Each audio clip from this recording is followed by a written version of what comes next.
tell a company give 15% of the revenue, not profits, and doing company by company deals. What is this? It's a little This crazy. is a highway robbery. This is actually just, you know, a gunpoint, stick it up. Because this is a report by Financial Times, of course. Yeah, and, multiple people have reported and this. it says, and the report claims that they will be allowed to sell to China only if they give 15% revenue. So I suppose from their point of view, at least you have access to a very large market versus nothing. So about 50 years or a century back, there was a term called protection money. Yeah. You want to do business, you got to pay me a little bit of money before, and you say it like a don, and it sounds very different. But Alex, I'll give you Or the same. I'll give you a counter to it. What is going to be the narrative amongst Trump supporters? This is exactly what they voted him in for. This is our country. If you're going to make money here, set up your factories here, then we should get our right. So he's playing his politics well, one way or the other. Well, the global markets sort of showed that. US markets closed with gains in Friday's trade, boosted by tech stocks largely. And you can see some of the key indices there. You had the NASDAQ up about 1%. Apple, and since we were talking about protection money, Apple jumped 13% in trade after announcing a $600 billion investment in the US over 4 years. So the markets are treating these positive outcomes of negotiations between the company and the United States government quite positively as well. Bond yields rose marginally ahead of inflation data this week. The 10-year at 4.28%. Brent was hovering at the $66 per barrel mark. That's because there's a Putin and Trump meeting which is lined up, and the hope is that there is going to be something positive coming out of it. Let's pull up Asian indices, and you know, in the middle of all of that uncertainty, it's quite flat. Shanghai mildly up in the red, in the green, Hang Seng down in the red. Let me just pull up the implied for you, the India implied, and you'll see how uncertain the market is about what's going to happen. Just 14 points down in the red is what the implied is indicating at this point. Steve Davey is joining us this morning. He's CEO of Javelin Wealth Management. Steve, very good morning to you from where we are here in Mumbai, and thank you so much for joining in. How crucial does this Alaska meet between Putin and Trump become? Is there really a hope of some kind of outcome over here after all the pressure that has been applied? Unfortunately, that's an answer which only Donald Trump can give, since he seems to change his mind and his direction on the Ukraine crisis almost by the day. So obviously, the markets are viewing the fact that they are meeting at all relatively positively. It's a question of whether or not, from a Ukrainian perspective, that what is actually achieved in this discussion ends up by being positive for them, or ends up by basically just confirming exactly what's happening on the ground. So in the interim, therefore, Tamanna was pointing out at the start. Hi, Steve. Morning. Morning. So it's like a patient that gets used to electrocution. You have a little bit on an ongoing basis, and then after you've hit a certain point, it can only get better, hopefully. And so therefore, from India's perspective, at 50% tariff, I'm just wondering if things could get better from this point. How are you viewing it from the outside in? Well, we're still generally positive on the Indian market, but taking a very long-term view from that perspective. The issue with tariffs is that, yes, India has been hit really, really hard, and a lot harder than anybody expected, given how close the relationship appeared to be between Prime Minister Modi and Donald Trump in Donald Trump's first term. So things have changed very dramatically over a very short period of time. Maybe that's all intended to increase leverage in order for the United States to broker a deal in Ukraine, and to squeeze the Russian economy by making it more difficult to sell oil into international markets. That could be part of the game plan, but we'll just have to see what comes out of the Alaska meet, which obviously is scheduled to happen in a couple of days' time. Steve, how crucial is the China deadline? I mean, we are counting on fingertips, right? When would any announcement, if any, come? But assuming that there is an extension, because, well, Donald Trump has shown that he's not able to bully China the same way he's able to bully everybody else, right? If there is an extension, does that in some fashion augur well for commodities worldwide or otherwise? Because the CRB index has also shown that the world is viewing demand per se for the second half very, very negatively?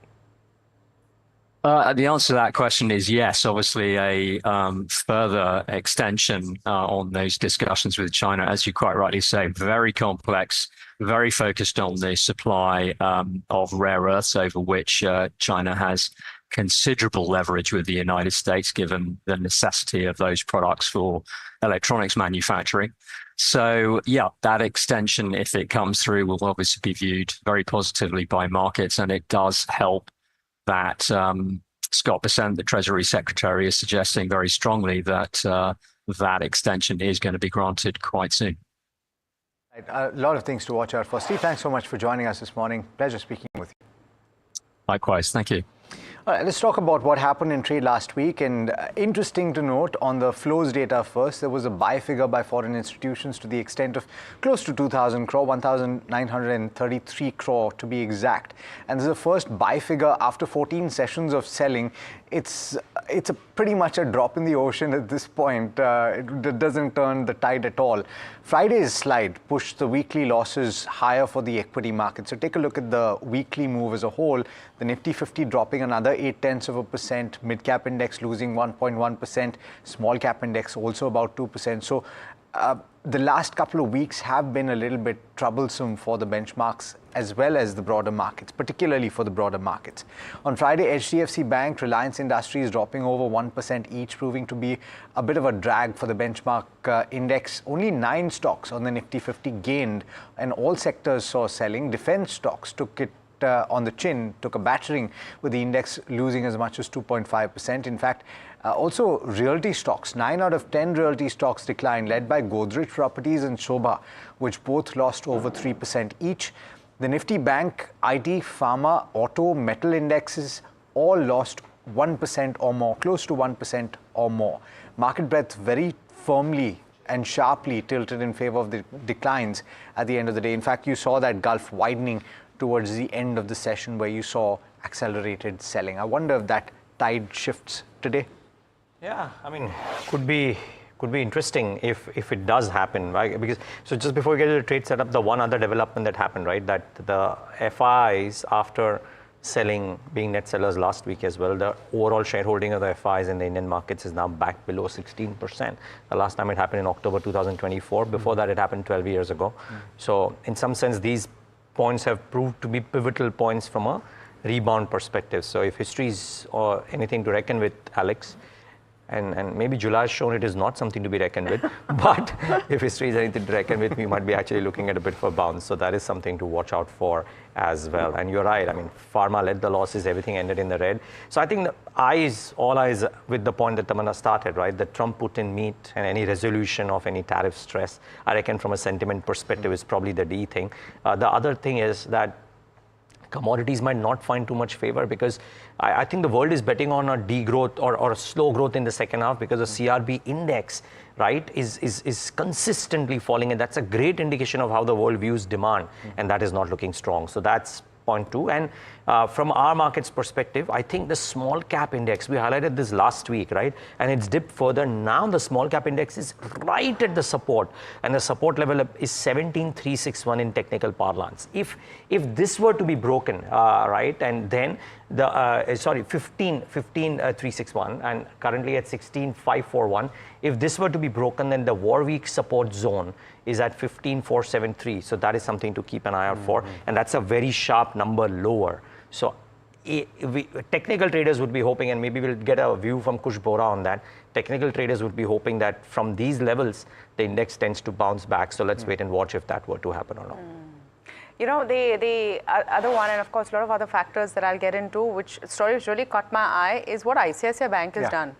And we'll talk about it in a bit of detail on this show. But this is just saying that, listen, we want only rich customers in this bank. To increase minimum balance for urban India from 10,000 to 50,000 is massive. Yes, they have exempted salary accounts.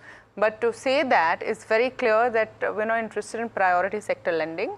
We're not interested in mass number of customers. This is the way to go. And I think there's going to be a lot of debate about whether This is a good move Yeah, you or a can bad start move? here. It's on my list, so we talk about it. I want your opinions on this. Yeah, okay. We'll come to that. The other things to watch out for, and apart from Trump, I would say the other big culprits in terms of sucking out liquidity and the reason why you're seeing such minimal trading volumes are IPOs. So 4 more will be opening for offer this week. 2 in the main board space, 2 SMEs IPOs will be opening this week. So in the main board space are Bluestone Jewelry and Lifestyle from 11th August to 13th August. It's an issue size of 1,540 crores, so 1,540 crores. Regal Resources is the other one from 12th August to 14th August, 306 crore IPO, so that's a relatively smaller one.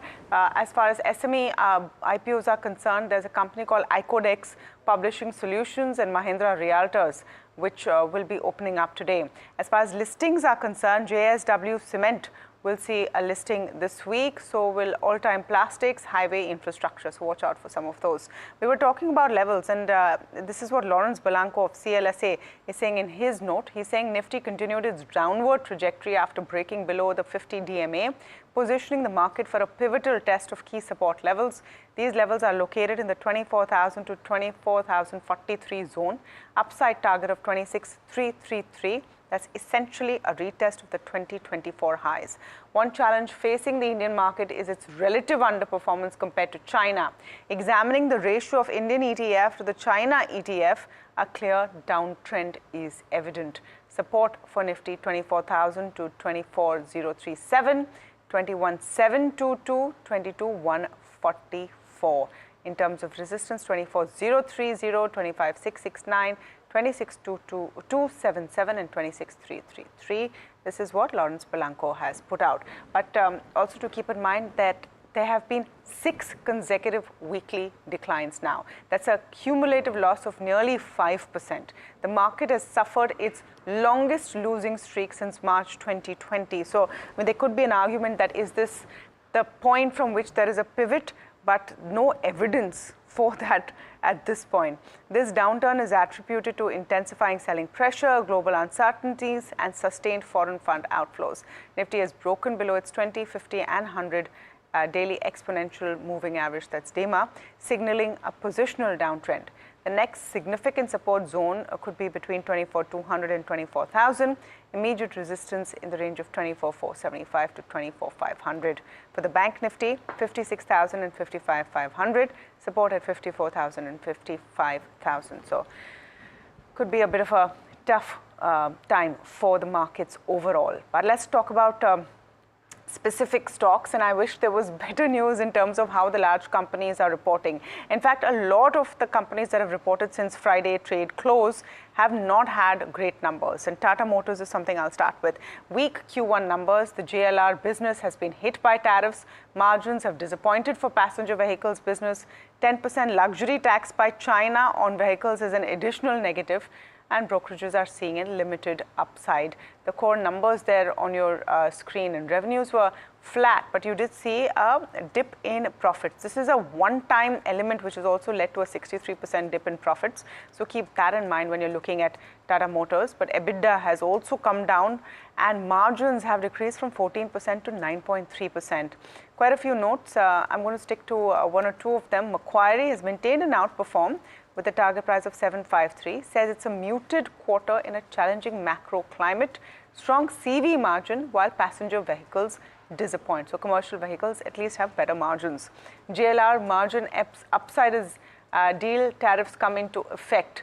Believe near-term upside is capped due to demand uncertainty for JLR and macro environment.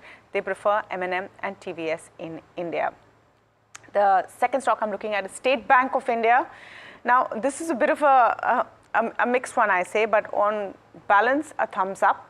Net interest income was in line with expectations. Growth was less than 1% quarter on quarter, while other income grew 55% year on year. So the operating profit number that you're seeing, which is 11% beat, is also because of other income. Provisioning was in line with estimates. Profitability got a lift due to other income. Macquarie has maintained an underperform. They say the PAT beat is primarily driven by higher treasury gains, but to be fair, you've seen that across other banks as well. Credit costs have normalized. All eyes on 1% ROA target. See downward pressure on margins. Jefferies has maintained a buy and hiked its target price. They say it's a steady performance and loan growth with manageable NIMs. So overall, I would say positive for State Bank of India. In fact, in an interview with us, the chairman, C.S. Setty, highlighted the outlook for the loan book growth. In any declining interest rate scenario, most of the well-rated corporates look for repricing. The refinancing opportunities where the pricing can be readjusted, particularly those high-priced loans and all. Sure. They have various options. Either you negotiate with the existing lender or go to another lender who is able to give a better price or access the market. And all of them are happening now. So which means that wherever we feel comfortable, the risk is priced properly, we are able to reduce the price and give to them. Sure. Or in many cases, if we are not very convinced that the price is properly taking care of the risk, we are letting that go. So there have been significant prepayments in the Q1 because of the price adjustment. Number two, the working capital utilization by the large corporates has come down because they were able to access the CP market. All right, the third stock on my list is Voltas. Very quickly, clear thumbs down. The only silver lining is that everyone knew there was an issue. Disappointing quarter due to unseasonal rains. High channel inventory remains a near-term overhang. Weaker volumes as scale back of factory operations have taken place mid-season. Unitary controlling product margins are lowest in 10 years. There's an improvement in electromechanical projects margins. So that's showing on the numbers very clearly. No wonder you have a net profit down 58%. EBITDA is down also nearly 60%. Margins have crashed. Jefferies, though, has maintained a buy. They say a bad quarter, but a good franchise. So that's the only silver lining, I would say. They say Q1 was a miss impacted by weaker volumes and scale back of factory operations mid-season.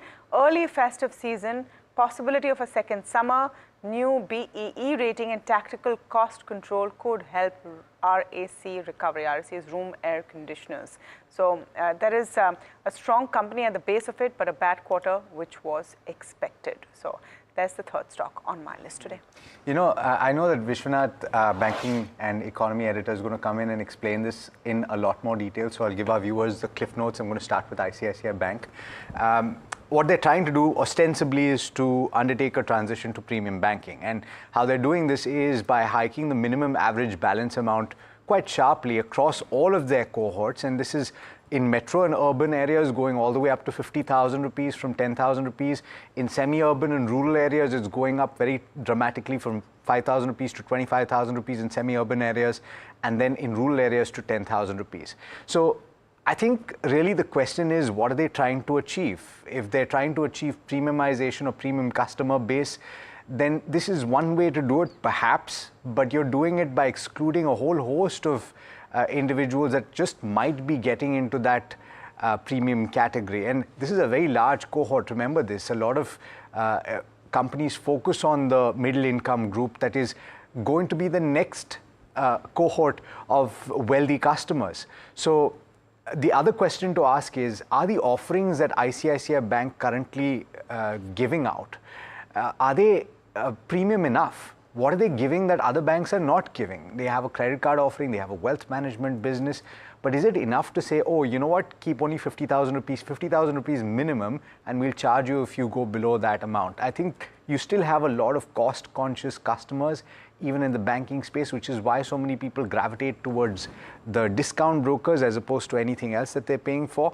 And so you could have an exodus. I'm not saying it will happen, I'm saying it could happen. I'm not the only one saying it, by the way. Equirus has weighed in on this. They've maintained an ad with a target price of 1,600 on ICICI Bank. They say this is going to be a tricky shift.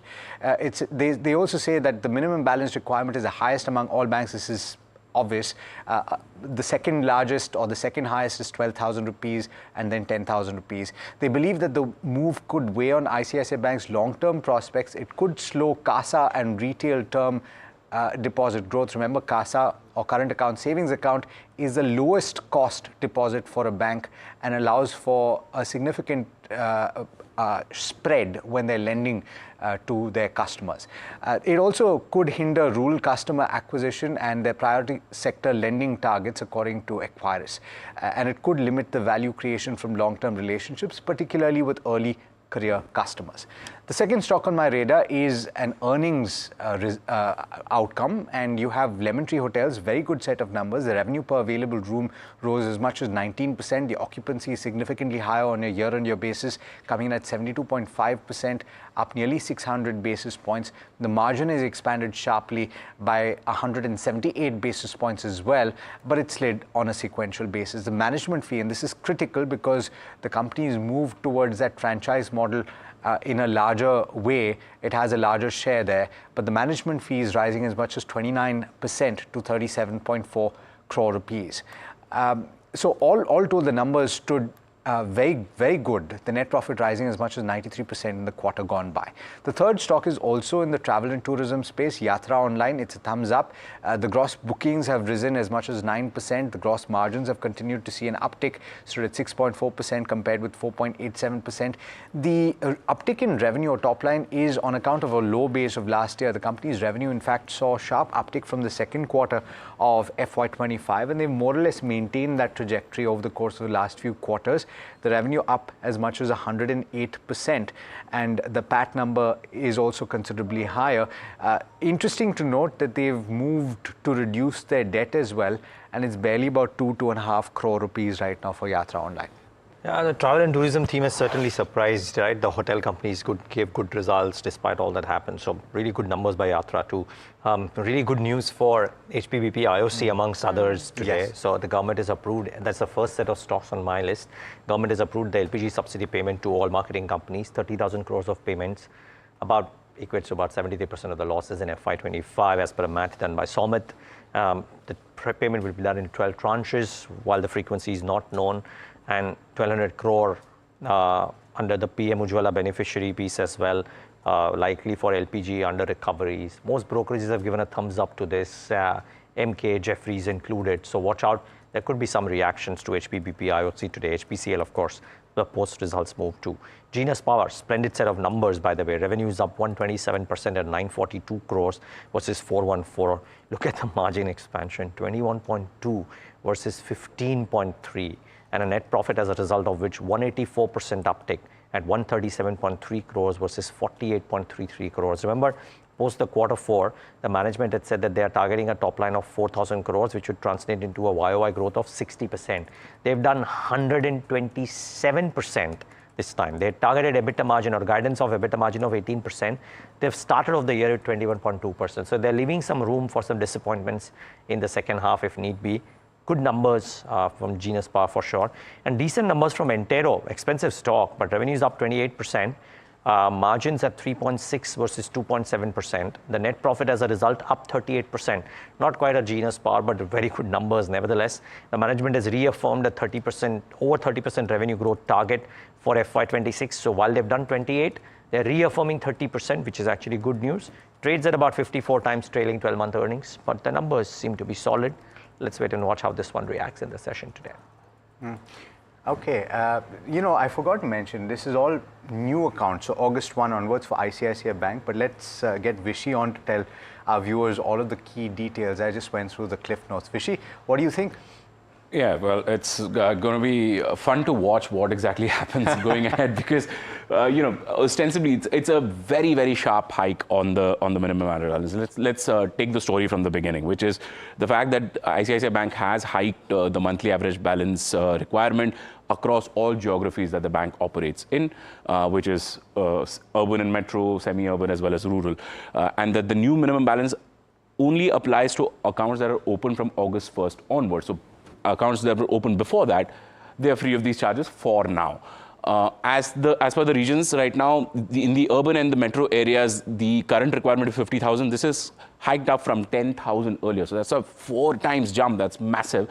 And if you were to look at semi-urban, again, from about 5,000, it's gone up to 25,000, and rural as well, 5,000 to 10,000. So that's a doubling on the rural front. So the worst hike has happened on the urban side, and the rural is still looking quite bad. If you were to look at what exactly happens if you don't maintain these balances, well, there are penalties that the bank will charge, which is 6% of whatever the shortfall is. Let's say instead of 50,000, you have only 40,000 as a minimum average balance, then 6% of 10,000. That's the minimum they'll charge, or 500, whichever is lower. typically just assume that it will be 500 rupees that you will have to pay for every time you don't maintain that account balance. What is also interesting is that this is happening because ICICI Bank has been for a few years trying to premiumize its customer base. Why is it happening so? Well, essentially, I'll come to that, but the bank's debit card base so far has fallen from 46 million, it used to be in FY20, to close to 32 million. This is estimates by Equaris, of course, which point out that there has been a dip in the outstanding debit cards for the bank. The bank is also is looking to build a high-value customer base. This is so that they can ensure better cross-sell. That's the goal that ICICI Bank is going for. Currently, ICICI Bank, despite being the second largest bank in the private bank in the country, it lacks peers in the way that it is able to sell or cross-sell third-party products to its customer base. And that's why there is a problem that ICICI Bank is looking to resolve. Will this actually help? Well, analysts see this as a near-term boost to fee income, of course, because there's going to be some amount of recovery that you'll make from accounts, as well as better balances lead to better fee income because you're able to sell more third-party products. However, this move is not going to meaningfully reduce the cost of deposits, which is the key metric for a bank.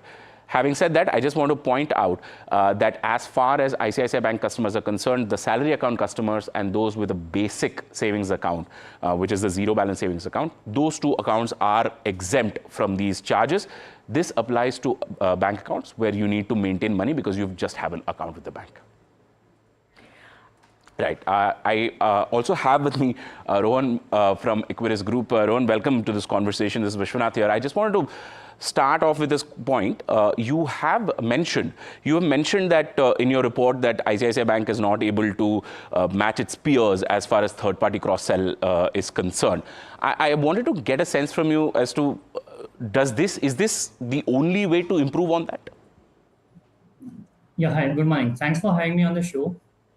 In terms of the way we evaluate a savings relationship, it is important that what all is a bank able to cross-sell. Because liability gives you the first entry point into a relationship. After that, the number of products that a bank offers and the number of products that you're able to penetrate into a client's wallet helps you increase the stickiness and the client relationship value. And in that sense, third-party product fee income is one thing which comes into picture. Banks also try to cross-sell your credit cards, loan asset products, and other things. So that's how the entire package works. So when you are increasing the entry filters to 50,000 as a minimum average balance for a new customer, clearly the pool or the cohort of customers whom you deal with comes down. And that's where we think that this could be in a medium to long term, slightly negative from a CASA strategy standpoint for the bank. Rohan, hi, good morning. Just trying to understand that from a strategic perspective, what is the cause or what is the case for this kind of a move to stick to high value customers? Do you think that long term it makes sense from a perspective of an ICICI Bank? Normally, from a bank's perspective, normally the focus is on a higher relationship value customers. And even prior to this, if you look at the last 2-3 years, ICICI Bank had been focusing on higher minimum average balance customers, as the data pointed out that the debit card outstanding has been declining. And if you look at some other banks also, they have a focus on originating a certain number of premium customers every month. So that's the branch level target that's given out. So from a strategy perspective, this is the right thing to do. The only the downside of this is when you're increasing the minimum criteria as a 50,000, you lose out on many opportunities that may be there wherein a customer currently maybe at the initial phase of the journey and over a period of time, there is a potential to cross-sell to the customer. That kind of an opportunity can be missed out. So the funnel is getting narrowed right now for ICICI Bank. Hi, I'm just wondering, so the argument, of course, is that you create a premium product, but is it really? I know that much is said about the digital banking of ICICI Bank, but frankly, are their credit cards ranked the highest in the industry? Is it something that people will keep a minimum balance to go for? I don't understand. So directionally, seemingly, this seems to be a move to create a premium product, but that premium product does not exist as things stand right now. People still go to an HSBC or a large multinational bank. No, so the point that I was trying to highlight is, see, if you have a universe of clients, there'll be certain percentages who would be in that premium segment. Now, as a bank, even without a minimum average balance of 50,000, you are catering to that segment. Now, with the narrowing of the focus, this segment, outside of this segment, the acquisition run rate falls down. Now, the point that you're saying that HSBC and others also have a premium proposition, I agree with that. Most banks have a premium proposition. So the competitive intensity is there for ICICI Bank to go ahead and fetch. It's just that from a focus perspective internally, they seem to be focusing only now on a limited set of customers than catering to a wider set of customers, which otherwise could have also been done by focusing, by tweaking the branch level KRAs that you give to the front end staff. But specifically why they have cut it, that maybe the management can explain better, why they don't want to have below 50,000 balance also customers as an acquisition criteria. I just wanted to get a sense of what exactly does this mean as far as the ICICI Bank stock is concerned. It has been valued better than most of its peers, but does this become sort of the issue that prompts a re-rating? So we would believe that from a medium to long-term perspective, if you look at right now, ICICI Bank is at almost 43% kind of CASA ratio, which is pretty healthy. They have been following a strategy where they maintain CASA in that 40 to 45% range. For this to happen, you need to keep evaluating and onboarding customers which have the potential to grow big with you over a period of time. And if you look at many banks on the asset side also and on the liability side, has been following strategies wherein they catch the customers young. So many banks have a strategy wherein if the customer is just coming out of college, you catch them and get them into your relationship. And then when they grow in job, when they grow in their income profiles, when they grow with family, you are able to penetrate more products into that relationship. So that's how a relationship ROE grows over a period of say 3, 5, 10 years. I think by curtailing the entry criteria, you may be losing out on that potential opportunity from a medium to long-term perspective. Immediately, I don't see any risk to the profitability or profitability of the bank. And in the near term, the CASA ratio as well as the ROEs of the bank will be maintained if we just consider this as a criteria. But from a medium term, I do think that they would lose out on possible opportunities on the CASA acquisitions. Okay, what's the view on State Bank of India then? And I know that you have an ad rating still on ICICI Bank. Let's pull that up. I believe the target is 1600 if I'm not mistaken. But what's the view on State Bank of India? So I think State Bank reported a decent set of numbers. It has been reporting one of the best asset quality trends in the last few quarters. And we think that we don't see any negative surprises coming in that bank. We also have an ad rating on SBI. We continue to think that they would be able to deliver 1% ROAs and 15% kind of an ROEs for the next few quarters comfortably. And in this environment, the re-rating triggers are lacking for the stock. That's why we are having an ad rating. Otherwise, no negative view that we have on SBI. Therefore, what is the call in the stock? Last quick question. What is the call in the stock? So we have an ad rating at target price of 900. We think that it would be a steady compounder. We don't find any near-term re-rating triggers on the stock. All right. Thanks so much for joining us this morning. Pleasure having you. And viewers, it's time for a very quick break. On the other side, we'll get you all the trading ideas that you need to start the week on the right note. Do stay tuned.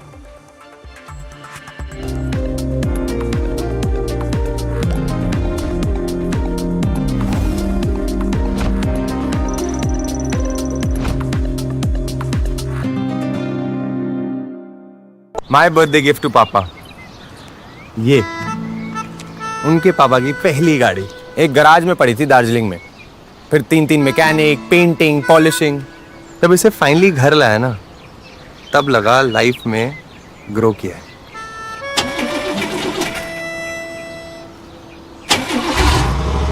बुलाओ। SIP करो, invest करो, life में grow करो। प्रतिभूति बाजार में निवेश बाजार जोखिमों के अधीन है। निवेश करने से पहले सभी संबंधित दस्तावेजों को ध्यान से पढ़ें। हेलो बोलिए मैडम, डब्बा ट्रेडिंग कब से चल रहा है पता है मैडम आपको? हम और आप तो जन्म भी नहीं हुआ था हमारा।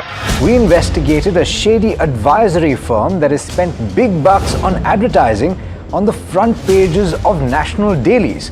ये आपको बिल्कुल उसका ऐसे हल्का सा भी खौफ नहीं है। मैडम एक बात, खौफ किस लिए रखना चाहिए तो बताओ, कौन सा गलत काम कर रहा हूँ मैं? After our report, we also saw NSE came out with a cautionary circular to the investors. Market Regulator Securities and Exchange Board of India has also come out with a release talking about the actions that it has taken. Cyber complaint has also been filed against the entities involved in this entire Dabba trading scam.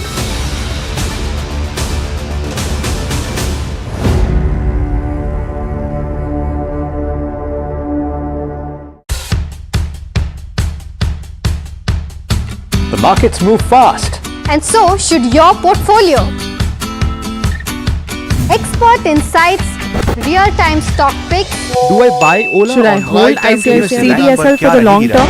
Buy, sell or hold. The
All right, in the green list today is definitely a whole pack of oil marketing companies. The government has approved a 30,000 crore compensation for oil marketing companies to cover part of their FY25 LPG subsidy losses, restoring market confidence and easing balance sheet pressures.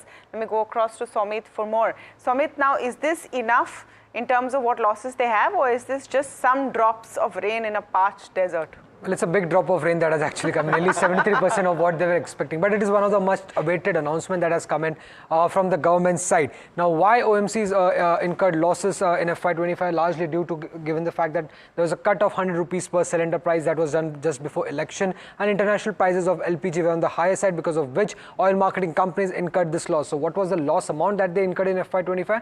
IOCL incurred a loss of close to 20,000 crore rupees, and HPCL and BPCL incurred a loss of anywhere between 10,500 to 11,000 crore rupees. The total losses incurred by these three oil marketing companies stood at close to 41,300 crore rupees. Now, how government compensated for these losses? In April 2025, the government of India had increased the excise duty on petrol and diesel by around 2 rupees per litre, and whatever funds that they collated from this hike in excise duty was supposed to be repaid to oil marketing companies, and that is what they have done in this announcement. So how much is the oil marketing companies getting? They are getting nearly 30,000 crore rupees, that is 73% of the losses that they incurred in FY25. Now, this payment will be done in 12 tranches. We do not know the frequency of the tranches, but it will surely come back to the oil marketing companies as per the government. Apart from this, the cabinet has also approved a 12,000 crore rupees scheme, additional scheme under the PM Ujjwala scheme, and this should be largely sufficient for the losses that the oil marketing companies incur in FY26 regarding the LPG under recovery. Now, what will be the impact of this? Obviously, it will be a positive impact given the fact that in FY25 they had to record these losses, which will reverse in FY26. Apart from this will also free up a lot of working capital. They can use these funds to repay their debt or to fund their capital expenditure purpose. And more importantly, this removes the overhang related to LPG subsidy and reinstates the government's confidence of supporting oil marketing companies even going forward. Now, if you look at the P&L impact, in FY26, the estimated EBITDA and PAT for the oil marketing companies is expected to be anywhere between 10,800 crore to 46,610 crore rupees, and this amount that these companies are getting for FY26 as a part of that EBITDA, if you look at for IOCL, it's nearly 31%, and for BPCL and HPCL, it's anywhere between 26 to 28%, and if you look at this subsidy amount as a percentage of their FY26 PAT, it's anywhere between 74 to 51%. So big amount that is coming in for the oil marketing companies, and this has also led to multiple brokerages increasing their target price on the oil marketing companies. Yeah, most certainly. So Amit, thanks for that perspective. And HPCL did the con call as well, post the results and their expansion plans. So much to talk about. But let's get in Probal Sen of ICICI Securities and MK Sirana, former CMD of HPCL, in the conversation for trying and understanding this better. Gentlemen, thank you so much for taking the time out. Mr. Sirana, can I start with you? And we know it's a big shot in the arm for all oil marketing companies. How big is it? Can you kind of qualify that for us, sir, in your eyes? Money. So how big or how small, but it is definitely removes an uncertainty part of it, which was hanging for a long time. In terms of quantum, it is a substantial amount, as somebody from your channel was just mentioning. It is almost 73% of the total under recoveries which was there on the LPG. The bigger point is it removes a sort of distortion in the pricing structure of the petroleum products, because when you have such an amount of under recovery, either it will be reflecting in the bottom lines, or it will be to some extent managed through the cross subsidizing some other products. So I think it will bring better semblance in the total pricing structure of the petroleum products. And definitely 30,000 crore is a good amount, which is almost around 73-75% of the total under recovery which they had as of 31st March 2025. I assume that it will be slightly more now at the end of this quarter. So we can assume that it will be in the range of around 50,000 or so. So out of that, 30,000 recovery is a good amount. Okay, point noted, sir. Prabal, I'm coming to you. This is something that the street was anticipating. I'm wondering if it is already in the price, because you had a few sets of news points or triggers just a few weeks back, and the stocks did react to it. It's going to be paid out over a period of time. So how do you read it? No, I think how it's paid out is, I think, not very relevant as long as it is paid out and the decision has come through. And our sense would be that it would be accounted for in the second quarter numbers. At least that's my understanding. The OMCs may decide otherwise and look at accounting for it in the order or in the frequency that the cash flow actually comes in. Whichever way you look at it, the decision coming through, I think, is positive. You're right that this has been speculated and this has been anticipated and estimated pretty much ahead of every cabinet meeting that has been held. So it's not exactly a huge surprise. But the fact is that after repeated, instances where despite being expected, it didn't come through, I think it will come more as a relief, specifically in the context of what has happened to both refining margins as well as retail fuel margins in the last 3 to 4 weeks, where we have seen a clear softening of both Singapore benchmarks as well as retail margins, which is something that really doesn't happen, that both marketing margins and GRMs both remain under pressure. So while that may normalize in due course, in the current environment, this money actually coming through helps actually shore up FY26 earnings materially. So that will definitely be looked at positively. So despite the fact that it was expected, we would expect that, there would be a positive reaction, and that will probably continue for the next few months or so, assuming everything else also, sort of stays stable and continues to improve. Okay, point made. Mr. Surana, I'm just wondering, with Brent crude relatively soft and staying within that pretty narrow range around that $70 per barrel mark, does this latest development allow for OMCs to consider price cuts, or will that happen, in your opinion, directionally? Will there be a cut at the fuel stations for petrol, diesel? This amount which is being paid now is to cover a part of the past under recoveries. Now, of course, the Saudi CP for LPG has reduced in the current months, so that should help. But definitely the remaining amount of subsidies under recovery is also to be recovered. And as far as the pricing is concerned, over a period, let's last 2-3 years, the pricing was kept constant to maintain the volatility, because sometimes it is low, sometimes it is high. So we cannot just start reacting when it is low and then start crying when it is high. So there has to be a larger narration over a long term, that what way either it has to be changed on day-to-day basis. When it goes up, it has to go up, and when it goes down, it has to go down. Or you have to maintain something so that you got a kitty to cater to the situations when the prices are high. Okay. You can't have it both ways. You can't have it both ways. Prabal, what's your opinion on this, and what is your call on the three?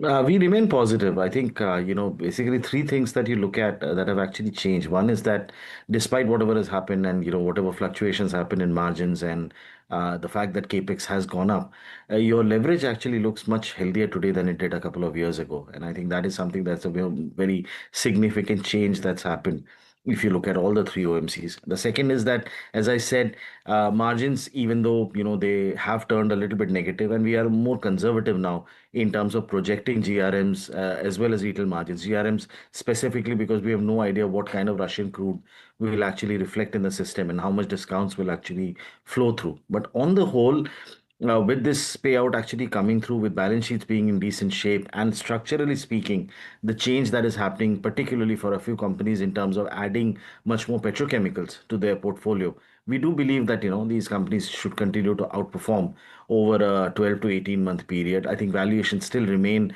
at just about 5 times EV/EBITDA if you look at 1 year forward, and close to maybe somewhere between 1 to 1.12, 1.2x price to book value, which we believe remain at attractive levels to sort of get into the stock. So we remain positive with HPCL, BPCL, and IOCL as our preferred pecking order at this point. Okay. Quick answer though. Do you anticipate fuel cuts at the pump? I'm not going to go there. You're not going to stick your neck out. All right, fair enough. I'm not going to speculate. You're not going to stick your neck out. Mr. Surana Praval, thanks so much for joining us this morning. Thank you. And pleasure speaking with you. All right, it is 8:45 sharp, and you know what that means. Every morning we go to Soumit Sarkar for Heard on the Street. This is the buzz in the dealing rooms that will give you the news in advance. What are you hearing today? Well, firstly, a couple of stocks, HDB Financial and Kalpataru dealers, are indicating that large HNIs have started to accumulate both the counters in trade today. HDB Financial is also trading below its IPO price. And also do remember that there were 4 notes today that have initiated coverage on HDB Financial, although all 4 of them have a neutral or a hold rating on the company. For EPAC Durable, the stock had gained over 5% in trade after a large block deal that happened, but what dealers are indicating is that just part of this block deal has happened. Another couple of chunks might come in, and that would be then the cleanup trade in EPAC Durables. For Kalyan Jewellers, dealers were indicating that large mutual fund, who is the largest owner holder in Kalyan Jewellers, is one of the sellers in trade, and that was one of the reasons why the stock had declined over 10% in trade. For Prestige, there are buy flows on DI Des. Dealers are also anticipating some positive deal transaction announcement that could come in Prestige, so keep an eye out for that counter as well. And JSPL is another counter where there were sell flows in large HNI desk on anticipation of some delay in companies' capital expenditure plans going forward. Wow, Soumit, thanks. That's a rat-a-tat on all that's being heard in the dealing room. Soumit, just stay on because I'm going to get in both Parag Bhai and Kush Bora for some of the stocks that you've mentioned. Maybe you might have a point or two to make. Usually we go to Kush for this, but today I'm going to make an exception and go to Parag Bhai because Soumit has spoken about HDB Financial. And we know that Parag Bhai is very constructive on some financial names like Jio, etc. I would love to know, Parag Bhai, 2 stocks which Soumit spoke about, which are chatter of dealing rooms, HDB Financial, and the second one is Kalyan Jewellers, on which there was some heavy selling in Friday's session. Do you have a fundamental view on either of these? So Kalyan Jewellers, I don't have any fundamental view. I don't track any other jeweler stock except for Titan. Okay. That is very clear. The other thing is HDB Financial. Of course, it's a part of HDFC Bank. So the company will do whatever is right. That much I can assure you. I don't own it right now. One interesting thing which I would like to say here is that all the pockets where a bank or a NBFC gets a higher yield, like credit card, like unsecured personal loans, vehicle finance, CV, retail CV, are seeing stress. So actually in this cycle, the lenders who have low cost of deposits and lower yield on advance, because they lend to safer segments like home loans or corporates, those are the safer ones to bet on.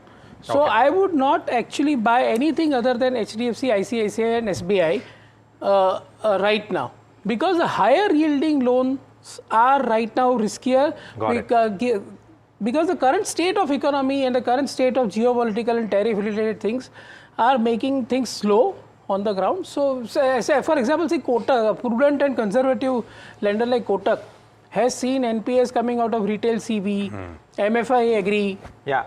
So, okay, I know Alex is raring to ask about ICICI Bank, but before that, Sumit, HDB Financial, since you pointed it out and you mentioned there are 4 brokerage notes, what is the key point that they are making? Would love to know what Parag Bhai thinks about it. I mean, do you get the chance to go through the notes? And what is it that dealing rooms are particularly saying when they talk about HDB Financial? Well, when HDB Financial, it's obviously a long-term bet is what dealers are indicating, and that's what most of the brokers are saying. They have a neutral rating, it's a wait and watch mode. Whenever the valuations turn more attractive, one should go ahead and buy is what the brokerages are saying at this moment.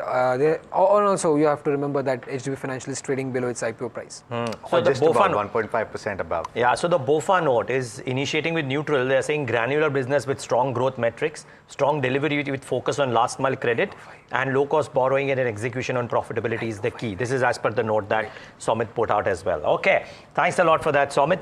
Alex, I'll let you quell your thirst. Only because Parag Bhai talked about low cost of deposits and Low cost of deposit. and credit card business and other lending where there has been a little bit of stress. What do you make of this? And you mentioned ICICI Bank is on your list. So what they've done in raising the minimum balance in the new deposits that they're taking seems to be counterproductive. No, so basically, see, they would know their business the best. I would not second judge them. But I'm saying, leave aside this news which has come today, this 50,000 rupees minimum balance. But generally, if you see, ICICI Bank cost of deposit is 4.85%. Okay. And that is why when you land at 9.5% also, they make such high NIMs. Right? SBI cost of fund is say cost of deposits is 5.2%. They landed 8.78%, still make 3% NIMs. Sure. 2.90 was this quarter, but they have said that by Q4 it will be 3%.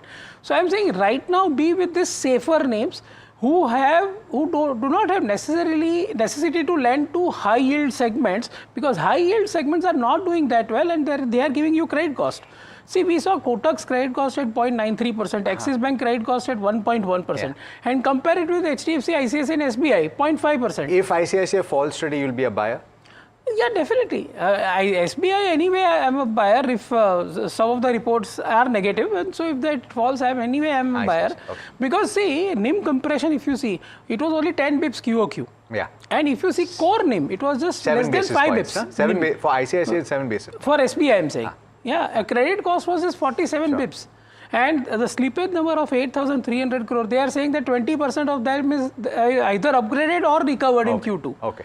So there is no asset quality stress in SBI. So you're buying SBI and ICICI Bank. And HDFC, if they fall. And plus, one more thing I would like to add, RBI policy also gave a hawkish pause. Right? So the chance of a further rate cut is also to that extent lesser, which will impact. You read it as hawkish, huh? It was a slightly hawkish pause. So I would say that the chances of further rate cut in India is that much less. 125 bips is okay, but I think, and so the bank's margins will come back in Q4. Interesting. Okay. Kush, morning. Happy Monday. Very good morning. I hope it turns out as a happy Monday. Okay. What are you seeing on the benchmark? Do you anticipate further pressure? Or do you think that bounces are seen? And for multiple factors, technical factors, and Neeraj pointed out at the start of the show, FII ownership is at a low compared with October 2024. And so therefore, do you see a bounce from this point? On technicals, what's the view? Sure. But before that, a small quiz, right? What's common between 2008 and 2020? And just because we don't want to make things too easy, I'll throw in a curveball, 2001 as well. Markets crashed. So markets have closed for 6 consecutive weeks on a negative spree, correct?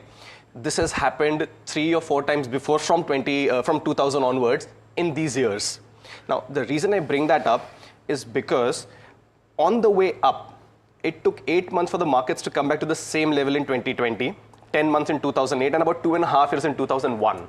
So the point is that even if we rebound, right? Even if we rebound from these levels, what's happened is that the structure has now weakened. The confidence that the investors will have in parking fresh money even on a rebound will perhaps be a little shaken. Now, with all the kind of data that we've put out, and we've been doing that for the last week as well, probably a little longer, that FIIs are oversold, but they're persistently oversold. If you look at the PCR number, it had gone up when the weekly expiry was over and we reset to about 1.06, and now in one single day it's come back to 0.66, right? So we've been on persistent oversold levels for some time. So as I said, the structure's weakened. I still maintain that view that you don't go short in a market like this because it is so, deeply oversold. Any rebound could be 300, 400, 500 points, and we saw that on Thursday where the recovery from the lows was about 300 points. What do? Simple. You either sit out or you play for a rebound on the day. The markets will tell you that yes, there is a strong rebound in place, and you just play for that. There could be a rebound that takes the market to 24,500, 24,600 levels. If it is coupled with any kind of positive news, be it domestic or international or global, it could perhaps go to 25,000 as well. Then we see if it's a more buy on dips kind of a market, because right now the structure is more of sell on rise. So you be a little cautious on this market. It's okay to sit out, when things are not in your favor. So you play for a rebound or sit out. That's the view on Nifty. What are your picks this morning? I'm still going with long because, as they say, buy when everyone is selling, and, may or may not have the courage, but, it's still our duty to remind there are still a lot of good stocks which are available at, a fairly decent discount, or perhaps there are still some pockets which have momentum. So first one is Kaplan Point Labs, and this is one of those Monday morning picks that, we've been discussing for the last month or so. Deep Industries now being case in point that, we've discussed and have done well. So Kaplan Point has done very well over the last 2 sessions, especially when the markets have tanked. So there is good volume, accumulation as well on this. Price action also supportive. So for targets of 2,200, 2,300 with a stop loss around the 2,000 mark, you consider Kaplan Points. The second one is Indian Bank. Now, amidst all whatever has happened, the PSU Bank pack on a weekly basis is one index which has actually closed in the green, and Indian Bank amongst those stocks has been one of the top gainers. So yes, there's very clear price action on Indian Bank. You consider positional trade with targets of 662 and 675 with a stop loss around the 636 mark. Okay, watch out for these. We need to slip into a quick commercial break, but we come back, talk about a lot of high-flying moves. Remember, at the broader end of the spectrum, while Tata Motors, Voltas, and a few other large ones gave bad numbers, there are a clutch of mid-sized ones which have come out with an extremely solid set of numbers. We'll try and talk about some of those as well.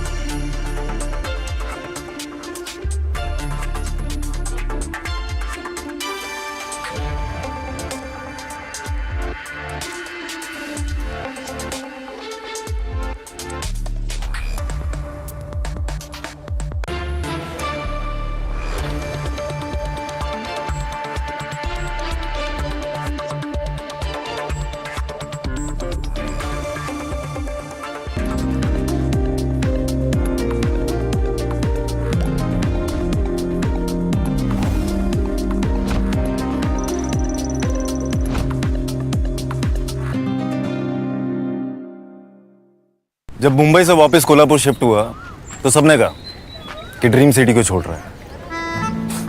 Dream city, तो मैंने कहा dream में तो यही गलियां आती हैं। तो जब ये रियलाइज हुआ कि कुछ बड़ा करने के लिए बड़े शहर में रहने की जरूरत नहीं है, तब लगा कि लाइफ में ग्रो किया। कशी ताई, ऐसे बॉय मिलते मुंबई में? चांस ही नहीं। SIP करो, इन्वेस्ट करो, लाइफ में ग्रो करो। प्रतिभूति बाजार में निवेश बाजार जोखिमों के अधीन है। निवेश करने से पहले सभी संबंधित दस्तावेजों को ध्यान से पढ़ें। हेलो, बोलिए मैडम। डब्बा ट्रेडिंग कब से चल रहा है पता है मैडम आपको? हम और आप तो जन्म भी नहीं हुआ था हमारा। We investigated a shady advisory firm that has spent big bucks on advertising on the front pages of national dailies. ये आपको बिल्कुल उसका ऐसा हल्का सा भी खौफ नहीं है। मैडम एक बात को खौफ किस लिए रखना चाहिए तो बताओ, कौन सा गलत काम कर रहा हूँ मैं? After our report, we also saw NSE came out with a cautionary circular to the investors. Market Regulator Securities and Exchange Board of India has also come out with a release talking about the actions that it has taken. Cyber complaint has also been filed against the entities involved in this entire Dabba trading scam.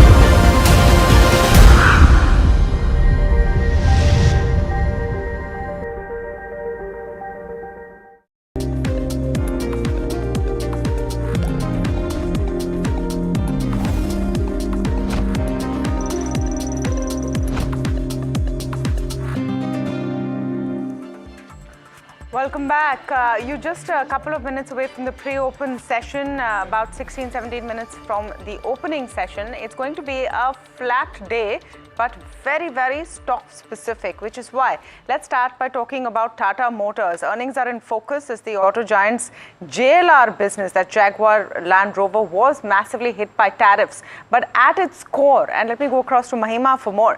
Mahima, at its core, sales numbers are sliding across categories, I think. Absolutely, Tamanna. So that is also one of the reasons as to why the numbers are weak when it comes to the overall Q1 performance. And of course, the JLR business is being impacted by tariffs. Margins disappointed in the passenger vehicle segment. And of course, there's a 10% luxury tax by China, which is also a negative for the entire Tata Motor business. And brokerages also right now are seeing a limited upside from here on due to uncertainty, largely because of JLR. In terms of the overall numbers, revenue saw a downtick around 2.5%, EBITDA down 35%.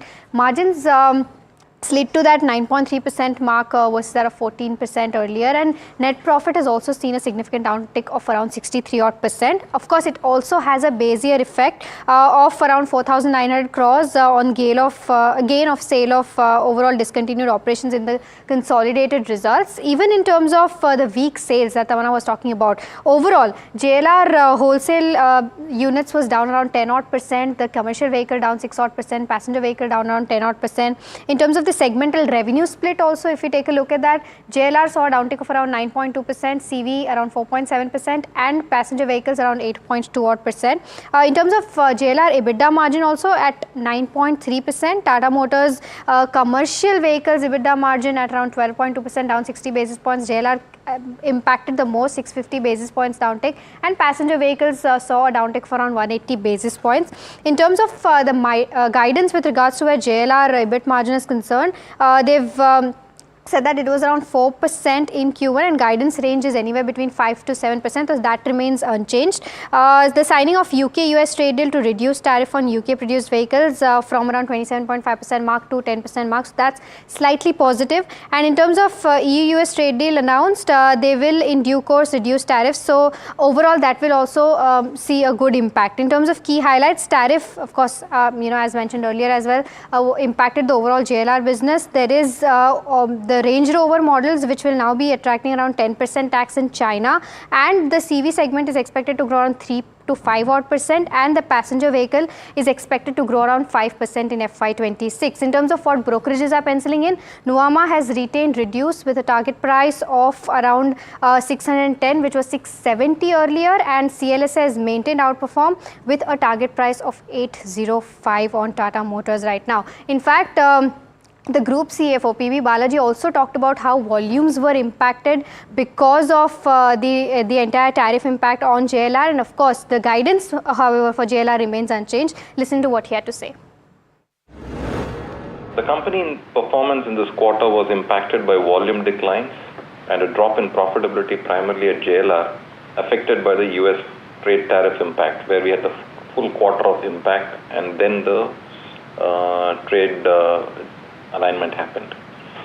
With the trade deals between UK-US and EU-US now in place, the tariff impact will ease in the coming quarters from 27.5% to 10% as far as UK is concerned, and 27.5 to 15% as far as EU is concerned. In light of this, our guidance for the FY26 EBIT margin of 5 to 7% remains, and we'll be near neutral free cash flows. Okay, first ticks of the pre-open session coming in, and of course these will settle. Concord Bio, bad numbers, and that's the pain over there. Manappuram Finance, again bad numbers, and that pain being seen in the first few minutes. In fact, their margins and net interest income were below expectations, higher operational expenses, provisionings, so huge hit on profitability as well. Net profit went from 441 crores to 412 crores. GNPAs also went up. So not too much excitement over there as far as Manappuram is concerned. I want to pull up PG Electroplast as well. The earnings hit was seen on Friday, seems to be continuing. In fact, a big hit from Nuvama that had come in. Just some of those stocks, since financials is something that we've been speaking about, Parag bhai, Just a view on Manappuram and gold financiers overall. Clearly, this is a microfinance issue as far as Manappuram is concerned. If you look at the numbers, the gold finance part is gold okay. Yeah, so basically I don't own it, but as I said, I was just saying that within financials right now, the state of economy is such that you have to be with the best ones who have the lowest cost of funds and lowest credit costs, which is clearly HDFC, SBI and ICICI. And if you see SBI, for example, just sorry to deviate from your topic, SBI value of subsidiaries, if you just see, now they are talking about IPOs of SBI AMC. Right now, HDFC AMC market cap is 1,15,000 crore with a AUM of around 9 lakh crores. SBI AMC will come with a market cap of 1,50,000 crores because they have a AUM of close to 12 lakh crores. So if they sell stake in that, if they sell stake in SBI General Insurance, which is valued at 25,000 crores, the value of subsidiary itself is 300 rupees per share. And the book value for FY27 is 600 rupees. So even if you give just 1.2 times to it, the target price should be 1,020. It will not happen today, but I am saying over a period of 12 to 24 months, definitely you are going to get it. So I am saying that right now, the economy is not permitting you to take risk with high risk lenders. Okay. Well, actually, let's stick to financials because it's something that we just spoke about a minute ago as well. But Harsh Johnson now with that big brokerage call of the day, which is, I believe, the Goldman view on HDB Financial, and believe 3 other brokerages have done the same. Harsh has chosen Goldman. Harsh, why so? Good morning. And of course, Harsh, belated birthday wishes. Thank you for that. Good morning. So, chosen Goldman because the target price is the highest. It's 808 rupees a piece, even though largely the range in which the initiating coverage notes have come in terms of target prices is 780 to 808. So, not a very large range either. But even in terms of some of what Goldman is saying, and let me spell it out. They're saying that HDB Financial is a diversified franchise and has a niche. They also say that growth and ROA profiles are likely to improve going forward. Valuations look fair. They're expecting a profit growth of 24% CAGR, FY25 to FY28. They're seeing robust loan growth potential. The market share in the loans in which they actually disburse is less than 1%. So the potential is extremely large, even though the book size is 1 lakh crore. And execution remains the key, a monitorable where a Goldman Sachs is concerned. So the 808 rupee target price is what they've given. Second one is a Bank of America. They've given a target price of 800. They're saying that the business is granular, growth is strong, and delivery is with regard to last mile credit. All of those point at a strong growth driver going forward. The granular loan book with deep geographical presence is obviously better even from a risk perspective. Low cost borrowing and execution will be the key when it comes to monitorables that BOFA is monitoring. Okay. So HDB Financial, we talked about State Bank of India, we talked about Manappuram. Let's pull up and see what's happening with ICICI Bank. That's the other one. What is the impact on ICICI Bank after increasing its minimum balance 5 times? About 0.5% down right now, not massive. I don't know, a few days ago, HDFC Bank did not increase its minimum balance, but also rejigged its total balance parameters on the amount of balance that you have to keep for a whole year. Cumulatively, is that a directional move that you're seeing, Parag Bhai, as far as large private banks are concerned, and does it make sense from their perspective?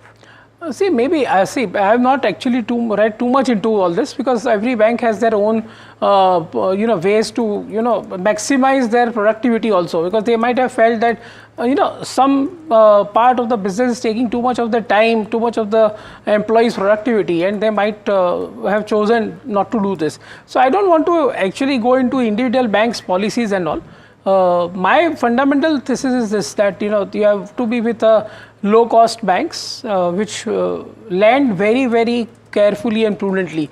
For example, for example, this tariff issue, right? Now, although India exports only worth $86 billion to US, but the entire ecosystem, the entire supply chain, a lot of MSMEs in that will get affected, right? At least till that this tariff thing stabilizes. So I would say that you have to be with the careful, prudent lenders who have already not done the mistake. Because if you have already lended, then you are already in a soup. That whether that money will come back or not, or will get delayed or not, will be classified as NPA or not. So you have to be with very careful and prudent lenders who have very tight filters. And also on the other hand, because there you get a very low yield when you lend to a good, so you have to have a very good cost of funds also. Okay. Which is there with these 3 banks. And they have got a unprecedented, I would say, deposit franchise, fantastic deposit franchise. I think if you see today's show, the last half an hour, and if you are a believer in Parag Bhai's thesis, you would go out and buy banks today. So that's the law. At least the 3 private banks. HDFC, ICICI and SBI. So SBI is PSU. Perfect. Okay, as the pre-open rates are settled, Voltas is the top loser, 8% lower. Concord Bio suffering from those numbers too, down about 7%. PG Electro sees no respite, down another 5% today after that real sharp downtick that it saw in Friday's session. And then a few others like Ramco continue to maybe grind a bit lower in trade. On the flip side, Godfrey Phillips, maybe a Polymedicure, Afcons Infra, good numbers, about 2%. So those are 3 or 4 which are doing okay. Actually, a couple of names, Kush. And one of them is Sai Life, which had a good move in Friday's session and up today as well. So is that looking good? Parallelly, or rather in parallel, Ramco Cement, which had a really good run the last 3 or 4 days, ever since Parag Thakkar said that he's selling out of cement. Ramco Cements has been coming off. Is there more downside here? So Ramco Cements, there could be more downside. More downside because the 50 DMA that's been broken into the the Friday move was back to its some volume uptick, about double, a little more than double of the weekly averages. So there could be some pressure. But while we're on the topic of cement, I think JK Cement, this is one stock that we've been discussing. I think all throughout last week. Focus on that. Definite strength. Every time it dips close to the 20-day moving average, there is support and it sees buying. So if I were to pick, I would rather pick JK Cement. Again, we've been discussing this for some time now. So that positive view on JK Cement still continues. As far as Sai Life goes, I think there is this resistance around the 850 mark.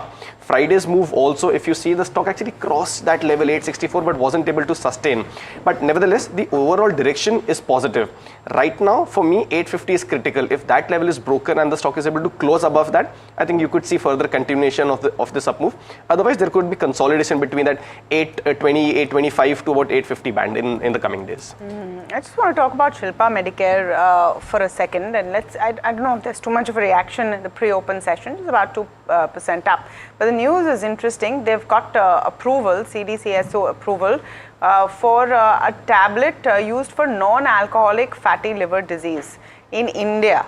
It marks a major milestone in this therapy in India, which is actually a huge problem, huger than is widely reported. Approval has reinforced companies' commitment to address unmet medical needs in hepatology is what they say. It makes the companies first in world to launch this novel product for any part of the world. It's a first-in-class treatment for NAFLD, which is non-alcoholic fatty liver disease. So just in terms of as a larger trend, pharmaceuticals, and Parag, I'll come to you on this. We've seen innovation as a driver. And we saw it with Glenmark, we saw it with Wockhardt, and we'll be speaking with Wockhardt actually today, even with Shilpa Medicare. So you're seeing Indian pharma companies go from maybe very efficient molecule manufacturers or CDMO players, and they're of course great at that as well, to innovation now coming in. Yeah, definitely. It's a very good trend, and let's see how big it becomes. It's a very, very good trend. In fact, I have heard many of the other companies also developing their own NCs, and that's a very good trend, I think, because as we saw in the Glenmark deal. Anything you're picking from that space? No, not up till now. No pharma? No, pharma I have. Pharma, we have Torrent Pharma, as we have discussed many times earlier. Torrent Pharma is there, then Lupin is one of our very small holding. Then we have Granules, which is our small holding. So, but Torrent Pharma is our flagship holding, which means that we are mainly bullish on domestic branded formulation with chronic portfolio, as we discussed last time. Yeah.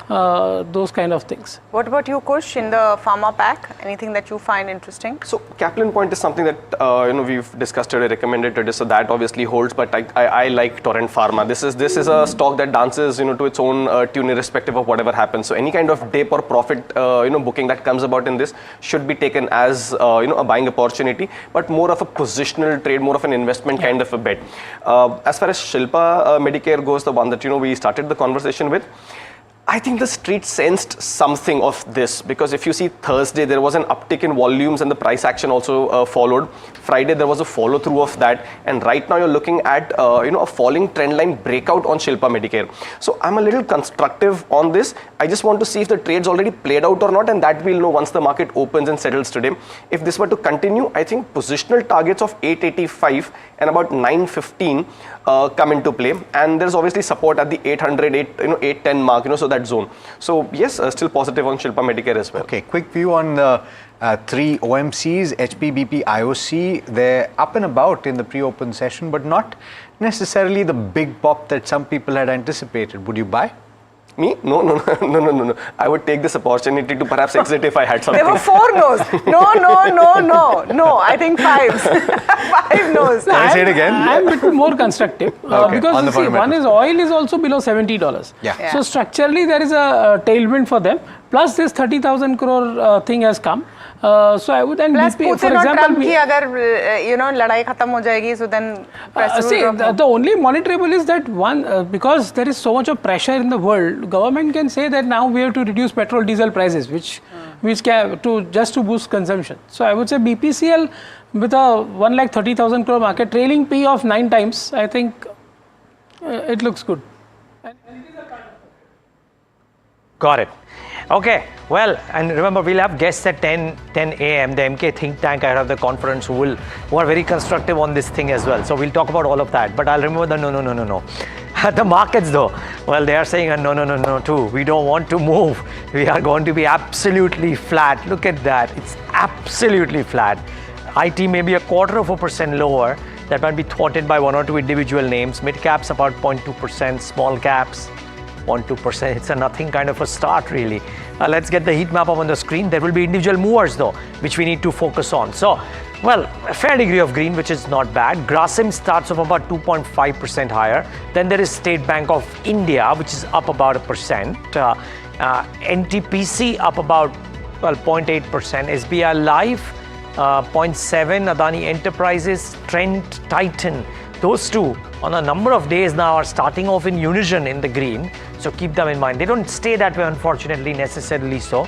But I think more green than red the last few days for Trent at least.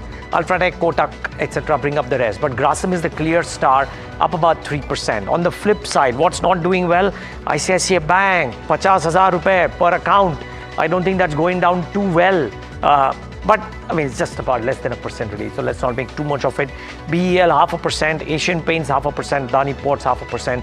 So that's the long story short. I mean, heavyweights like ICICI, Reliance and TCS are amongst the top 10 losers. And on the flip side, it's SBI and Grasim, but a lot more green in the first couple of minutes, which is a good sign. Yeah, not half bad as well. I think markets are turning to a yes slowly and surely. VIX is up. I would just pull up the India VIX as one indicator before anything else. That's about 5% up. So that's up and about this morning in trade. Let's pull up the Nifty contributors as well, if we can, and look at what's dragging down the markets. And it is ICICI Bank, even more than RIL, which is showing some pain. Otherwise, you'd maybe see a more positive market at this point. SBI, on the other hand, with decent numbers and inline numbers, despite that one-time treasury improvement, is holding on. I want to pull up what's happening in the broader markets this morning and just get you a sense of the mood there. Completely flat on the mid cap 150, like almost no movement. Small cap 250 though is about 0.5% down, and this is something that we talked about at the start of trade, that you might see some pain coming in there. Let me pull up the sectoral heat map for you and see how different sectors are doing. SBI pulling up the Nifty PSU Bank, clearly metals doing okay, JSW was doing fine, auto just about hanging out there, Nifty consumer durables. My guess is this is Voltas, and we'll come to some of those specific stocks in a bit, but Voltas's numbers have not been taken well by the street. Small cap 250 now has recovered actually, just about 0.25% down. So let's get to the stock specific action where all the real action is and the drama is. Let's look at Concord Bio, Voltas, Manappuram. All of these have reported today, and that's the impact that you're seeing. Concord Bio about about 6% down, so is Voltas. The street has not liked the numbers. Manappuram Finance, on the other hand, is actually 2.5% up. Is this the street saying that we already knew with Ashirvad that the microfinance book is in a pain point, but the gold loan book is okay? A bit of a rebound there. Tata Motors also doing fine despite actually a tough quarter, so rebound there as well. State Bank of India, Afcons Infra, let's look at some of those companies coming in. SBI is actually the champ on the Nifty as well. Afcons Infra, a strong set of numbers. Lemon Tree looked good this quarter, and you're seeing that playing out. I want to see what's happening with ICICI Bank. Has it recovered, or is it showing some signs of weakness? I would say recovered to some extent, about 0.5% down on the minimum balance increase. Government subsidy payment should be a shot in the arm for your OMCs. And it's reflecting, nothing massive, but definitely reflecting because there is more to go. These are back payments, remember. Subsidies are still being racked up by these companies, and there's no visibility over there. So perhaps, which is why a bit of a muted response. HDB Financial, a lot of brokerages have initiated a buy rating. Street has not really taken it in stride as of now. Shilpa Medcare, new drug approval for non-alcoholic fatty liver disease, 3.5% up. They say that this is an innovation and one-of-a-kind kind of drug for this disease. PG Electroplast is down once again. Nuvama has slashed their estimates by 35%, again a 10% down. It had already seen a huge hit in Friday's trade, and that continues. Yatra Online, once again because of results. Let's pull that up. It's clear that despite everything geopolitically, etc., people still want to travel. Yatra is turning out to be the stock of the morning, flying high 16% up right now. And those are numbers that you looked at, Alex, and they were astonishing to see in terms of Yatra. Their EBITDA, their margins, everything just zoomed. 100%. In fact, I'd love to speak to the management to find out what happened post second quarter of FY25, because that's when the real uptick in revenues took place, and they've more or less maintained a steady state over the course of the last 4 or 5 quarters, and the margins improving quite considerably on a year-on-year basis. On a sequential basis, this might be to a certain extent some seasonality playing into the mix here. There's a little bit of a decline in the margins, but all told, very, very good set of numbers for Yatra Online, and this bodes well for the industry as a whole. But do remember that this is a stock with a market capitalization of only about 1,500 crore rupees, and it is therefore prone to sharp moves either way. A few more stocks on the broader end of the spectrum. Sarda Energy up about 4.5% and continues its march higher. I wonder whether that momentum trade is going to continue. Lemon Tree Hotels building on early gains, now 3% higher. Kalpataru projects also in focus, up about 3.6%. Craftsman Auto gaining ground as well. But quite a few stories on the flip side, on the other end of the spectrum in the losers. PG Electroplast is once again losing ground, 10% lower today after the horrid showing on Friday, and one of the big losers today. We've spoken about a few of the other big movers, but I will add to the list Amber Enterprises, which is losing about 4%, Linde India losing close to 4% as well. You have Jai Balaji that's down about 3.5% or thereabouts. Action Construction losing 3%. So quite a few movers on the downside that are in focus. But I do want to ask you, Kush, about Sarda Energy, because it's up now 6%. Do you play that momentum? Not really, not particularly, Alex, because if you see, the last week also the stock had its fair share of volatility, where a couple of sessions it was up, but then also saw a sharp round of profit booking that was also backed with some volume. So while the trend remains positive, I think the near-term trade on this one is done. If you have, you can continue to hold. That doesn't seem to be a problem. So with a stop loss around the 545 mark, you could continue to hold. But would you add a fresh? Not yet. I think there is still some selling pressure that might come in at higher levels. Thank you so much, Kush. Thank you so much, Parag Bhai, for joining us this Monday morning on this leg of the show. But more interesting conversations lined up. Sanjeev Prasad joins us now. He's MD and co-head Kotak Institutional Equities. Sanjeev, very good morning to you, and thank you so much for your time. Let's start with your perspective of what the first quarter has looked like in terms of results. Largely disappointing, you would say, or better than expected? I would say it's line with expectations, but the expectations are pretty muted going into the quarter. So, to get too depressed or too excited about. So if you look at the Nifty 50 companies that reported, almost all the companies reported, 3 are yet to report. Profits are slightly higher versus our expectations, about 3% higher. But most of that beat, in fact, the entire beat is coming from one company alone, which is SBI. And that too on the back of non-interest income, post on the investment book over there. Otherwise, given the downturn that we are seeing in both consumption demand and investment side, numbers expected to be weak. So no real negative surprise in that sense. Many companies have already reported the quarterly volume numbers, which were not expected to be great. Many companies already reported the pre-release, some indications on the volume growth or top line growth or loan growth, etc. So in that sense, it's okay. The bigger question is, where do we go from here? Because this trend of disappointment in terms of weakness in the economy has been continuing for the last several quarters now. Sanjeev, hi, morning. I'm just wondering, so Q1, as you said, along expected lines in quite a few weak numbers, there may be a couple of bright spots, but do you see any early signs heading into Q2 that perhaps things might improve in certain pockets? And here I'm specifically talking about recent reports on inventory buildup in the consumer space. I'm talking about staples more than anything else, not durables. Would you say that there might be some green shoots, particularly rural side?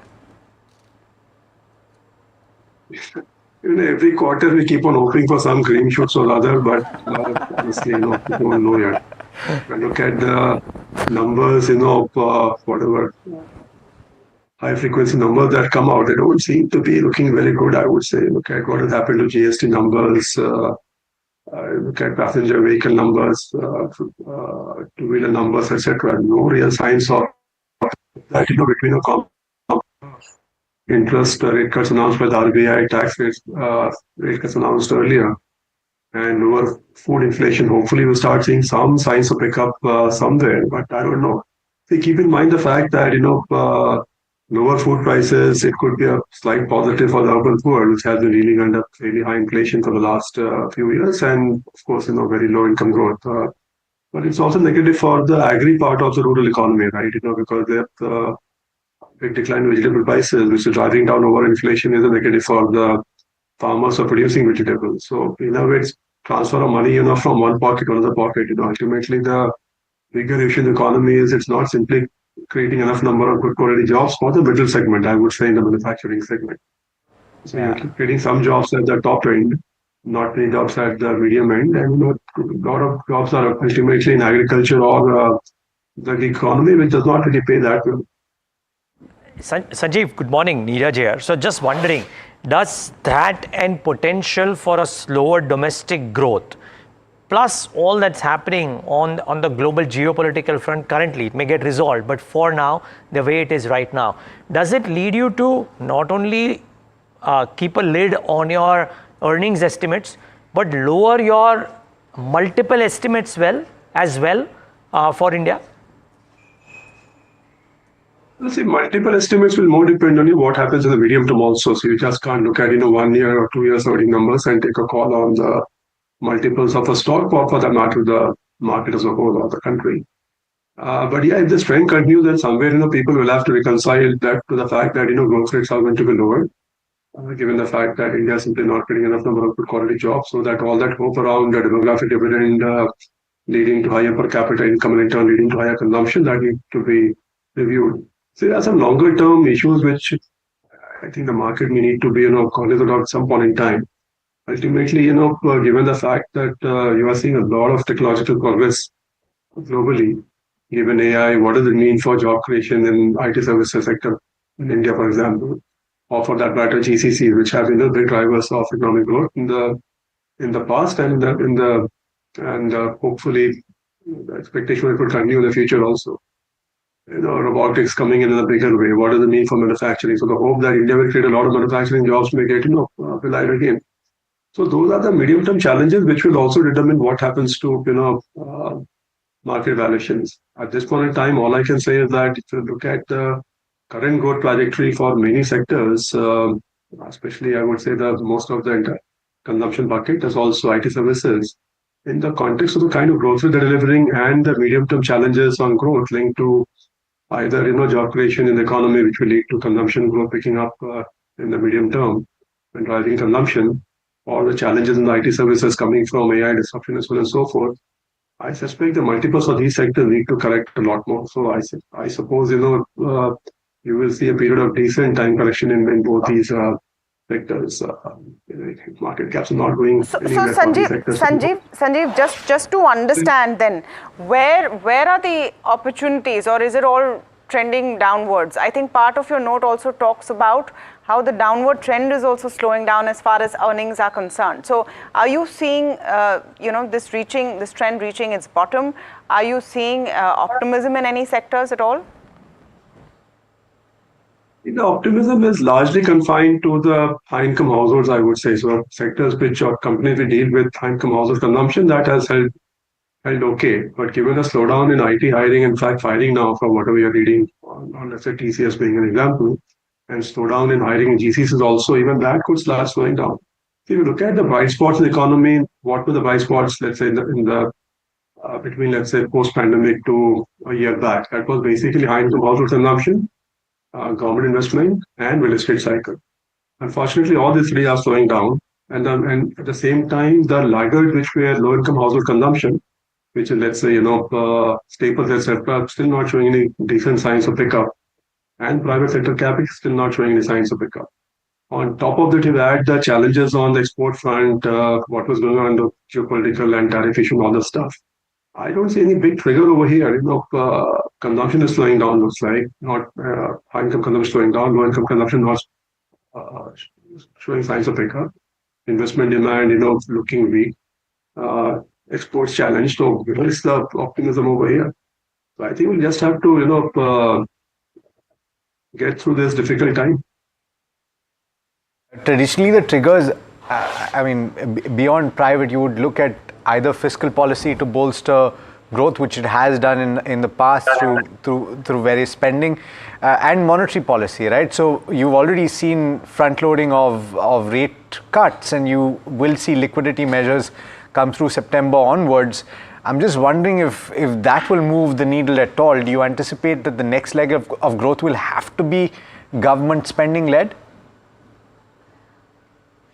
Well, let's see, given the fact that India is running already fairly high fiscal deficits, between the central government and state government, this year we will end at about 7.3%, 4.4 and 2.9. That's already a very, very high number. The scope to do, any major fiscal stimulus is also limited. The problem is, ultimately, we are not seeing any big investment by the private sector over here. Whatever investment done, a little bit in the manufacturing sector, etc., but that's about it. So somewhere the animal spirit seems to be missing in the economy. And how do you derive that? The government is trying its best. It gave a big income tax cut in September 2019 after, unfortunately, COVID happened. And ever since, we have seen more signs of really pick up in the private sector capex. So all the better. The intent behind the income tax cut was the company will start investing aggressively. We haven't seen that, as yet. PLI schemes, again, a lot of incentives given to companies. We have seen some investments in a few areas, which is a positive. Of course, we have seen import substitution in a big way. But that's not enough to move the needle. We need something more. I don't know what that something more is, but whatever is being done currently doesn't seem to be enough to excite the private sector. So that's the whole challenge. Unless you start seeing investment picking up in a bigger way, job creation coming through, how can you build a case for consumption picking up? Sanjeev, so is it, and I'm not saying this in a bad way, but I'm asking, is it a cautious stance market-wide for you, and rightly so with all the reasons that you've given? Or do you believe there are some very strong green shoots? I mean, the targets given for energy transition still hold strong, still reiterated by companies, etc. Is that a green shoot? Is something else a green shoot? Anything that stands out for you as a green shoot in an otherwise very dull market? There are pockets, where you can see some progress. For example, the entire manufacturing space. It may not be enough to create large number of jobs, but company-wise, seeing very strong growth, whether it is an Amber or Dixon, etc. These companies are ultimately, doing now backward integration, getting to start to manufacture components in India, on the back of that, Hopefully, more jobs will get created and so on and so forth. So some things are happening, not as things are not happening. For example, high income household consumption is still holding up well. People are still spending money on, on travel, tourism, transportation, airlines, etc. Still doing reasonably okay, I would say. But it's just that in the broader context, it's simply not enough to move the broader economy. And what India needs is ultimately job creation for the mass segment. Okay, thank you so much, Sanjeev, for speaking with us. Always a pleasure to get your point of view and varied points of view actually in the market coming in. Some recovery actually on the Nifty. I want to pull up the intraday of the Nifty and look at the kind of recovery that has come in there mildly, and it's of course going to be range bound. One space, folks, which is really hurting is your entire RAC, AC industry, PG, Electroplast, no reprieve there. Voltas, another 6.5% down. Amber Enterprises joins the pity party over there. Blue Star, Siemens, I think that entire space looking like it's going through pain. And I don't think it's as simplistic as, all right, monsoon came in early. There seems to be deeper trouble there because we've been talking about this early monsoon and this impact for a while. Yeah. And if you recall, the first conversation that we heard was that, okay, so we're paring down our inventories to keep up.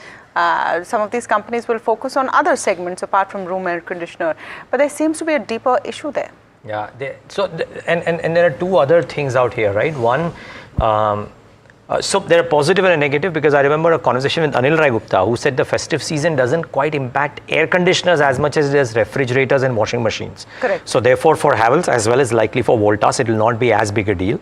But the management of Voltas, I think in the con call and in the commentary that they've given, have said that the inventory cleanup and some bit of festive season buying will hold them in good stead Q2 onwards. So now the question is, will we actually see that translating into numbers in Q2, or is it more of a hope trade? I mean, summer trade is when you look at ACs. Now, I just wonder, Diwali is usually when the cool season starts. The monsoon has been fantastic. It's not just the early onset of the monsoon, it's also good spatial distribution and consistent rainfall, and so therefore no terribly hot days in places like Mangalore and various other places. My question is, for such a stable business and a strong company, one good monsoon should not shake the boat to this extent. And you're seeing it across just one company. You're seeing it as a theme in Symphony, the industry.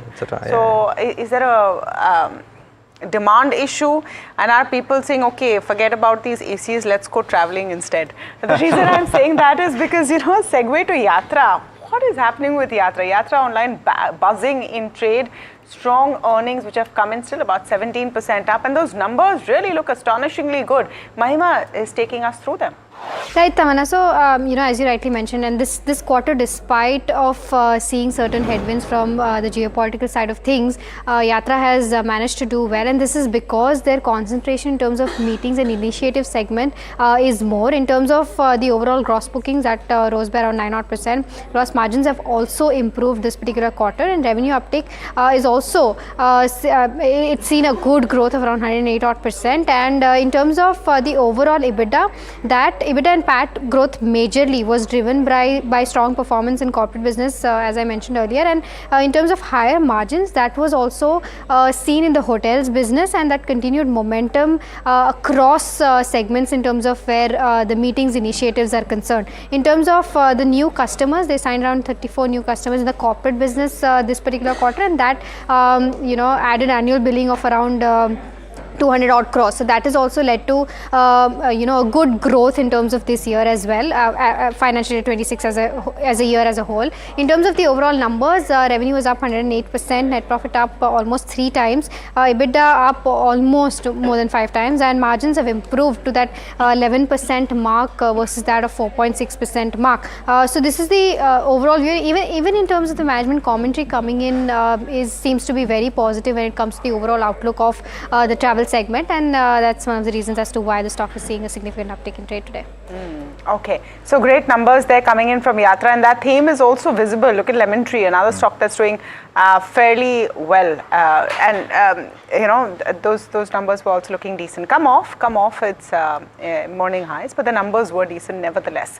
All right, another big story which we're tracking right here on NDTV Profit this morning is the cabinet withdrawing the income tax bill 2025, which was originally introduced in the Lok Sabha in Feb. This is to incorporate recommendations of the select committee and avoid confusion from multiple versions of the bill.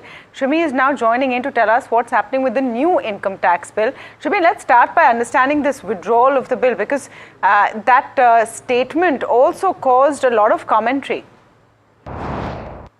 Well, in a procedural but significant development, the government has withdrawn the Income Tax Bill 2025, originally introduced in the Lok Sabha on February 13. Now, the decision has drawn some criticism, particularly over concern that considerable amount of time and efforts invested in the earlier version of the bill may go to waste. However, the government has defended the move, saying that it's a necessary step for legislative efficiency. Now, why the bill was withdrawn? Just for the benefit of our viewers, the Finance Minister Nirmala Sitharaman on Friday stated that the withdrawal was necessitated by the need to incorporate several technical corrections, including drafting refinement, alignment of phrases, and proper cross-referencing, and all of which are actually critical to ensure that the final legislation has clarity and coherence. Now, Parliamentary Affairs Minister Kiran Rijiju also went on record underlining the fact that the number of amendments, 285 amendments we are talking about, in line with the select parliamentary panel suggestion, would have taken 3 separate motion, which is quite impractical, and hence government decided to withdraw the earlier version and reintroduce rather the fresh bills, which kind of saves times and ensure the procedural efficiency. Now, what's in the new bill? Some of the key proposal includes, the anonymous donation exclusively to purely religious trust. However, those religious trusts who are also running social services like school and hospitals will no longer qualify for any tax exemption, is one of the important amendment. Another one is with respect to allowing taxpayer to claim TDS refund even after the tax filing deadline without facing any penalty. That was also not there in the earlier version. Besides, bill also proposes safeguard for fairer assessment, requiring tax official to actually issue notice and consider taxpayer responses before initiating any kind of enforcement action. And then a lot of emphasis on the digital first approach, like on the faceless processes to enhance convenience and reduce the scope of corruption, etc. And additionally, the bill is to restore, sections which are inadvertently removed in the original bill and had created a lot of confusion. One with respect to increasing capital gains on the limited liability partnership, and another one with respect to the deduction claim on the inter-corporate dividend. So those will be also rectified. So the new version of the bill is expected to be introduced in the Lok Sabha by Finance Minister today. So in a nutshell, while the withdrawal seen as a setback, but it is actually in a strategic move by the government to ensure that the final legislation reflects the broad consensus and incorporate the key shareholder voices in shaping one of the most critical and crucial laws. Okay, Shami, thanks for that. Okay, on to more news and updates, and in fact some information. Here's some analysis done by my colleague Hiral that domestic institutional investors, major market players in 2025, inflows crossing 4 lakh crores and reaching over 80% of the previous year's tally amid significant FI selling. Hiral, give us a detailed perspective. Absolutely. Significant FI selling, but the DIIs have actually ignored what the FIs are doing to some extent. And this is the highest ever number that we've seen in the first 7 months in a calendar year. The DII inflows have crossed 4 lakh crore mark in 2025. And to this, if you talk about the FI number, they've sold only worth 1.65 lakh crores. So the sell number by the FIs is way lower than what the DIIs have bought. Let's understand what is it actually.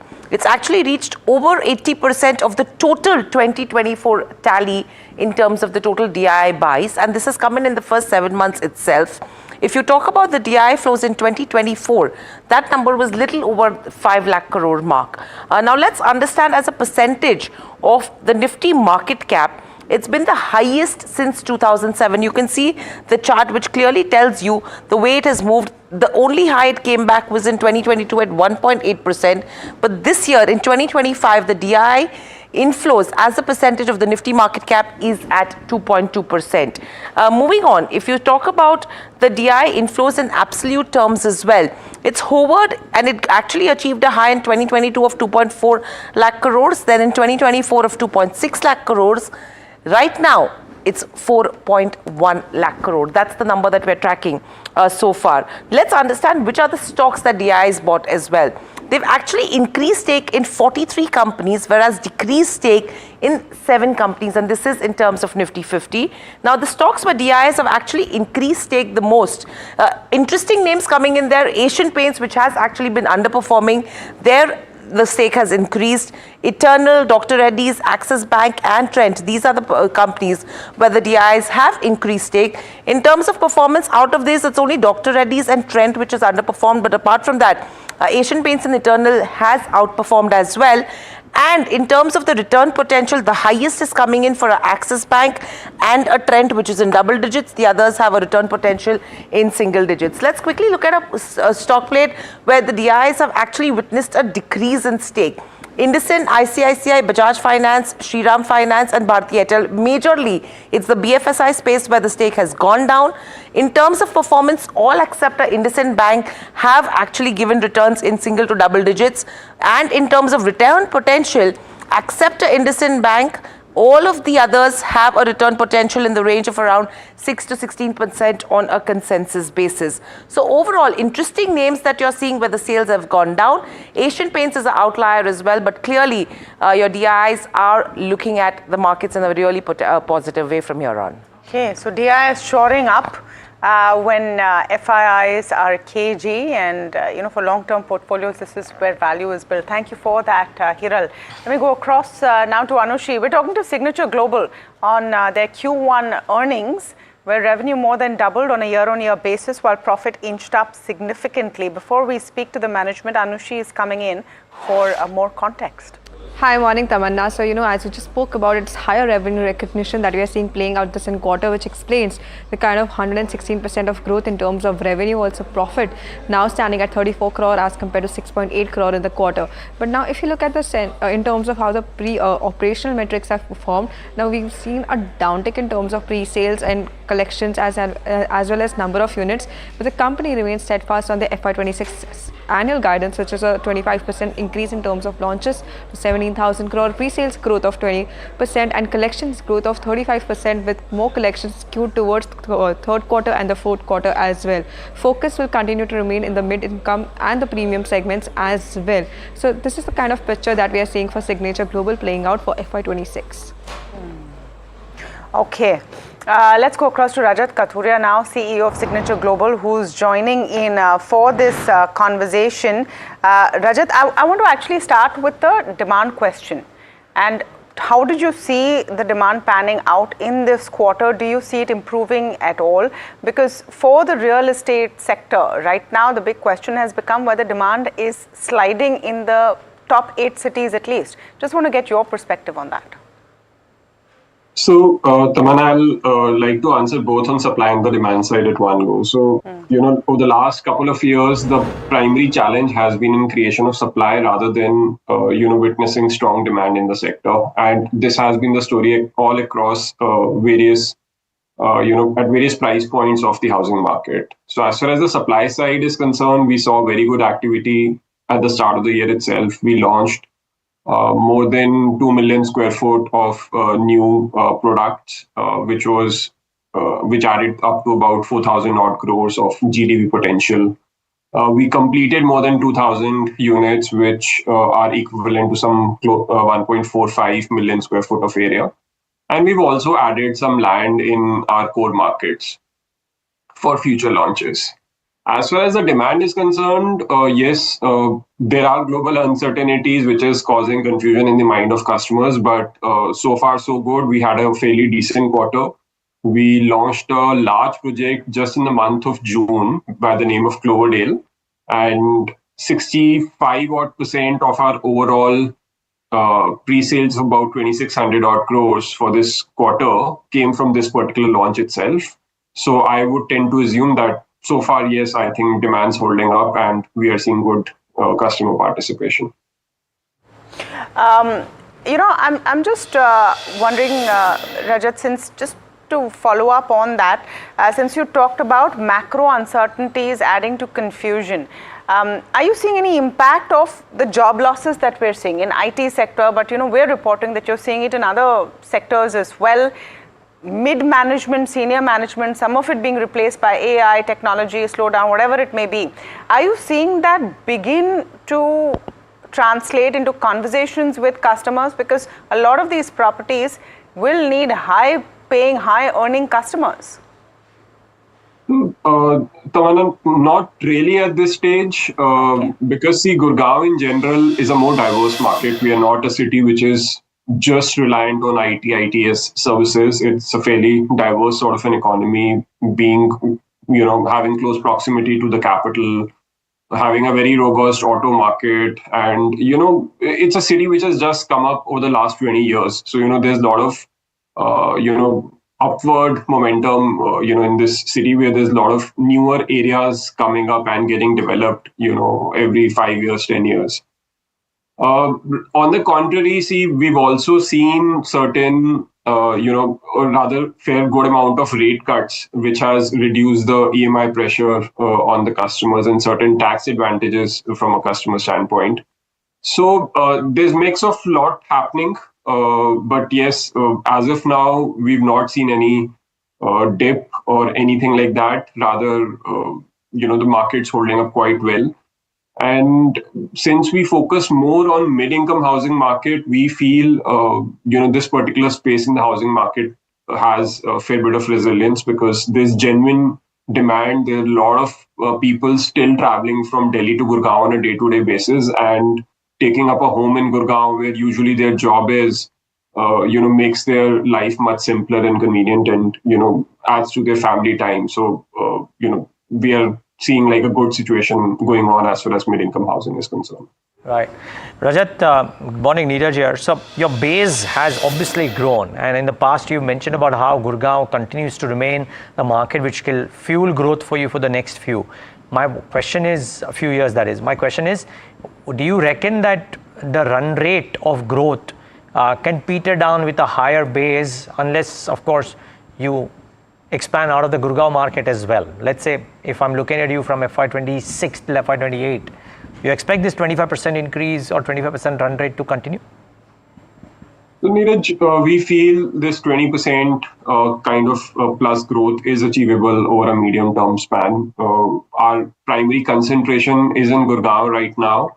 And the primary reason is that, see, it's not just about demand, it's about, meeting out your commitments as well on the supply side. So by staying within a particular geography, we are able to, manage the supply side much better. It's very important to commit, make good our commitments in terms of timely and quality delivery of our homes. So we feel much more comfortable by creating a larger position within a market. Yes, since this is just one market, which is kind of performing quite well, at some point in time, we will, add on new markets. But at this stage, we feel there is a lot of work in Gurgaon, and a 20% plus growth seems possible from this market itself, despite the larger base. And Rajat, you reckon this will be a function of both value and volume, or eventually you might have to resort to one over the other in order to maintain growth? What seems the more susceptible piece of the two? See, fundamentally, it has to be volume and lesser value.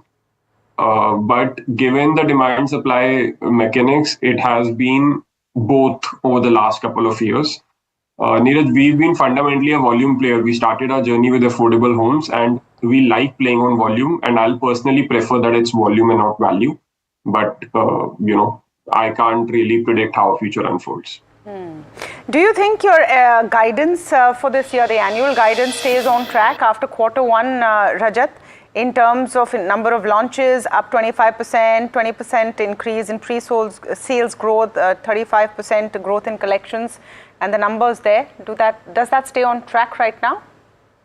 No, it absolutely stays on track, Tamanna. We are planning a couple of large launches within this calendar year. So by October or November, we would have hopefully, we intend to meet out our entire supply related side situation, which is the launches.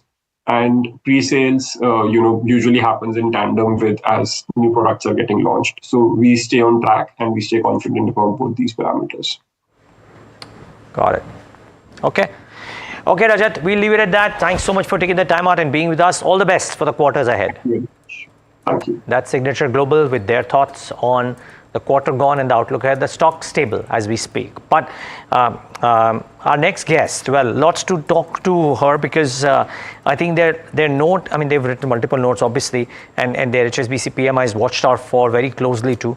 But I think when Pranjul and team wrote about US imposing 25% tariff and a penalty and what next, I think that sets the stage for what we want to talk to her about and more. Chief India and Indonesia economist at HSBC joins us right now on the show. Pranjul, great having you. Thanks so much for joining in. My question is exactly what you wrote in the note. What's next? Yes, thank you very much for having me as always.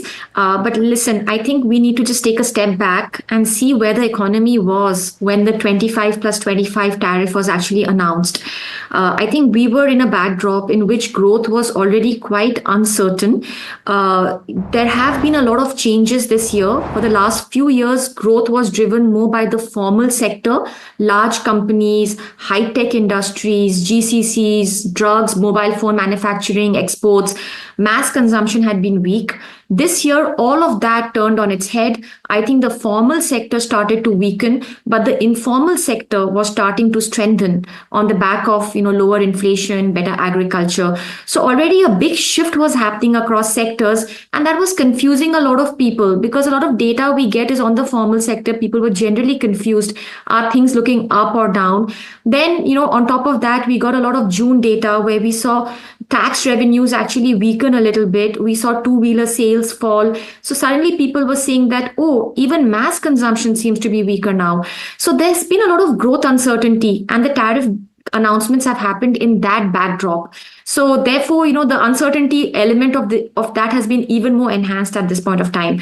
Now, coming to the tariff on its own, couple of points. If we get the 50 basis points tariff and it sort of lasts, for long, my sense is over 1 year, it could take away about 0.7 percentage points from GDP growth, which basically means that GDP growth in both FY26 and FY27 could be below 6%, in real terms. So I think the hit is significant at this point of time.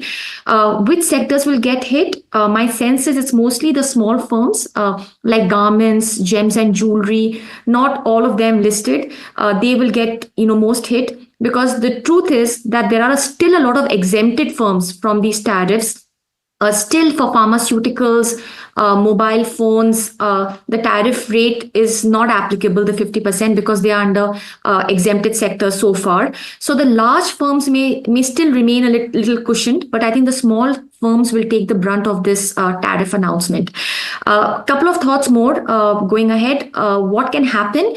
Look, why did we fall into this in the first place? I think a few things changed in the last few months. One was Russian oil became a big deal at this point of time. Second, there was a general sense that India was not giving enough in the trade negotiation with the US. And I think the path ahead depends on how these two paths unfold. I think if we can show over time that our dependence on Russian oil comes off a little bit, and already I must say, we are looking at this data very carefully. Until June, we were buying about 35% of our oil from Russia, but from July, it has fallen closer to about 20%. So already the share is falling a little bit. If we can show a path that over time we'll reduce it even more, I think that could be to our benefit. And in terms of trade negotiation, if we can give a little more, maybe not give everything we are really particular about, like dairy and agriculture, but give a little more than we have given at this point of time. And I'm happy to discuss that. Then maybe, we can end up with a better deal with a tariff rate, which is much lesser than 50%. Because to be honest, 50% does hurt. Yeah. So this is where I stand. Yeah, Pranjul, absolutely agree with you, and that's bang on. 50% does hurt, and you've given your calculation for a 0.7% hit on GDP. What about the reverse, where India, in a scenario where we come off and wean off Russian crude significantly, what is the impact of that on our trade deficit, where we end up having to buy more highly priced crude for some time, and what would be the GDP impact there if you have to weigh both on balance? Yeah. Look, I think there is an economic reason why our dependence on Russian oil has actually fallen in the last month or so, because I think the discount element between Urals and Brent had actually fallen off quite a bit already, with oil prices now being lesser than $70 a barrel.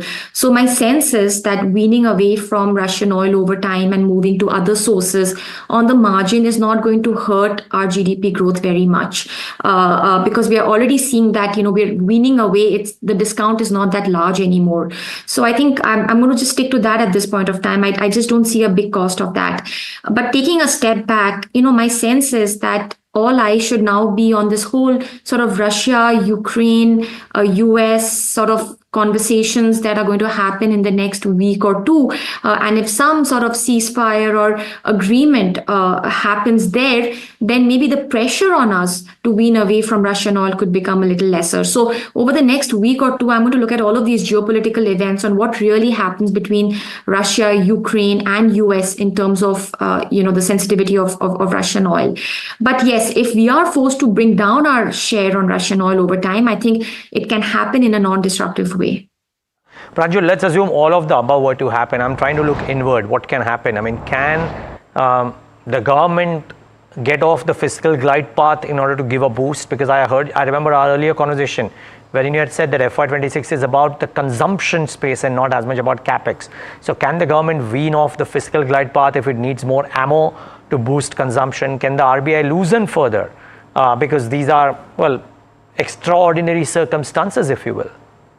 Yeah, I'm glad you brought this up. And let me start with RBI, because I think that's very important. We had the RBI meeting last week. The market reaction to RBI meeting was that the bar for further easing from here is very high, because what the RBI ended up doing was it raised its 1 year ahead inflation and growth forecast. And a lot of people thought that, oh my God, RBI thinks growth is going to be great, 6.6% in the first quarter of FY27. Inflation is going to be pretty high at 4.9%, so which means that no more easing from here. But I'm going to disagree with this. My sense is that the bar for further easing is not very high at this point of time. If we go into the details of the forecasts and the comments made by the RBI governor, he clearly said that, look, we did not have sufficient data to bring down our GDP growth forecast. He also mentioned that May-June data on the margin has not been as strong. It's been a little bit of a mixed bag, but in a way they need to wait for more data to unfold. At this point of time, if data in the next couple of months comes out a little weaker and the trend over June is sort of followed in terms of weaker tax revenues, my sense is that the RBI will bring down its growth forecast and could cut rates if and when it's needed. So I won't say that the bar is very high. I think there is a little bit of space for more monetary policy easing at this point in the fourth quarter of this calendar year. Moving on to fiscal, my sense is that as long as oil prices, global oil prices, remain below 70 up to about $75 a barrel, remain basically between $65 and $70 a barrel, then the tax collections for the central government is going to be high because of money being made by all of these oil distribution companies. They come to the government in the form of higher dividends. What the government can then do is use this money to give some sort of subsidy to exporters. So I think we can still provide some subsidy to exporters of about 0.3% of GDP without breaking our fiscal deficit consolidation path.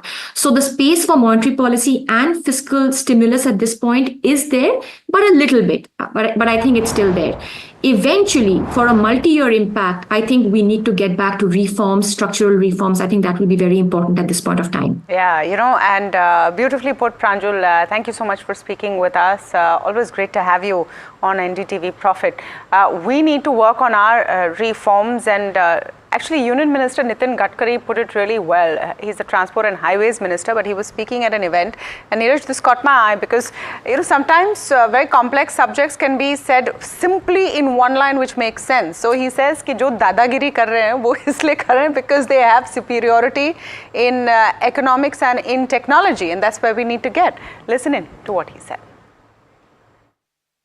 Technology और science में हमारी institutions और हमारे scientist उस दिशा में काम करेंगे तो हमारी देश की प्रगति और विकास का जो दर है वो और 3 गुना बढ़ेगा। और अगर हमारा एक्सपोर्ट बढ़ेगा, इकोनॉमी और ग्रोथ रेट बढ़ेगा, तो मुझे नहीं लगता कि हमें किसी के पास जाना पड़ेगा। आज जो दादागिरी करते इसलिए कर रहे हैं कि वो आर्थिक दृष्टि से संपन्न है। दादागिरी इसलिए करते हैं कि उनके पास टेक्नोलॉजी है। अगर उनसे अच्छी टेक्नोलॉजी और रिसोर्सेज हमारे पास आएंगे तो हमें दादागिरी नहीं करनी है। हमारी संस्कृति तो ये कहती है कि विश्व का कल्याण हो। हमारे कोई इसमें हमने ये नहीं कहा कि मेरा कल्याण पहले करो बाद में विश्व का कल्याण करो। Okay, well, and I think I think a lot of the commentary that comes in from various people in positions of power and decision making should be now watched with keen interest, Tamanna, because there are some very interesting moves that we as a nation will make in the wake of the next 6 to 12 odd months, considering all that's happening geopolitically. Yeah, no, we can't let this opportunity go by, and standing up in a very, classy, respectful way is something that India has definitely done. Yeah. Most certainly. Yeah. Okay, more news. Back to the micro. Wockhardt is in focus. The company's posted a net loss, majorly due to exiting the US generics business. Before we get into management, let's get in Varsha to talk about how the street is viewing these numbers and viewing the company as well. Varsha. Well, thank you so much for that. So, overall, if I were to talk about the key highlights for Q1 FY26 of Wockhardt, if you see India business were up 8% year on year, UK business was up 13%. The net profit impact that you're seeing is led by the exceptional items, which is Wockhardt's exit from their US business.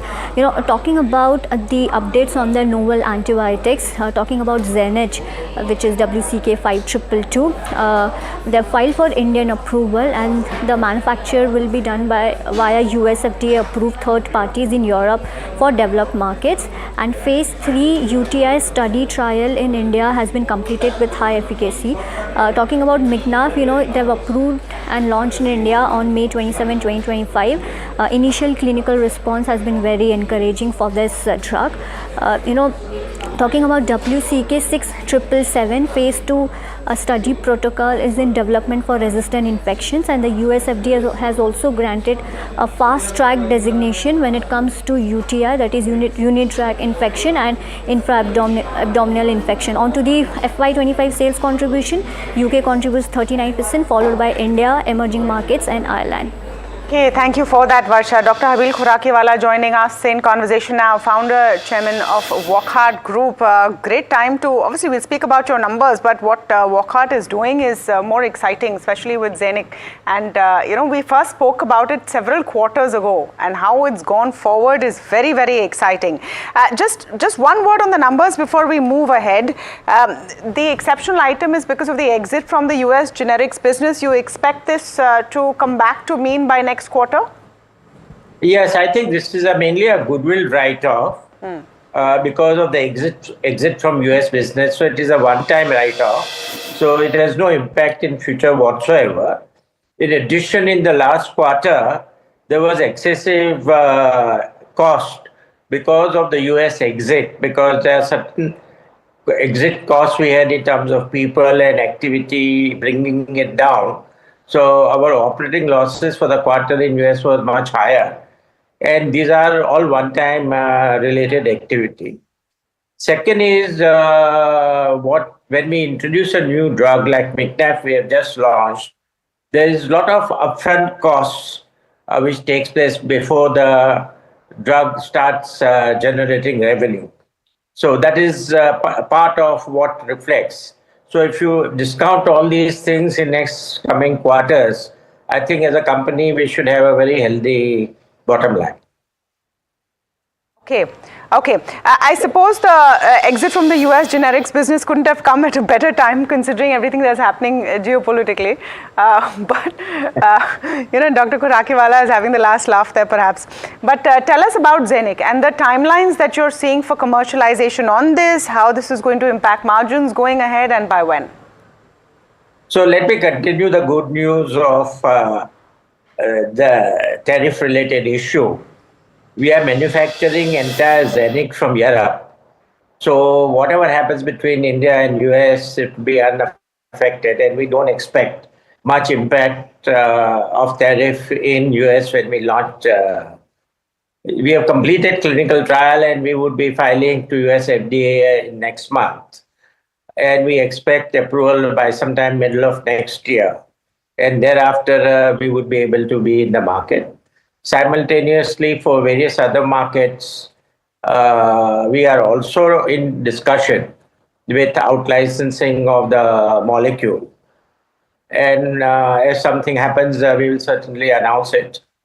In India, we filed for approval in March. We expect approval to come by year end, and we should be in the market early next year. Okay. Dr. Khurakiwala, so when I just look at the takeaways from either the annual report or the con call as of June, I'm just trying to understand the timelines as they stand, right? Because it's spoken about how the US NDA by August or September 2025, India launch, I believe the DCGI filing was completed in March and you were expecting the approval by early 2026 and commercial launch by mid 2026. Do all of those stay on track, sir? Absolutely. Okay, great. We've discussed about Zenic enough number of times. What else are you doing, sir, which is exciting? Can tell us a bit about that? See, the most exciting part is not only Zenic research-related area, but we are also in the process of building a global organization to market this product worldwide, and that will continue to be there. The second is that there is a 4282, which is a product which is given in a gram-negative at initial stage. We are completing the clinical trial by October, and we should be filing to DCGI in India early next year. So that is another molecule which is quickly coming online within a year after the launch of Zenic. Just to get a sense of Fovisco and Micnaf as well, if you can explain for our viewers and your investors, are these also in the same category of breakthrough kind of developments to treat very stubborn diseases? Coming to Micnaf, which we have already introduced, it is coming after about 40 years in that category of microbial organization, and very fact that it works nearly 97% in pneumonia. Today, azithromycin and other drugs which are in that category has developed a very high resistance, as high as 40%. And many of the patients has to be hospitalized and given intravenous injection. So from that point of view, this drug is definitely a breakthrough drug. The only major difference is this is a gram-positive drug. Zenic is a gram-negative. So if you look at it in a holistic manner, that we have a drug for gram-positive and also a drug for gram-negative. Just one last very quick comment from you, Dr. Khurakiwala, on what is happening with tariffs and the impact it could have on pharma sector, and not you specifically, but the whole Indian pharma sector, which has, and a lot of companies have huge exposure to the United States market. Yeah, that is true, because Indian companies' exposure is about 40% of total consumption or prescription of pharmaceuticals in the United States. So I do not know what kind of short-term impact would be there, because it is not easy to manufacture these products overnight. And therefore, it takes about 3 years plus to get an alternate suppliers or manufacturers because of US FDA. And these are very vastly used drugs in the United States. So from the availability point of view would be a very important aspect in US. And I personally do not think it would have a significant impact on Indian pharma industry because otherwise there will be massive shortage of drugs in the US. Thank you so much, Dr. Khurakiwala, for speaking with us today. We'll take a very short break as we keep our focus on what's happening with markets. Very interesting conversation on the other side. We speak to the MK think tank. Nirav Seth and Seshadri Sen join us ahead after the break on their upcoming conclave. All of that and more.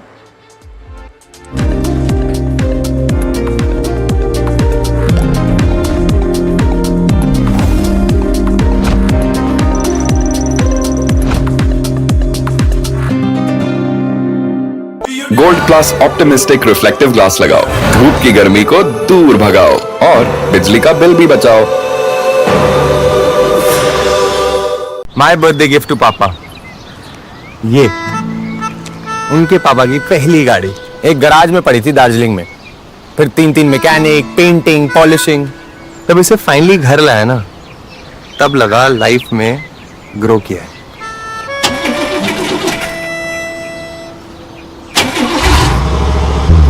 SIP करो, invest करो, life में grow करो। प्रतिभूति बाजार में निवेश बाजार जोखिमों के अधीन है। निवेश करने से पहले सभी संबंधित दस्तावेजों को ध्यान से पढ़ें। हेलो बोलिए मैडम, डब्बा ट्रेडिंग कब से चल रहा है पता है मैडम आपको? हम और आप तो जन्म भी नहीं हुआ था हमारा। We investigated a shady advisory firm that has spent big bucks on advertising on the front pages of national dailies. ये आपको बिल्कुल उसका ऐसे हल्का सा भी खौफ नहीं है। मैडम एक बात को खौफ किस लिए रखना चाहिए तो बताओ, कौन सा गलत काम कर रहा हूँ मैं? After our report, we also saw NSE came out with a cautionary circular to the investors. Market Regulator Securities and Exchange Board of India has also come out with a release talking about the actions that it has taken. Cyber complaint has also been filed against the entities involved in this entire dabba trading scam.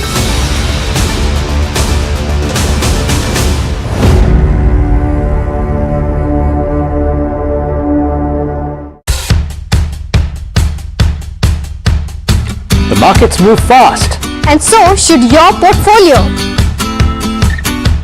Expert insights, real-time stock picks. Do I buy Ola? Should I hold CDSL for the long term? Buy, sell or hold.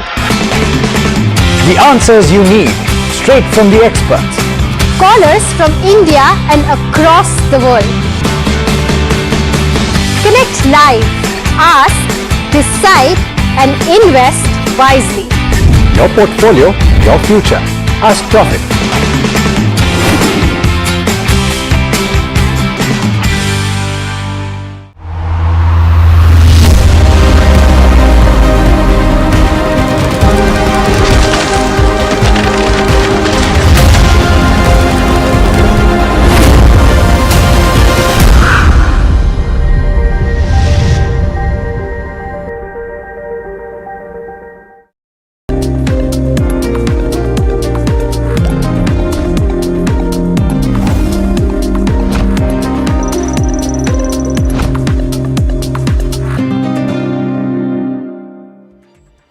Back with India Market Open right here on NDTV Profit, and just ahead of the start of the conference season, if you can call it, or conference season 2.0, because nowadays there are a clutch of investor conferences happening, but one which is very large, and we are pleased to have in the MK think tank Nirav Seth, CEO of Institutional Equities, and Seshadri Sen, Head of Research and Strategist Institutional Equities at MK Global, ahead of the MK Confluence, which is their trademark flagship investor conference. Gentlemen, both of you, thanks so much for joining in. Interesting times to have a conference, considering the fact that all that's happening. So tell us a bit about what are the kind of companies coming in fine, but what is the predominant question from your global and local clients about what they expect out of this conference? Well, it's the way you want to look at India is that it's always been a structural story, and then you got this kind of obstacles that keep on coming in, and that sort of distorts the near-term view on the market. And it's a serious stuff in terms of what is happening on the trade war and all that. And therefore people are looking at questions, and it's not that, and the answers are not easy. because the companies are not aware, right? So there is this big gentleman, and we have no idea in terms of what is his ultimate objective, right? So how do you negotiate with a guy where you don't know what the end objectives are? So it's a tough time, but I assume that, so we are blessed with a large domestic market. It takes time to try and re-pivot to something else, finding new geographies and all that. But I suspect that this will last for a while. I'm just getting that, it's a gut feel. This tariff problem will last for a while? Yeah. It doesn't seem to be a Russian oil sort of a scenario. It's something more than that. That I'm hoping that we sort it out before 27 August. But I suspect that we should brace ourselves for a longish battle. I'm just getting that gut feel more than anything else. Yeah. No, I mean, I think you're not off, Nirav, considering that he's not taking the same action. Trump, the big man, like you said, has not taken the same action against China, which is even a larger consumer of Russian crude. Maybe this has to do with that 35-minute call which was reported over the weekend or whatever it may be. Having said that, then what are you saying to clients? What are the kind of companies that they should look at? Because you can't really, in this world of globalization, look at companies that have nothing to do with global trade.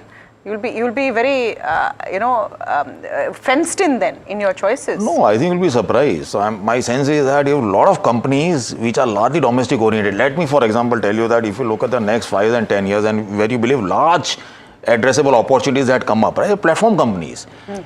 So, and this has absolutely nothing to do with what happens in other parts of the world, right? So, or you talk about largely infrastructure and, B2B businesses. B2B businesses in some form obviously will get impacted. So, that is one segment of the market gets impacted, but consumption story, a lot of them is India focused. But eventually it impacts, right? So there are large sectors that will get impacted. We don't know about IT services, right? Because again, we're just talking about trade, but who the hell tells you that it can't come to services, right? We have no idea. There's no template for that. So you try and readjust the portfolio. You always have to deal with the cards that you are given, right? There's nothing you can do about it. So you try and figure out what can generate the best alpha. But there is an impact nevertheless, for sure. And Seshadri, unfortunately, it's not that the earnings season gone by and the commentary that has come out really gives a dramatically, diametrically opposite benefit to investors, right? So the question therefore is that if you have this whole tariff tantrum going on right now and India now being at the center of it, valuations at 23, 24, 25 times depending on your estimates, and earnings commentary as well, not as buoyant as you would have liked. Is there a case for this correction that we've seen in the last 6 weeks to continue further? Yeah, it's a very important point, and we said it, we've been saying it, that markets were anyway vulnerable. So tariffs is probably the proverbial straw, but even without the tariffs, the markets were looking a little vulnerable as we entered the earnings season. First of all, you're right, concurrent economic indicators are not particularly inspiring at this point in time. Demand levels, if you look, we looked at a vast swathe of economic indicators, and none of them seem to see a consumption recovery. Monetary policy transmission is yet to happen, and so we entered this earnings season on a slightly weak macro note. And then it was expected that this earnings season would be a little poor. The previews, etc., that most houses, including ours, we were publishing. It appeared that this was a weak earnings season, and that's how it's played out. The good news, however, is that forward earnings. So we've been seeing this is the third or fourth successive weak earnings quarter, but in say October last year and January this year, you saw forward earnings getting cut very dramatically. Through this earnings season, it's broadly held up. I think the Nifty earnings come off by maybe 1% or so. And therefore, I think I wouldn't worry too much about the fact that the earnings season is bad. It is too early to expect the monetary policy transmission, and I'm very sure that once monetary policy transmission happened, and that's not just interest rates, but it's also that there is more liquidity, some of RBI's restrictions on lending have been removed, and once credit flow starts in earnest, which I expect towards the end of this year, early next calendar year, you will see an acceleration in demand. So Yes, the earnings season has been bad. The commentary is weak, but now it's been the third or fourth successive weak season. So managements are understandably conservative. They will not guide you for a recovery until they see it on the ground. Analysts are also conservative. Therefore, their estimates are being cut, and there is no further room for cuts as we are seeing. So, meaning, yes, if you look at the current state of play, it may look weak. If you look at a 1 year forward, I think there is enough cause for optimism. And yes, while the tariff is bad news, undoubtedly, as Nirav was saying, there are plenty of sectors which are unaffected by tariffs. So where are those silver linings coming in? And if I can ask this question of both of you, sectors, spaces, companies, or what is looking exciting? What are the most buzzing companies that everyone wants to talk to at your conference this time? So, our starting hypothesis is that we've seen rate cuts, and we still believe that there are rate cuts in the fray, despite the fact that RBI governor has done what he has done, which means that it's a great benefit to all the NBFCs. So within banks and NBFCs, we clearly believe that you've got a 2-3 year run for NBFCs. And the reason for that is that if you actually look at private sector banks, as we see now today, their 2-year earnings CAGR is just about 9-10%, which is a bit of a problem, right? And maybe because your provisions are coming back to average or whatever it is. If you look at most of the well-run NBFCs, when I talk about well-run, I'm talking about corporate-led, AAA rated NBFCs. They have grown at about 25% in the last 3 years. The guidance is to grow at 25% over the next 3 years, and therefore the divergence between the growth rate for NBFCs and banks is huge, which means that there's a big flow of money that gets into that, right? This is a heavily owned sector, which is not probably going to do as well till the time credit growth picks up, and therefore that's an pocket of growth that comes out. I already referred to platform companies. You should be bullish on something like L&T, the domestic infrastructure. Some of the sectors over there are very, very cheap. So, barring consumption, which is again a valuation-led issue, I think that at least some of these sectors, I remain fairly constructive. Sam may want to add. Yeah, in addition to that, consumer discretionary, which has had 4 to 6 bad quarters, and we see a recovery coming. Some of those valuations have now moderated. So you mean the AC compliance appliances businesses, those? No, consumer discretionary is mainly autos if you look at weightage. Okay, but there is also that consumer electricals. You think autos will come back? Yes, I would selectively start looking at autos at this stage, on a forward-looking basis. In a short-term cyclical cycle, I would prefer to look at two-wheelers, but from a longer-term perspective, four-wheelers as well. And some of those stocks, if you've seen, despite the numbers being weak, have already started doing quite well in the last 5 or 6 months. And industrials, as he was alluding to, that is the other sector there where we are overweight. Some of the other themes that we are looking at are the airlines. We think that airlines is set. The entire airline ecosystem, the long-term structural growth is very strong. You're seeing 2 new airports come in the next 6-8 months. You're going to see an increased capacity. So there's a lot to talk about there as well. Okay. Final question, Nirav. Your keynote addresses from keynote speakers as a platform company, as a large green energy business or a conglomerate talking about presumably the green energy business, etc., etc. What is going to be your central message to investors? Buy India currently or at dips, or wait for the time to pass? No. See, I mean, we're not talking about someone trying to create a personal portfolio who can hopefully, wait for some time and then put in a few crores here and there. If you're talking about, institutional investors, deploy billions of dollars. Even they can time the market. I don't think that you've got enough space. So I don't think, despite what tariffs we are talking about, I don't think they have to be looking at a worst case scenario Nifty below 24,000, which means that you are almost there. Right, which means that some of the stocks may not fall. Actually, they may even rally. Right, so I am not a great believer. If you believe that, so 3-year returns, I think in Nifty by and large has never been negative. There is a 0.007% chance. On a 5-year basis, it never loses money by and large. Right, so and like I said, So what you are seeing right now, right, is largely, I believe that we have run an unusually tight monetary policy, right? So it is our own doing, right, which we are now reversing the course, and therefore the growth is obviously certainly going to come back. And you don't have too many $4 trillion economies growing at 6-7%. In India, if you don't do anything, you'll grow at 5%. If you do reasonably well, which is what the current government is doing, you will grow at about 6.57. We are still not, we don't have an ideology to try and push the growth rate to 8%, which is what I want, which means that you should be far more fiscally supportive. You can't look at real interest rates if my credit to GDP ratio is flat over the last 10 years. Credit has to come back in the system, stuff like that. Maybe at some point in time we'll go over there. But this is a growth that will die for. I mean, what else would you do? Where else will you invest? That's a question they have to ask, right? Because returns are always relative in life. Where would you go? Okay, and enough domestic investors at least asking that question, whether the foreigners are or not. I think that's also one big theme that you'll be seeing. We're right out of time, but thank you so much for coming in and on that conversation. Of course, best of luck for that conference. Thank you very much. We'll wrap up on India Market Open at this point, but stay tuned. Ask Profit up next.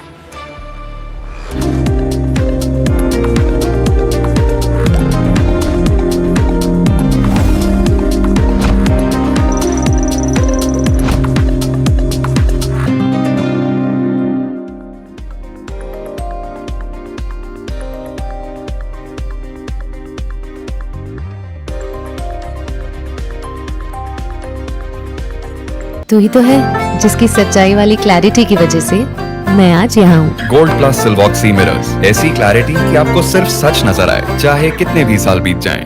जब मुंबई से वापस Kolhapur shift हुआ तो सबने कहा कि dream city को छोड़ रहा है। ड्रीम सिटी, तो मैंने कहा ड्रीम में तो यही गलियां आती हैं। तो जब ये रियलाइज हुआ कि कुछ बड़ा करने के लिए बड़े शहर में रहने की जरूरत नहीं है, तब लगा कि लाइफ में ग्रो किया। कशिताई ऐसे कोई मिलते मुंबई में, चांस ही नहीं। एसआईपी करो, इन्वेस्ट करो, लाइफ में ग्रो करो। प्रतिभूति बाजार में निवेश बाजार जोखिमों के अधीन है। निवेश करने से पहले सभी संबंधित दस्तावेजों को ध्यान से पढ़ें। हेलो बोलिए मैडम, डब्बा ट्रेडिंग कब से चल रहा है पता है मैडम आपको? हम और आप तो जन्म भी नहीं हुआ था हमारा। We investigated a shady advisory firm that has spent big bucks on advertising on the front pages of national dailies. ये आपको बिल्कुल उसका ऐसे हल्का सा भी खौफ नहीं है। मैडम एक बात, खौफ किस लिए रखना चाहिए तो बताओ, कौन सा गलत काम कर रहा हूँ मैं? After our report, we also saw NSE came out with a cautionary circular to the investors. Market Regulator Securities and Exchange Board of India has also come out with a release talking about the actions that it has taken. Cyber complaint has also been filed against the entities involved in this entire Dabba trading scam.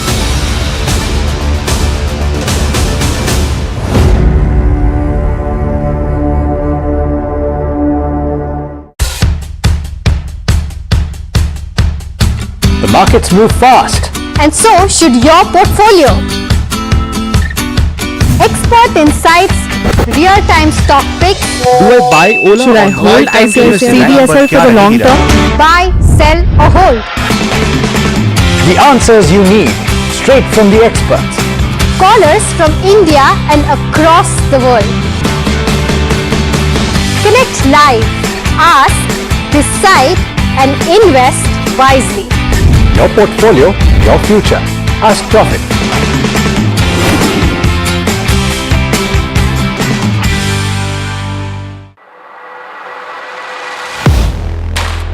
Do you really know the company you invest in? What is the real picture behind presentations and claims? Is the outlook as rosy as the company claims? Know Your Company, powered by NDTV Profit Research, shines a light on the biggest stock market movers.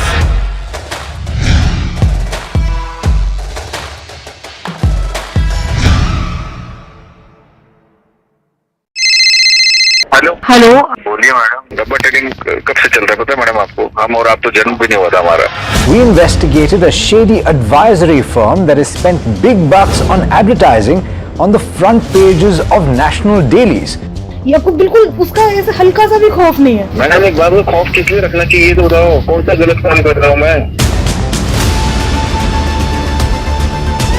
After our report, we also saw NSE came out with a cautionary circular to the investors. Market Regulator Securities and Exchange Board of India has also come out with a release talking about the actions that it has taken. Cyber complaint has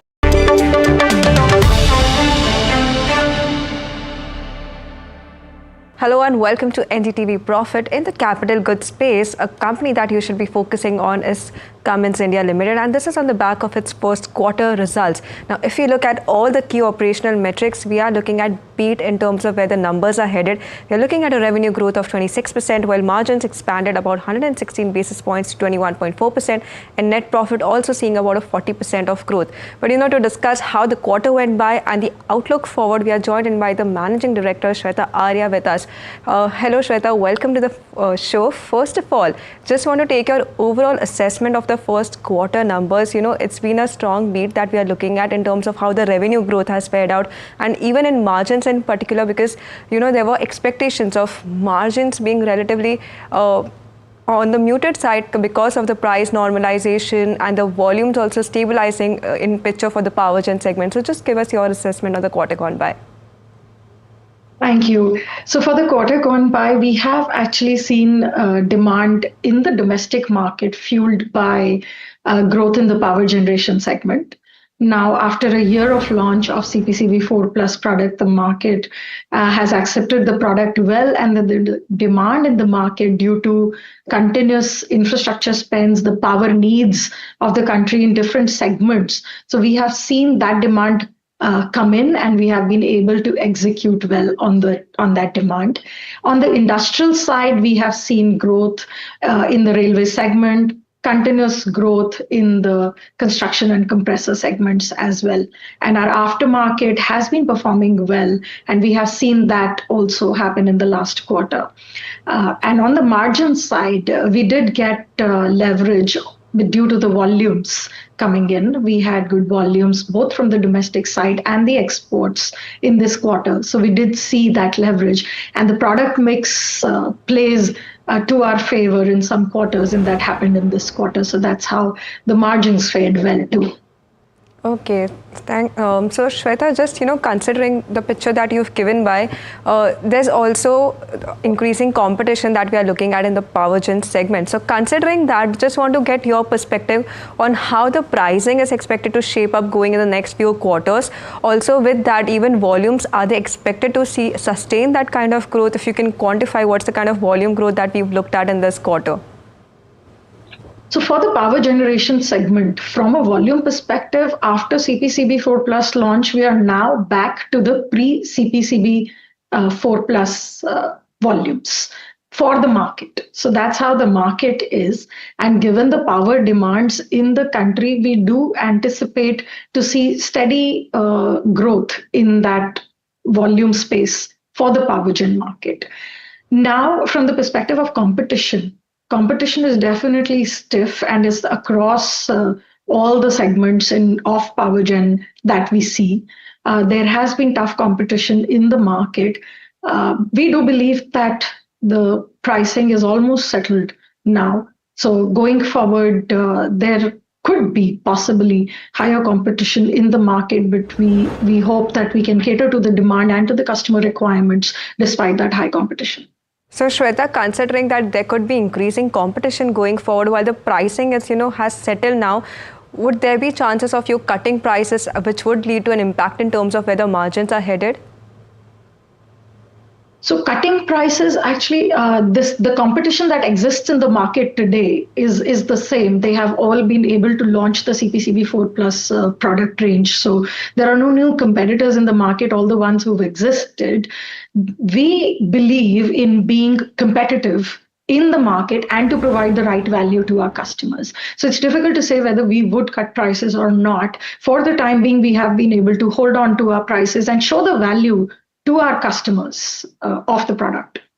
Okay, one more area that I want to focus on is the exports. Now, in this quarter, we've seen about a 34% of our growth in terms of how the exports have shaped up. Of course, this was on the back of a lower base as well.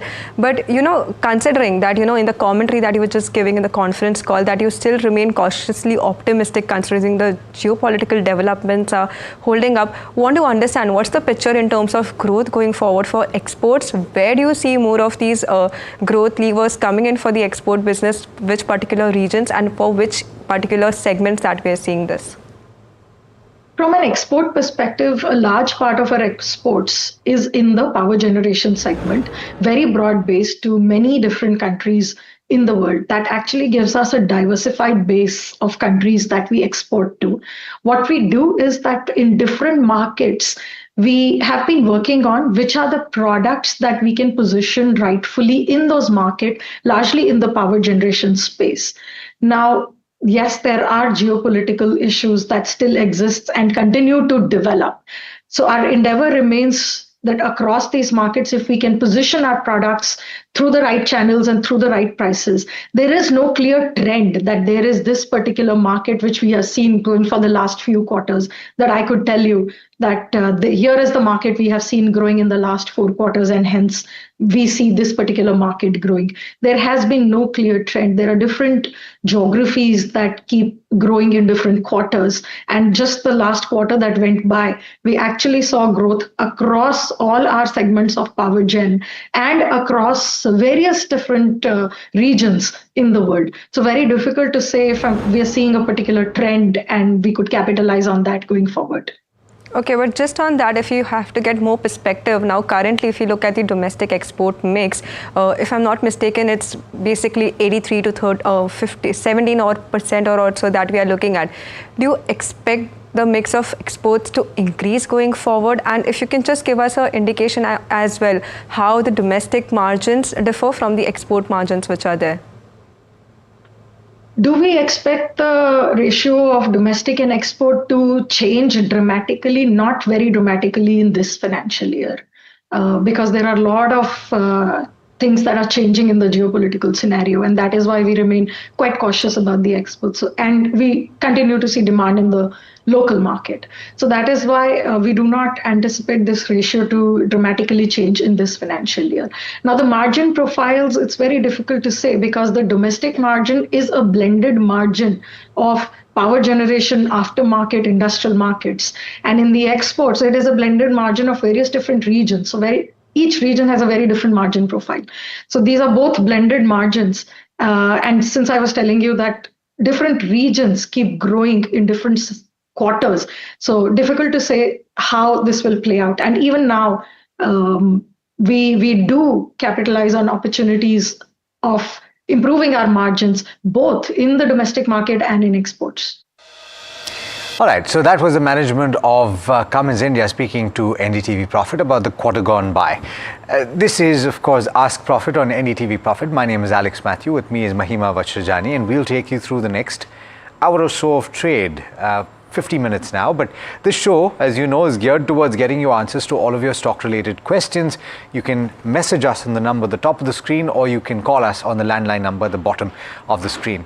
Very quickly, the markets at the high point of the day, the benchmark Nifty 50 trading with gains of about 0.4%. Let's look at the constituents or the contributors and see what is pushing the benchmark higher, because in the morning, you had a pretty even split between gainers and losers. HDFC Bank up and about.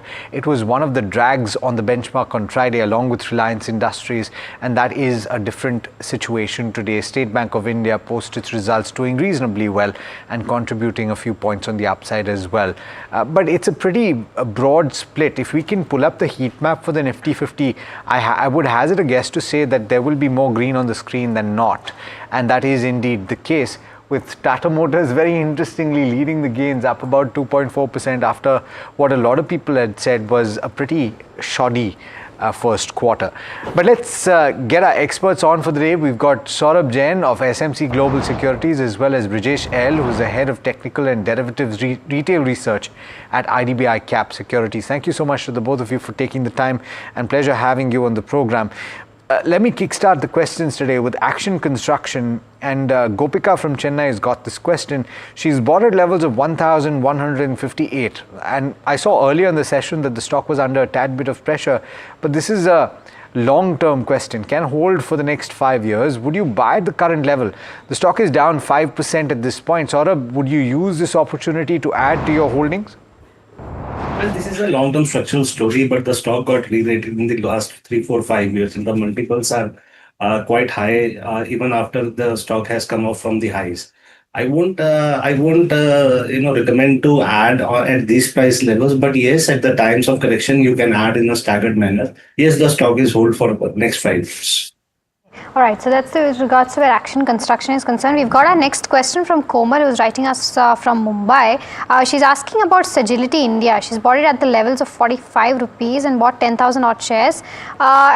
This is from a longer term perspective and wants to know if she can continue to hold or not. Saurabh, I'll stick with you for this one again. What's the view like for Sagility India? Hi, Mahima, would like to give a miss. Do not have an idea. All right, Brijesh, not sure. I think now you should have enough data on the charts to make a decision. Is that recommended continuing holding Sagility India?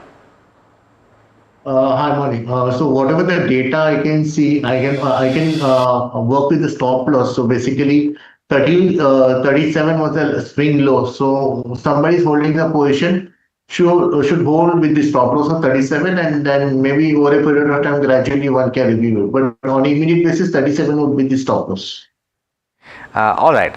We've got our next question from Ramana Reddy, who's writing in from Hyderabad and asking about Morpin Labs, which he's bought at levels of 64 rupees per share.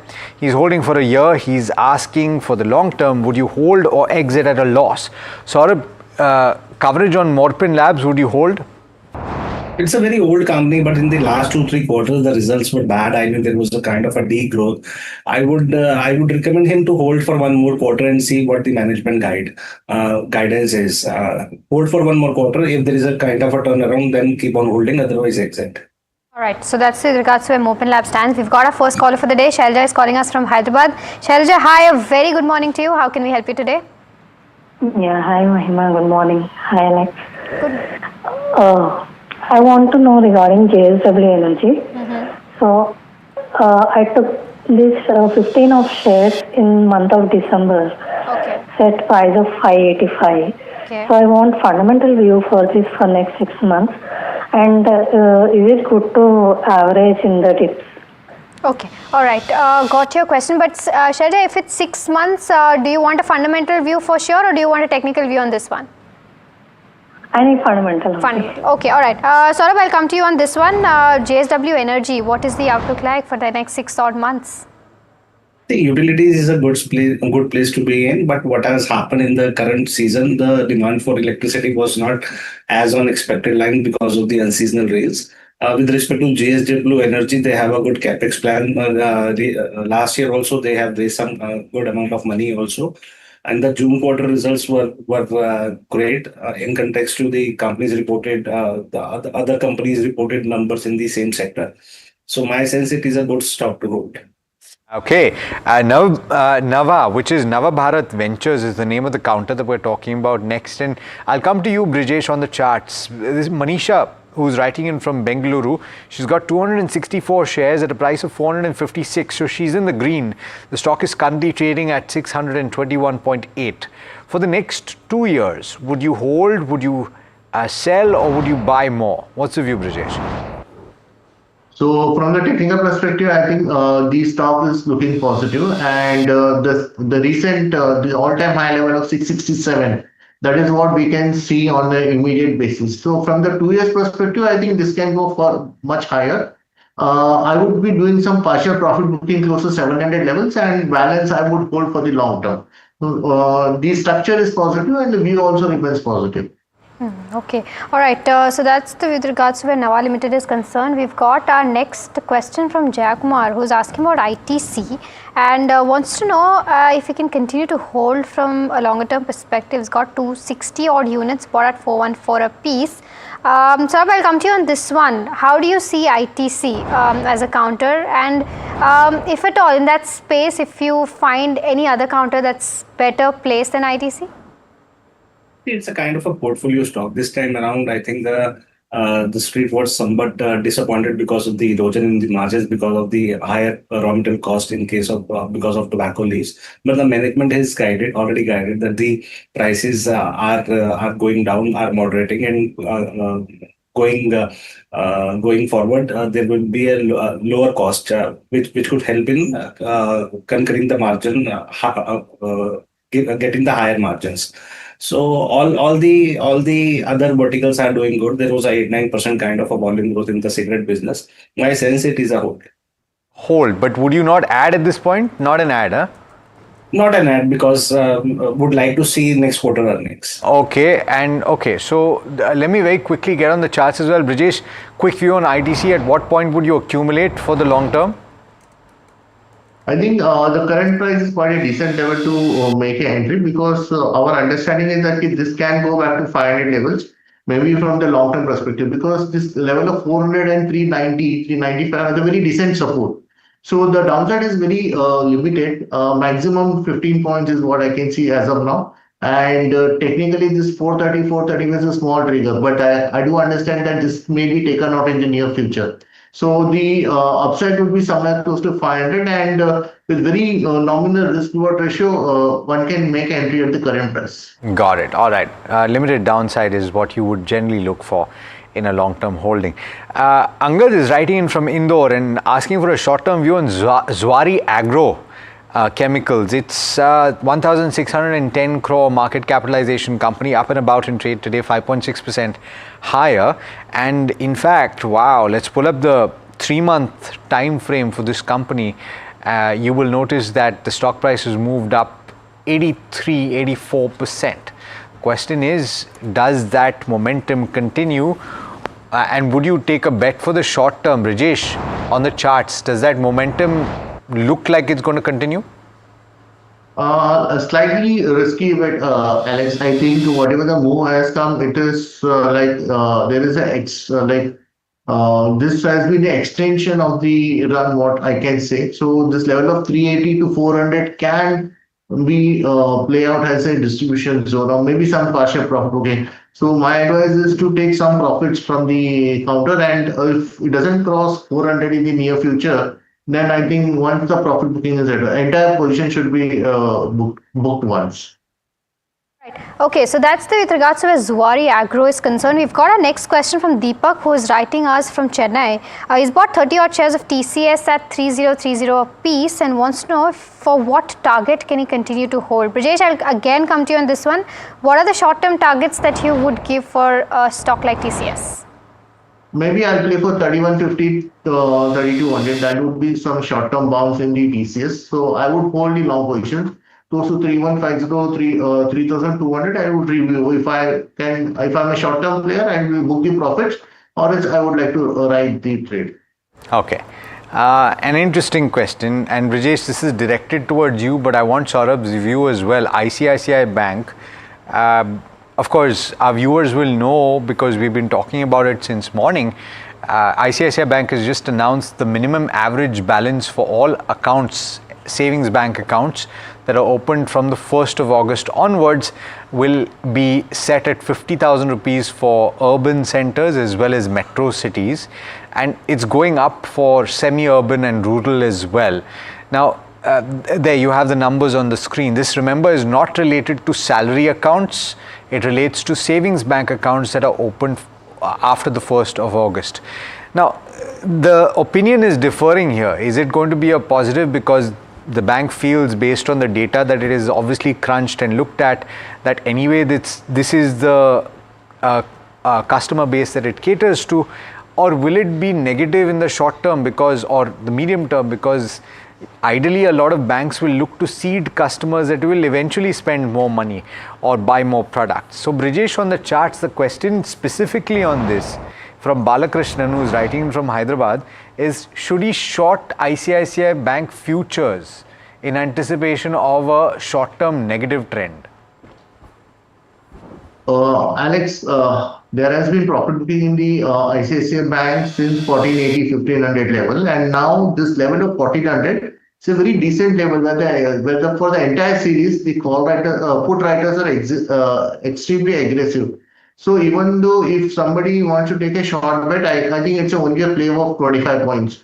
1400 is a very strong and very decent support. So it would take a lot of pressure to break the 1400 level. So I don't believe from here there is any fresh downside. It's a very small bet, like 20-25 points kind of a bet can be there. But for me, the support for the ICICI Bank is at 1,400. I don't believe that this level will be easily broken. All right. Don't think that so therefore don't go short is a view, right? Yeah, don't go. Okay. Very quickly on this one, ICICI Bank, Saurabh, is this net positive, net negative? And you have to weigh in the sentimental impact also of this, because I think the view is, the question mark is, are you saying that you don't want to bank for Bharat? See, what I believe is it is largely a sentimental effect. It is very difficult to take a call whether the step taken by the ICICI Bank will be positive or negative. But to my mind, I think the kind of extraordinary results they have posted over the last few quarters has shown the resilience, the kind of working this bank is doing compared to the other peers in the industry. And of course, it should be an informed decision. I think the management should not have taken a decision unless and until they must be sure of this. So in my sense, I think it should be a positive for the bank going forward for the long term. Got it. All right. Interesting. So we've got a question from Sachin, who's writing in from Mumbai, and he's got a question on the oil marketing companies. What he's asking is, what is a top pick from the sector? And the whole space is under pressure, contrary to expectations that there would be a red hot rally. Of course, they've dropped from the high point of the morning. The update, of course, for these three oil marketing companies is that 30,000 crore rupees has been announced as compensation for the losses that they incurred last year on the LPG subsidies. I'll get a view on this, but before we do, let me go to Somit to understand what has taken place and why this might just be a sentimental negative in the short term. It's not about the compensation amount, it's about what could happen from here, right, Somit? Yes, a new overhang actually has emerged for the oil marketing companies, and that is the reason why all of them under pressure. In fact, HPCL is at its lowest point in trade. And the new overhang is that there might be that the government might announce a price cut in the retail fuel, that is petrol and diesel. Now, why that might happen? Because we have not seen any major cut coming in the retail fuel prices since May 22nd. On May 2022, Brent crude was trading around $110 per barrel. That time, petrol and diesel prices were around 90 to 97 rupees in Delhi.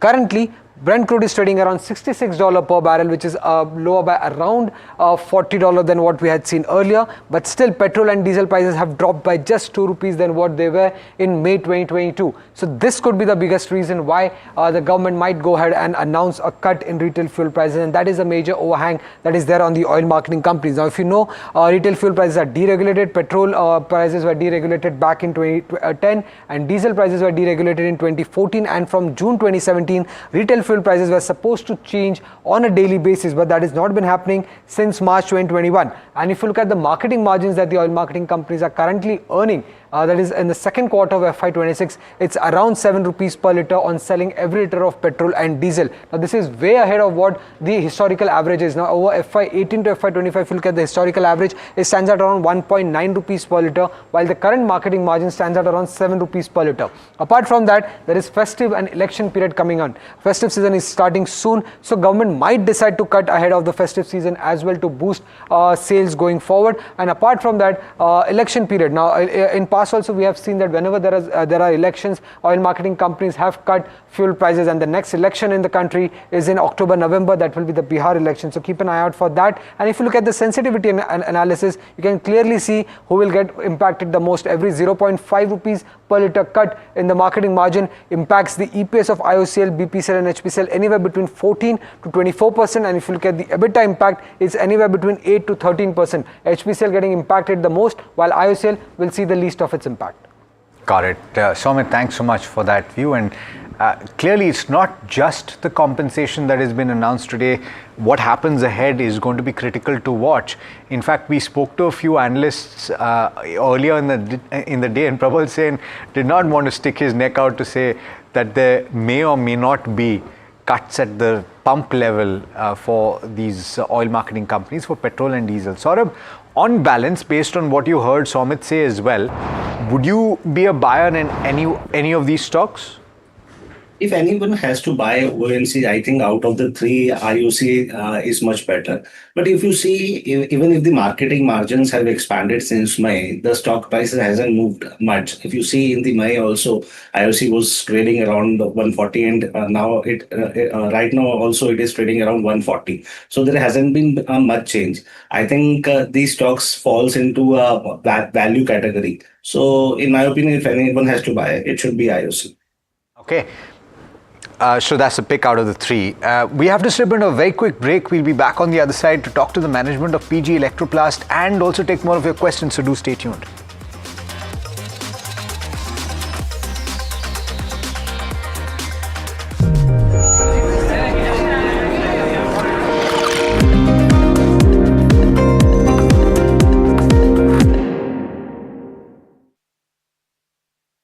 My birthday gift to Papa.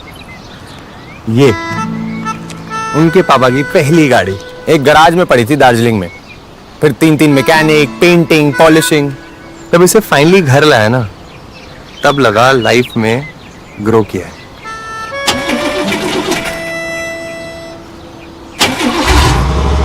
बुलाओ।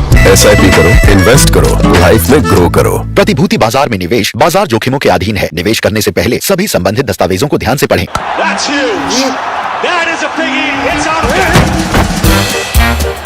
Gold plus clear glass, पार हो या near, सब कुछ दिखे clear. Hello बोलिए madam, डब्बा trading कब से चल रहा है पता है मैडम आपको? हम और आप तो जन्म भी नहीं हुआ था हमारा। We investigated a shady advisory firm that has spent big bucks on advertising on the front pages of national dailies. ये आपको बिल्कुल उसका ऐसे हल्का सा भी खौफ नहीं है। मैडम एक बात को खौफ किस लिए रखना चाहिए तो बताओ, कौन सा गलत काम कर रहा हूँ मैं? After our report, we also saw NSE came out with a cautionary circular to the investors. Market Regulator Securities and Exchange Board of India has also come out with a release talking about the actions that it has taken. Cyber complaint has also been filed against the entities involved in this entire Dabba trading scam.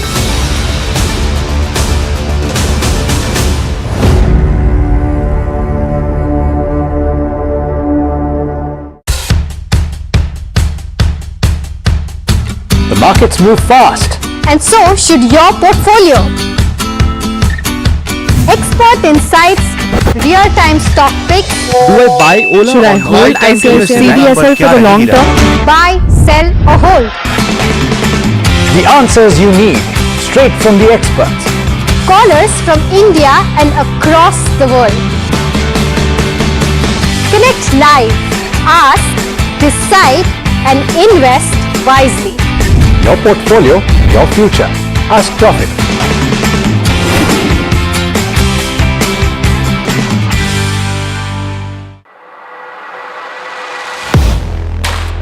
Do you really know the company you invest in? What is the real picture behind presentations and claims? Is the outlook as rosy as the company claims? Know Your Company, powered by NDTV Profit Research, shines a light on the biggest stock market movers.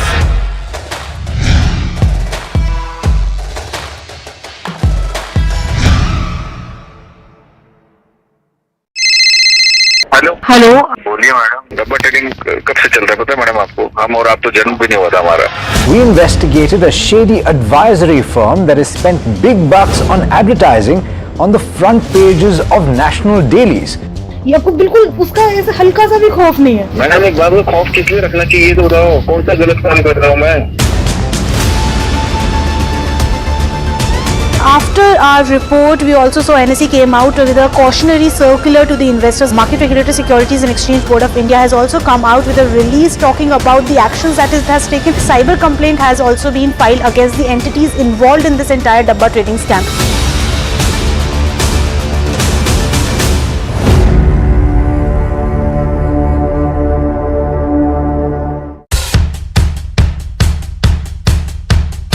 The markets move fast. and so should your portfolio.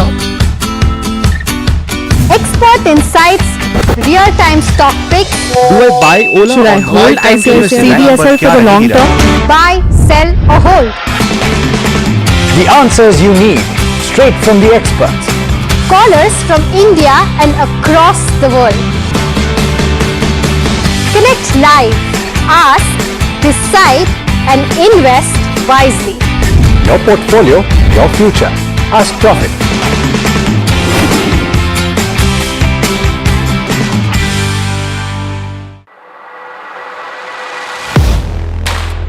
Do you really know the company you invest in?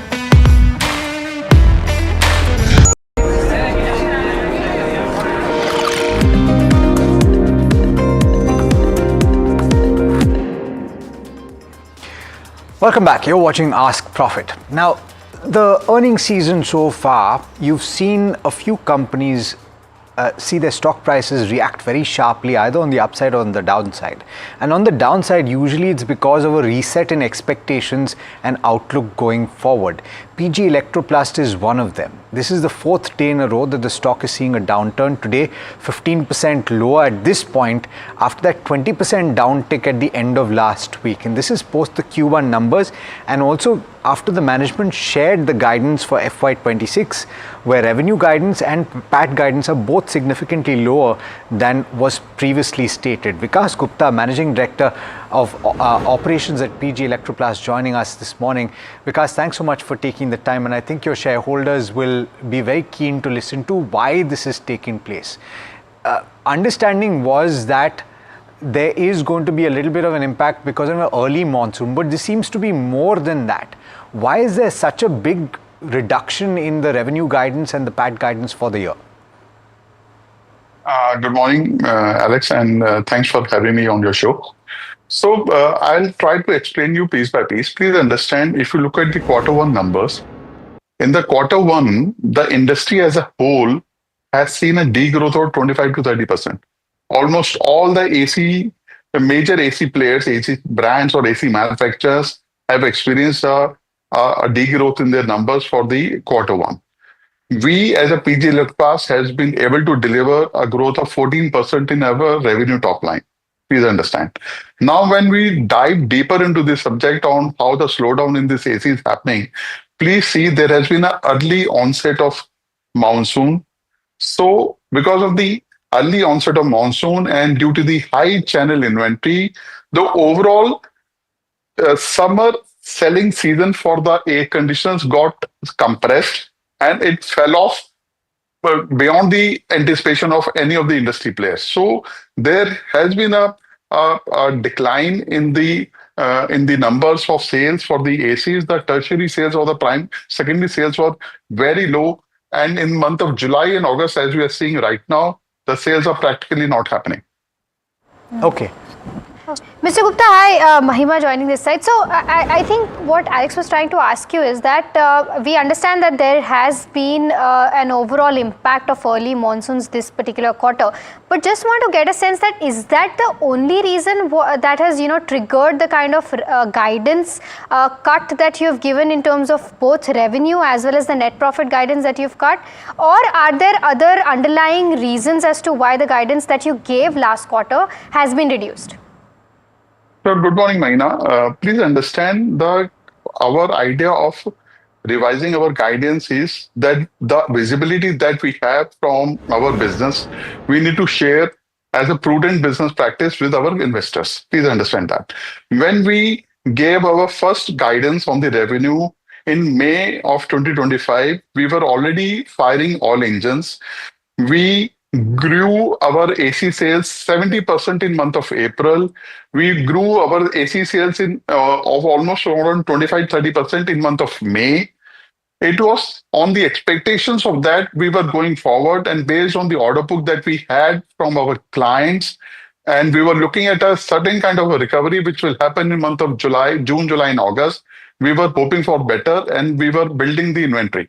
So based on those projections, we were giving one guidance. But as we move forward, as we are in we passed with the month of July and we are sitting in the month of August, with the visibility that we have, the demand has totally gone down. It has fallen off the cliff. So that's why we had to revise our guidance. So, Vikas, therefore, what seems to be affecting the PAT number and the net profit guidance, as I understand now, in a range of 300 to 310 crore rupees for the current financial year, which is down from the previous guidance of 405 crore. Inventory days has gone up to 123 days from 90 days in 2024 March to March 2025, and the working capital days now standing at 60 versus 35. These are the big drags, and when do you see that reversing, normalizing, and Q4 will you start seeing maybe some green shoots again? So Alex, this is a very pertinent question that you have raised, because the margins have got impacted deeper. There are three broad factors that have impacted our margins. One is the finance cost. So we were sitting on an inventory of more than 1,000 crores related to the air conditioning business, and the whole working capital got tied up in that. To manage our cash flows, we had to restore to some kind of discounting of the receivables that led to the hit on our finance cost. Secondly, please understand, the air conditioning business, the profitability is highly seasonal. We make our money, we make large amount of our money in the peak months when the peak production is happening. In the lean months, we are required to manage our fixed costs. But in the current year, as it has happened, the lean months are bigger and more than the peak months of the production. So in the lean months, we need to manage our fixed costs, which will have an impact on our margin. Third, but not significant, but third still there, that the commodities, the copper, aluminum, and the exchange rate are also not in our favor. So all these coupled together have played an impact on our margins.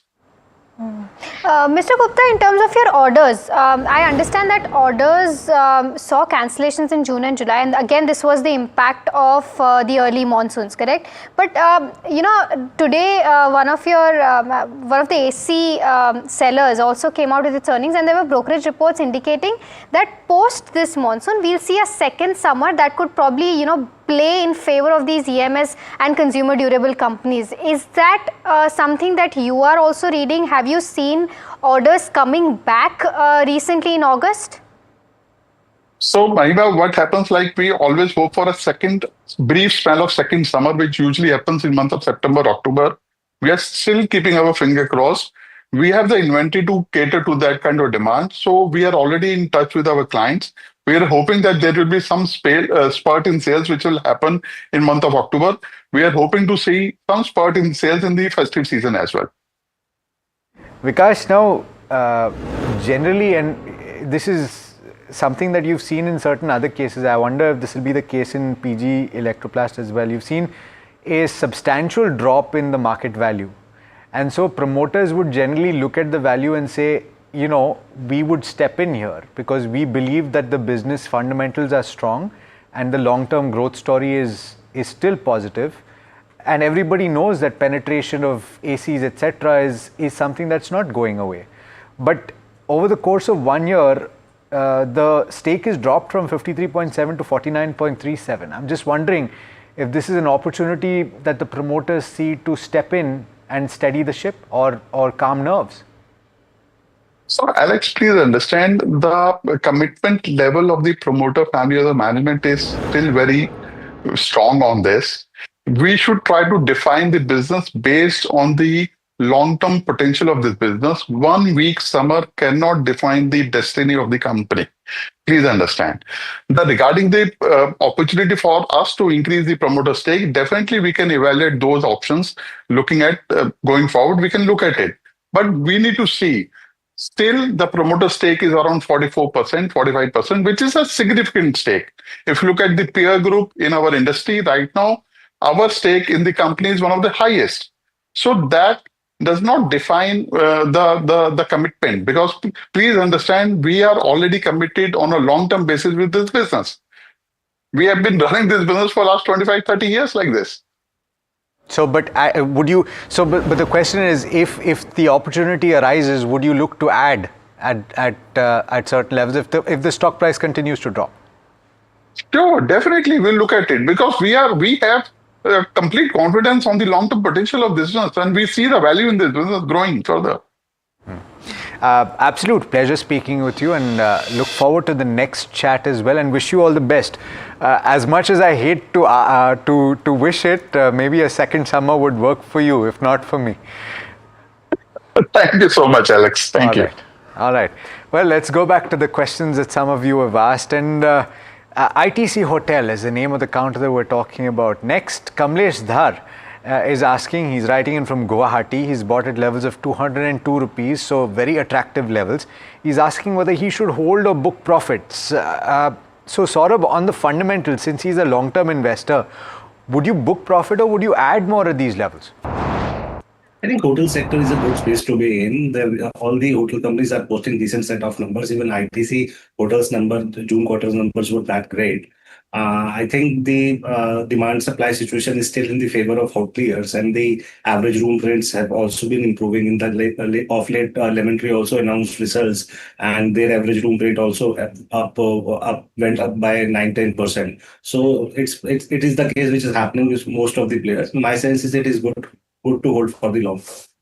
Good to hold for the long term is the view that Saurabh has on ITC hotels, and also, recently IT's BAT, which is the British American Tobacco Company, which holds stake in both ITC and indirectly in ITC hotels as well, because it holds stake in ITC, has gone ahead and said in their con call that they might sell their 15 point something stake in ITC hotels. So now that is one overhang, which was there on ITC earlier, will now also be there on ITC hotels, and we'll have to wait and watch out for as to how that pans out. All right, we've got our next question, but before that, let me introduce Amar Deo Singh, Senior Vice President and Research at Angel One, joining us now. Amar, hi. A very good morning to you. The next question is for you. Arjun is asking, this question is from Kolkata, about prospects of Power Grid. He's saying he's a short-term trader. He's not given us the time period, but he's holding 404 odd shares of Power Grid, bought at 298 a piece, and wants to know if he can continue to hold them or not. Your view on this? Yeah, I would say that we've seen Power Grid correct from almost 310 to levels currently trading around 284, 285 levels. It is inching towards a crucial support zone, so ideally he can hold on to his position. A very good support for the stock is somewhere around 279. Ideally, the stock has some resistance around 292, 93 level. If that is taken out, then the stock could witness higher, but more or less, the stock is clearly in a trendless zone, so it's more of a sideways movement for the stock in the coming weeks. Okay, all right. Eris Life is the name of the counter that we're talking about next, and this is Dr. Venu Verma, who's writing in from Bhimavaram in Andhra Pradesh. Bought at levels of 1800, 20 shares is what Dr. Venu has, incurring a bit of a loss, but on the fundamentals, asking whether to hold or to exit at this point. On the fundamentals, therefore, Saurabh, what's the view? I think it is a very good company in the pharma space. They are into various therapeutic areas, and the company is growing at a good double-digit rate over the last few quarters. In my opinion, I think it is the overhang because of the the statements by the US, and not many investors are favoring pharmaceutical at this point in time. But my sense, it is a very good company to hold. Okay, so that's the view with regards to where Eris Life Sciences stands. We've got our next question from Vikram, who is writing us from Bengaluru. He's asking about Tilaknagar Industries. Now, his question is, the stock has seen a good growth in the past one odd month and wants to see, and has corrected in the last 1 week itself, wants to know if this is a good time to make an entry from a longer term perspective. He intends to invest around 1 lakh rupees. Amar, I'll come to you on this one. What are the charts indicating for Tilaknagar, and keeping in mind that the entire Maharashtra excise policy might have an impact on this company as well? Yeah, I would say that the stock has rallied. It has rallied significantly, but currently it's witnessing some sort of profit booking. Overall, if I look at the trend continues to remain extremely strong across different time frames. So yes, a buying opportunity could emerge, but ideally a good level for entry somewhere around the 440, 450 zone. If that's a level where one can get some entry, then that could be a good opportunity for an upside of close to 10% from those levels. Okay. All right. We've got our next caller. Murli is calling us from Bengaluru. Murli, hi. A very good morning to you. How can we help you today? Very good morning to you, Mahima. and thank you for taking my query. My query is a recent listing called Ellen Barry Industrial Gases. Okay. I bought 500 shares at 527.18. While buying that is having a small market share, a dominant player in West Bengal, Telangana and Andhra, and it has about 3% market share. And number two, it has no debt equity, and they are going to use maximum about 400 crores their loan, long-term loan. Okay. They raised 400 crores recently, out of 200 crores they will repay the loan. And they quoted half of the rate of Linde India. Right. And they are almost in every spectrum, whether it's healthcare or normal industrial, oil and gas, everywhere. Right. And it's a decent, seems to be a decent company, so I bought it keeping a long-term view. Because it quotes at half of the price of Linde, of course that's my MNC. Right. So what is your view? Or if you suggest any other alternative in any sector. Got it. So I bought it already. Okay, Murli, got your question, and as always, your research is to the point. Saurabh, I'll come to you on this one. Ellen Berry, if at all you have a view, it's into industrial gases, and that's why he's comparing it to a Linde. Of course, that's an MNC, and this is a 7,000 crore market cap company. Would you recommend Murli to continue to hold the counter, or anything specific that you're liking? Won't be able to comment on it. All right. Any view on Linde India though? Not covered yet recently. Okay. Amar, any view on the charts? Do you have enough data on the charts? It's too new. Not much. And anything on Linde then on the charts? Yeah, Linde definitely. Linde has been on a sell side for some time, almost from 8,000 levels, currently around 61, 60. It's approaching crucial support zone. So ideally, if we go back and look at the stock, so somewhere the stock has got good support around the 5,700, 5,800 level. So maybe that is a level where one can look at some entry, not at the current levels. All right. Unfortunately, Murli, we couldn't help you with Ellen Barry. What we will do though is we will ask down the line, and we'll see if there's an analyst that tracks this, and we'll get your view. I'm sure that you'll be tuning in, so you'll be able to catch it. Snigdha is calling us next, and Snigdha, hi. How can we help you today? Hi. So my query is regarding Praj Industries. Okay. I'm having 500 shares at 450 rupees. All right. So as they posted very good results, I just want to know if as they are going to post their results today. So I just want to know if short-term and long-term view for this share. Okay, all right. I see that there is a consultative process involved in getting your question asked, but we don't mind that. In fact, whoever's sitting with you can join the call as well, Snigdha. I got your question. We've got Veena, who is writing in from Cochin, who's also asking about Praj Industries. 515 is her buy price, and Snigdha, of course, has bought it levels of 450. Sort of view on this one, Praj Industries, the ethanol story is alive and kicking. Of course, they make boilers to facilitate that. That is why they have gone up so substantially in terms of valuations and multiples over the course of the last several years. What would you say about this one, though? I think the stock got re-rated quite handsomely, and now the stock is, adjusting its high valuation. And if you look at the last 4 quarters, there is a sequential degrowth, which is itself just not is not justifying the valuation. I would recommend her to get out of the stock till the financial stabilizes. So that's with regards to where Praj Industries stand. There was one more question from Veena, who's writing us from. You've taken. Okay, so I hope that answers your query as well, Veena. We've got our next question from Suren, who's writing us from Nagaland. That's the first question I think that we've received from Nagaland. Yeah. Interesting.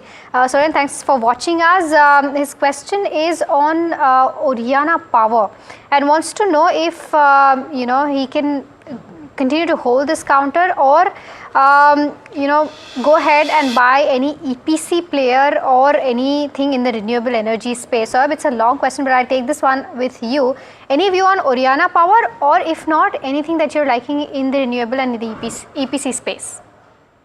Not specifically or Oriana Power, but in the hydropower space, we like NHPC. We expect that the profitability and the revenues and the profitability will grow at a decent pace in the next 2 years, because some of the capex plan will start operationalizing soon. And in the EPC space, was one company that we like is KEC International, on which you get better upon. Okay. So you like KEC. Okay, I got your question. I got your answer. It's time now to hit the rapid fire round, and this is where we take as many questions as possible over the course of 2 minutes. So the first one is coming on Protean eGov. 60 shares bought at an average price of 1,392. The stock went into a little bit of a problem. Saurabh, the question is, would you buy on a SIP basis? Harshit wants to know. Yes or no? No. The next question is on NCC. Lucky from Ahmedabad wants to know his buying price is 352 and when will the counter come back to this price? Amar, your view? I would say he can hold on to it. The stock seems to have done its worst, and only it needs to sustain above the 235, 240 levels for any meaningful rally. Okay, Tata Investments is the name of the counter. Bala wants to know. Okay, this is a little complicated. Would you buy more at this juncture though? Saurabh, what's the view? Avoid. Happywest Minds is the next counter. Ravichandran wants to know if he can go ahead and buy at the current levels, or what would be the right entry levels. Amar, your view? I would say the stock has been in a significant downtrend from almost 1,000 levels to currently around 580. I would say rather wait it out. If one wants to enter, then the level should be somewhere around the 550 level. Okay, Gail. 41 is the buy price. Would you hold at this point or add more? Vishwanath wants to know. Amar? I would say don't add at the current levels. If you need to add, then ideally 160 is a good level to add. All right. Ashok Pai wants to know if IHCL is the right counter to continue to hold from the next 2 odd years. Saurabh, I'll come to you on this one. Did not got the stock. IHCL, Indian Hotels. Yeah, it is good to hold. Narayana Healthcare, would you buy at this price? Is this the right price? Ramesh wants to know. On the chart, Samar? Yeah, I would say the stock seems to be forming a base, but we need to wait for some consolidation. Buying above 1800 would be ideal. Then we could say that the trend change is there. Patel Engineering is the next counter. Ajay from Hyderabad wants to know if we can continue to hold from a longer term perspective. Saurabh, your view? Better change to HJ. All right. Well, that brings us to the end of the query segment. Gentlemen, thanks so much for taking the time and for speaking to us on Ask Profit, and viewers, hopefully that benefited you. By the way, on the subject of this increase in the minimum balance on ICICI Bank accounts that are opened after the 1st of August, we asked you on social media what you think and whether you'd open an account, and quite a few of you have said no, it's too high, 78%. In fact, only 13% have said that it's not a problem, and 9% have said they would choose another bank. By the way, we've just set that poll up. You can go up and vote. It's on our social media platform X. Do let us know what you think, and don't forget to tell us in the comment section if you've got something else that you would like to share. That brings us to the end of this edition of Ask Profit. From Mahima and myself and the team that put the show together, thank you so much for watching. Do stay tuned. This is NDTV Profit.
Gold plus optimistic reflective glass लगाओ, धूप की गर्मी को दूर भगाओ और बिजली का बिल भी बचाओ।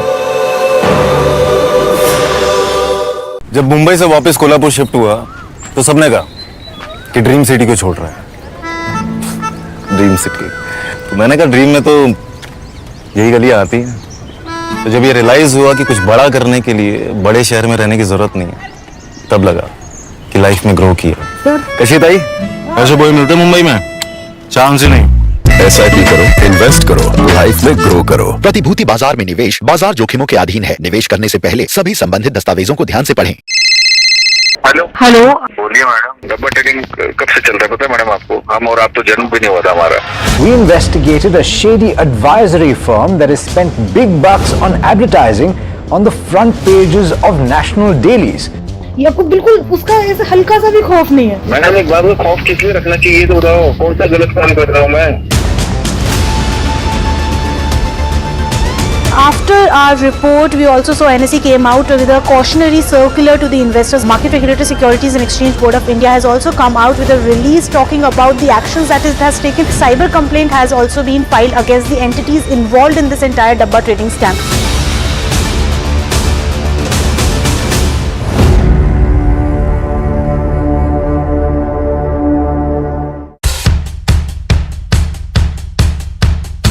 The markets move fast. And so should your portfolio.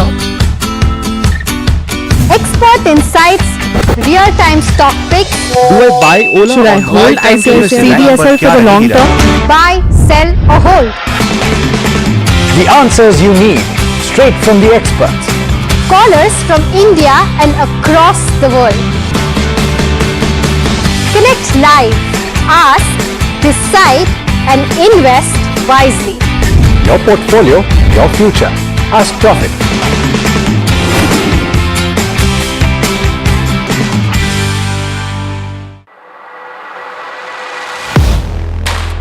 Do you really know the company you invest in? What is the real picture behind presentations and claims? Is the outlook as rosy as the company claims? Know Your Company, powered by NDTV Profit Research, shines a light on the biggest stock market movers.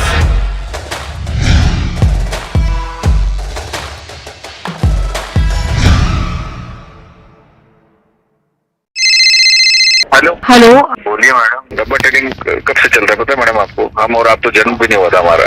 We investigated a shady advisory firm that has spent big bucks on advertising on the front pages of national dailies.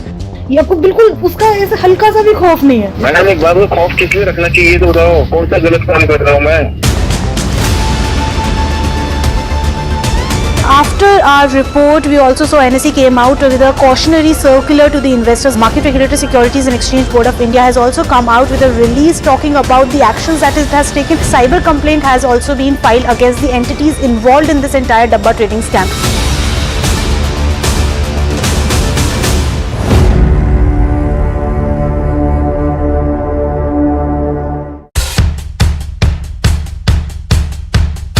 The markets move fast. And so should your portfolio.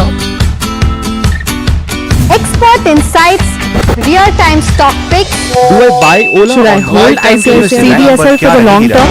Buy, sell or hold. The answers you need, straight from the experts.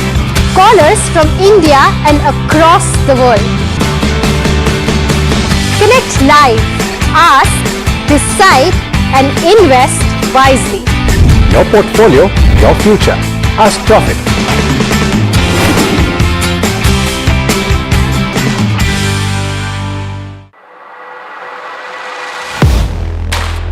Do you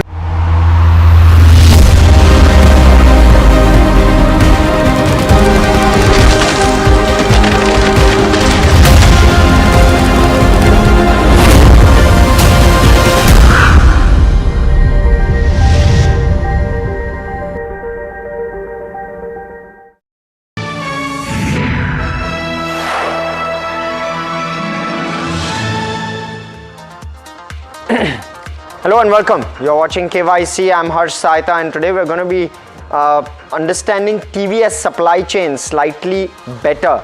It's a logistics player listed in August of 2023, so not a very long listing history per se, but the stock is down 33% since that point.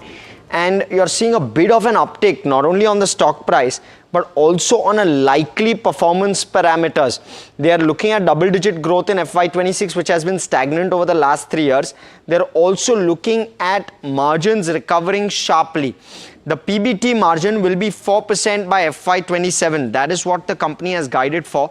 And that's why this suddenly becomes very, very interesting, because compared to peers, this looks attractive in relative terms. Part of the TVS group as well, and having supply chains which are all over the world exposes them to some risks, of course. But what I really want to know, and I'll start off with that, the likelihood of the company doing a double-digit growth in FY26. It's not visible in the Q1 numbers yet, but you want to know whether in this uncertain environment they can actually manage that even now, and therefore what should the FY27 target be.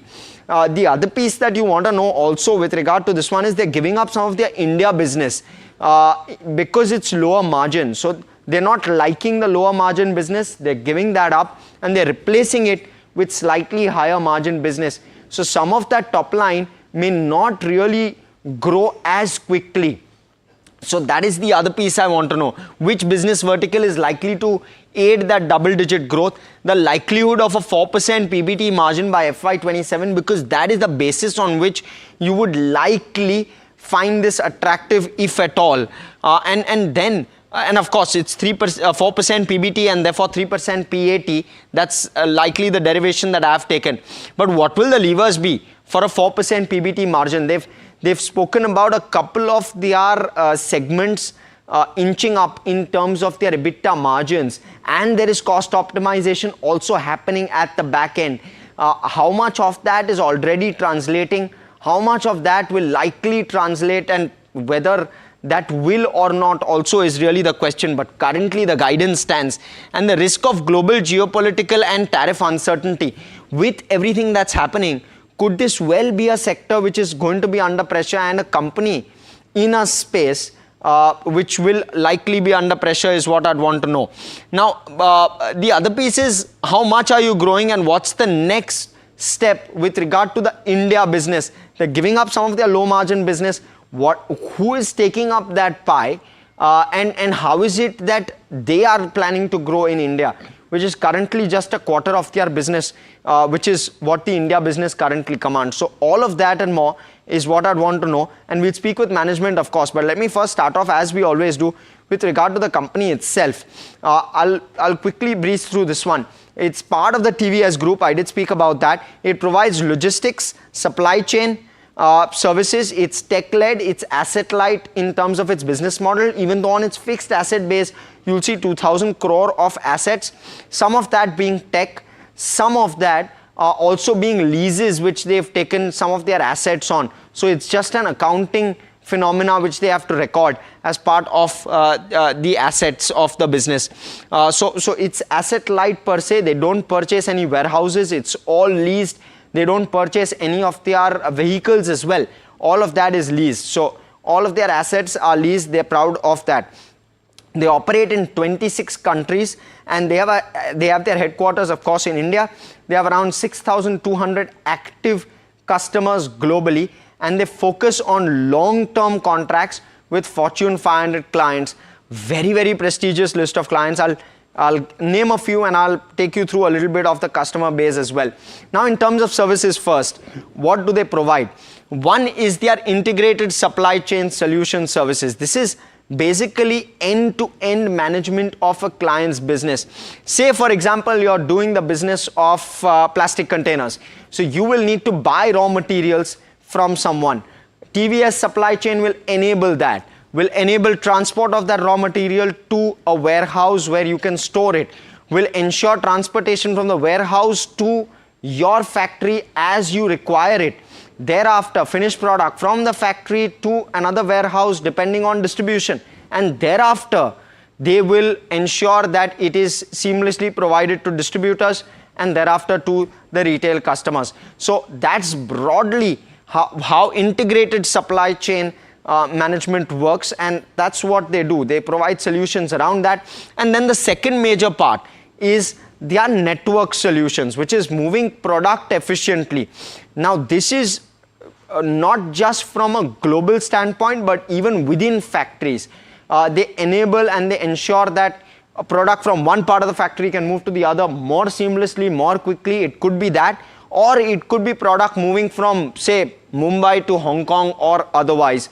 Wherever that is, they ensure that that product moves, which is what network solutions is all about. And you need to know these two businesses categorically, because you will get the split of businesses and the margins based on these two businesses, which is why I've tried to simplify this and covered only two parts of the business. So when you're looking at the segmental split, supply chain is integrated supply chain is 55% of the business, network solutions is 45%. This is based on top line segmental split. The other one is based on geography. Currently, India commands 27%, international is 73%. We did speak about this. And the third piece is the revenue mix based on sector. You want to know this because if one of the sectors slows down, then the other could well take its place. You want to know that. So that's the sectoral split that you should know about. Last off, customers. And in terms of the type of customers, well, it's quite a list there, but these are some of the big ones that they have. They also have global retail chains, both UK, Europe, US, all of the above, which they cater to and they take care of their needs and their supply chain requirements. In fact, out of the Fortune 500 client count, they have 91 of the Fortune 500 companies which they service as of FY25. Customer contracts are usually 3 to 7 years, right? And I'll explain this part just a bit. Can we pull the perfect? So Europe, in terms of number of clients, is more than UK, is more than North America, is more than India in terms of customer contracts. And usually these contracts are 3 to 7 years. Now let's pull up the next slide and that will give us some perspective as well. The average contract duration is 4 years. You look at North America, it's around 4.2, and in Europe it's 7. So Europe is a far larger or far longer in terms of contract duration and certainty than North America and than India. So India is in fact a smaller contract duration or average contract duration that they have, and that gives you visibility of the business as well, right, going forward, because you have those repeat customers coming back to you, and this kind of gives you that picture, that texture, that where is it that there is most amount of certainty where the business is concerned. Now that's all about the business, of course. Let me start off with the metrics, the key metrics that we will highlight for you. And I'll start off with the income statement with regard to TVS supply chain, thereafter the balance sheet, cash flow, return ratios, shareholding, street cred, outlook, and valuations. And valuations is going to be a tough one, and I've made a few assumptions, so I'll try and explain that to you. Let me first start off with the income statement. And when you're looking at the top line, it's grown at just 3% on a 3-year CAGR basis, so really no growth. EBITDA too has largely been stagnant at 3%, margins stagnant at 7%, and profitability absent for the moment. So that's the broad take with regard to FY22 to FY25. Very average looking income statement. Let me talk about Q1 FY26. There's a one-off there which has caused a bump up in profitability that we've seen in Q1 FY26. So that 71 crore rupee of profit is due to an extraordinary item. Well, the QOQ YY numbers not exactly relevant, but broadly that's the set, and 6.8% is the margin that they've clocked. Let's pull up the margin trajectory as well if we can. And around 6.7 to around 7.7% is what the margins have fluctuated around. So that's broadly the margin take. Let me also tell you that this doesn't look entirely healthy, but when you're looking at it from an overall standpoint, if you're building a business where you have a couple of nuances which are impacting your top line for a couple of years, and you're able to pivot that, and mind you, this is a TVS group company. So you obviously want the margins to improve, and that's likely the guidance and the case. And they've also guided that going forward that they'll do likely better margins. So we've given this a neutral for now, at least no degrowth in terms of the numbers. Profitability awaited. and sustainable profitability also awaited. So all of those factors still awaited. We have given this therefore a neutral. Now let's look at the balance sheet, and when you're looking at the book value, it's at around 1800 odd crore. It's a 6000 crore market cap company and therefore sitting at around 3 times book. The borrowing number is quite elevated, and that's because of the increased working capital requirements that the business has. The borrowing is from, it's largely global in nature, and lower rates at which they borrow at because it's global in nature, and they have repayments. So as soon as they receive a payment, they're able to pay off that borrowing and close the account. So it's a back-to-back. But when you look at the cash bank balance, it's more than enough to somewhere fund the borrowing to a large extent, and therefore the net debt doesn't look all that large. Most of that borrowing number is sitting in short-term borrowing, so it's not even long-term in nature. But the cash bank balance continues to remain healthy for the company, something that you want to look out for, because for a 6,000 crore market cap company to be sitting on 600 crore of cash is certainly good. We've given therefore the balance sheet a thumbs up, even though the borrowing number is quite large.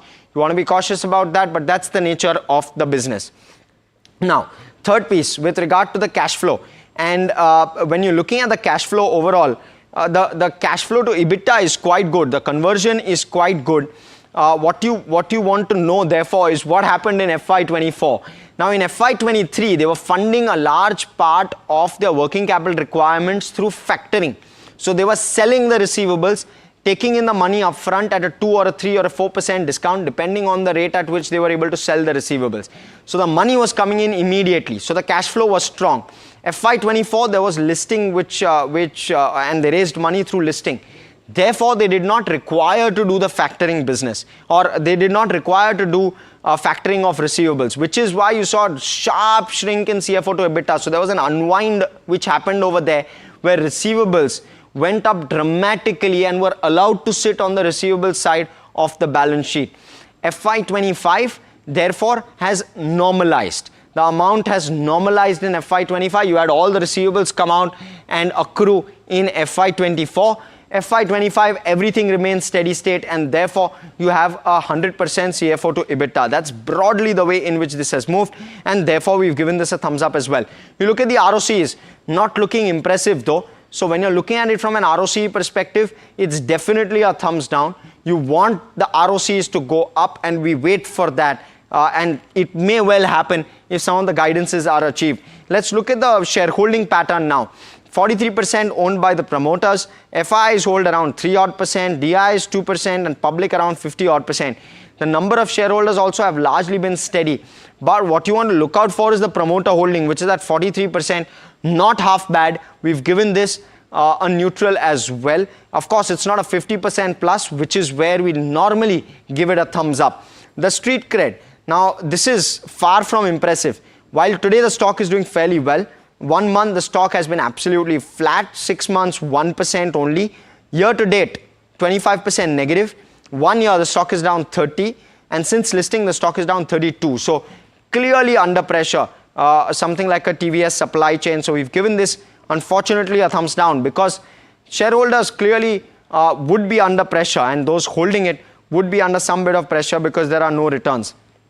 Now let me talk about what the key piece of this is, the outlook. The company is expecting double-digit revenue growth in FY26. I also want to know what the FY27 outlook is, and I'll start with that. The company maintains its target of 4% PBT by FY27, and I've just run some numbers. I've said a 10% growth in FY26, a 10% top-line growth in FY27 with a 4% PBT margin, a 3% PAT margin will lead to the valuations, and let's pull that one up. So it's a neutral where outlook is concerned. Want to see whether that is doable or not. And let's pull up valuations. And if that were to play out, valuations will be around 18 times FY26. So these are what the competitors trade at, where FY26 valuations is concerned. And that is where TVS will trade at, around 18 times. Competitors trade at 24 times, TCI Express. Delivery is another beast of its own, and Concor trades at around 28, 29 times. So broadly, that's the case for some of the competitors. Of course, no clear competitor there. but TCI Express could well be one of those. So clearly looking better versus other competitors is a TVS supply chain. Let's stack up all of the metrics that we've just discussed and give TVS supply chain its final rating. That's how it stacks up with regard to the first 4 parameters, the next 4, and this one will get a rating of 4 out of 8, I would believe. Let's pull that one up. Okay, so that's how the rating is. Let's go across. We have Ravi Vishwanathan, who's the managing director at TVS Supply Chain, who's come in to speak with us today. Sir, let me start off sorry, apologies. We have Ravi Vishwanathan, but we also have R. Vaidyanathan, who's joining us, who's the Global Chief Financial Officer of TVS Supply Chain. Apologies for that. Mr. Vishwanathan, let me start with you first. Let me try and understand, is this 10% growth FY26 possible in this environment? Is this high levels of uncertainty at this point? So give us a perspective on that first off. No, thank you so much for having us, and it was good to see your coverage.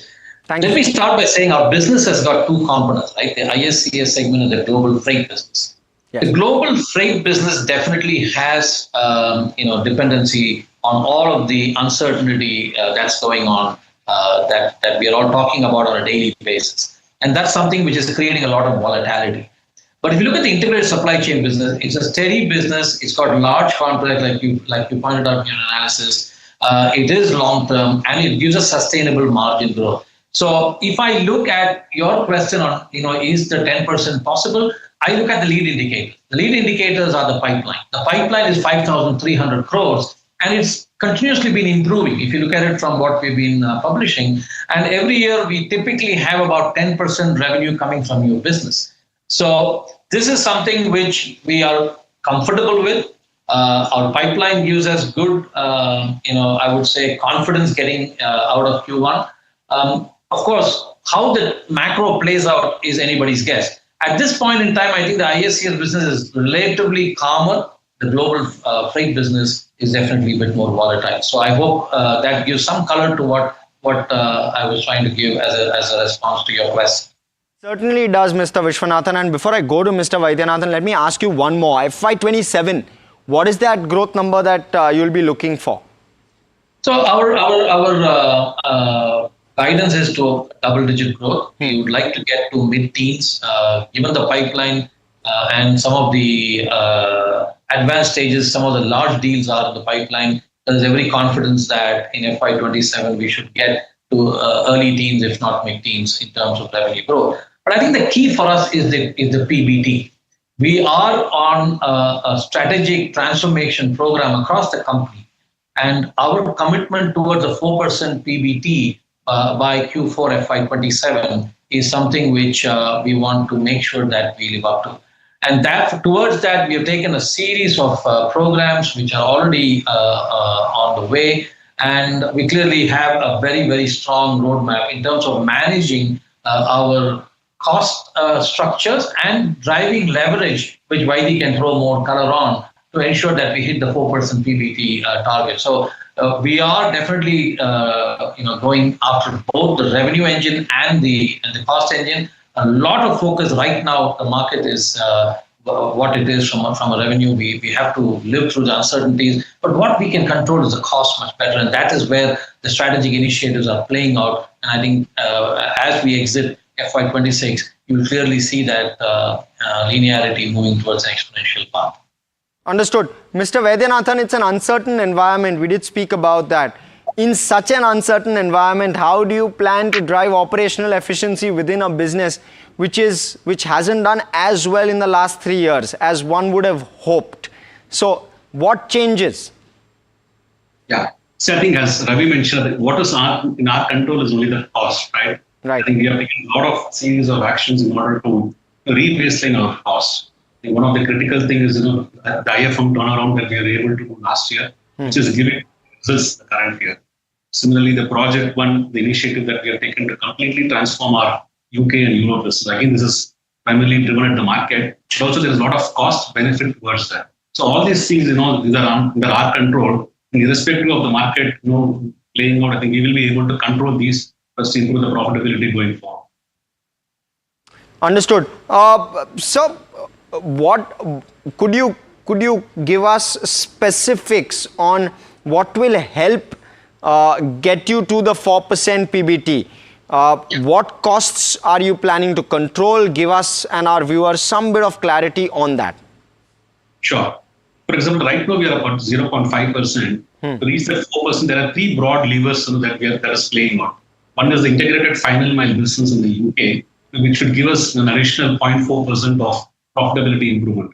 We have taken a lot of strategic actions there, including a one-time price correction, which will give us a significant improvement in the profitability of the IFM business. The second big lever is the project one, which is the integration of our ISCS business and IFM business in the UK and Europe. Again, that is expected to give at least 100 to 120 crores of cost benefit from FY27 onwards on an annualized basis. There will be benefits in the current year as well, but on an annualized basis, the benefits could be about 100 to 120 crores. The third big lever is for us the operating leverage. The cost reduction program that we are running across all the geographies, not only UK and Europe, but also in India, Asia Pacific, as well as in North America market. That will also significantly give us the operating leverage. So all these factors combined together with the double-digit growth which Ravi was mentioning to help us take it to the 4% PBT. And sir, how quickly do you see this translate? So take us through the journey, Mr. Vaidyanathan. Will it be 2% PBT this year? Will it be 3% PBT this year and thereafter 4? Will it be immediate 4 in FY27? Give us that color. Give us the timing. Yeah. So I will not be able to give you specifically in terms of what we expect FY26. Sure. But you can say that sequentially there will be an improvement in the PBT because all the actions that we have taken, when we start setting the benefit, sequentially we'll start seeing the improvement in the PBT. So Harsh, let me just qualify that by saying, look, we don't want to guide the market towards FY26, but we will exit FY27 Q4 at a 4% PBT, so that you can then build that chart. Like Vaidhi said, about 0.4% coming from IFM, 1.2% coming from the Project One initiatives, and the rest coming from the leverage to a base of 0.5. And that's and with all of these measures already kicking in, that's why I said we will move from a linear to a slightly more exponential trajectory as we exit FY27. Got it. Mr. Vishwanathan or Mr. Vaidyanathan, whoever this is may be relevant for, working capital, which was there was a one-off there in FY24. There was an adjustment which happened, and we explained that to viewers. Is that a thing of the past, or do you continue to believe that may be a concern in the future at some point as well? The working capital is at an optimal level, I would say, the business that we are currently in. And it will continue to, as the business grows, the working capital requirement will grow. I think the FY24 was a one-off because we came out of the factoring. But I think broadly, I think we are from an optimal point of view, I think we are very, very comfortable. Mr. Vishwanathan, talk to us about the sustainability of this 4% PBT and talk to us about new order wins that are coming your way. What's the traction looking like in this environment at the current juncture?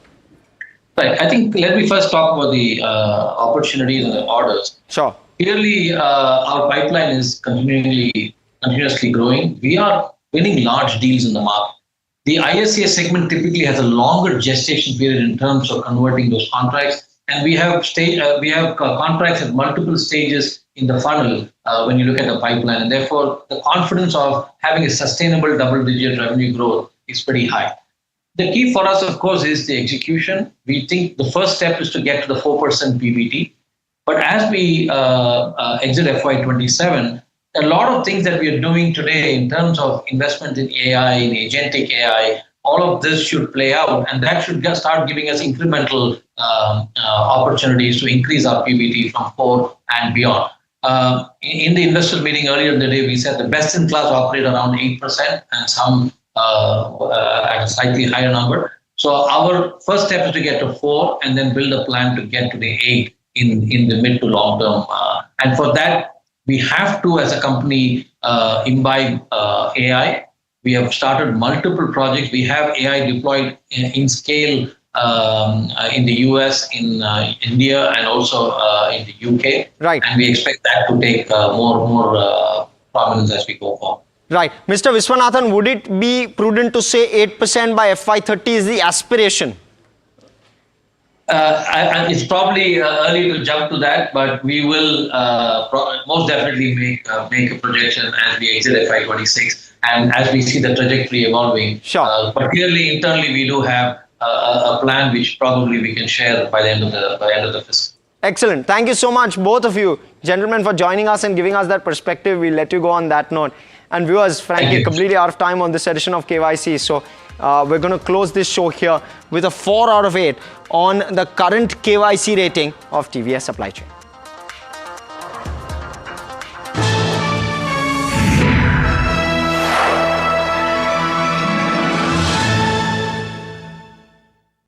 तू ही तो है जिसकी सच्चाई वाली clarity की वजह से मैं आज यहाँ हूँ। गोल्ड प्लस सिल्वॉक्सी मिरर्स, ऐसी क्लैरिटी कि आपको सिर्फ सच नजर आए, चाहे कितने भी साल बीत जाएं। माय बर्थडे गिफ्ट टू पापा, ये उनके पापा की पहली गाड़ी एक गराज में पड़ी थी दार्जिलिंग में, फिर 3 मैकेनिक, पेंटिंग, पॉलिशिंग, तब इसे फाइनली घर लाया ना, तब लगा लाइफ में ग्रो किया है।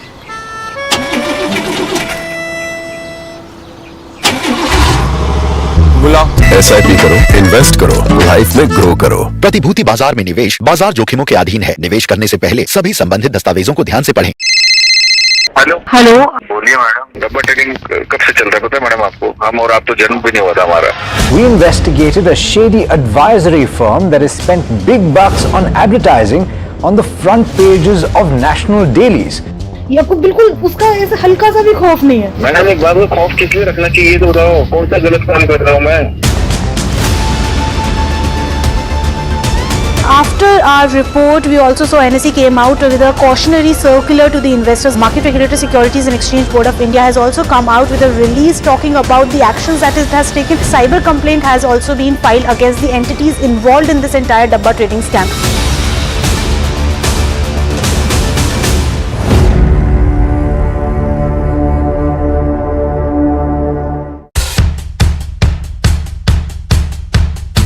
The markets move fast. And so should your portfolio. Expert insights, real-time stock picks. Do I buy Ola? Should I hold CDSL for the long term? Buy, sell or hold. The answers you need, straight from the experts. Callers from India and across the world. Connect live, ask, decide and invest wisely. Your portfolio, your future. Ask Profit.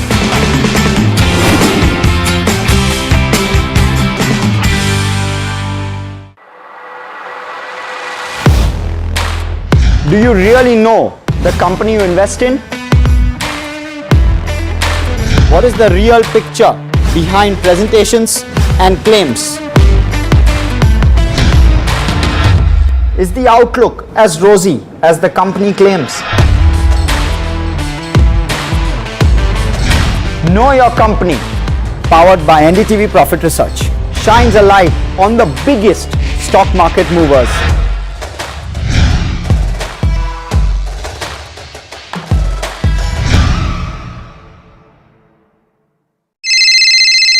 Hello बोलिए madam, डब्बा trading कब से चल रहा है पता है madam आपको? हम और आप तो जन्म भी नहीं हुआ था हमारा। We investigated a shady advisory firm that has spent big bucks on advertising on the front pages of national dailies. ये आपको बिल्कुल उसका ऐसे हल्का सा भी खौफ नहीं है। मैडम एक बात को खौफ किस लिए रखना चाहिए तो बताओ, कौन सा गलत काम कर रहा हूँ मैं? After our report, we also saw NSE came out with a cautionary circular to the investors. Market Regulator Securities and Exchange Board of India has also come out with a release talking about the actions that it has taken. Cyber complaint has also been filed against the entities involved in this entire Dabba trading scam.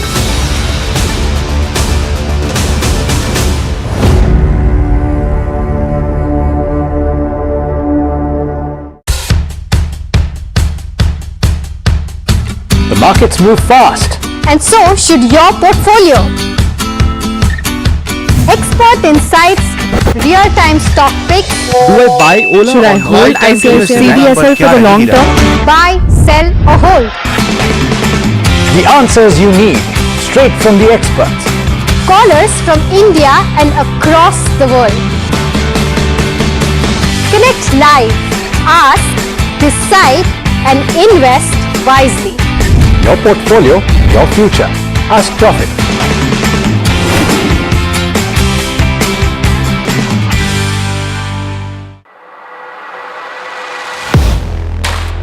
Do you really know the company you invest in? What is the real picture behind presentations? Decent start to the week. Nifty holds up above 24,400. Sensex in fact gains more than 200 points. Adani Enterprises and Tata Motors gain the most.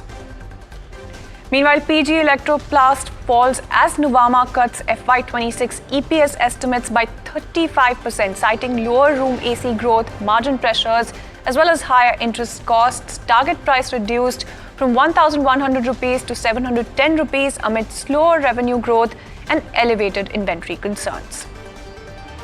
Union Cabinet approves rupees 30,000 crores LPG subsidy to oil marketing companies to ensure affordable cooking gas for middle-class households. Subsidy covers losses from underpricing over 15 months. And sources tell your channel that CCI is investigating quick commerce firms Blinkit, Instamart and Zepto over alleged anti-competitive practices, including deep discounting and unfair business irregularities.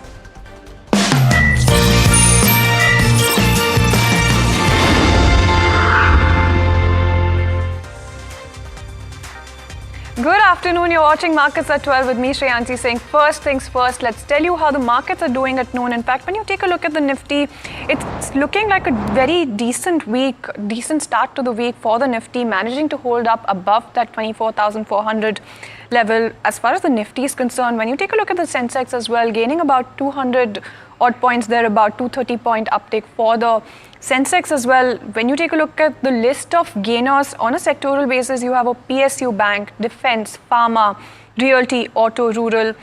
Those are some of your sectors that are leading gains. In fact, just a couple of sectors on the back foot as we speak, oil and gas as well as media on the back foot. And when you take a look at the list of gainers, in fact, from within the Nifty 50 pack, you have an Adani Enterprises that is up 4.5% thereabout. Tata Motors managing to stay quite resilient after that weak set of numbers. Brokerages are also cautious on the stock, but managing to gain about 2.5%. That's Tata Motors for you there. Grasim Industries, SBI, Trent, Ultratech Cement, Cipla, Dr. Reddy's, some of your other gainers as well. On the flip side, when you take a look at the list of losers from within the Nifty 50 pack, there's a Hero MotoCorp, ICICI Bank, HDFC Life, Bajaj Auto, Bajaj Finserv, as well as Maruti Suzuki that are on the back foot.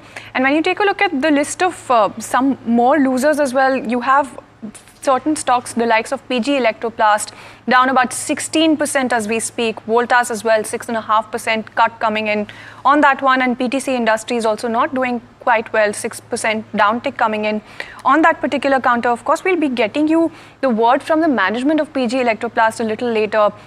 Also talk to you about what the management of Tata Motors then had to say. In fact, let's begin with just that. We'll get you the update as far as Tata Motors is concerned. Before we go to the management, let's go across to Mahima and get a sense of what the earnings fine print then looks like. Right, so it's a weak set of numbers when it comes to Q1 for Tata Motors, and largely led by JLR sales because that was impacted on the back of tariff. Now, in terms of margins, that's disappointed in terms of the passenger vehicle segment, and 10% luxury tax by China also remains as an overhang on the counter, and brokerages are seeing limited upside right now considering the entire uncertainty around JLR. In terms of the overall numbers, revenue down 2.5%, EBITDA down 35%, margins have come down to 9.3 versus that of 14% and net profit has come down by 63%. There's also a base year effect of around 4,900 crores from discontinued operations earlier, but in terms of the overall sales also, that's also been the weak space. In terms of the JLR wholesale numbers, they were down 10%, commercial vehicle sales down 6% and passenger vehicle sales down around 10%. In terms of the segmental split, in terms of revenue also, JLR down about 9.2%, commercial vehicles down by about 4.7% in terms of revenue, and passenger vehicles also down by about 8.2% in terms to where revenue stands. In terms of the overall EBITDA margins, downtick of around 650 basis points for JLR, that's a big one. The commercial vehicle vehicles segment margin downtick by around 60 basis points, and for passenger vehicle that's around 180 basis points. Lastly, in terms of guidance for JLR, that's been reaffirmed. They've said that overall JLR EBIT margins will be in the range of 5 to 7%. And overall, in terms of the EU-US trade also, that will be beneficial because the tariffs will come down for the company. In terms of the overall highlights, commercial vehicle segment is expected to be, the growth is expected to be anywhere between 3 to 5%, and passenger vehicle growth is expected to be around 5%. In terms of what brokerages are penciling in, Nuvama is retained reduced with a target price of 610 versus 670 earlier, and CLSA is maintained outperformed with a target price of 805 for the counter. So this is the overall view of how Tata Motors Q1 has panned out. Alright, then thanks Mahima for getting us that update as far as Tata Motors is concerned. So brokerage is also quite cautious when it comes to this particular counter. Let's also go across and listen in to the commentary coming in from the management. In fact, PB Balaji, who's the group CFO, weighs in on the performance impact due to the volume declines at JLR. Let's go across and listen in. The company performance in this quarter was impacted by volume declines and a drop in profitability primarily at JLR, affected by the US trade tariff impact, where we had the full quarter of impact and then the trade alignment happened. In the current quarter, we have got hit by almost 250 million pounds on tariff charges, because even though the deal was announced on May 8th, it got ratified only on 30th June. And it is not with retrospective effect. So the current quarter is a full impact of 27.5 that you see. And that's the reason why the EBIT also went down to 4% in JLR. With the trade deals between UK-US and EU-US now in place, the tariff impact will ease in the coming quarters from 27.5% to 10% as far as UK is concerned, and 27.5 to 15% as far as EU is concerned. In light of this, our guidance for the FY26 EBIT margin of 5 to 7% remains, and we'll be near neutral free cash flows. Alright, and that was the group CFO of the company talking about the JLR numbers. But tell you what, let's take a look at some of the other earnings buzzers as well. It's Voltas that is under pressure. On the flip side, there's a Yatra Online that is buzzing away in trade. In fact, Mahima is joining us yet again with the answer to that as well. Right, so Voltas overall weak set of numbers, and this is because the entire quarter was impacted because of unseasonal monsoon. That has impacted the sales and also caused channel inventory go up. In terms of volumes also, there were weaker volumes on the back of factory operations mid-seasons, and there's improvement in electromechanical project margins, but unitary cooling products margins were lowest in the past 10 odd years. Now in terms of the overall numbers, revenue down 20%, EBITDA down 58%, margins came at 4.5 versus that of 8.6, and net profit down almost 58%. In terms of segmental performance, unitary products revenue declined by 25%, margin declined to 3.6%. For electromechanical projects, revenue declined 3 odd percent, and margins came in at around 5.3%, a slight uptick there. In terms of con call highlights, month on month market share has improved, is something that the management has guided for, and Voltas is carrying around 3 to 4 months of inventory as of now, and channel is carrying around 2 months inventory. In terms of what brokerages are saying, mostly all brokerages have maintained their stance, but some of them have cut their target prices. Jefferies has maintained buy but cut the target price to 1670, or 10 rupees target price cut. They're saying the new B rating and tactical cost control could help recovery in RAC, but they've also trimmed their EPS estimates by 2 to 3 odd percent. Whereas Goldman Sachs on the other side has maintained sell and cut the target price to 1100 from 1180 earlier, and they're saying that it's another weak quarter and challenges still remain as an overhang. So this is the overall view of how Q1 has panned out for Voltas, but there is also Yatra Online, like you said, on the other side. On the flip side, that's done very well.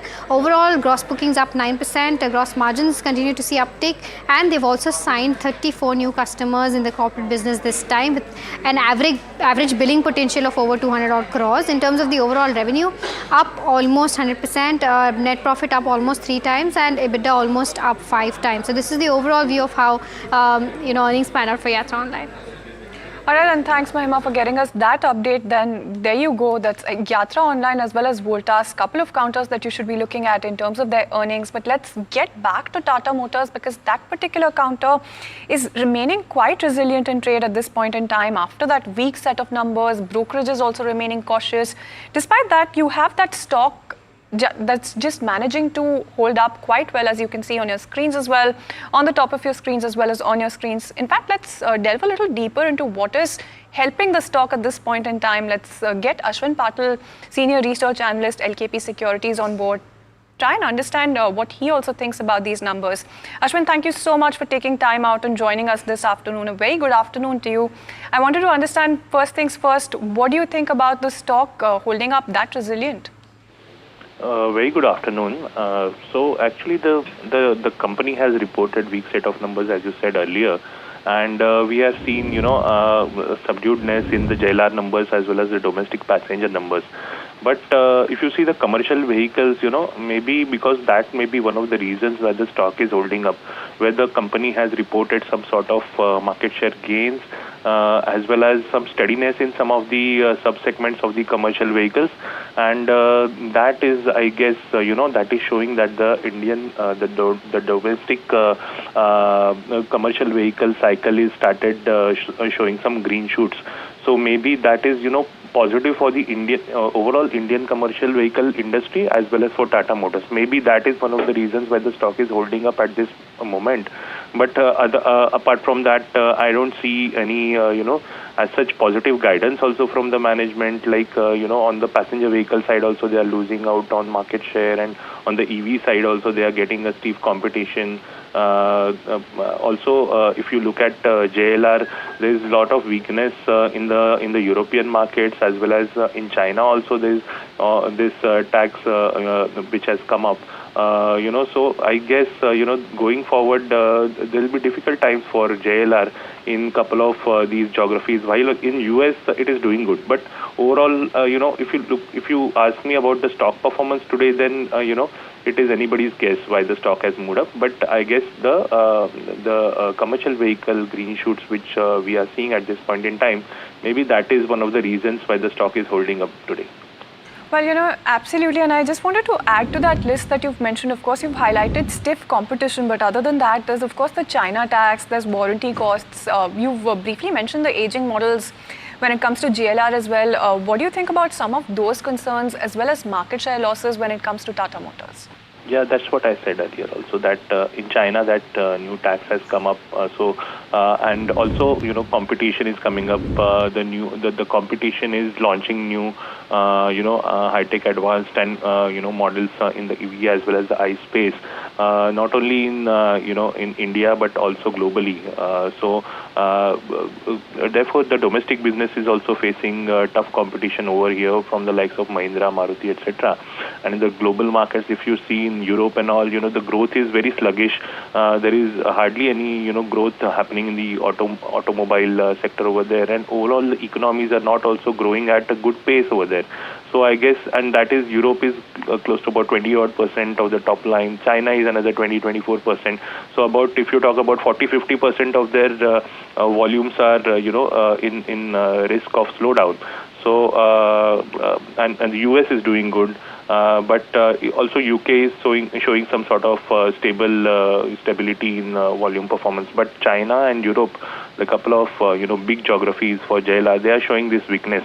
So I guess the model launches are also pending. I mean, a lot of model launches are there in the pipeline. But at this point in time, the market is growing fast. The competitors are growing fast. So I guess that because of that, there is a lot of concern on the stock on that front as well.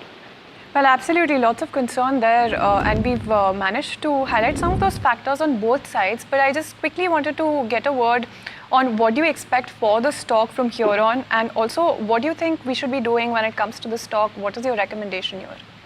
See, on the positive side, I would say that this Iveco acquisition, which the company has done recently, that is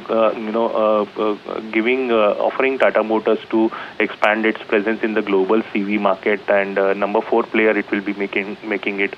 Technology will be adding into it, but at the same time, in the European market, there is a lot of slowdown, and also the stock of Iveco has grown by twice in the last 1 year. So it's not a very inexpensive kind of acquisition that the company has done.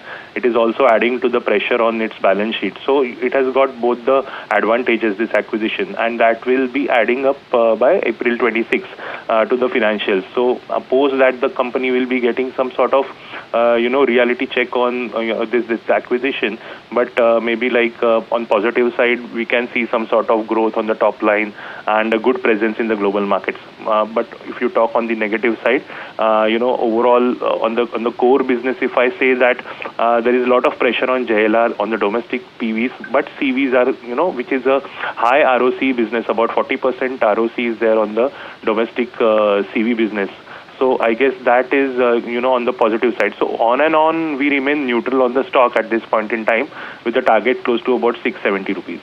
All right, and thank you so much, Ashwin, for joining us and taking time out and helping us understand what are the triggers as far as Tata Motors then is concerned. There you go, Tata Motors holding on to a 2.5% uptick in trade despite a weak set of numbers. Brokerage is remaining cautious. Lots of moving wheels, moving parts to that entire story, but the stock is only moving in one direction.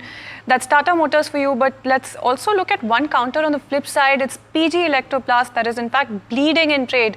16.5% thereabout downtick coming in on this particular counter. In fact, let's go across and listening to what Vikas Gupta, who's the Managing Director Operations at the company, then had to say about what really weighed on the first quarter's results. In the quarter one, the industry as a whole has seen a degrowth of 25 to 30%. Almost all the major AC players, AC brands or AC manufacturers have experienced a degrowth in their numbers for the quarter one. We as a PG Electroplast has been able to deliver a growth of 14% in our revenue top line. Please understand. Now, when we dive deeper into this subject on how the slowdown in this AC is happening, please see there has been an early onset of monsoon. So because of the early onset of monsoon and due to the high channel inventory, the overall summer selling season for the air conditioners got compressed and it fell off beyond the anticipation of any of the industry players. So there has been a decline in the numbers of sales for the ACs. The tertiary sales or the secondary sales were very low. And in month of July and August, as we are seeing right now, the sales are practically not happening.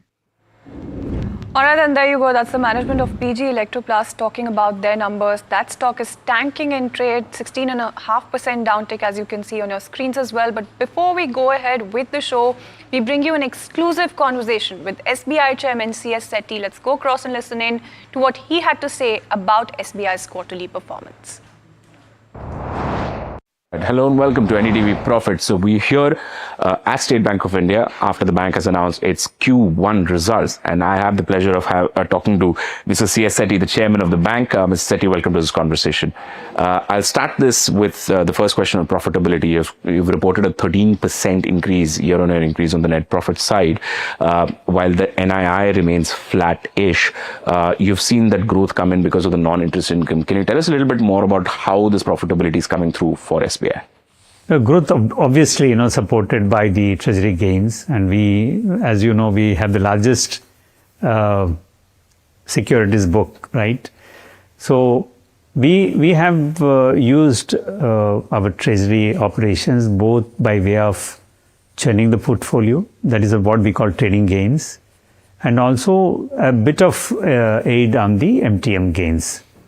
But broadly, what we have realized that, what is the earlier duration what we have obtained on the securities book, we took the opportunities of gaining on the trade front.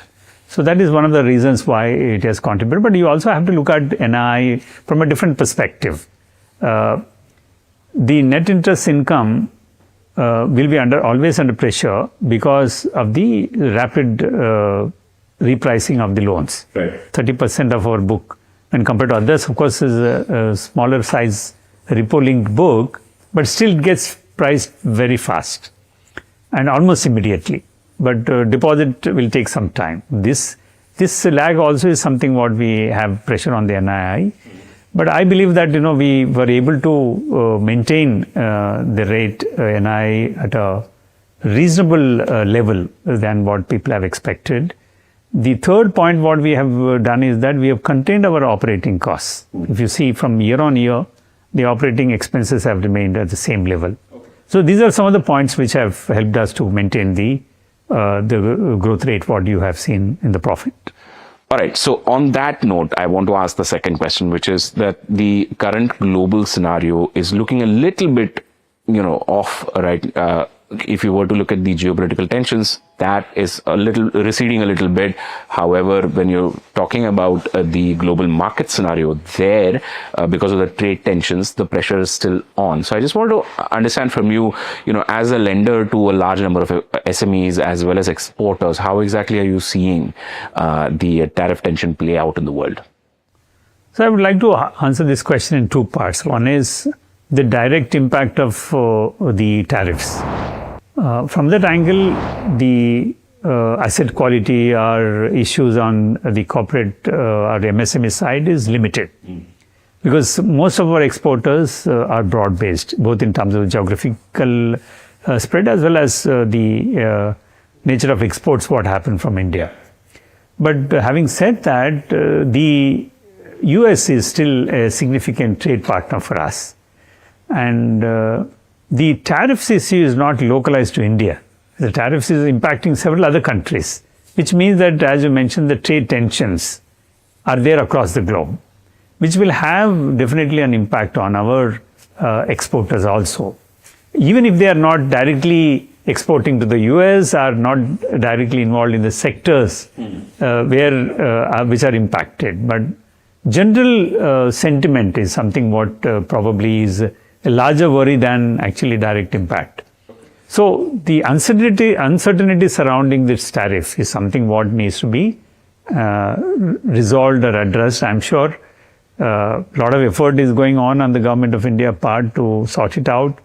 And the government of India obviously has to take care of the interests of the nation and the interests of the various stakeholders and negotiate on the trade front to arrive at a very win-win situation for everyone. Okay. I want to ask you two more questions. The first one on the credit growth side of the story. So you've shown 11.5% credit growth, which is looking quite strong. However, if you were to look at the corporate book, there the growth has actually been flattish. I just want to understand, what the outlook looks like for the rest of the financial year. First of all, let me explain why it looks muted. I think in any declining interest rate scenario, most of the well-rated corporates look for repricing. The refinancing opportunities where the pricing can be readjusted, particularly those high-priced loans and all. Sure. They have various options. Either you negotiate with the existing lender or go to another lender who is able to give a better price or access the market. And all of them are happening now. So which means that wherever we feel comfortable, the risk is priced properly, we are able to reduce the price and give to them. And in many cases, if we are not very convinced that the price is properly taking care of the risk, we are letting that go. So there have been significant prepayments in the Q1 because of the price adjustment. Number two, the working capital utilization by the large corporates has come down because they were able to access the CP market. So both in terms of access to the CP market as well as repricing which is happening in the market, which is really led to this. But our guidance is that overall credit growth, we are still sticking to 12% credit growth, out of which corporate will come back to double digit in our estimate. Around 10% is something what we are looking at. All right, the final question is around the asset quality front. Of course, if you were to look at the Q1 slippages, that's a little elevated. Of course, a lot of it is seasonal. But are you seeing any elevated stress, any enhanced stress anywhere in your portfolio right now? We are not seeing any enhanced. And I also mentioned that, you need to look at the Q1 of the last year. And very marginal, 300 or 400 crores on a book of 42 lakh crores is not really material to us. And even from these slippages, we pulled back almost 1,600 crores worth of slippages, which means that there is no concern on the asset quality at all. All right. Thank you so much for joining us in this conversation, Mrs. Sethi. Pleasure talking to you as always. Alright, then there you go. That was a slice of that NDTV Profit exclusive. But with that, we're completely timed out on this edition of the show. Thank you so much for tuning in.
Hello बोलिए madam, डब्बा trading कब से चल रहा है पता है madam आपको? हम और आप तो जन्म भी नहीं हुआ था हमारा। We investigated a shady advisory firm that has spent big bucks on advertising on the front pages of national dailies. ये आपको बिल्कुल उसका ऐसे हल्का सा भी खौफ नहीं है। मैडम एक बात को खौफ किस लिए रखना चाहिए तो बताओ, कौन सा गलत काम कर रहा हूँ मैं? After our report, we also saw NSE came out with a cautionary circular to the investors. Market Regulator Securities and Exchange Board of India has also come out with a release talking about the actions that it has taken. Cyber complaint has also been filed against the entities involved in this entire Dabba trading scam.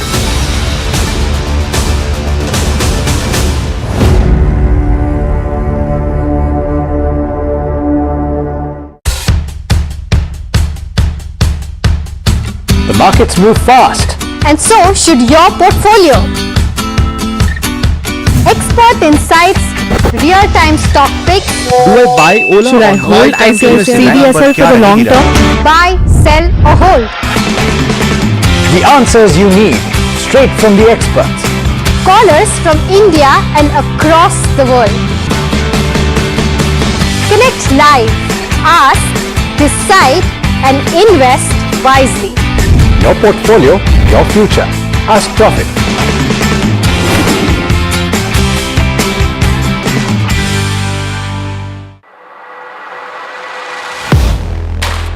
Do you really know the company you invest in? What is the real picture behind presentations and claims? Is the outlook as rosy as the company claims? Know Your Company, powered by NDTV Profit Research, shines a light on the biggest stock market movers.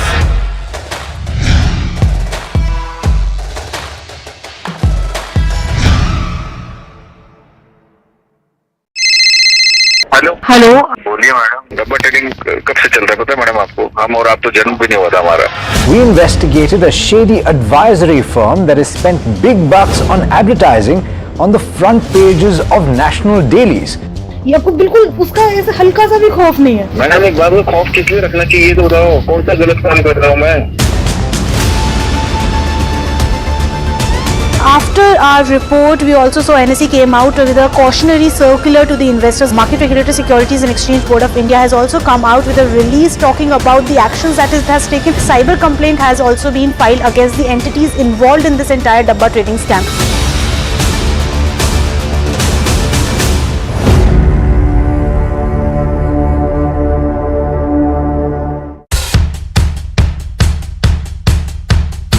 The markets move fast. And so should your portfolio.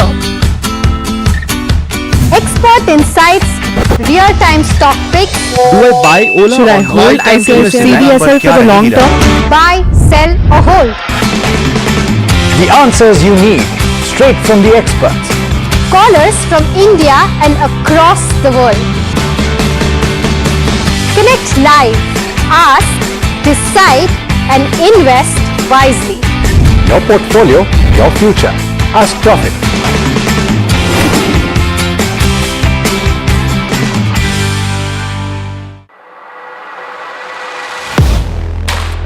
Do you really know the company you invest in? What is the real picture behind presentations and claims? Is the outlook as rosy as the company claims?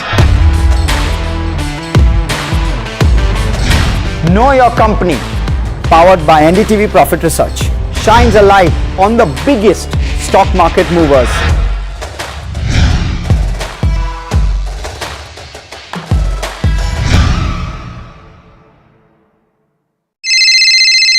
Hello बोलिए madam, डब्बा trading कब से चल रहा है पता है madam आपको? हम और आप तो जन्म भी नहीं हुआ था हमारा.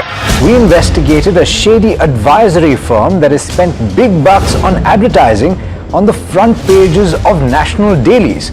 ये आपको बिल्कुल उसका ऐसे हल्का सा भी खौफ नहीं है. मैडम एक बात में खौफ किस लिए?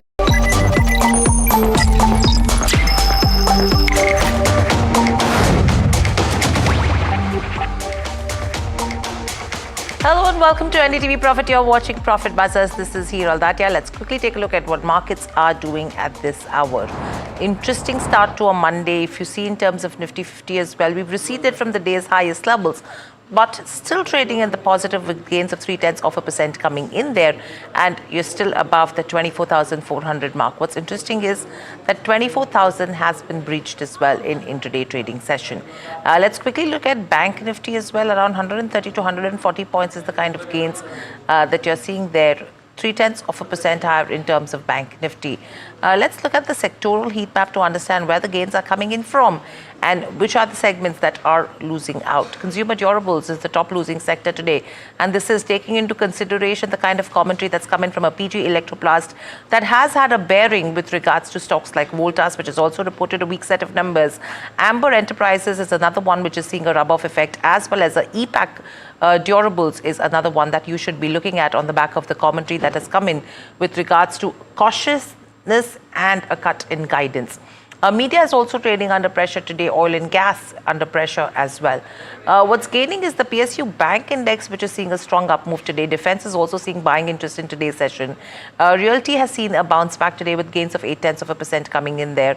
And you have healthcare, which is seeing some good gains. But moving on, let's quickly look at the broader markets as well. You have the mid cap and the small cap index that will be in focus, and the kind of gains that are coming in there. There you go, 0.3% in terms of mid cap 150, similar to what's happening in terms of Nifty as well as Bank Nifty. But small cap index is pretty much on the borderline, though trading towards the negative. In terms of individual counters, let's look at the heat map in terms of Nifty 50. And then we look at, what the broader market stocks are doing in trade.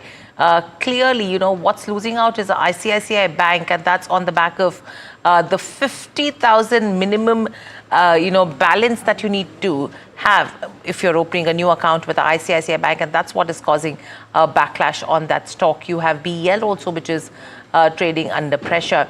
Maruti also under pressure. What's interesting is that Tata Motors, in spite of a weak set of numbers, strong moves coming in on that one. SBS trading with gains. Grasim also seeing some smart moves in today's session. Trent as well as the Tata Motors, which are trading in the positive. But staying with the gainers in trade, you have a Grasim Industries. Q1 numbers is what the stock is buzzing with. Let me head across to my colleague Varsha to get us more in terms of Varsha. With a Grasim, the stock is seeing gains of 2%. What is it that has worked for the company? Yeah, thank you for that. So, though the numbers came out in market hours, it's the positive stance by brokerages which is actually, making this stock to surge. Let's just, focus on the key highlights. How were Q1 FY26 numbers? If you see, cement business were the key growth driver or the key earning driver for this company. And EBITDA growth that you're seeing is led by higher profitability in cement and, of course, chemical business. Improved realization in caustic soda and gains in chlorine derivatives have also lifted EBITDA for the company. Now, talking about why the stock is up because of the positive stand by the brokerages. Let's see what Nuvama has to say. They've retained hold rating. They've revised their target price, which determines a potential upside of 7% for the stock. What they say is weak CSF, that is cellulose staple fiber environment, negates chemical EBITDA margin improvement. Paints and B2B e-commerce business is scaling up well. And the capex for FY26 is estimated at rupees 2,300 crore. And what Nuvama is saying that despite huge capex, net debt EBITDA, if you see, would stay less than 3.5x once revenue stabilizes. Well, let's see what Citi has to say about it. They've rated by and they've increased their target price, which determine upside potential of 24%. They expect stock will be driven by the cement and the paint business. We all know how Grasim is, scaling up its capacity when it comes to paints business. They've also hiked FY26, 27, 28 standalone EBITDA by 10%, 2% and 2% respectively on better chemical profitability. So it's the positive view by the brokerages is what has led to stock surge when it comes to Grasim Industries. That's for Grasim Industries. Thank you, Varsha, so much for that one. In fact, let me get in Sharmila Joshi as well to give her view. Sharmila, welcome to the show. Always a pleasure to speak to you at NDTV Profit.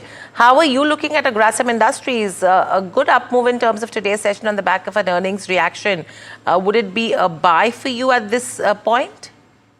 No, not really. I think, in terms of valuations, it's looking a little expensive. So yes, I think that given that numbers were good and commentary is good, you could see a bit of an upside. But overall, I think that it might be better to wait a bit before you buy. Okay, so that's aggressive. Valuations are expensive. But moving on, Tata Motors is in focus as well. And this is as the auto giant's JLR business was massively hit by tariffs. Though the stock is seeing gains of nearly 3%, what's really stood out most over here is overall, if you talk about the profits, they've dipped around 63%. Margins have disappointed across the passenger vehicle business. The brokers have gone ahead and trimmed the outlook as JLR is facing trade as well as market headwinds. And the revenue impact and the margins which have been weak for JLR and passenger vehicle is what brokerages are indicating. What they've said is 10% luxury tax by China on vehicles is an additional negative for Tata Motors, though brokerages are seeing a limited upside due to the uncertainty at JLR. In spite of all of this, you're seeing a stock which is up nearly 3% in trade. Sharmila, what is it that is actually enthusing the streets for Tata Motors? A 3% up move in spite of the weak commentary and the weak set of numbers, and majority of the brokerages are still citing negativity. So possibly, I think, just as, for Grasim, valuations didn't look attractive. I think if you were to look at a longer term perspective for Tata Motors, then I think, it's corrected to a good price where if you think going forward, a lot of these concerns will get addressed, especially with all their overseas concerns, then, this could in fact be a very good level to really enter into this stock. And, let's not forget that market is also sort of looking for these opportunities when you see the kind of correction we did last week, where you could be liking some names and you've not bought because, valuations were, where the stock prices were higher and you felt the valuations look stretched. And now you could look at it as an opportunity to enter some good stocks. So I think whether it is a Grasim or whether it's a Tata Motors, I think, because both the stocks are of such good quality that if you have investors who've been waiting to buy, they could use this as an opportunity to really enter into a good place. Okay, so that's with Tata Motors. The stock is nearly at the day's highest levels. Interesting moves on that one. But moving on, PG Electroplast, that is bleeding in trade today as well. The stock is really down around, 34-35% in the last two trading sessions. In fact, let's first listen in to what Vikas Gupta, Managing Director and Operations at PG Electroplast, had to say about what has weighed in terms of the first quarter, because the company has gone ahead and reduced their guidance as well. In the quarter one, the industry as a whole has seen a degrowth of 25 to 30%.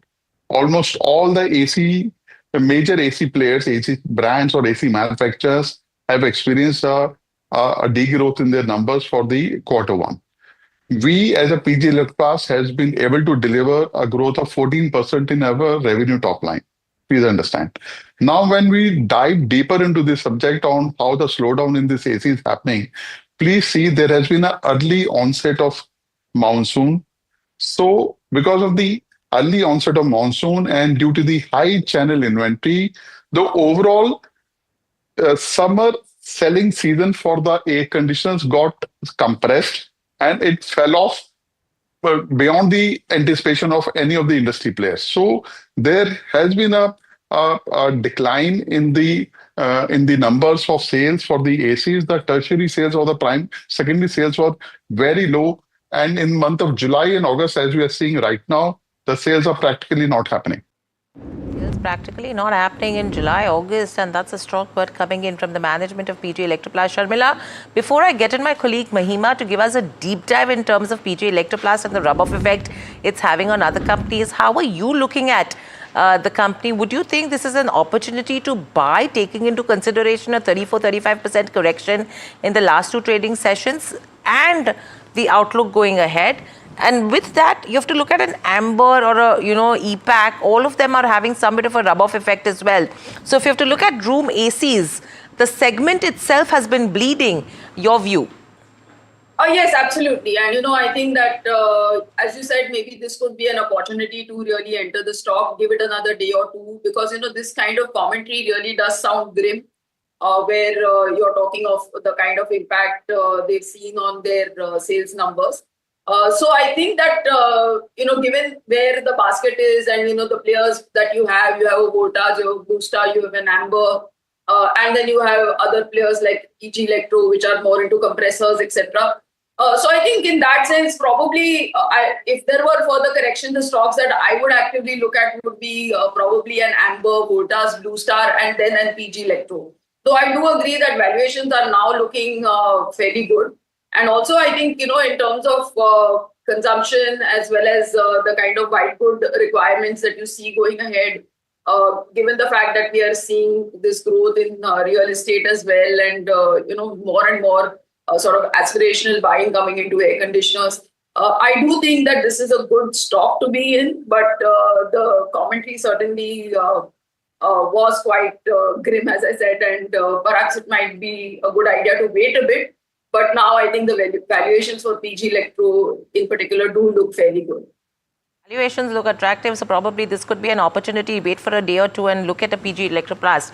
Before we go ahead to go across to Mahima to get us a deep dive on it, let me first just address the flashes at the bottom of your screens where Sun TV has come out and said that the legal notices have been withdrawn. The legal notices do not pertain I'll just take that down. All legal notices issued by family members to the promoter and his relatives have irrevocably withdrawn. That's the line we are picking up.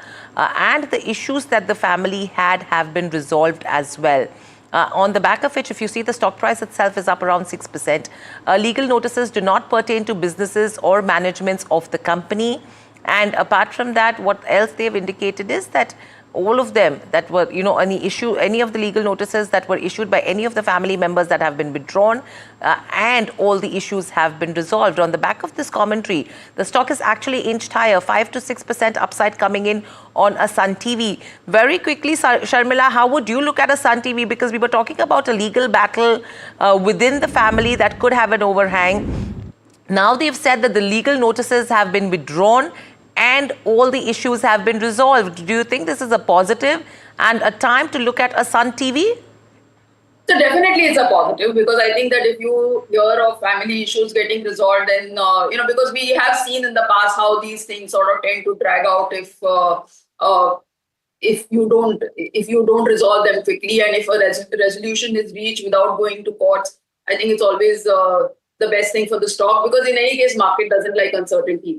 Coming to the stock, possibly I'll still continue to stay neutral, largely because overall, it's a market I don't understand. I think the South Indian market sort of behaves very differently from the rest of the GEC market. And overall, I think GEC as a space is not something that I've really liked in the last couple of years with the kind of moves OTT platforms have made. Of course, everyone is now positioning themselves so that they have an exposure to OTT as well.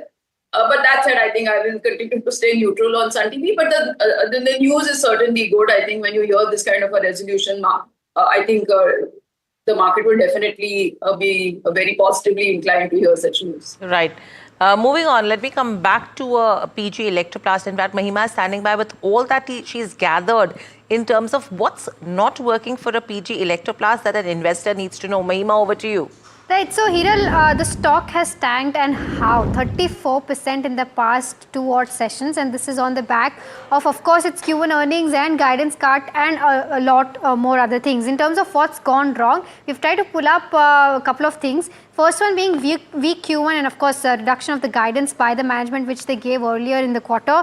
The overall order cancellation in June and July remains an overhang. High inventory levels could also be one of the concerns. Increase in working capital days in the past 3 odd years, that's increased significantly. Overall there is deteriorating cash flows as well, and there's promoters that are reducing their stake in the company. Now let's take a look at each one of these in detail. In terms of weak Q1, well, overall if we see a sharp decline in Q1 profits has been seen, and that's been a major disappointment for the investors. Margin down 183 basis points to around 8.06% versus that of almost 10%. In terms of the overall PAT number also, it's down 20% YOY basis and 54% on QOQ basis. And in terms of the growth guidance that we were talking about in FY26, now that's been slashed. So that's an interesting one to watch out for, because revenue growth guidance, which was earlier 30%, has been slashed around 17 to 19%. So that's a significant cut there.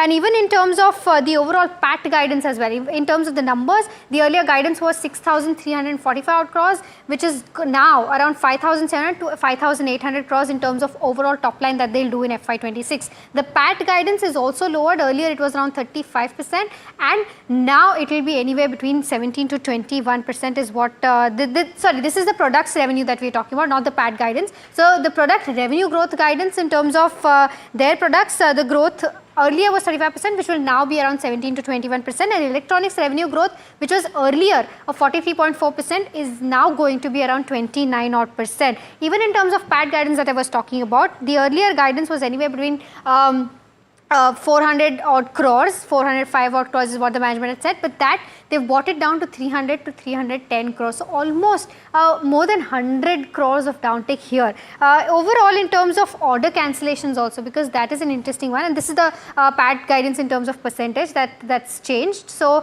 in terms of the order cancellations in June and July, this is something that was observed in their con call, that the order cancellation stood at around 70%. So that has impacted, and of course that also has an overall impact of early monsoons hitting the company.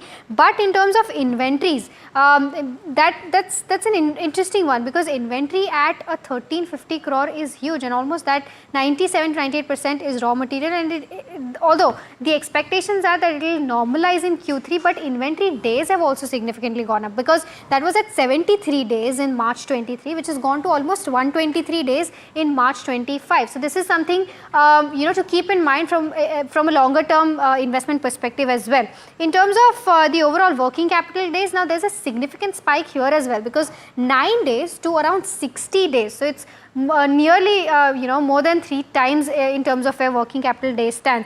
Lastly, in terms of promoter stakes, this has been an interesting trend, because March 23 the promoter holdings stood at around 61.3%, but that has come down to 49.4% in March 25. So promoters have been reducing their stake in the company. In terms of what brokerages are saying, well, Nuvama has retained buy with a target price of 710, but they've slashed their FY26, 27 and 28 EPS estimates by 36%, 25% and 10% respectively. And this is, of course, on the back of the guidance cut that the management has made. JM Financial again has cut the EPS estimates by 13 to 27 odd percent, but they're saying that the expected average ROE is supposed to be at 14% over FY25 to 28 is what they're penciling in. Now, it's not just PG Electroplast. The ripple effect or the domino effect has also been felt by counters like Amber, which touched an intraday low of around 7.5%.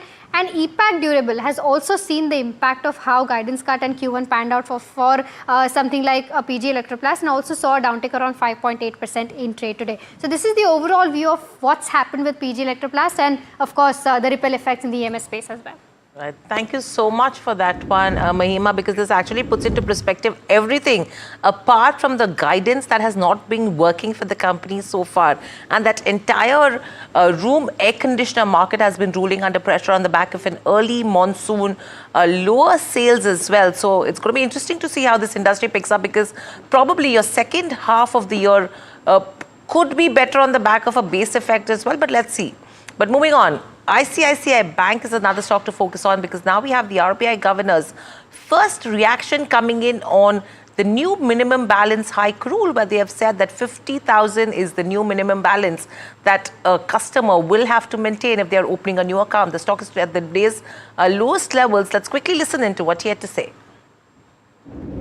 देखो, ये जो minimum balance की जो बात है, जो minimum balance का जो आप बात कर रहे हो, वो उसके अंदर में रिजर्व बैंक ने सभी बैंकों के ऊपर में छोड़ा है कि वो किस प्रकार का मिनिमम बैलेंस वो रखना चाहते। तो अब किसी बैंक ने 10,000 रखा है, किसी ने 2,000 रुपये उन्हें माफ़ भी किया हुआ है, लेकिन ये रेगुलेटरी डोमेन में नहीं है आज। In fact, let's also get in my colleague Subhana, who has more details. Subhana, you know, clearly a 50,000 balance from 10,000 earlier, though salary accounts are exempted from this new rule. What are you picking up? India's second largest lender, ICICI Bank, has raised its minimum monthly average balance requirements to 50,000 rupees for urban and metro customers from August 1st. While previous account holders, old account holders, will continue to maintain 10,000 rupees as their minimum monthly average balance, the new customers, new accounts opened from August 1st will have to maintain 50,000 rupees or pay up a penalty of 6% of the shortfall or 500 rupees or lower. Now, this move is a big development because it's a 5-fold jump from 10,000 rupees. And also, what sources have told NDTV Profit is that this has come as the bank plans to tap premium customer base just like foreign banks. They have also increased the minimum average monthly balance requirement for semi-urban customers and rural account holders to 25,000 rupees and 10,000 rupees respectively from 5,000 rupees earlier. Now, this has come at a time when several state-owned banks have actually waived off the penalty on maintaining minimum average monthly balance. State Bank of India, the largest lender in the country, had done that back in 2020, while other big PSU banks such as PNB, Bank of Baroda, Indian Bank, they've also waived off such penalties. So it's a big development. Thank you so much, Subhana, for getting us the details. Sharmila, a quick view. Minimum balance to be increased. Would you say this could have a negative bearing on ICICI Bank? Because this is the highest that you're seeing. No, I personally don't think it will have much of an impact for 2-3 reasons. One is that, they must have already grown their customer base to a certain level, because this balance requirement doesn't impact old accounts. It is going to impact accounts which are opened after whatever August. So in that sense, it's a move that will impact the new clients new customers that they onboard. Secondly, salary accounts are not exempt from that. So if there are any, and they must be having so many corporate accounts, because there to maintain a minimum balance could be a challenge if you are a salaried employee and you have EMIs going out, etc., etc. So that again is exempt. So what they're saying in short is that going ahead, they want to offer that kind of a premiumization in their service, and which is why they want to slowly get in new customers who would be able to maintain 50,000 kind of a balance. And very honestly, I think if you look at where they would be having their branches, as well as their, I doubt how big their rural network, for instance, is to have, because, this could be a big sum from that perspective. But if you're talking of the metros and the larger cities, this 50,000 amount is not a very large amount. So I don't think it's going to really have any kind of an impact on ICICI Bank. I think what you're seeing today is a bit of a knee-jerk. But going forward, I really don't see it impacting much. Got it. So no major impact that Sharmila sees on the ICICI Bank. But moving on, let's quickly look at few of the earnings reactions in terms of today's session. The stocks which are seeing top gains: TVS Supply, Acom Drugs and HBL Engineering. Jasmeet joins us to tell us more as to what's working for them. Jasmeet, over to you. Well, right, yes, thank you for that, Hiril. The first one on my list is TVS Supply. We recently spoke to the management and they have reset their guidance on double-digit growth. Let's quickly understand what worked for the management and the key 5 takeaways from this result. The stock is buzzing and is up 8% in trade today, while the key takeaways are, firstly, the profits is an uptick, but the margins are slightly under pressure. When you look at the order book size stands at 5,300 crore for FY26. The integrated supply chain business has grown at 4%, while the company has also integrated their services, the segments in the UK and Europe, which has additionally caused the management a restructuring fees of 53 odd crores. When you look at the restructuring program, that aids the profits and the revenue of the company. When you look at the earnings of the management, the financial figures, the revenue is up 2%, while the EBITDA is down 2%. The margins remain at 6.83%. That's a slight downtick of 29 basis points. And the net profit stands at 70 odd crores. Well, this has a one-time gain from the subsidiary which turned into an associate of TVS Infrastructure Trust. So after that, the post-exceptional letter profit stands at 17 odd crores. The next one on the list is Akam Drugs. While the stock is up 7% in trade today, the key takeaways from this particular results are the net profit misses the estimates, but the company marks that 1,000 DCGI approval, and in this quarter they have gotten an approval of 27 such drugs. When you look at the segmental performance, the international business and the domestic business both have seen an uptick. Now talking about the financials of the company, the revenue is up 0.5%, while the EBITDA is up by 1%. The net profit is up for 5% for the management. The next one on the list is HBL Engineering. Now what worked for the management to be, there have been strong margin expansion. Margins are expanded on the basis of work in progress reduction, while the work in progress in the previous same quarter was at 6 odd crores, while in this we have negative 70 crores, which helped the margin expansion. Now the other incomes are up by 260%, while the employee benefit expense is also up by 36%.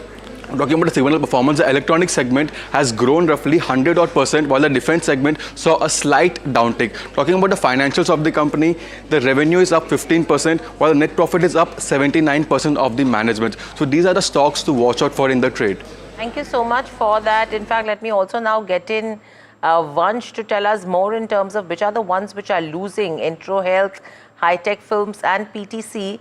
Vansh, what are the reasons for these stocks to underperform in terms of earnings? Yeah, so let me start off with Intero Healthcare. Now the stock is down 7%. Now this is on the back of the EBITDA miss that the company has reported in their Q1 results. And however, the lower tax has aided the net profit for the company, and the management has reaffirmed the 30% revenue guidance for FY26. However, this is the clear miss of EBITDA that the street is disappointed, which is reflected in the stock earnings right now. If we talk about the numbers, the revenue was up 28% at 1,400 odd crores versus 1,000 odd crores, and the EBITDA was up 66% at 50 crores versus 30 crores, and the margins were at 3.6% versus 2.7%, and the net profit was up 43% at 30 crores versus 21 odd crores. Second on the list is Garware High Tech. Now the stock is down 9% in trade. Now this is on the back of the muted numbers and the weak operational performance that the market is penciling in for this particular counter. There has been a shrink in the margins, and the net profit has been largely dragged by the EBITDA. If we talk about the results, the revenue is up by 4% at 495 odd crores versus 475 odd crores, and the margins are at 22% versus 25%, and the EBITDA is down 7.6% at 110 crores versus 120 odd crores, and the net profit is down at 83 crores versus 88 odd crores. Third on the list is PTC Industries. Now another muted set of earnings. However, it is the recent acquisition that has impacted the earnings for this counter. The cost of materials for the counter has grown by 2 times, and this is on the back of the increase in the employees and other expenses for this particular set of numbers. If we talk about the numbers, the revenue was up at 97 odd crores versus 46 odd crores. The margins were at 9% versus 21%, and the EBITDA is down 12% at 8 crores versus 10 crores, and the net profit is up by 5% at 5 odd crores versus 4.9 odd crores. So these are some of the stocks that are buzzing in trade today. Thank you so much for that. In fact, Sharmila, 6 to 8 companies that we just discussed about in terms of earnings reactions. Anything that comes to your radar which you would advise investors to buy or sell? So I think that the 2 numbers that really stood out for me and which looked interesting, both from the perspective that I've liked the stocks in the past as well as the results looked interesting, the sectors they are in looked interesting, would be TVS Supply and HBL Engineering. Out of these 2, I think HBL Engineering, still the valuations look a little expensive, but I think TVS Supply seems to be at fairly good levels. But yes, these are the 2 stocks that, where the results really stood out. I think TVS Supply order book was very good. HBL, I think overall the performance is definitely is excellent, as well as going forward. The visibility also looks good. So I think from both these stocks one can expect higher levels. So these would be the two stocks that these are the two stocks that I liked in that entire list. Right, so two of the topics coming in on the back of an earnings reaction. But thank you, Sharmila, so much for joining us on the show and sharing the views. We'll quickly slip into a short break. Up next, we'll be joined by the management of Yatra Online. We'll speak to APJ Park Hotels as well as Quality Power. Lots more lined up, so please stay tuned to NDTV Profit.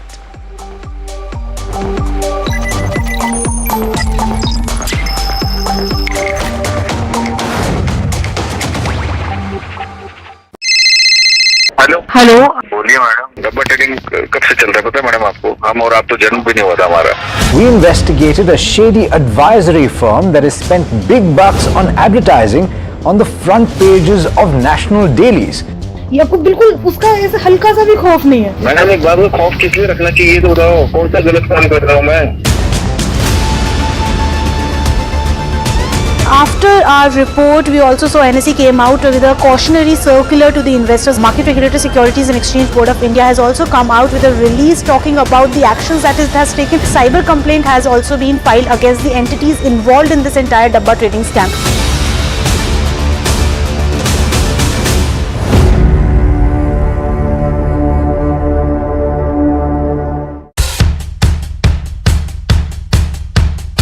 The markets move fast. And so should your portfolio. Expert insight.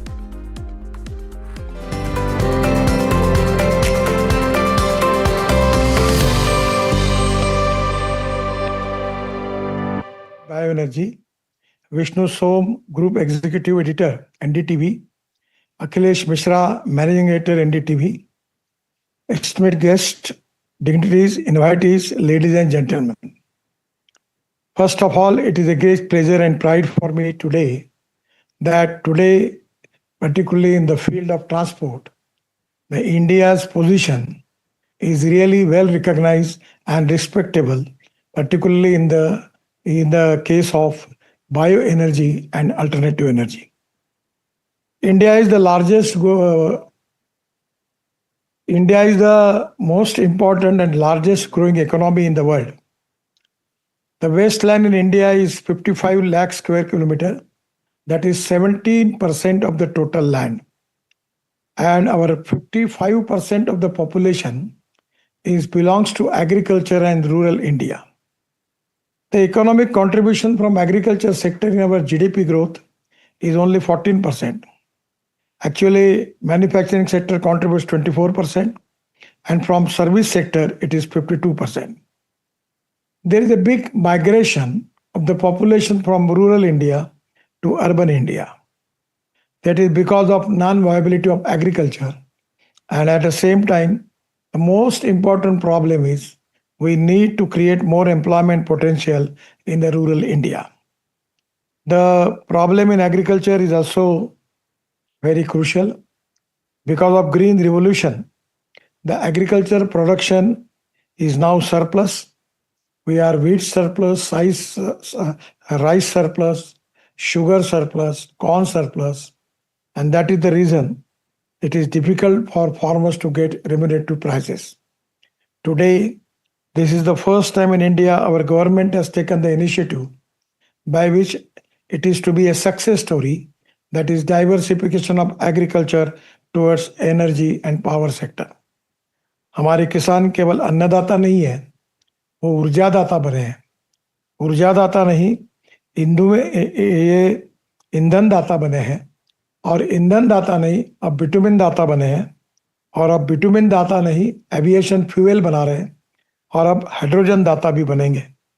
और ये जो एक revolutionary change हुआ है, वो हमारे देश के तस्वीर को बदलने वाला है. और मुझे ये भी विश्वास है कि आज हम बड़ी तेजी से हमारा ऑटोमोबाइल सेक्टर प्रगति और विकास की ओर आगे जा रहा है. एक समय वर्ल्ड में हमारा नंबर 7वां था, आज हमारा नंबर 3रा है. अभी 4-5 महीने पहले हमने जापान को पीछे डालकर अब हम 3रे नंबर पर आए हैं. हमारा अमेरिका का पहला नंबर है, जिनकी ऑटोमोबाइल इंडस्ट्री का साइज 78 लाख करोड़ है. चाइना दूसरे नंबर पर है, वो 49 लाख करोड़ है, और अब इंडिया 22 लाख करोड़ है. ये इंडस्ट्री है जिसने अब तक 4 करोड़ युवा 4.5 करोड़ युवाओं को जॉब दिया है। ये इंडस्ट्री है जिसने जीएसटी के रूप में भारत सरकार और राज्य सरकार को कंट्रीब्यूट किया है। पर इसके साथ साथ आज हमारे यहाँ इसका दुष्परिणाम भी एक है कि हमारे टोटल पोल्यूशन में आज हमारा 40% पोल्यूशन ये हमारे फॉसिल फ्यूल के कारण हो रहा है। और मुझे लगता है यही हमारा सबसे बड़ा चैलेंज है। ये जो एयर पोल्यूशन है इसको कम करने के लिए हम सब लोग ने संकल्प भी किया है और नेट जीरो की ओर हम जा रहे हैं। ये जो नेट जीरो इमिशन बाय 2070 ये टारगेट जो प्रधानमंत्री जी ने हमको दिया है उसके लिए ट्रांसपोर्ट सेक्टर में हमको काफ़ी बड़े कार्य करने की आवश्यकता है। 22 लाख करोड़ का जो हमारा फॉसिल फ्यूल का इंपोर्ट है, इतनी सब कोशिश करने के बाद भी ये बढ़ रहा है। और हमारी पॉलिसी यही है कि import substitute, cost effective, pollution free और इंडिजिनस। मुझे खुशी है कि अल्टरनेटिव फ्यूल और बायोफ्यूल पर हमारे देश में बहुत तेजी से काम हो रहा है। Electric, ethanol, methanol, biodiesel, LNG, CNG और ग्रीन हाइड्रोजन, इन सब बातों में जोरों पे काम हो रहा है। मुझे लगता है कि आने वाले समय में जो भी पर्याय उपलब्ध है उन पर्यायों का उपयोग करके ये 22 लाख करोड़ के फॉसिल फ्यूल का इंपोर्ट हमको कम करना है और प्रदूषण को भी कम करना है। मुझे इस बात की खुशी है कि आज हम आत्मनिर्भर भारत बनने की कोशिश कर रहे हैं। हमारे किसानों ने इथेनॉल की शुरुआत की, शुगर केन जूस, मोलाइसिस से। फिर कॉर्न से इथेनॉल बन रहा है, ब्रोकन राइस से बन रहा है, बाम्बू से बन रहा है और परली से भी बन रहा है। आने वाले समय में निश्चित रूप से फ्लेक्स इंजन की ओर हम जा रहे हैं, जिसमें हमारी बड़ी बड़ी ऑटोमोबाइल कंपनियां अब फ्लेक्स इंजन लॉन्च कर रहे हैं, जिसके कारण हम 100% बायो इथेनॉल का उपयोग करेंगे।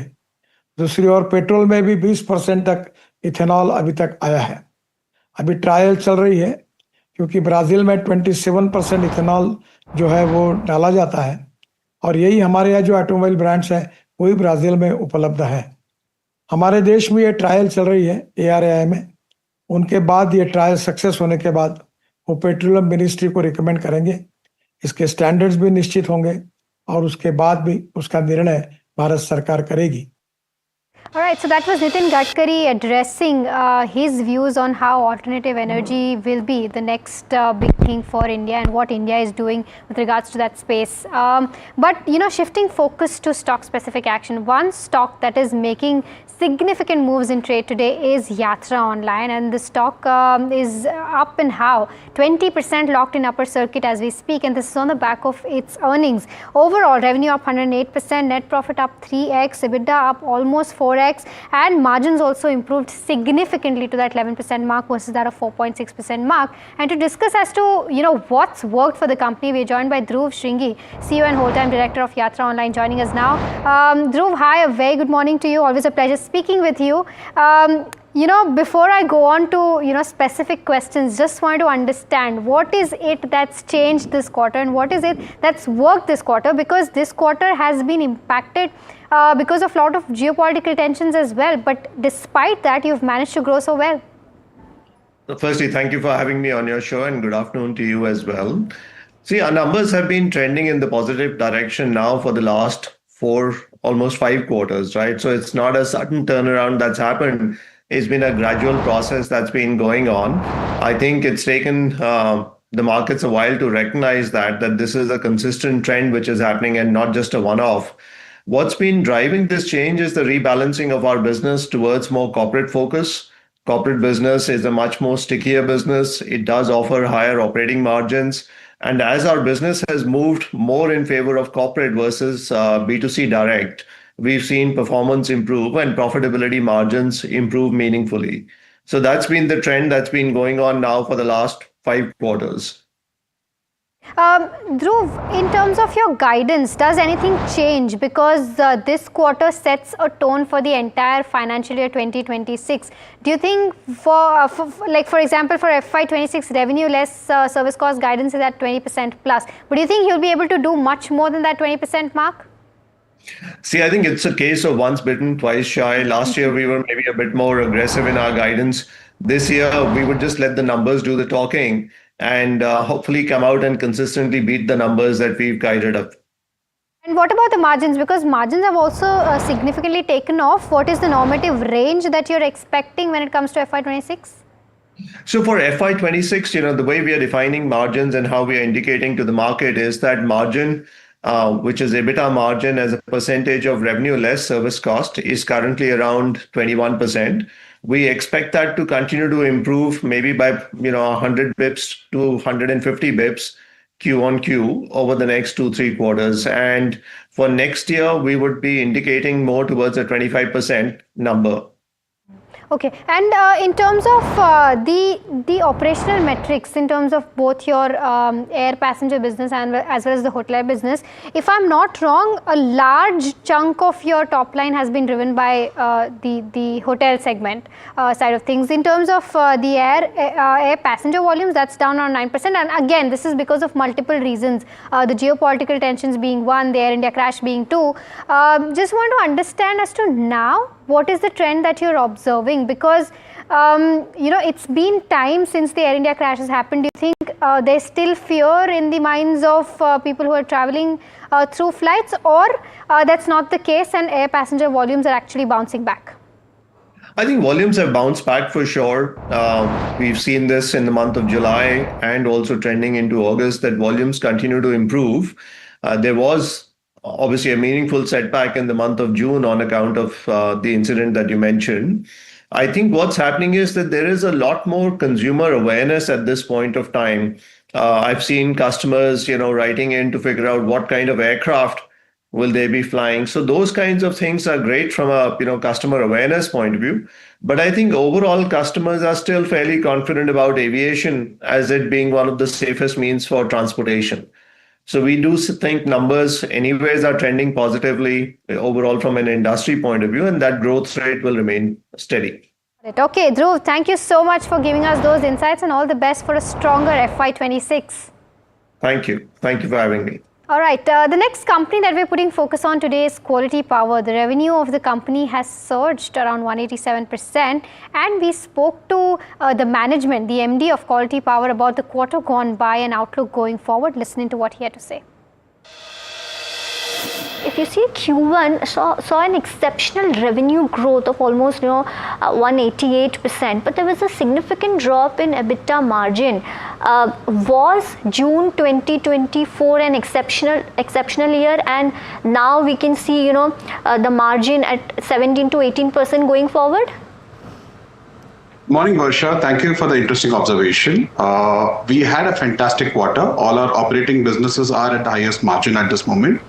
Our current coil products business is working at about 34% margin individually.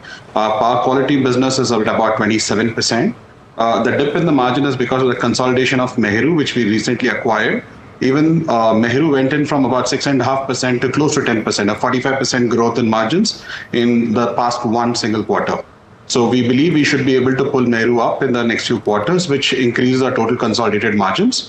When you compare QOQ, last year we had one single aberration and event where we had a net forex gain in that quarter, which indicated a very high profit margin. But that's one single quarter. I believe the guidance that we have given of about high teens margin should be okay for the year. Okay, understood.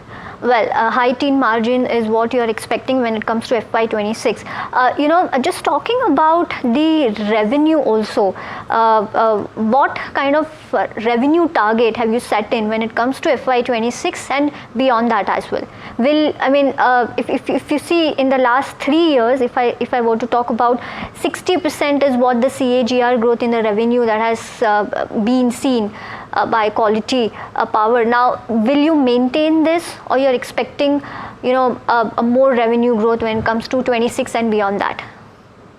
The current guidance that we have given to the market is between 700 and 800 crores. I believe we are quite comfortably placed at this moment because first quarter normally is the weakest quarter internally for large manufacturing companies. With regards to next year, I believe we should again look at some solid growth because we have some capacity coming in from our current expansion, and we are also aggressive with regards to Meheru in improving their margins and sales with the kind of tailwinds that the transmission sector is facing. and the HVDC orders that we are seeing, not only in India, across the globe, we believe we are in for some good times. Understood. Also, Mr. Pandian, when it comes to the capacity expansion that you were just speaking about, what is the total estimated capex that you have set in? Because I understand that you have large capacity expansion in progress when it comes to Sangli, Cochin and Bhiwandi as well. So how are these projects funded and what are the completion timelines, if you can share us the details with? So Bhiwadi is where Meru is placed, our instrument transfer product line. I believe they should be up 45% by the end of the year. So I think for next year, they should be working at full capacity. Cochin should be again, by the end of this year, they should be ready. The largest capacity addition is in Sangli, where we are making coil products for HVDC and fax business. Fax is basically another terminology for STATCOMs, where we see a lot of growth potential in the renewable energy integration. We have guided the market to second quarter next year, but the construction is going on faster than expected. Understood. And the total capex we are looking at this moment is less than 125 crores for the expansion in Sangli. Okay, understood. And so total, what will be the consolidated capex for FY26? FY26, I think it should be for across the group about 140 crores, but we are sitting in excess of 250 crores of cash in the company, cash and cash equivalents. We are generating quite a bit of profit. Even the last quarter, we generated almost 44 crores profit before tax. So most of the capex should be funded internally. However, as a family, as promoters, we have also pledged to fund the capex to be able to ensure that the free cash is available on the books for any inorganic acquisitions, if any. Understood.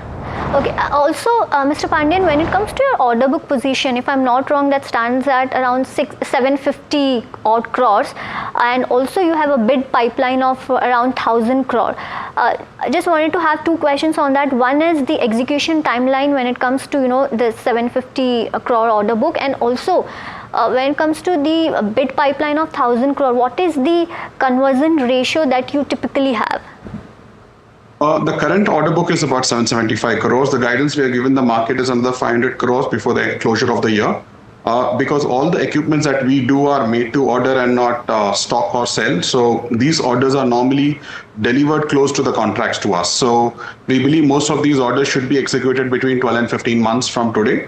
And we are sitting on a huge pipeline also in offers across various businesses. Currently, our problem is in execution and supply chain rather than on the order book. Understood. And onto the conversion ratio when it comes to 1,000 crore pipeline, Mr. Pandian? We are in a very good position to deliver the orders or get the orders if we are able to deliver them on time. So currently, globally, I would not just say in India, globally, the problem is capacities. Most customers would like to have them in about, say, 6 to 9 months, whereas in high voltage transmission segment, we are already shifting 24, 36 months. That is a mismatch on capacity to the requirements in the market. Understood. Also, Mr. Pandian, so when it comes to your export mix, wanted to have a sense on how much is the export contribution currently, and what was the export growth, and where you want to take this contribution, say 2 to 3 years ahead. So the past 2 decades, Varsha, we have been spending a lot of time in the global markets, working with a lot of global utilities, some of the most prestigious global utilities. We have even the last, I think, few weeks got back some great orders from Israel, Abu Dhabi, US, Finland, and different parts of the world. At the current moment, I believe it's between 50-50 or 55-45 in the export to domestic mix, and we would like to keep it that way because globally the tailwinds are even higher than India. All right, so that was the management of Quality Power. The stock doing well in trade today, up 3.5% as we speak. But it's an earnings specific market as we speak. And APJ Sundar Park, which is also known as Park Hotels, is the other counter in focus, down by about 4%. And this is on the back of its Q1 earnings. Now, we spoke to Vijay Diwan, Managing Director of the company, about the quarter gone by and outlook going forward. Listening to what he had to say. My first question coming to you is, has the quarter met your internal expectations? Because on a year-on-year basis, yes, there is growth, but if I have to compare it to the fourth quarter of FY25, there has been a decline, and I think that is what the street is reacting to, because the stock is down nearly 4 to 5% right now. So firstly, Hiral, I'm really delighted to be back on NDTV, India's most formidable and fast-growing channel. And I must say, in terms of your question, that thanks to the dedication and commitment of our teams, we have been able to produce an extraordinary and best ever Q1. And this actually sets this strong momentum for the year ahead. If you look at the operating level, we have been able to achieve a revenue growth of 14% and an EBITDA growth of 16% on a Y-to-Y basis.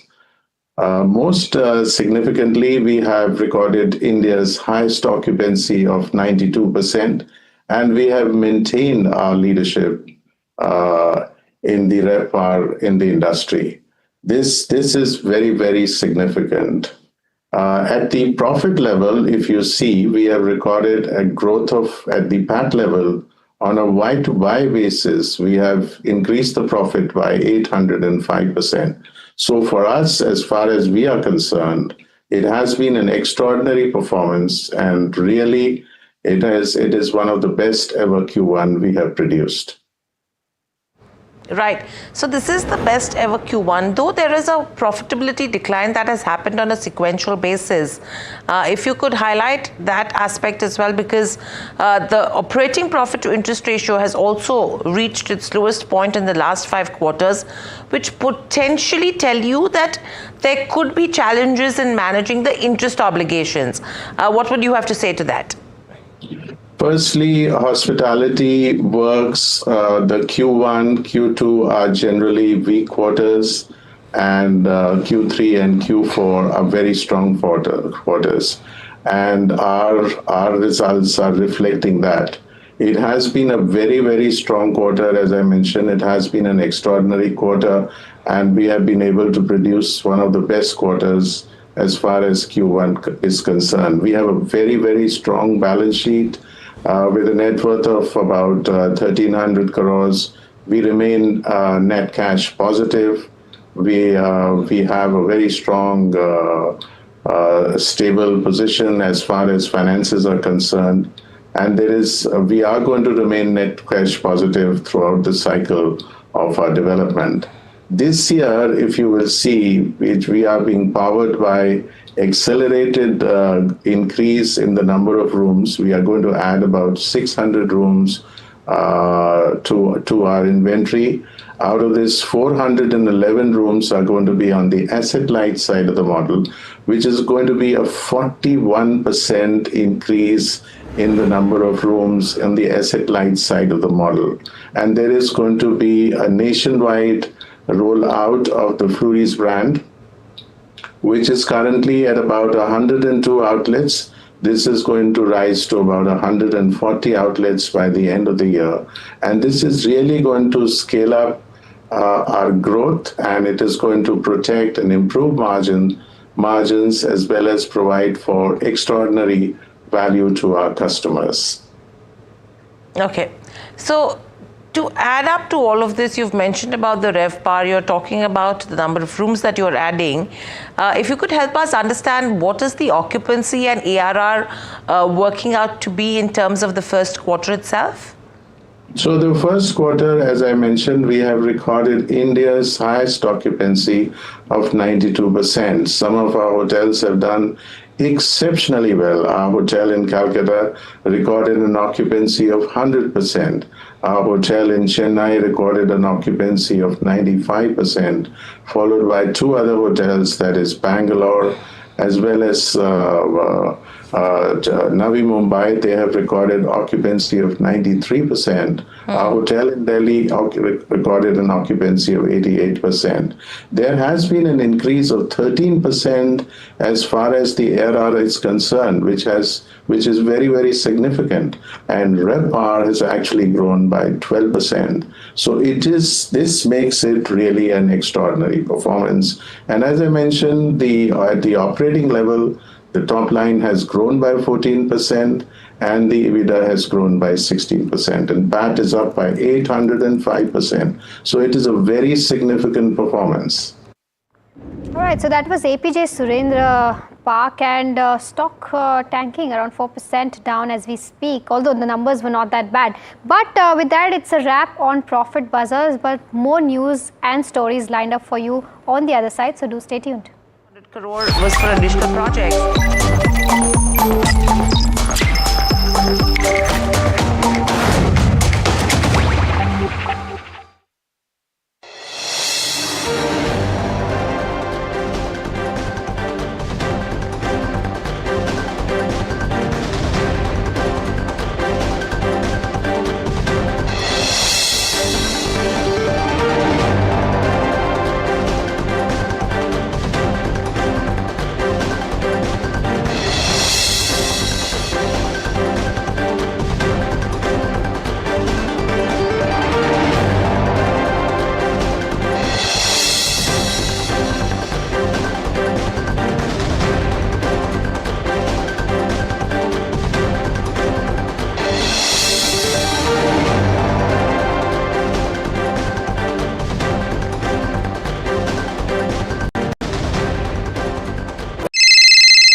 Hello, बोलिए madam. डब्बा trading कब से चल रहा है पता है madam आपको? हम और आप तो जन्म भी नहीं हुआ था हमारा। We investigated a shady advisory firm that has spent big bucks on advertising on the front pages of national dailies. ये आपको बिल्कुल उसका ऐसे हल्का सा भी खौफ नहीं है। मैडम एक बात को खौफ किस लिए रखना चाहिए तो बताओ, कौन सा गलत काम कर रहा हूँ मैं? After our report, we also saw NSE came out with a cautionary circular to the investors. Market Regulator Securities and Exchange Board of India has also come out with a release talking about the actions that it has taken. Cyber complaint has also been filed against the entities involved in this entire Dabba trading scam.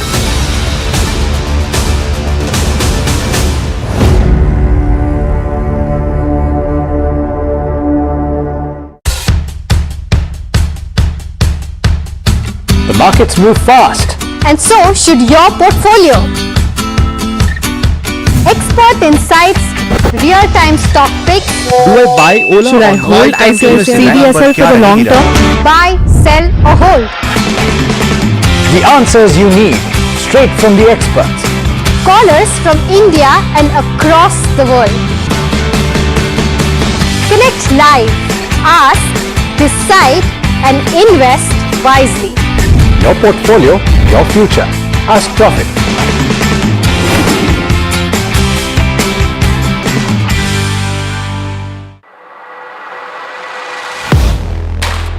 Do you really know the company you invest in? What is the real picture behind presentations and claims? Is the outlook as rosy as the company claims? Know Your Company, powered by NDTV Profit Research, shines a light on the biggest stock market movers.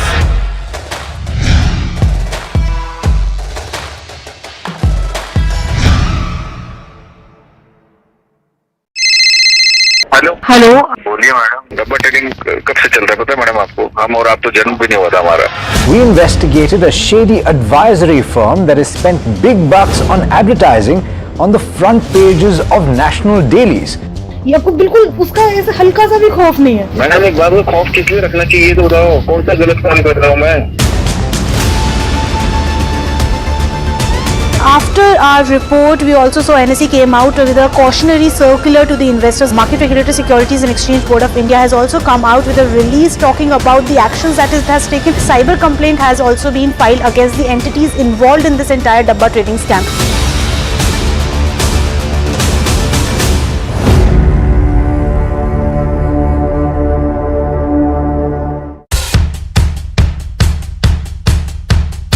The markets move fast. And so should your portfolio. Expert insights, real-time stock picks.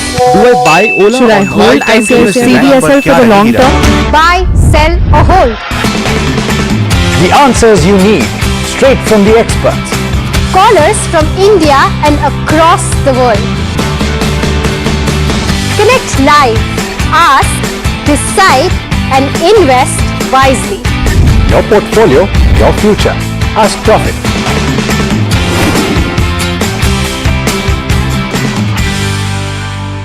जब मुंबई से वापस Kolhapur shift हुआ तो सबने कहा कि dream city को छोड़ रहा है।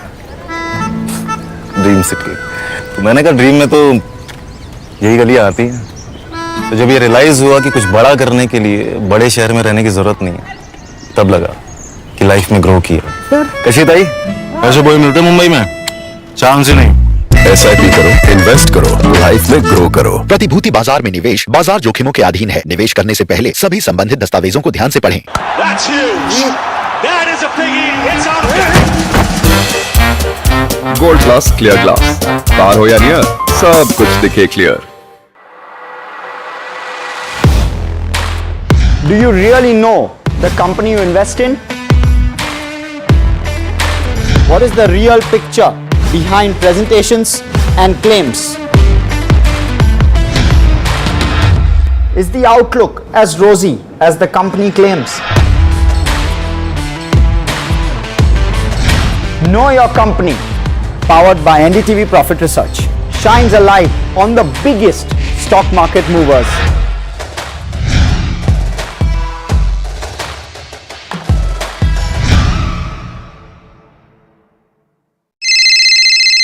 हेलो बोलिए मैडम, डब्बा ट्रेडिंग कब से चल रहा है पता है मैडम आपको? हम और आप तो जन्म भी नहीं हुआ था हमारा। We investigated a shady advisory firm that has spent big bucks on advertising on the front pages of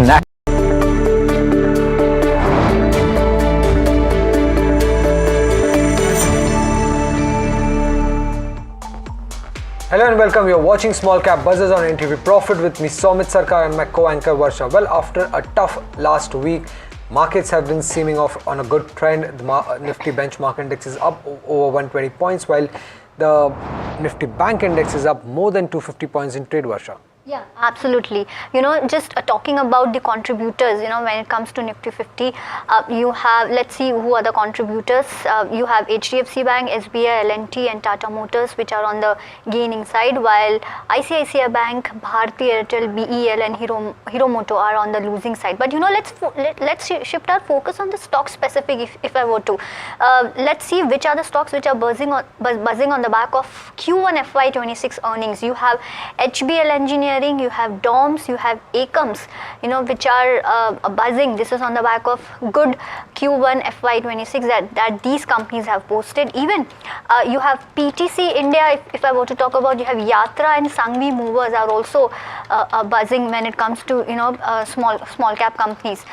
TVS Supply Chain Solutions, even Heikel, if let's see what Heikel is doing, because the company did not post good Q1 FY26 result. There you go, Heikel is down almost 6.7%. Satin Credit Care is down on the back of Q1 FY26 number as well. Let's see what PG Electroplast is doing, because on Friday company cut its guidance, and because of that PG Electroplast is down almost 13%, and because of that, you know, Amber and Voltas are also under pressure because of the guidance cut by PG Electroplast. There you go, Amber Enterprises is down 5.8%, Voltas is down same by 5.8%. Home First, let's see what that counter is doing.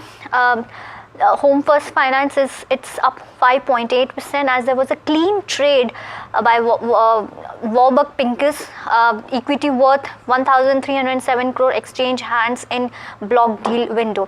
Let's see which are the other companies which are buzzing. You have Sarda Energy, you have Hariom Pipes, you have Uniparts, D Development Engineers, Dhanseri Ventures. You know, these are all the other stocks which are in focus on the back of some of the news flows, and of course Q1 FY26 numbers as well. So Amit, overall, you know, quarterly earnings are what is making, you know, all these stocks buzz in trade today.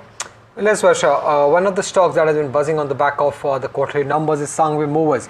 Strong set of numbers. Revenues were up 80% on a YOY basis. In fact, more than 80% on a YOY basis to close to 273 crore rupees. EBITDA grew 34% to close to 100 crore. Margins came in at 36.4%. Net profit grew around 24% on a YY basis to close to 50 odd crore rupees. Now, what led to this strong top line growth? It was more contribution coming in from the wind EPC business that led the 80% or more than 80% growth in the revenue. However, margins contracted due to higher mix of wind EPC business, given the fact that wind EPC business contributes low on the margin side, hence margins contracted a bit. But on absolute basis, not only the revenue but EBITDA and net profit also reported a solid set of growth. Also, the company's order book was quite strong at more than 767 crore rupees. Let's get in the management. Rishi Sanghvi, the MD of Sanghvi Movers, now is joining us to give us more details on the company. To firstly start off with, sir, at the current juncture, what is your order book likely and what is the kind of order inflow that you're expecting for the remaining part of this financial year? Hi Soumit, good afternoon and thanks for having me. So as you rightly said, our order book today is 767 crores, of which we have already delivered 273 crores in the first quarter. We're confident of continuing to book orders throughout the balance 3 quarters of this financial year, which will reflect in our top line in this year.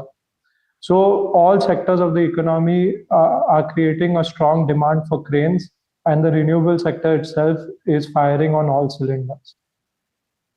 So, but what is the kind of order inflow that you're expecting, given the fact that Saudi Arabia could also be a good juncture for new order wins for the company, right? So we have expanded our operations internationally to Saudi Arabia. The current order book does not reflect any business coming in from Saudi Arabia.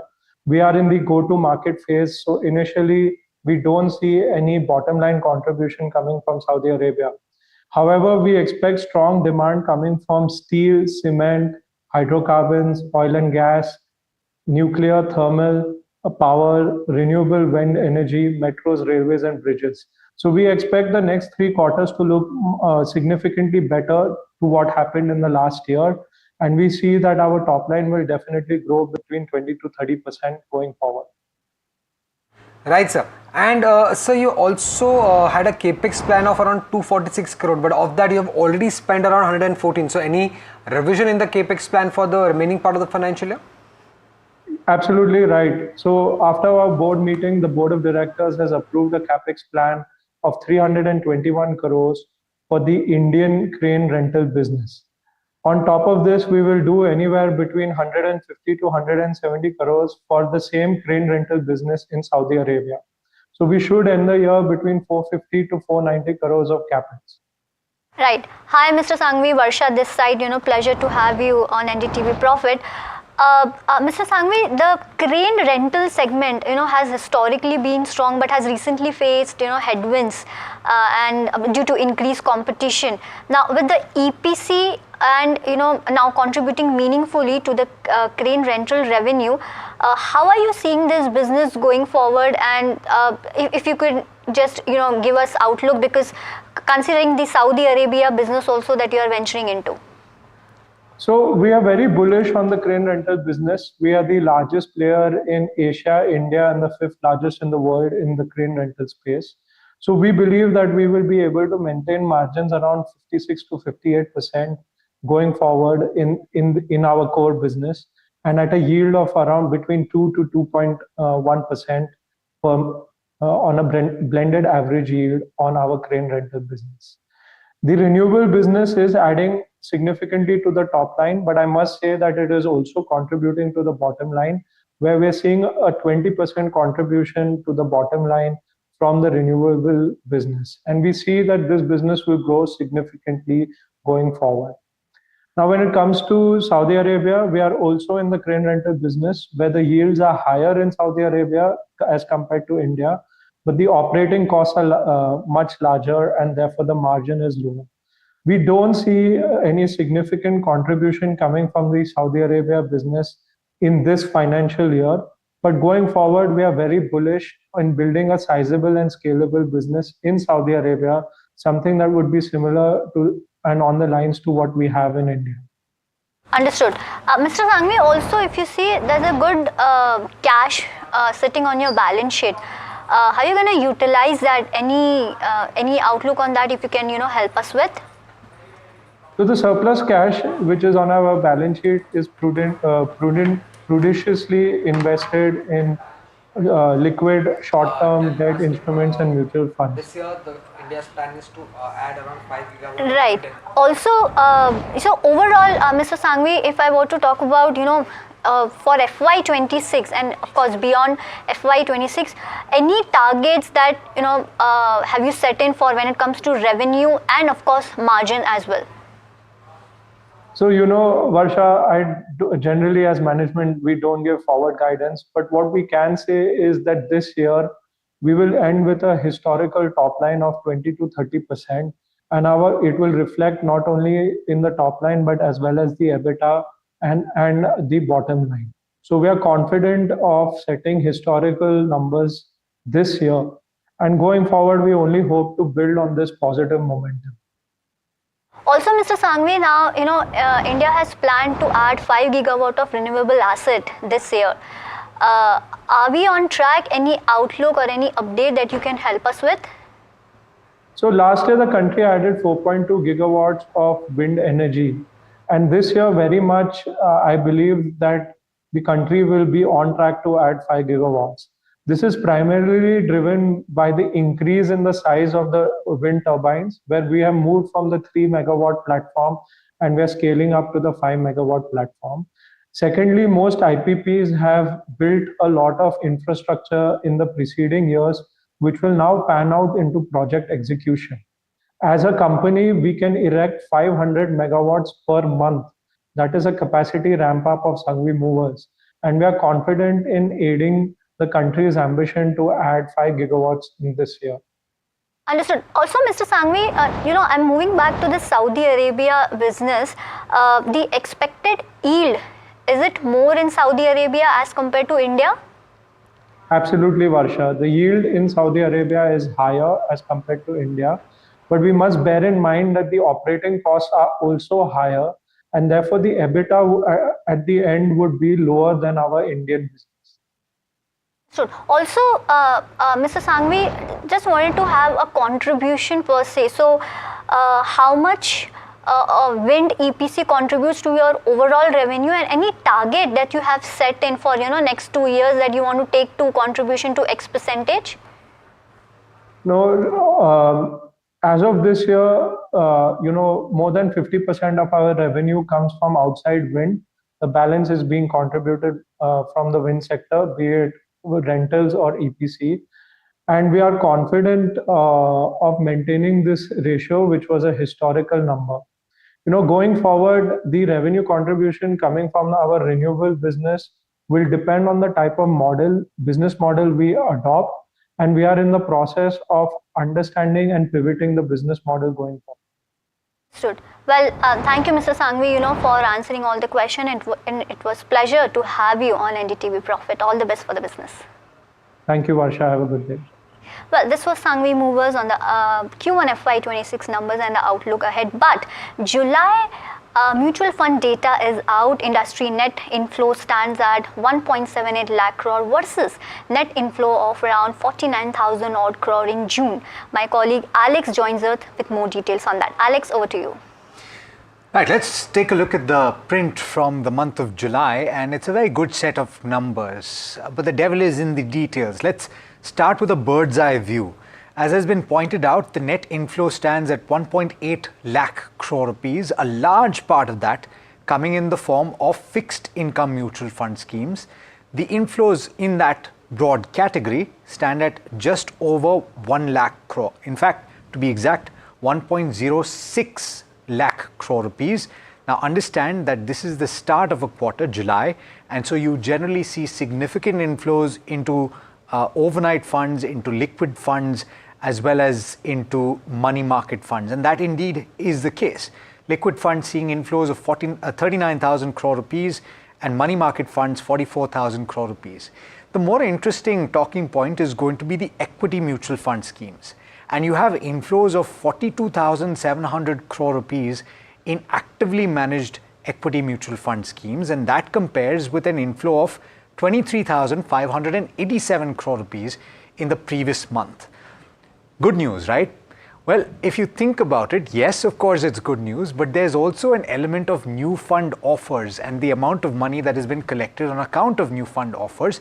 And that is quite substantial at close to 9,000 crore rupees in this category. A total of 10 schemes were launched in the month of July, and they managed to mop up close to 9,000 crore rupees. A large number of these were in the form of sectoral and thematic funds. 7 were launched, and 7,400 crore rupees was mopped up during that NFO stage. By the way, sectoral thematic continues to be the largest category, now having cumulative assets under management of over 5 lakh crore rupees. And very interestingly, there are as many as 224 schemes now in the category. Flexi cap funds have actually seen a pretty substantial inflow. Interesting because they don't have or did not have new fund offers in the space, but 7,650 odd crore rupees coming through on a net basis into flexi cap funds. Both mid cap as well as large and mid cap funds have seen inflows of close to 5,000 crore rupees each. Small cap funds have seen inflows of about 6,500 crore rupees, and that is quite substantial. Even large cap funds actively managed have gotten inflows of over 2,000 crore, and multi-cap funds where there was a new fund offer have seen inflows of close to 4,000 crore rupees. Let's move to the hybrid category, and this is where you have traditionally seen quite a bit of an inflow into the arbitrage funds, because people are now increasingly gravitating towards arbitrage funds for their short-term money requirements. And that category has gotten an inflow of 7,300 odd crore rupees. Interestingly, the multi-asset fund continues to garner interest with inflows of about 6,200 crore rupees. Now, beyond that, of course, we're also looking at other ETFs, which include the equity ETFs, and there were a few launches in the month gone by. 4,500 crore rupees coming through in that category. Index funds seeing a decent inflow of about 2,329 or 2,330 crore rupees as well. I will be very curious to find out what the SIP inflow is. Of course, even in the month gone by, it remained steady, which a lot of investors took heart from. Incidentally, it seems like a lot of people have deployed money through lump sums in the month gone by as well. At least that's what the data seems to suggest, with significant inflows in the form of new fund offers. But if you remove that 9,000 odd crore rupees from the actively managed fund category, you still have inflows of about 33,000 crore rupees into equity mutual fund schemes. And here I'm talking about actively managed equity mutual fund schemes, compared with about 23,000 crore rupees in the last month. We're soon going to have an industry participant to talk about the implications of this. But broadly speaking, I would take heart from the fact that most actively managed equity mutual fund schemes have seen inflows. The one category that has seen outflows, and you can't read too much from that, is the equity-linked savings scheme category.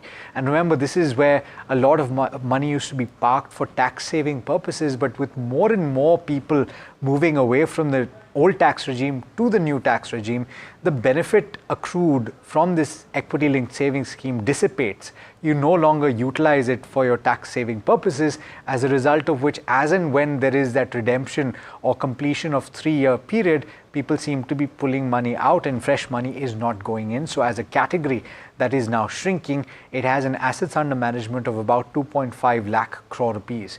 In terms of the largest categories, though, I mentioned that your sectoral thematic funds stand at 5.09 lakh crore rupees. They had eclipsed the previous big category, which was the flexi cap funds, but the gap, I must say, is closing between the two. As of the end of July, you had a total assets under management of about 4.93 lakh crore rupees in the flexi cap category, which, if you weren't aware of this particular category, it is a scheme that allows the fund manager to invest in any stock based on market capitalization. So, Varsha, a good set of numbers seemingly. I will still wait for the fine print on new SIP accounts that have been started and the gross inflows through SIPs, which will come through. Okay, I believe that we've got Mr. Anand Vardraj, who's joining us right now to talk about this in a little bit more detail. Anand, thanks so much for taking the time. Let me ask you about what you thought about the active fund inflows and equity mutual funds, right? 42,700 crore rupees is the number. But if I account for that 9,000 odd crore rupees that has come through in the form of NFOs, despite that, it's a pretty decent number. Would you agree? Yeah, I think make no mistake, there is strong liquidity which is coming into the market. So if you were to look at multiple categories, be it large and mid cap, small cap, flexi cap, I think all these categories have seen the highest flows in this year so far, this financial year so far, which becomes a strong indication of what kind of interest there is in equity as an asset class. So I don't think this flow is stopping. It's not stopping. And let's talk about a few of these categories, Anand, because flexi cap as a category, despite a lack of any new fund offers, 7,600 crore rupees, 654 crore rupees to be specific, have come through in the month gone by. Does that indicate to you that people are now gravitating back towards the more diversified funds? Or would you say that because of the sectoral and thematic fund category, which continues to garner interest, as many as 7 schemes launched in the month gone by and mopping up over 7,000 crore rupees, that continues to be red hot? See, I would think it's the former because clearly think about it. It gives you flexibility to invest across market caps, and I think investors are being well served, not trying to get into any market cap specific funds rather than looking at flexi caps favorably. So clearly, I think at 7,600 odd crores, I think flexi cap is a category where we're seeing fair bit of interest. I think that's been the trend also. Even in the last couple of months, if you were to look at it, I think it topped the various categories in as far as equity is concerned. So this is more in line with trend. What would you say about the significant? Sorry. Okay. What would you say about the inflows into small and mid cap funds as well? Because if I put them both together, it's about 11,000 plus crore rupees, and as much as 6,500 crore rupees getting poured into small caps yet again. And this is at a time when the markets have seen a little bit of a drop over the course of the last 6 weeks. So July wasn't the best month. You've seen declines, but despite that, you've seen inflows. What does that tell you? See, there's a bit of a change in sentiment, looks like, because small cap this year so far has seen the highest number this year, as in I'm talking about the last 4 months at 6,500 crores. Previously, it was somewhere in the range of 4,000 odd crores April through June. Clearly, I think it's turn of events, maybe change in sentiments. This category hasn't done much for some time in as far as flows are concerned. And I think the dip in the markets were used as an opportunity to add more. That having said, if you were to look at the last 1 year number, I think roughly about 55,000 crores went into small cap. So last month, which is July, is really not too much of an aberration from the trend. If you were to look at it, I think it's just that it's a large number for the month, but I think for the year, I think it's still been a favorite category for investors. So therefore, Anand, and my last question to you, particularly because I'm speaking to you, I want to ask, should more mutual fund schemes consider pausing lump sum investments into small caps? Because after a point, the AMC has to take a call, as yours has done. See, we took that call in June or July 2023 for lump sum investments, and we had shut the fund for lump sum investments, and only SIP STP was available.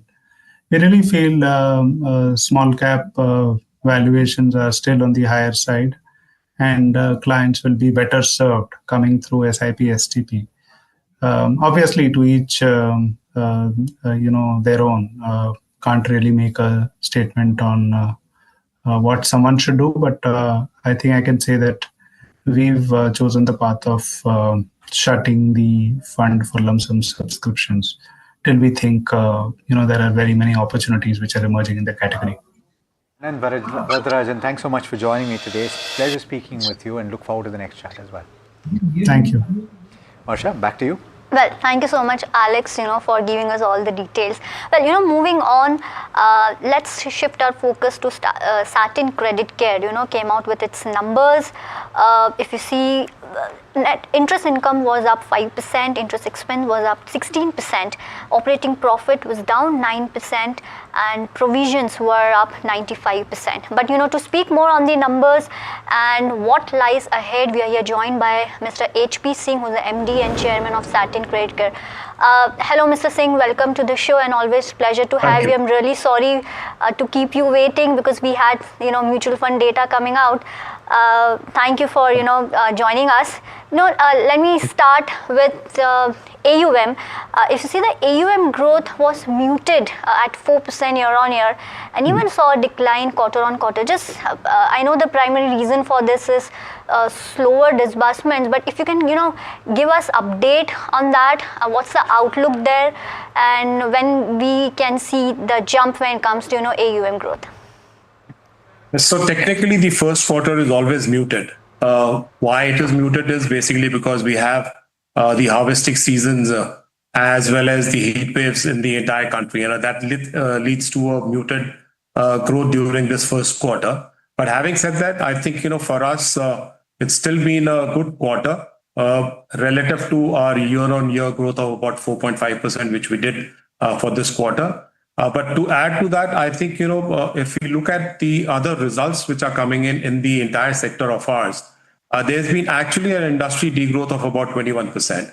Now, looking at that industry degrowth of about 21%, having still done a 4.5% growth year on year, I think that's pretty good. And looking at that, I think, the future, what bodes for us is that we are also looking at probably, we haven't given a guidance as yet, but we are looking at a growth which is going to be better than what we have it in the first quarter. And to top it all, I think we are also doing is that we are adding about close to about 188 branches, new branches, which will come up in this quarter to bolster our growth further for microfinance. Understood. Mr. Singh, so if you see the credit cost, which has increased significantly, how do you foresee credit costs evolving over the next few quarters, particularly in the light of industry-wide asset quality concerns that we are seeing? So yes, I think that is a fact that microfinance has gone through stress, and there's been headwinds in the sector.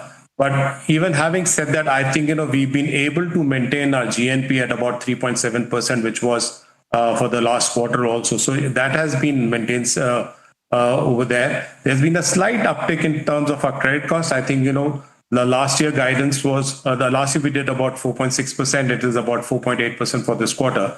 But we are giving our guidance for credit costs that this will be lesser than the last year. So 4.6% is what we touched last year. And we will definitely be going below that for this whole year in total, if you really look at it. First quarter, definitely, yes, slight uptick, which normally happens because of the base effect of also the denominator being lesser than what it was. Right. Yeah. Well, thank you, Mr. Singh, for joining this conversation. Completely out of time on this edition of show, but thank you so much for joining in.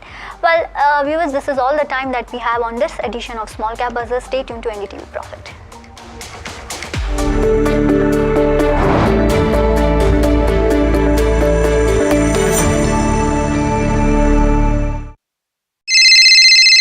Hello बोलिए madam, डब्बा trading कब से चल रहा है पता है madam आपको? हम और आप तो जन्म भी नहीं हुआ था हमारा.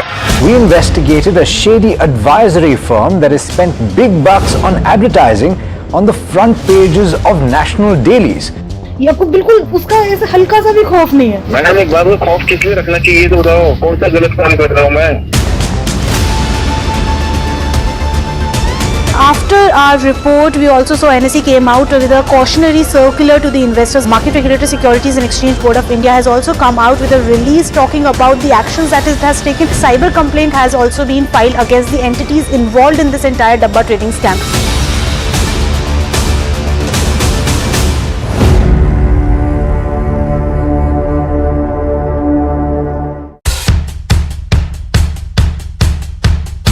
The markets move fast. And so should your portfolio. Expert insights, real-time stock picks. Do I buy Ola? Should I hold CDSL for the long term? Buy, sell or hold. The answers you need, straight from the experts. Callers from India and across the world. Connect live, ask, decide and invest wisely. Your portfolio, your future. Ask Profit.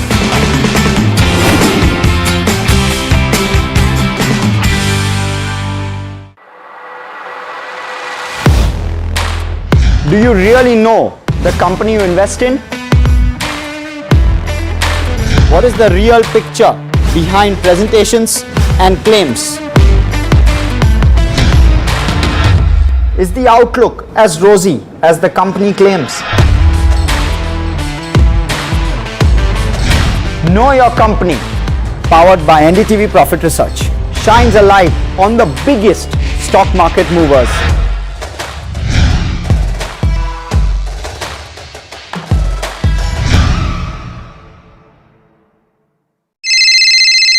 Hello बोलिए madam, डब्बा trading कब से चल रहा है पता है madam आपको? हम और आप तो जन्म भी नहीं हुआ था हमारा. We investigated a shady advisory firm that has spent big bucks on advertising on the front pages of national dailies. ये आपको बिल्कुल उसका ऐसे हल्का सा भी खौफ नहीं है. मैडम एक बात को खौफ किस लिए रखना चाहिए तो बताओ, कौन सा गलत काम कर रहा हूँ मैं? After our report, we also saw NSE came out with a cautionary circular to the investors. Market Regulator Securities and Exchange Board of India has also come out with a release talking about the actions that it has taken. Cyber complaint has also been filed against the entities involved in this entire Dabba trading scam.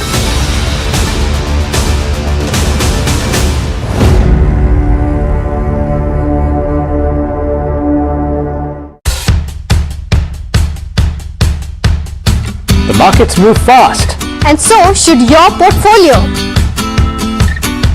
Expert insights, real-time stock picks. Do I buy Ola? Should I hold CDSL for the long term? Buy, sell or hold. The answers you need, straight from the experts. Callers from India and across the world. Connect live, ask, decide and invest wisely. Your portfolio, your future. Ask Profit.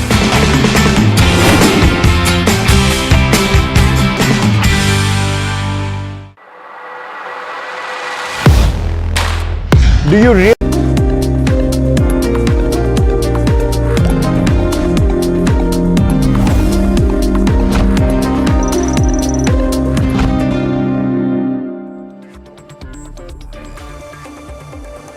Welcome, you're watching India Market Close at NDTV Profit. I am Mahima Vajrajani. With me is Soumit Sarkar. Well, markets not a bad day for sure for the markets. They've bounced back from the lows. Currently trading almost at its day's highs. The Nifty 50 is up 0.7% as we speak. The Bank Nifty also up 0.7% as we speak. Let's try to pull up. That's the gain that we're seeing on the Nifty 50, around 167 odd points, 170 odd points at large. In terms of the Nifty 50 heat map, let's try to pull that up and see what counters are actually trying to pull the entire Nifty up. There you go. It's Adani Enterprises topping the chart up 4.7%, followed by Tata Motors seeing gains of about 3.2 odd %. Trent, Eternal, SBI, Grasim, Ultratech, all counters doing well in trade today. There's also Hero MotoCorp, slight bit of pressure, profit booking there. ICICI Bank down by about 0.4 odd %. Bharti Airtel and Power Grid, some counters under pressure. Let's try to pull up the advanced decline ratio, because that's going to be an interesting one to watch out for, since the markets have turned tide a tad bit. There you go. Right now there are 1245 odd advances versus that of 1068 odd decline. So the ratio is slightly more than that 1:1 in favor of the buyers, of course. Let's try to pull up the broader markets and see how mid cap 150 and small cap 250 is doing. There you go. The mid cap 150 in tandem with what the benchmarks are doing, up 0.7%. The small cap 250, although slightly lower but higher at 0.3 odd percent, but almost at its day's high point, and in fact at its day's high point as well. Let's also try to pull up the BSE 500 and then also go to the sectoral indices. There you go. Some counters that are doing well includes JM Financial up 6%, Home First Finance also up 6 odd percent. Adani Enterprises, a nifty 50 counter, top gainer on the BSE 500 as well. There's Supreme Industries up 4.3%, Ashok Leyland up 4% as well, and there's Data Patterns that's up 4% as well. But something that's not doing well, there's Hikal down 6.5%, Indigo Paints down 6.5%, Amber Enterprises down 6.3%, Axo Nobel also seeing downtick of around 5 odd percent. But that's with regards to where the counters in the BSE 500 are concerned. But Sumit, how are the sectoral indices looking like? Well, when it comes to sectoral indices, the top gainer is the Nifty PSU Bank Index, and this is largely led by the gains that we are seeing in SBI. When it comes to Nifty Realty Index, after a downturn that we had seen previous week, the index is up 1.5%, followed by Nifty Pharma, Nifty Auto. Most likely all the sectoral indices are trading in gain. The least gains that we are seeing is in the Nifty PSU Index, and the least gains could also be because despite that 30,000 crore LPG subsidy, oil marketing companies continue to remain under pressure. Nifty Energy Index is also up just 0.5%. With that, let's go across to Hemant Kapadia from DR Choksi, FinServ. So last week was quite tough for the Indian benchmark indices, specifically for Nifty 50, Nifty Bank Index. So is this the rally that we are seeing, or this is the gain that we are seeing in trade today, just kind of a relief rally, or do you expect this to sustain over this week? A very good afternoon to you, Sumit. Thank you for having me on the show. It's always a pleasure. I'd go with what you said. I think it seems more like a relief rally than a sustainable move. We've been down significantly. We've come off almost 1,200 points from the high. So, and we are, frankly speaking, 24,492. The 24,500 support was pretty significant. It got breached, which was a bit surprising, and now maybe it's playing with a lag effect. But long story short, yeah, it's a recovery, not a rally. I think I'll just digress a bit. IT as a sector should bounce and take the market higher. And your view when it comes to the Nifty Bank Index, that's also up more than 350 points today. Oh, I think with the you said of Mahima, I think the PSU banks, because of State Bank, it looks relatively better. But yeah, I think if you look at the Bank Nifty, we've spent 3 trading sessions, going just below the 55,000 level, Sumit. But we have not closed below it. We almost closed below it on Friday, but too little to be counted. So same logic applies. Oversold bounce coming. We'd see some more traction above 55,650. But as of now, once again, we've fallen off a cliff from 57,300 to 54,900. That's 2,500 points. Bounce is underway. But once again, I repeat, it's a bounce. And what about your top picks for the day, Hemant? Okay, my top picks would be a buy on SBI. I think there's a monthly supply line is trying to overcome. But yeah, it's a positional buy on SBI at 820. Stop loss 800, target 860. The second stock, which the buy call is on TCS. TCS is oversold, downside limited, oscillators giving a crossover buy. It's set for a recovery. I mean, the whole sector is, like I said. But yeah, buy TCS at 3040, stop loss 2990, target 3140. Okay. Hemant, any quick view on PG Electroplast? I mean, the last 2 sessions, it's tanked and how? Almost 34% of downtick for the counter. Any view with regards to where charts are concerned? Do you think that this is the time it is bottomed out now? Well, Mahima, that's a horrid chart when you look at it. But yeah, I mean, if you're saying you bottomed out, see the price volume action. We've seen 4 crore shares as far as the volume. Yesterday, we were around 2. This is gross, not delivery marking. But 4 crore shares after at a 6-8 month low. I would say we should be close to a bottom. At least the price volume action suggests. But today's low needs to be held from a slightly longer term point of view. I mean, only if this holds for the next 3 or 4 trading sessions. Is this view valid, Mahima? Right, sir. And sir, how's Paytm looking like on charts? Despite the weakness that we have seen in the overall market, that is one stock that has not shown any kind of weakness. Today also it's up around 3.5% in trade. Well, Somit, in a funny market, not funny market, in a sad market, Paytm shines. So short term, medium term, long term, any time frame that you look at, Paytm is in an uptrend, and I believe above 1120, further upside seems like a cinch. So yes, and 1000 has been psychologically, but technically a very important level for the last 6-8 months. I think now we look like sustaining above it. Okay, we are 10% above that. I believe further upside is around the corner.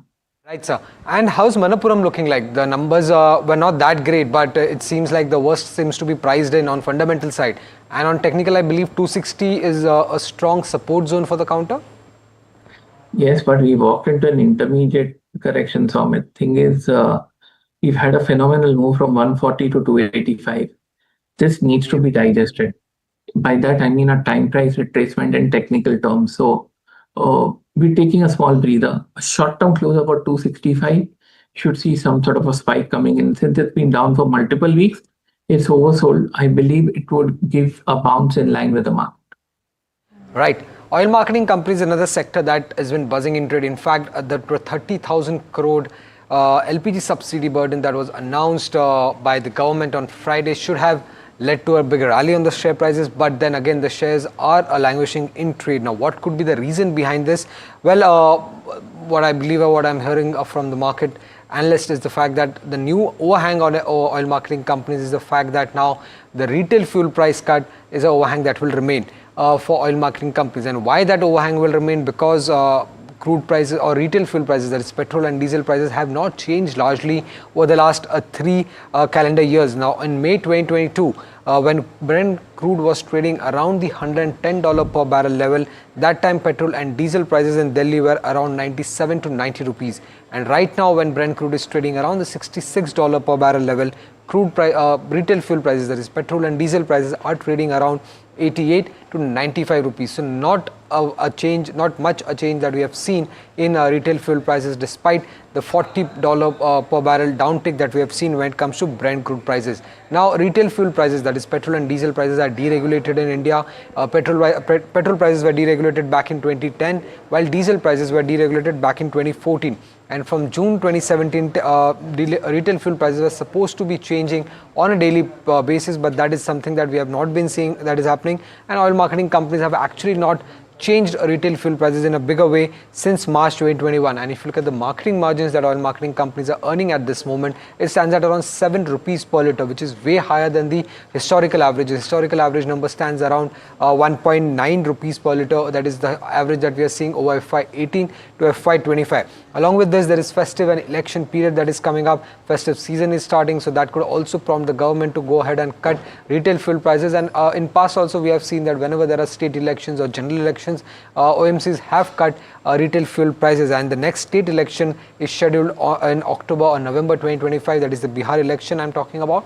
And if you look at the sensitivity analysis, you'll clearly understand which OMC stands to be impacted the most, and it's HPCL, because HPCL's delta to the marketing segment is much higher compared to IOCL and BPCL, and every 0.5 rupees per litre impact or drop in marketing margin impacts HPCL, EPS by around 24% and EBITDA by around 13%. For IOCL and BPCL, this number stands anywhere between 8 to 16 odd %. So HPCL is also the reason why HPCL is trading in red and why BPCL and IOCL are still in green trade today. Got it. That's quite a comprehensive view on what's happening with the OMCs right now. Heyman, quick view on these OMCs. Anything that you're liking on the chart specifically? Ironically, or actually it's matching with what Somit said. HPCL is the strongest, but that also makes it more susceptible. Longer term point of view, IOC on technical parameters looks, but has been a laggard. Both of these, BPC and IOC, have both given sells by mechanical indicators on the weekly chart. So nothing very copacetic, nothing very sanguine. Okay, once again, HPCL strongest, but none of them quantify the buy as of now. There's a breaking news that was just flashing on your screen. In fact, it's flashing on your screen right now that Finance Minister tables a new income tax bill 2025 in Lok Sabha. Earlier, we had mentioned that the earlier income tax bill proposed was withdrawn, and now there's a new income tax bill that is being proposed in Lok Sabha. Of course, income tax bill is dedicated towards simplifying the Income Tax Act of 1961, and we'll have to see and wait and watch as to how this new bill is going to simplify further taxes for individuals like you and me. So that's with regards to where the income tax bill is concerned. But the stock market today, Harsh, it's interesting moves coming in the last hour or so. Yes, very much. And it's bouncing back. So not Monday to be sad about, for sure. Not at all. Brushing off the blues, in fact, as the Monday has gone by. Let's pull up the intraday chart on the Nifty and you'll see exactly that. Let's pull up the Bank Nifty as well, and that will give us the indication of exactly what I'm trying to bring out, or what Mahima is trying to bring out. 0.7% on both of those. So you're seeing sustained strength as the day has gone by.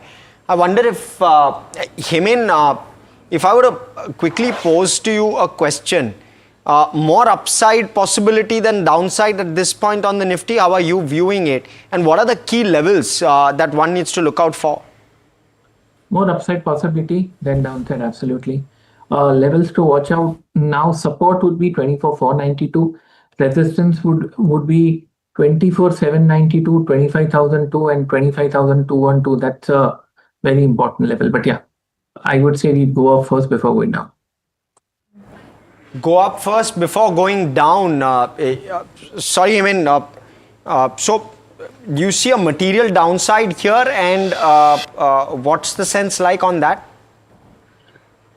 Frankly speaking, if you just give me 30 seconds. Sure. We spent 7 weeks between 24,500 and 25,200. One would have thought that after that consolidation, a breakout should see test the earlier high. Didn't happen. We fizzled out by 500 points. After that, 24,500 was broken again, which is obviously not a good sign.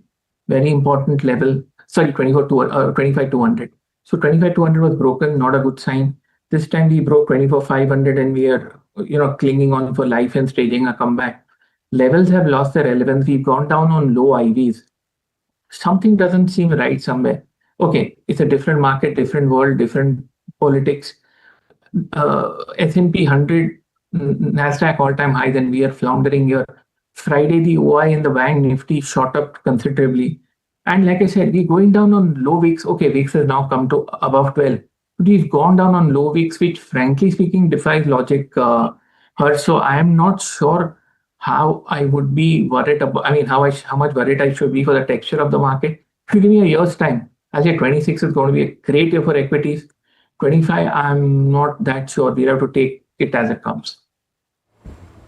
Okay, all right. So that's the day coming in. Hemen, thank you for that quite detailed opinion piece. But ICICI Bank, it's been in focus all weekend. In fact, they've sharply raised the monthly minimum average balance requirements to 50,000 rupees from the earlier 10,000 effective the 1st of August. Salary accounts, though, are exempt from the new requirements, and customers who have opened accounts before the 31st of July, 31st of July and before will continue to attract their current existing rates itself. So no changes made there. So ICICI is surely in focus, while stock not reacting much, in fact largely brushing off pretty much any concern. We're down just about 1/3%. But we also brought in RBI Governor's first reaction, and that one's coming in on ICICI Bank's new minimum balance hike rule. Let's listen in to what he had to say. देखो, ये जो minimum balance की जो बात है, जो minimum balance का जो आप बात कर रहे हो, वो उसके अंदर में रिजर्व बैंक ने सभी बैंकों के ऊपर में छोड़ा है कि वो किस प्रकार का मिनिमम बैलेंस वो रखना चाहते। तो अब किसी बैंक ने 10,000 रखा है, किसी ने 2,000, कईयों ने माफ़ भी किया हुआ है, लेकिन ये रेगुलेटरी डोमेन में नहीं है आज। All right, so that's the take coming in. Himen, just want to, okay, so we don't yet have Himen. Okay, let me quickly pull out some stocks which are also making news, and again on the back of some announcements. You have, can we pull up the Adani twins? In fact, the Adani Enterprises stock price is up 5% in trade. I wonder what Adani Ports is doing as well. That one also seems to be doing fairly well for itself. A percent and a quarter of a percent odd higher. You're seeing Shilpa Medicare is the other one which is up. JM Financial on the back of numbers up 3% odd. Birla Corp also up 3 odd percent. But I'll stick with that ICICI Bank story, and we're bringing in Alex to give us perspective on what this means actually for, and obviously Alex, you track personal finance very, very closely since a while now. What happens when you keep such a large chunk of money in savings accounts? And by large chunk, I mean relatively large, 50,000 rupees. Take it away. Well, the argument that has been made for some time is that you shouldn't leave too much money lying in your savings bank account. And the reason for that is pretty simple. The rates that are currently being offered hover anywhere between 2.5 to 3% for the large banks. And if you think about it, if you're leaving money in those accounts, you're losing money over the long term. And the reason for that is that this interest is taxed at slab rate, and post-tax, post-inflation, you effectively lose purchasing power. So what are people saying? And I've spoken to several advisors over the years, and what they say is that you should have 1 to 2 months worth of your expenses in your savings bank account because of the flexibility that gives you for spending. And beyond that, for your emergencies, you should have a credit card. Swiping that is something that you should consider doing, not just for your points, but for your emergencies. And you should have 6 months to 12 months worth of expenses. And this is something to build towards. Nobody can build that at the start in an emergency fund. You divide that into your liquid funds, which are mutual fund schemes that invest in short-term debt papers, and in arbitrage funds, which are effectively something that plays on derivatives as well as the cash market in the equity space that gives you equity taxation and slightly better returns than the liquid fund. This is something that you look at for your emergency requirements. Now, why should you, what should you do if you want to keep 50,000 rupees? Should you do that in the first place? If you have 1 to 2 months of expenses that are more than 50,000, then the answer is simple. It doesn't affect you at all. But you should keep that 50,000 balance if a bank is giving you something that no other bank is giving. For example, it might just offer you a credit card and certain rates on loans that other banks are not giving. If that is the case, it is a great proposition to consider. But that's an important question to answer in the first place. Yes, very, very important, Alex. I wonder what this entails, and I'm keenly watching this space to try and understand better, one, on the ICICI Bank side of things, as to what happens and what are the trends that they start to see. And we will only know that when the con call happens at the end of Q2. So we still have 2 months to go for that. But interesting times, Mahima. Does this essentially lead to more banks following through? Doesn't seem like the case, at least at this point. Banks have fairly refrained from keeping this as the benchmark for the others to follow suit. But interesting times. Would you keep 50,000 in your bank account? I mean, it depends, like Alex said, that if your 2 months spending is more than that 50,000 mark, it won't make a difference. So by that, I'm not going to tell whether I'm going to keep it or not. But yeah, understanding should be there, and that's important for our viewers also to understand that beyond that, it not make sense for you. But if your expenses is less than that 50,000 mark for 2 odd months, then it'll hit you badly. You rather park your funds somewhere that gives you fetches you better interest, as simple as that. Okay, interesting. We have Himen with us. I'm curious to know his view on this. Sure. I know Himen. I know this is off topic, out of syllabus question. What advice do you have for our viewers? Give us perspective. The way I look at it, I'll buy some PSU bank stocks first. People are going to get fed up of this, and like Mahima also said, I think I would, if I remember correctly, at least half a dozen PSU banks have zero interest for maybe 2,000-3,000. So I think that's good. Probably that's why State Bank has already gone up today. But I'm not sure if everything gravitates towards that. Metros, yeah, 50,000 might not seem that big, but if you have EMIs on your head, I'm not sure what's the logic for doing it. But like I said, I'll buy PSU banks. Yes, absolutely puzzled, but buying PSU banks, Hemen, on a day when the PSU banking index is up 2%, clearly the market seems to be agreeing and agreeing very, very well with you. Hemen, off topic, there's a Garware High Tech. Now, on the back of numbers, I know that move has come, but 9% lower. Give us your perspective. What are you seeing on charts with regard to this one?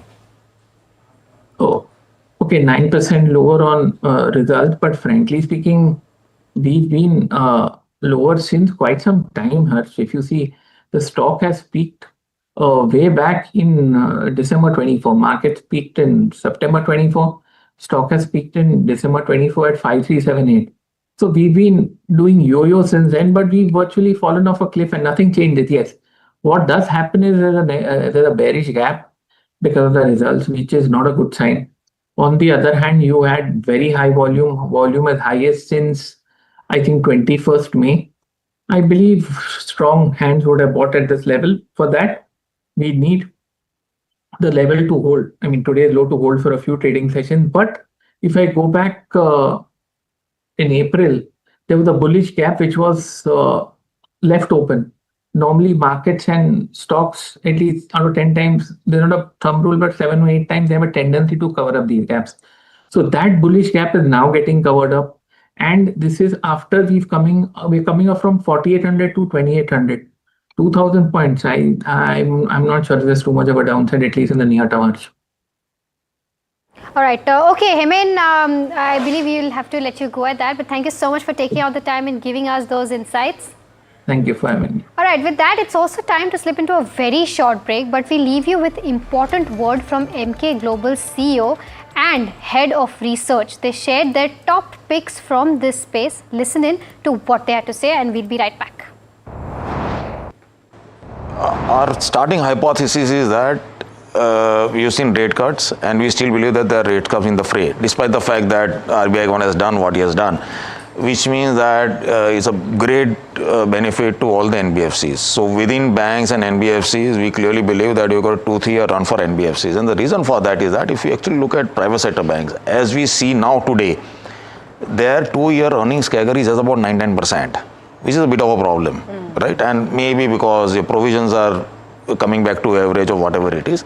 If you look at most of the well-run NBFCs, when I talk about well-run, I'm talking about corporate-led, AAA rated NBFCs.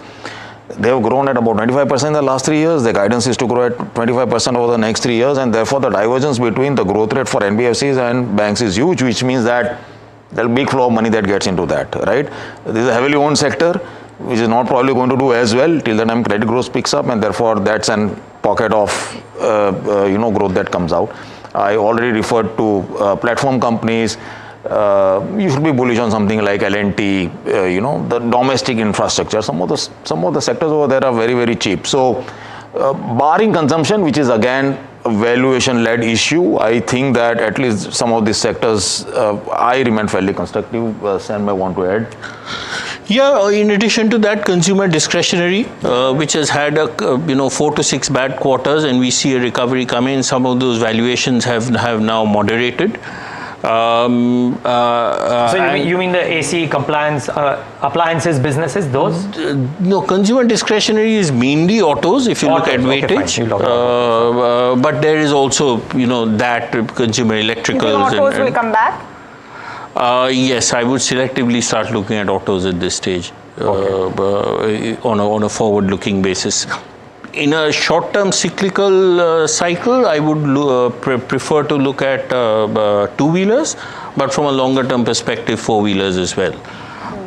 And some of those stocks, if you've seen, despite the numbers being weak, have already started doing quite well in the last 5 or 6 months. And industrials, as he was alluding to, that is the other sector there where we are overweight. Some of the other themes that we are looking at are the airlines. We think that airlines is set. The entire airline ecosystem The long-term structural growth is very strong. You're seeing 2 new airports come in the next 6-8 months. You're going to see an increased capacity. So there's a lot.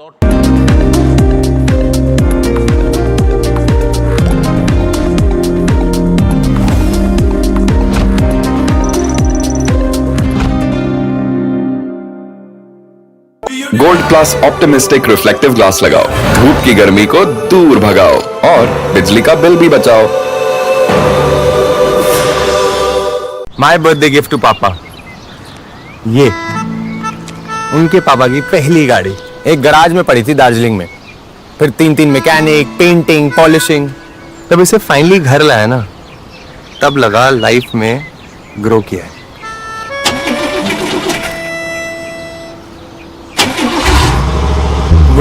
SIP करो, invest करो, life में grow करो। प्रतिभूति बाजार में निवेश बाजार जोखिमों के अधीन है। निवेश करने से पहले सभी संबंधित दस्तावेजों को ध्यान से पढ़ें। हेलो बोलिए मैडम, डब्बा ट्रेडिंग कब से चल रहा है पता है मैडम आपको? हम और आप तो जन्म भी नहीं हुआ था हमारा। We investigated a shady advisory firm that has spent big bucks on advertising on the front pages of national dailies. ये आपको बिल्कुल उसका ऐसा हल्का सा भी खौफ नहीं है। मैडम एक बात को खौफ किस लिए रखना चाहिए तो बताओ, कौन सा गलत काम कर रहा हूँ मैं? After our report, we also saw NSE came out with a cautionary circular to the investors. Market Regulator Securities and Exchange Board of India has also come out with a release talking about the actions that it has taken. Cyber complaint has also been filed against the entities involved in this entire Dabba trading scam.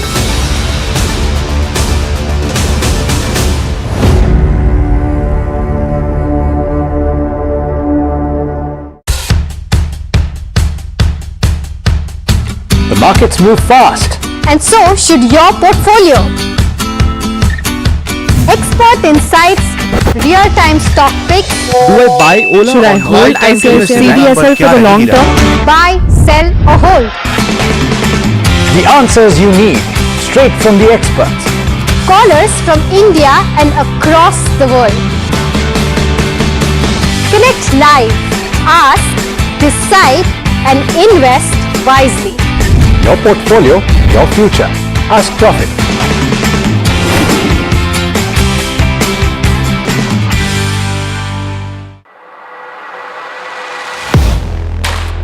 Do you really know the company you invest in? What is the real picture behind presentations and claims? Is the outlook as rosy as the company claims? Know Your Company, powered by NDTV Profit Research, shines a light on the biggest stock market movers.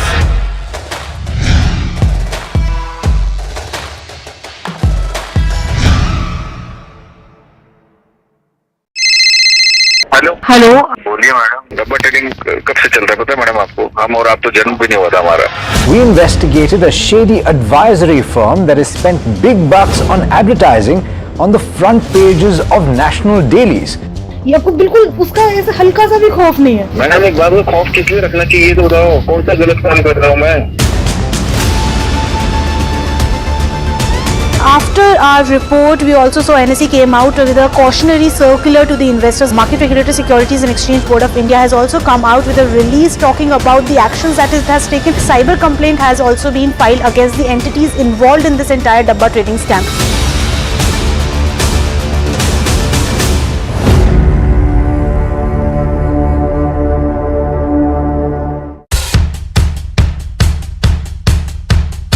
The markets move fast. And so should your portfolio. Expert insights, real-time stock picks. Do I buy Ola? Should I hold CDSL for the long term? Buy.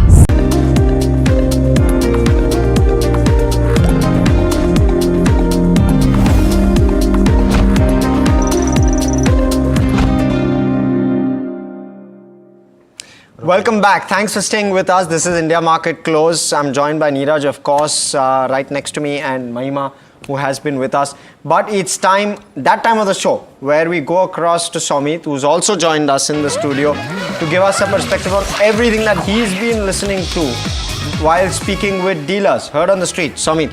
Well, multiple stocks in focus. First, it's NTPC and Power Grid, where dealers are indicating that there are buy flows on institutional desks. Both foreign and domestic institutions have been accumulating this counter in trade. They believe that valuations are cheap, and in current market volatility, these two counters come in as a safe and stable income bet. When it comes to Asian energy, dealers are indicating that there are buy flows on HNI desk on anticipation for large order win that could be announced soon. For Ashapura Mine Chem, large prominent investor. Now, a large prominent investor has been a buyer in trade today is what dealers are indicating. For Engineers India and Titagarh Rail, high HNIs have been accumulating Engineers India on anticipation of strong numbers, while they have been selling Titagarh Rail on anticipation of weak Q1 numbers. For Tata Motors, despite the weak set of numbers, there are buy flows on institutional desk as the worst seems to be priced in is what dealers are indicating. And lastly, when it comes to PG Electroplast, that counter has been under pressure for the last couple of trading sessions, but dealers are indicating that the selling for this counter most likely will get over in trade today. Okay, I think we just need to change that stock, because what Somit was talking about when it said that worst seems to be over was PG Electroplast. So we were showing Tata Motors there. No, for Tata Motors, its worst is also over. No, worst of the selling pressure getting over is for PG Electroplast. Yeah, that is for PG Electroplast. Yeah, because Tata Motors is up 2.5% today. So if you can just highlight that the fourth stock on the list is PG Electroplast, for where the worst of the selling seems to be over. I think that's the point that dealing rooms are making. Now, Somit, just one quick follow-up and with regard to Tata Motors. Why this buying? Is it, I mean, theoretically when I think of it, coming closer to the demerger date, etc., all of that is positive. Right. The stock is also corrected quite a bit. Is there something else that the street may be missing? So, firstly, the stock has already corrected because of this volatility that we have seen because of the Trump tariff, and hence valuations are not that expensive. And whatever negative commentary has come in is something that the street was already expecting. So there is nothing incrementally negative that has come in for Tata Motors. And that is one of the key reason why there are these buy flows. And for PG Electroplast, one more thing that we also need to focus is the fact that the stock might enter F&O ban. So that could also be one of the reasons why there could be not much of a downside from current levels. Got it. Okay. The other piece, sorry, if I can just chime in. On Tamo? On Tamo, yeah. Swami, 2/3 of the top line comes from JLR. Right. And JLR manufacturing doesn't happen in India. Right. Largely unaffected by the tariff. 50% tariff that is the news, right, yeah. The absolute fresh news which has come through. So technically, there is no negative. Exactly. There is no incremental negative there. Exactly. No, I'll tell you the incremental negative. To my mind, the incremental negative is they not being able to compete on the global front with the high price cars the way BYD is.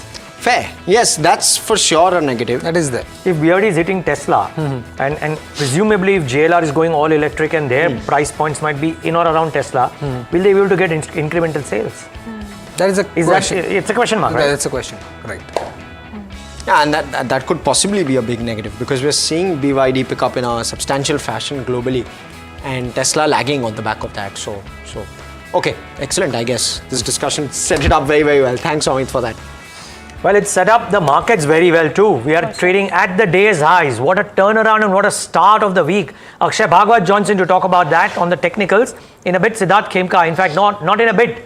Siddharth is here with us. And Siddharth, I remember we wanted to talk about rare earths the last time. We'll do it this time around. But first, Akshay, thank you for joining in. Day's high. Where do we go from here? What kind of trades do you initiate?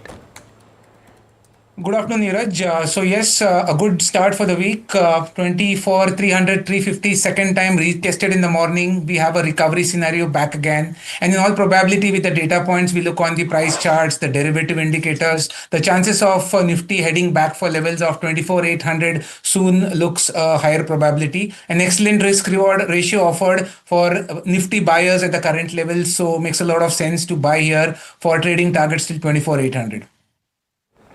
So, Akshay, are you playing this via options or are you going long plain vanilla futures at the current levels?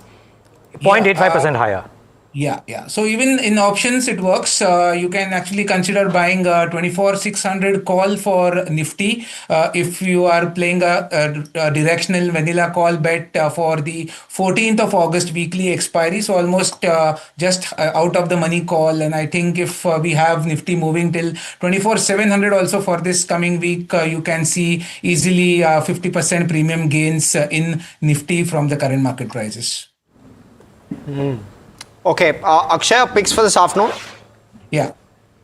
So a couple of picks, both on the buy side. The first call is in Varun Beverages. If you look at the price traction, an excellent positive setup for today. Overall, the broader view also is very strong for Varun Beverages. The way the last couple of months the recovery have been looking forward for targets of 532, extended target till 541 with stop loss at 489. That's the first trade. Second trade is in Hero MotoCorp. The stock has cooled down a bit today, but I believe the broader technical setup is extremely strong, and this stock should regain its lost momentum in the last couple of days and move for targets of 4700 and 4727. These two targets would be on your radar, and stop loss would be 4467 on this trade. Okay, Siddharth, let me bring you into the conversation as well. Good afternoon, good having you.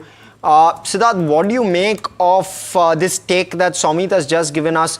This is what he is hearing from dealing rooms, that there is some amount of bottoming out where Tata Motors is concerned. There's also a view which Neeraj just put forth, saying that China and BYD could be big competition for Tata Motors from a JLR standpoint. How much of some of those factors warrant merit at this point, and what are you advising viewers to do with a Tata Motors stock? Yeah, good afternoon. I think yes, there is a lot of debate going on within our dealing desk as well with regards to Tata Motors. Is the current price factoring in the worst, or there is still room for further downside? What we believe is that there are several multiple headwinds that JLR is facing, which include, and the biggest of all is the tariff-led uncertainty for exports to the US. As we know, a lot of that JLR products being manufactured from UK, Europe, and is getting exported into US. So that is the biggest concern. Demand weakness in key regions like Europe, China, that is also a big concern, and especially given that some of the newer emerging brands such as BYD are eating away into the market shares of the likes of Tata Motors, Tesla's. Even Tesla is facing a similar headwind in terms of weakness in demand. Plus, you have the rising costs with related to warranties, emission costs, all those things. So given these factors, what management has refrained from giving any guidance, but what we see is that we expect margin pressure to persist for JLR. We have factored a 150 basis points decline over the next 2 years, so over FY25 to FY27. Even in India, both CVs as well as the passenger vehicle business are seeing some moderation in demand. And due to these lack of triggers, while the stock seems to have fallen, corrected, and a lot of these is already in the price, we don't see any near-term triggers except for the price, and hence we continue to remain neutral on Tata Motors. So that's the view with regards to where Tata Motors stands. But one stock that has been in focus on Friday also and today also, and that's PG Electroplast. The stock has tanked, and how? Almost down 34% in the past 2 or trading sessions, and this is on account of a couple of things that's not worked for the counter. Now, we've tried to list down what has not worked, of course, in Q1, and certain pain points for this particular company. And, as I mentioned, down 34% in the last 2 trading sessions.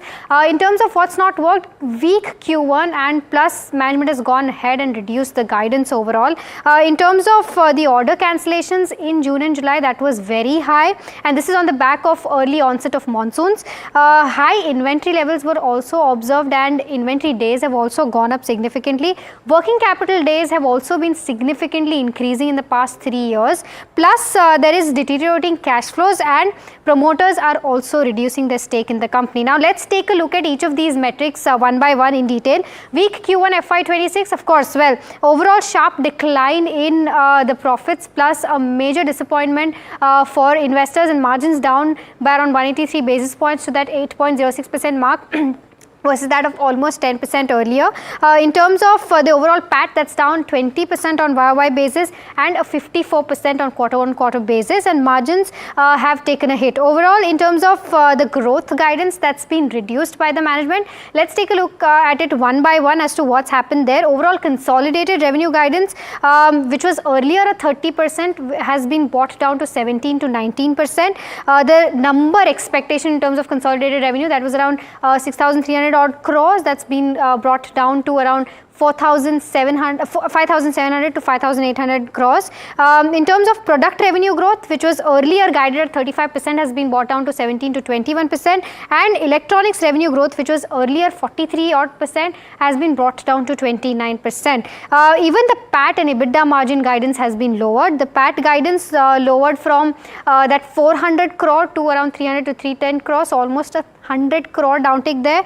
In terms of the overall percentage, the expectation was around 39%, but that's brought down to around 7%. In terms of the order cancellation, now this is interesting because June and July have seen order cancellations up to 70% for this counter, and this is because of early onset of monsoons, and that could probably impact the operational leverage of the company as well. In terms of inventory levels as of June ending stood at around 1350 crores, and 97 to 98% of that is raw materials, and inventory is expected to normalize only by Q3. So Q2 will also be under pressure on the back of high inventory levels. In terms of inventory days, well, that's gone up from 73 days in March 2023 to almost 123 days in March 2025. With regards to where the working capital days stands, that has also significantly gone up 9 days to 60 days in March 2025. Overall, promoters have also been reducing stake in the company. The stake stood at around 61.3% in March 2023, which is brought down to around 49.3% in March 2025. Lastly, what brokerages are saying, well, Nuvama has maintained buy and maintained target price of 710, but they've slashed their 26, 27 and FY28 EPS estimates by 36%, 25% and 10% respectively. In terms of JM Financial, they've retained buy with a target price of 790. Here also they've cut their EPS estimates between 13 to 27%, but they're saying that it's expected to deliver average ROE of 14% over FY25 to 28. Lastly, because of PG Electroplast cutting its guidance and being under pressure, there has been ripple effect or domino effect on Amber Enterprises as well as EPAC Durable. Amber Enterprises touched an intraday low of around 7.5%, and EPAC Durables also touched an intraday low of around 5.8 odd percent. In fact, we also spoke to the management today, listening to what he had to say. In the Q1, the industry as a whole has seen a degrowth of 25 to 30%. Almost all the major AC players, AC brands or AC manufacturers have experienced a degrowth in their numbers for the Q1. We as a PG Electroplast has been able to deliver a growth of 14% in our revenue top line. Please understand. Now, when we dive deeper into this subject on how the slowdown in this AC is happening, please see there has been an early onset of monsoon.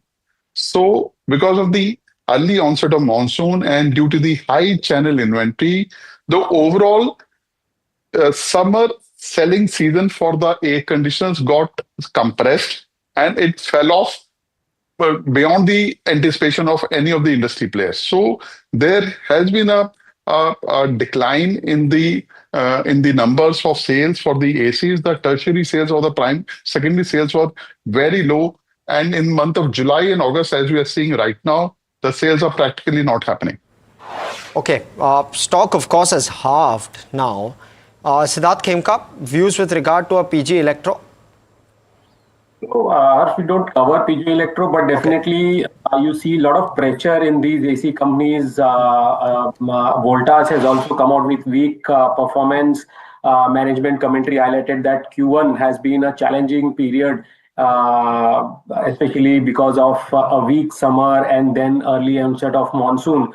I think there is still one more quarter of weakness. All the commentaries suggest that the management are hopeful of some recovery in the festive season. Till then, I think estimates have been brought down, and I think the stocks could remain under pressure for some more time. Voltas, we have a neutral rating as of now. Siddharth, here's the question though. The Voltas management has said that inventory cleanup as well as festive demand could actually help. Now my question is this baking in the works, PG or a Voltas or some others? Are they baking in the works? Because these seasonal disappointments are not new. We know that could happen every time, and it's not that it will happen again the next time. Next time it could actually be a really good quarter as well, right? So is this an opportunity to add, or would you wait for some more time? I think, Neeraj, very good question. We were debating about this in our morning meeting today. So what looks like, yes, these seasonal effects do come into picture, especially for some of these seasonal products. And even last year, we saw post-festive season, some of these products, especially the likes of Voltas and some of these other consumer durable companies, started to pick up even in the December quarter on back of strong recovery in the growth. So I think we are hopeful that festive season could see some improvement in terms of numbers. And some of these companies, as you rightly highlighted, yes, for example, a PG Electronics, we don't have coverage, but the trailing P has compressed sharply from excess of 100% to now about 60 odd P, which is in line with the others in the industry. So I think, yes, some of these stocks, be it a Voltas, PG Electro, Amber, I think these are good levels for someone who has patience to start accumulating, because good prices and good news don't come together. You will get good prices to enter only in times of bad times where the things are under pressure, because the core business is not changed. I think the long-term structural story, demand for air conditioners in India, that remains pretty strong. Buying PG, right? Yeah. Well noted. Now, just before we get the technical view, I think it's worthwhile highlighting the flashes on your screen. Because there have some irresponsible, unnecessary comments by select band of army personnel and the army chief in Pakistan. MEA has responded saying that we will never give in to nuclear blackmail, and nuclear saber rattling is actually Pakistan's stock in trade, and the international community will actually verify some of this as well. So India is making its stand clear, as it should. I don't personally think it was necessary, because those things can happen from the other end whenever it comes about, but good to see that response nevertheless. So just wanted to mark that. The flashes on your screen give you a sense of that. Okay, just taking it to Akshay. Any of these stocks near some key support levels? Voltas, maybe a PG, maybe an Amber? See, at least the way PG Electroplast is reacting the last couple of days, it makes a lot of sense for the dust to settle, because although it is highly oversold, you might get some bit of respite buying around 460 odd levels. But really, from a technical perspective, first we need signs of stability before we call it a support. At least what I understand is that Voltas is better placed out of the entire lot of stocks which we are looking at. Here, the stock has tested its key support zone of 1200. If you look at the daily charts, there have been multiple instances where the stock has a tendency of recovering from 1200, and when it recovers till 1400. So following this traditional buy at support kind of a scenario, I think today post gap down, it has recovered well, and bodes well for a good risk reward trading bet, where the recovery can see 1300, 1325 on the short term trading charts. So I think Voltas is better placed among all the names which we discussed. All right. Okay. So that's with regards to where these EMS companies and consumer durable companies stand. But speaking of earnings, a lot of earnings per se are under pressure on the losing side of end, of course. And there's something like Entero Health. There's always also Garware High Tech Films and PTC Industries, which are under pressure. And we have Javansh joining in with more details on what's not worked for these companies. Yeah, so let me start off with Entero Healthcare. Now the stock is down post the Q1 FY26 results, and this is on the back of the EBITDA estimates the company has missed the EBITDA estimates, and the street is clearly disappointed from this. And the EBITDA, however, the EBITDA margin has been expanded which has been led by the value-added services, and the lower tax has further aided the net profit for this company. However, the management has reaffirmed the 30% revenue growth for FY26. If we talk about the numbers, the revenue was up 28% at 1400 odd crores versus 1097 odd crores. The EBITDA was up 66% at 50 odd crores versus 30 crores, and the margins were at 3.6% versus 2.7%. The net profit is up 43% at 30 crores versus 21 crores. Second on the list is Garware High Tech. Now this again we take a weakest set of numbers from this company. There has been a weak operational performance which has been supported by the shrink in margins, and the net profit has been largely dragged by EBITDA. If we talk about the results, the revenue is up by 4% at 495 odd crores versus 475 crores. The EBITDA is down 7% at 110 crores versus 119 crores. Net profit is down 6% at 83 crores versus 89 crores. Last on the list is PTC Industries. Now the stock is down 6%. Now this is on the back of the Q1 FY26 earnings, and this is the set of earnings has been weak. This is backed by the recent acquisition that the company has done, and also the cost of materials for the company has grown by two times, and the profit has been aided by other income. If we talk about the results, the revenue stood at 97 crores versus 46 crores. Margin stood at 9% versus 21%. And the EBITDA was down 12% at 9 crores versus 10 crores. And net profit was up by 5%. So clearly a weak set of numbers that the market is penciling in for all these counters. Weak set of numbers on those counters. Thank you for that, Vansh, for bringing us all of those highlights. Siddharth Khemka, any perspective you could give us in terms of numbers which are standing out for you in trade today? Anything that for you was an observation from some of the results that have come out? Yeah, I think a lot of results, and we are in the last leg of earnings season. So if you look at from the large cap perspective, I think State Bank numbers clearly stood out. We saw steady quarter. Although if you look at from a broad numbers, it looks like treasury gains. But if you look at the finer details, it looked like growth all across. Advances was up about 12%. Strong traction in retail loans, SME lending. Corporate growth was supported by robust sanction pipeline. Asset quality continued to remain healthy. What some of the other operational initiatives that the company has taken, the AI-led Project Saral, they are leading to improving efficiencies as well as customer service. One thing which generally we have a perception that PSUs don't have, but over the past few years, we have seen SBI customer service be it at par with some of the larger private players. So definitely a leg up for SBI in terms of that. So overall, I think very strong earnings from SBI in the large cap space that we saw today. Okay, all right. Thank you for that view coming in on an SBI, Siddharth. Of course, the stock doing very well for itself in trade today. But Siddharth told we're going to have to let you go. So thank you so much for coming in, giving us all of those views. And with that, what we'll also do is we'll slip into a very short break. On the other side, we'll get you top buy today, sell tomorrow picks. And if we can just pull up the stock price of NSDL, because in a few days, is the first time it slipped into the red. We're going to discuss this as well as the top BTST picks along with some of the other things, including bull versus bear. Stay with us.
तू ही तो है जिसकी सच्चाई वाली clarity की वजह से मैं आज यहाँ हूँ। गोल्ड प्लस सिल्वॉक्सी मिरर्स, ऐसी क्लैरिटी कि आपको सिर्फ सच नजर आए, चाहे कितने भी साल बीत जाएं। जब मुंबई से वापस कोल्हापुर शिफ्ट हुआ तो सबने कहा कि ड्रीम सिटी को छोड़ रहा है। ड्रीम सिटी, तो मैंने कहा ड्रीम में तो यही गलियां आती हैं। तो जब ये रियलाइज हुआ कि कुछ बड़ा करने के लिए बड़े शहर में रहने की जरूरत नहीं है, तब लगा कि लाइफ में ग्रो किया। कशी ताई, ऐसे बॉय मिलते मुंबई में? चांस ही नहीं। SIP करो, इन्वेस्ट करो, लाइफ में ग्रो करो। प्रतिभूति बाजार में निवेश बाजार जोखिमों के अधीन है। निवेश करने से पहले सभी संबंधित दस्तावेजों को ध्यान से पढ़ें। हेलो बोलिए मैडम, डब्बा ट्रेडिंग कब से चल रहा है पता है मैडम आपको? हम और आप तो जन्म भी नहीं हुआ था हमारा। We investigated a shady advisory firm that has spent big bucks on advertising on the front pages of national dailies.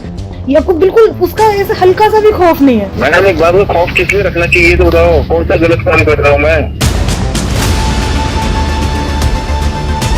After our report, we also saw NSE came out with a cautionary circular to the investors. Market Regulator Securities and Exchange Board of India has also come out with a release talking about the actions that it has taken. Cyber complaint has also been filed against the entities involved in this entire Dabba trading scam.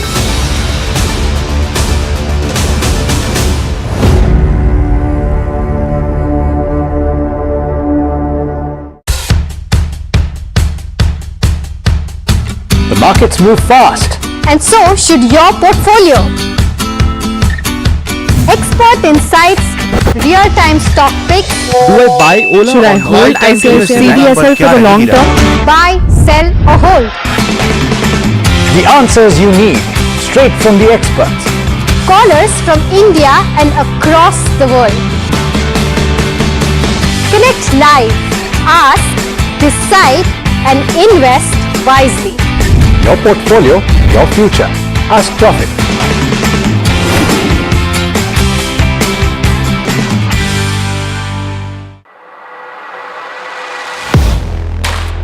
Do you really know the company you invest in?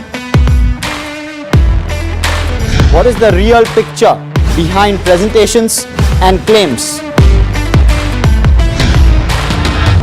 Is the outlook as rosy as the company claims? Know Your Company, powered by NDTV Profit Research, shines a light on the biggest stock market movers.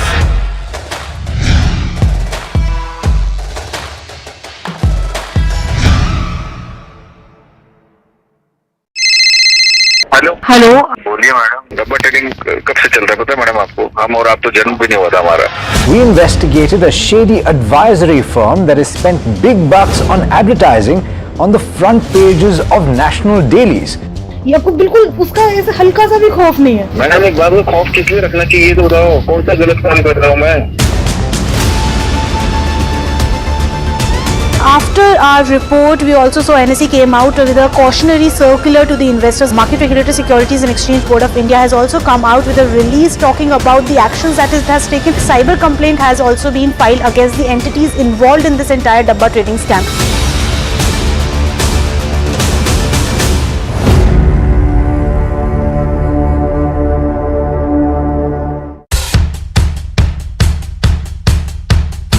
The markets move fast.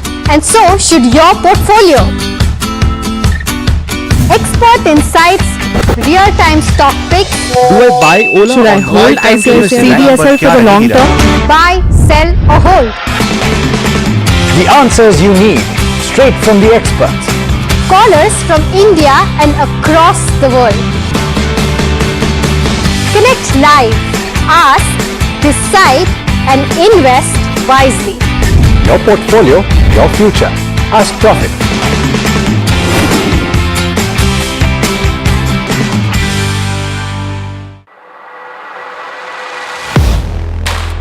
Do you really know the company you invest in? What is the real picture behind presentations and claims?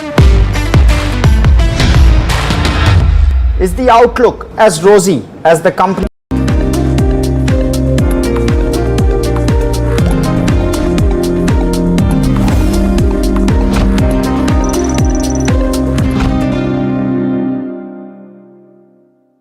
Welcome back. You're watching India Market Close. Now we're focusing on something important here. Let's cut across to Green Rev Summit 2025, where Adani Total Gas ED and CEO Suresh Manglani is involved in a conversation about India's blueprint for 15% gas-powered future. Listen. Domestic gas production or midstream, building up the national gas grid across the country, or building the RLNG terminals at various strategic locations. And the last, on the downstream side, again, if you see, barring one or two islands, maybe Lakshadweep or something, entire India, regulator has now already given the authorizations.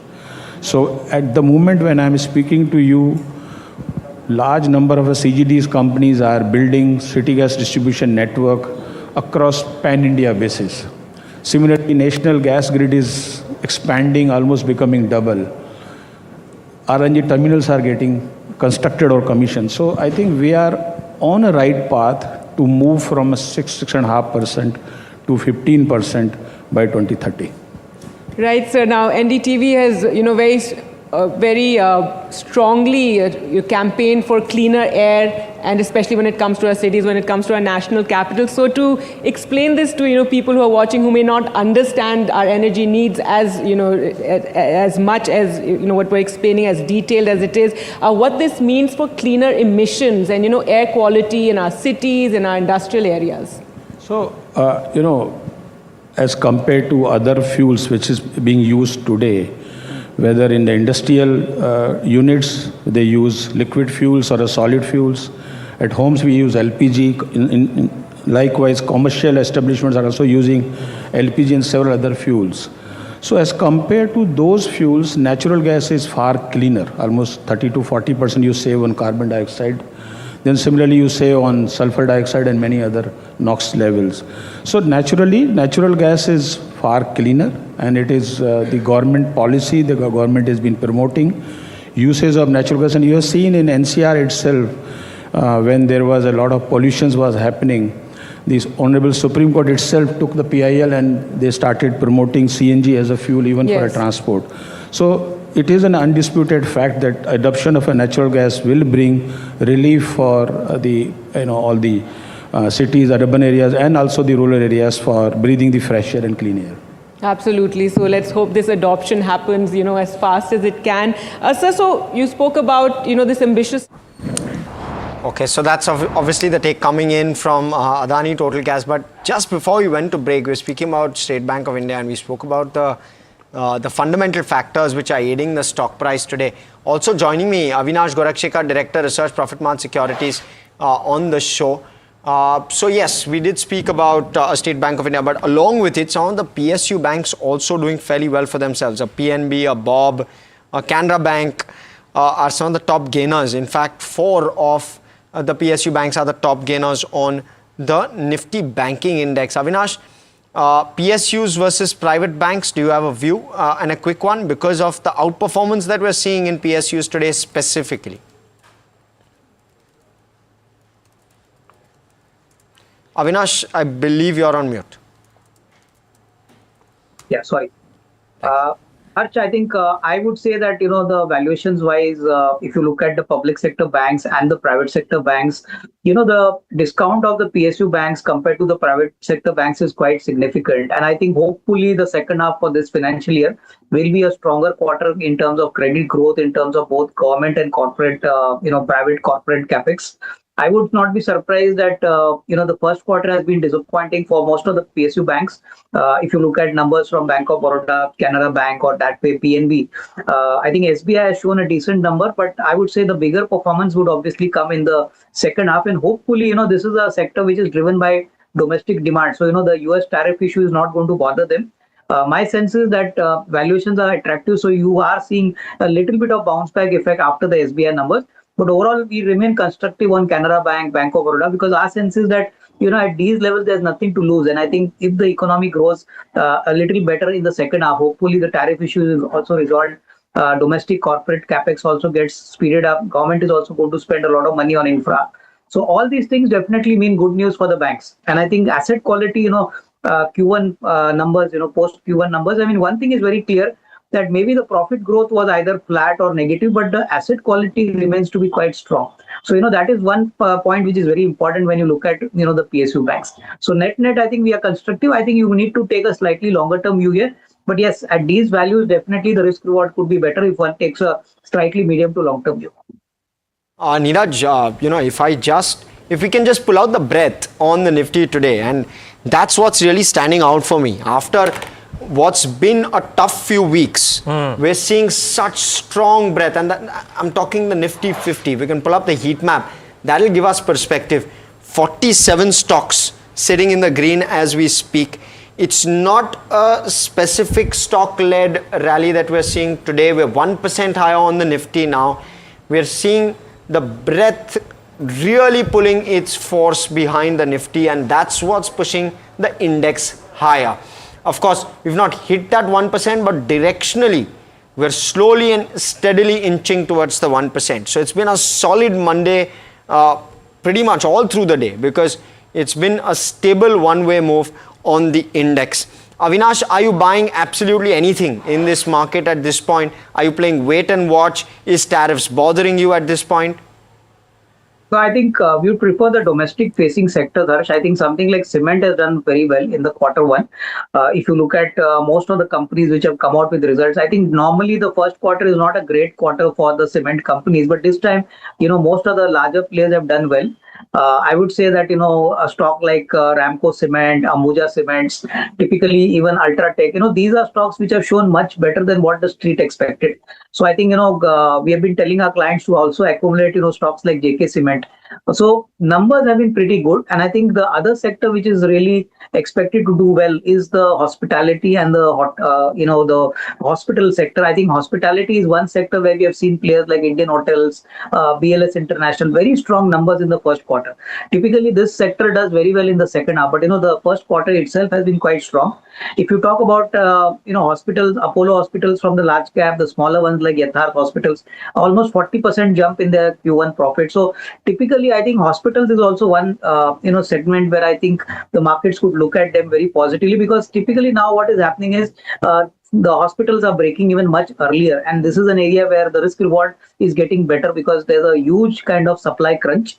So I think players which are offering specialized services will definitely continue to do well. So I think hospitals, hotels, the hospital sector, and typically the consumer facing sector, like typically with a good monsoon, agrochemicals, fertilizers, consumer durables, these are going to be also segments where you could see a strong second half coming in, because the monsoon effect would obviously be felt from the September quarter onwards. Okay, all right. So Avinash, thanks for that.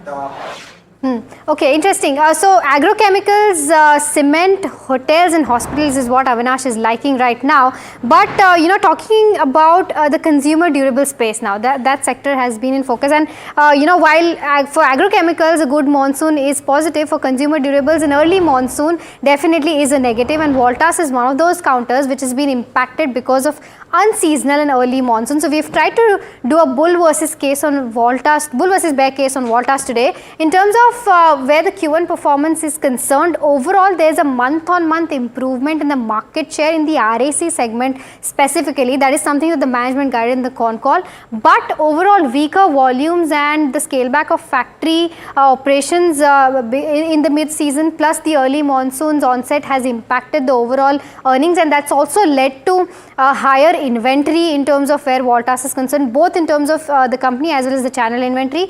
In terms of the overall margins in the segmental performance, there is improvement in the electromechanical projects margins, but when it comes to unitary products, there was a significant downtick in margins there, and that stood at around 10 years low as well this quarter. So that's something that is concerning as of now, but hopefully once the inventory gets cleared, the margins will bounce back to the normative levels. In terms of Voltas's inventory, they are right now sitting on 3 to 4 months of inventory and 2 to 3 months of channel inventory as well.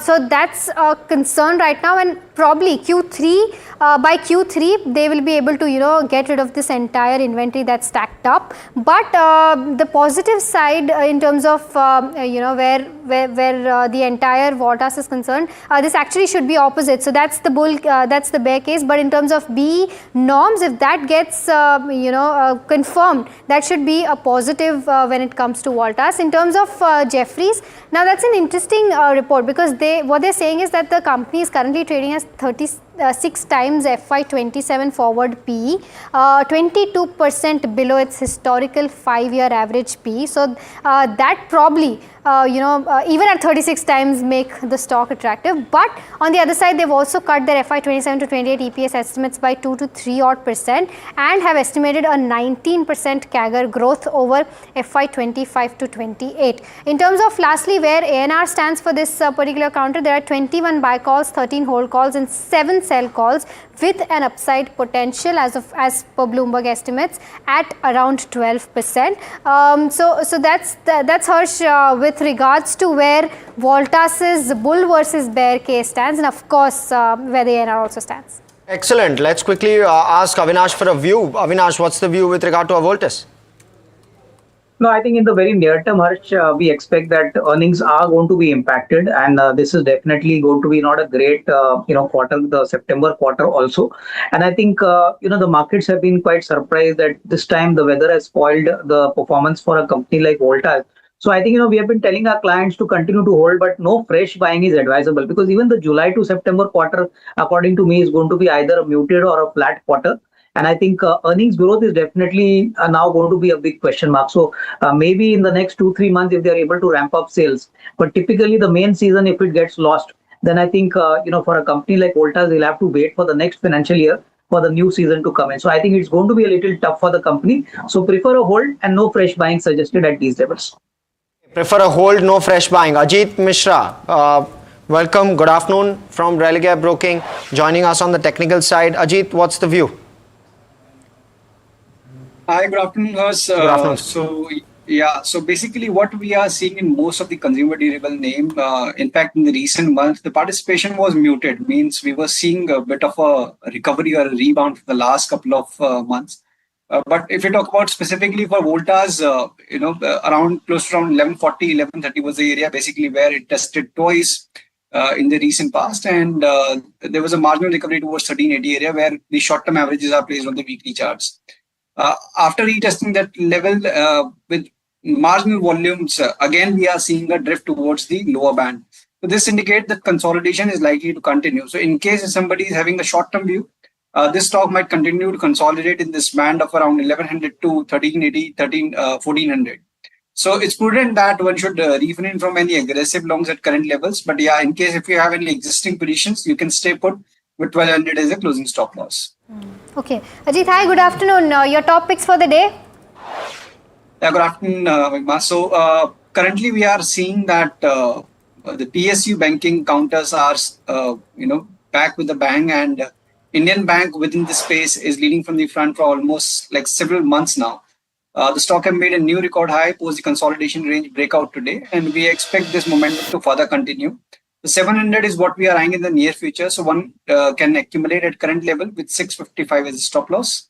Another stock that we like is the heavyweight from the capital goods space, that is L&T. Post numbers, we were seeing that stock was consolidating in a very tight range, and currently we are trading around the upper band of the same. So possibility of trend resumption seems high, and 3800 is what we are eyeing in the near future. So with stop at 3590, one can accumulate L&T also at current levels. Okay. Avinash, anything in the Alcobev space that you're liking? Sula is the one stock that's been beaten down post its earnings, and quite a possibility on the cards that next quarter, considering how they've come down to around 1.5 crores of profit only, they might also turn into a loss-making company the next quarter. But considering everything that's happening in the Alcobev space, the Maharashtra liquor policy as well, anything specific that you're liking in the space? No, I think as far as Sula wine is concerned, I think, the numbers have not actually shaped up to the market expectations. I think the wine market, according to me, is yet a new market. And I think, getting incremental volumes has been a challenge for the company. So I think, even the second quarter, July to September, is going to be equally challenging. So I think except for that, if you look at Radico Khaitan, Associated Alcohol and Breweries, these are companies where, we have coverage. And I think I would be more positive on both these players, considering the fact that recently, a small player like Associated Alcohol reported its Q1 numbers, very strong EBITDA numbers, profit numbers. The management commentary also has been very encouraging.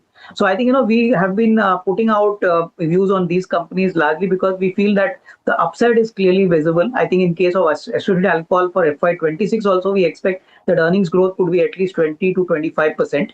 And valuations look pretty attractive. The company has a very lean balance sheet, very little less debt on the books. They also are now getting into ethanol, which I think which also will add to their revenue and profitability. So I think overall the space is attractive. I think these stocks have always been fair to expensive, but I think maybe Radico Khaitan and SPL Alcohol one can definitely look at buying in a SIP way if one looks at the medium to long term kind of time frame. Okay, stay on, gentlemen. Some more counters to talk about, but before we get there, let's get in, Jasmeet, to talk about some key buzzing stocks, including DOMS and Akums Drugs, and as well HBL, which Jasmeet, I thought came out with very good set of numbers. Well, right, as rightly said, now I have three buzzing stocks in the market on the back of earnings. The first one on my list is DOMS Industry. While we see there has been recovery in the core sector, which has grown 18% for this quarter, that's why the stock is up and buzzing.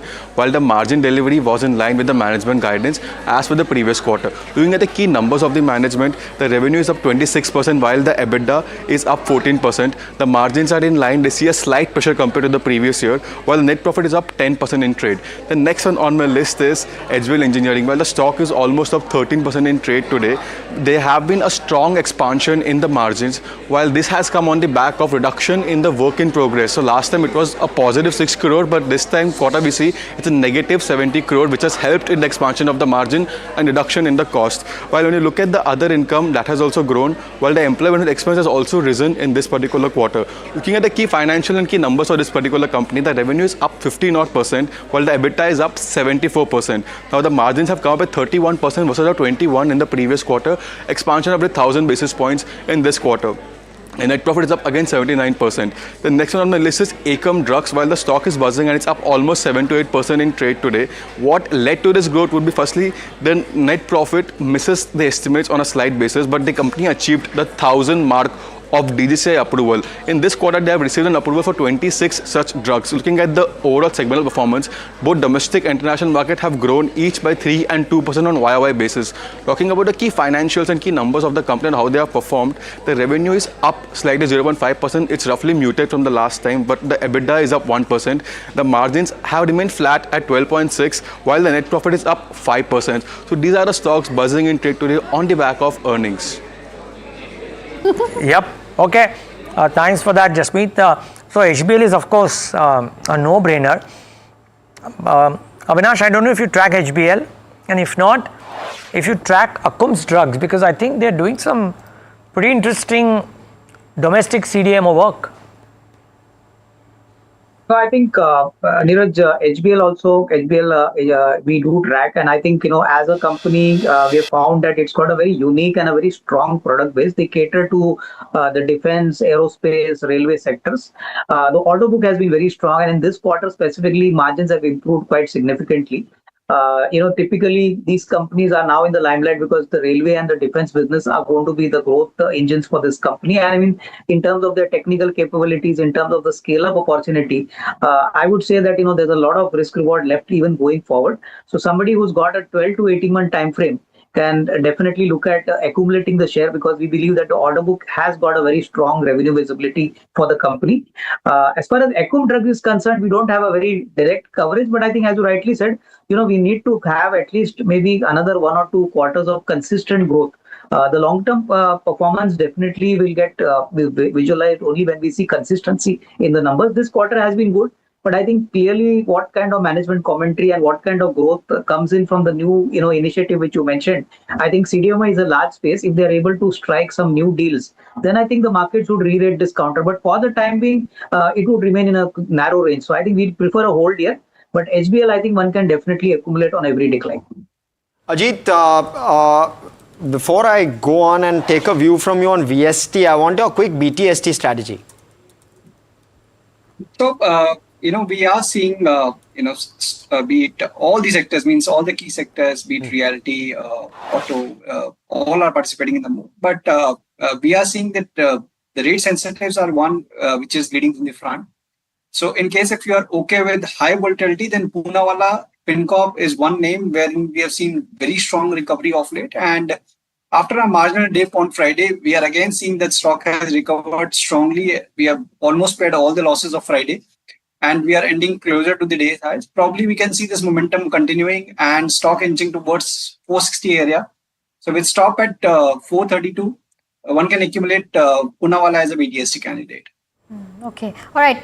There's one counter that's locked in upper circuit as we speak. That's Yatra Online, and overall great set of numbers. I mean, revenue up 108%, net profit up almost 3 times, EBITDA up almost 4 times, and margins have improved to that 11% mark from a 4.6% mark. Overall, even operational metrics have improved because gross bookings have seen a good growth. The 34 new customers were signed this quarter. That gives them a revenue potential of around 200 crores for FY26. In terms of the guidance also, they've maintained their guidance so far, but the management also said that this guidance is from a conservative approach and they could do better than this as well. In fact, we also spoke to Mr. Dhruv Shringi of Yatra Online and listening to what he had to say. I think volumes have bounced back for sure. We've seen this in the month of July and also trending into August that volumes continue to improve. There was obviously a meaningful setback in the month of June on account of the incident that you mentioned. I think what's happening is that there is a lot more consumer awareness at this point of time. I've seen customers, writing in to figure out what kind of aircraft will they be flying. So those kinds of things are great from a customer awareness point of view. But I think overall customers are still fairly confident about aviation as it being one of the safest means for transportation. So we do think numbers anyways are trending positively overall from an industry point of view, and that growth rate will remain steady. So for FY26, the way we are defining margins and how we are indicating to the market is that margin, which is EBITDA margin as a percentage of revenue less service cost, is currently around 21%.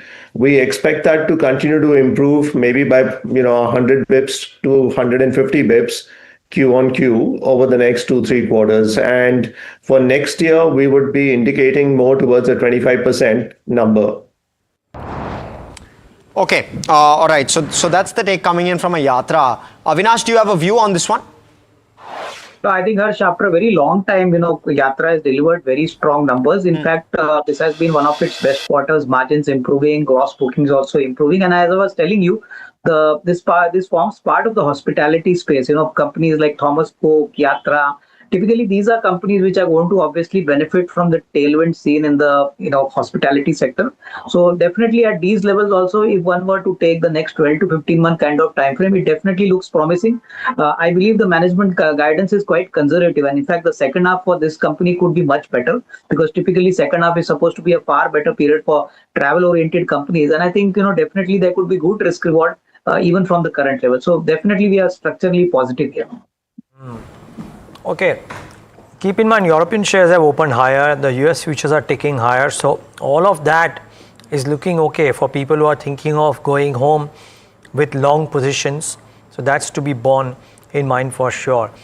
I mean, a 20% stock higher need not really get a tech check going per se, but Yatra is certainly making it count in the session today. So that's very nice. The other one which has had a couple of false breakouts, actually two stocks out there, Ajit. One of them is transformers and rectifiers, breaks out and then breaks down consistently. Is this today's move worth buying into? The second one that I would urge you to give me a view on is Sai Life. Was up on Friday, we spoke to the management, up another 6% today. Is there more here? Right, Neeraj. So yes, you rightly pointed out that transformer and rectifier, there was strong volume breakout, with strong price action on 4th, followed by a decisive candle on the downside as well, negating this breakout. But at the same time, Neeraj, again, we are seeing that bulls are trying to hold the short-term and medium-term averages placed around 480, 500 area. So probably this kind of like earlier, in case if this breakout would have continued, then momentum could be much higher. This time around, I believe that 565 80 could be the area where it might again face resistance from the sellers, which coincides with the previous swing high.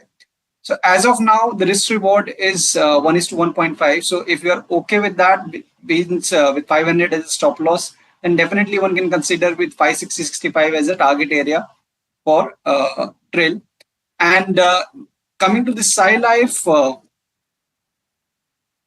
so volumes, price action, all coincides. The stock is at the record highs. So positioning is fine, but it's a very volatile counter area. So I would recommend one should wait for any dip. In case if we get any dip, let's say around 860, 850 zone, then the risk reward is going to be much better with strong support at 790 area, and then keep on trailing your stop losses on every rise.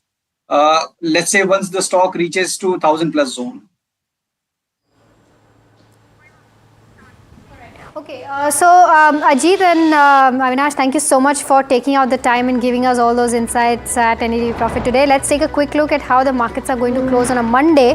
Let's try to pull that up, the Nifty 50 as well as the Bank Nifty. Well, trading on definitely closing on day's high point. Nifty 50 up 0.8% as we speak. The Nifty Bank also up almost 0.9% as we speak, up almost 200 odd points. Let's try to pull up the Nifty heat map and see how the counters have done in trade today. Top gainer clearly Adani Enterprises up 4.2 odd percent, followed by Tata Motors, Eternal, Grasim as well as SBI, all seeing gains of about 3 to 2 odd percent. Trent also doing well in trade today, up 2%, but some pressure in Hero MotoCorp, down by about some profit booking there after the gains it saw on Friday, down by about 1 odd percent, followed by Hindalco, BL, some counters in pressure. Let's try to pull up the advanced decline ratio, because as Harsh mentioned, it's a good day for the markets, and look at that breadth, 1275 odd advances versus that of 1000 odd declines. So that ratio is now much more than that 1:1, 1:1 ratio as compared to where we started the show at.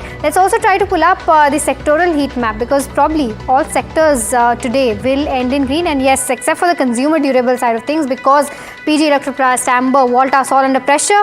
It's down by about 0.8%, but largely led by the PSU banks sector, that's up 2%, followed by Nifty Realty 1.8%. Nifty Defense also back in the green, up 1.2%. There's Nifty Healthcare, Nifty Auto, which is also done well. In terms of the Nifty IT, slight gains of about 0.2 odd percent, followed by Metal also slight gains of about 0.3 odd percent. But in terms of where the broader markets stand, let's try to pull up the broader markets and see where the mid cap 150 and the small cap 250 are. The mid cap 150 up by about 0.6 odd percent, so gains there as well, almost in tandem with where the benchmarks are, a tad bit lower though, and the small cap 250 up 0.4% overall. In terms of the BSE 500 and some counters to specific that deserve specific mention. Yeah, Home First up 6%. That's the one stock which is doing well. Heikel is down 7%. In fact, the top loser on the BSE 500. But along with it, some tech stocks. So you'll see a 197. Also, PB Fintech has done fairly well for itself. Voltus, we discussed that, and then you have those host of EMS players, and Amber is sitting there as well among the top losers. Of course, we don't have a PG Electroplast featuring in this BSE 500, and therefore not standing out there in terms of the names.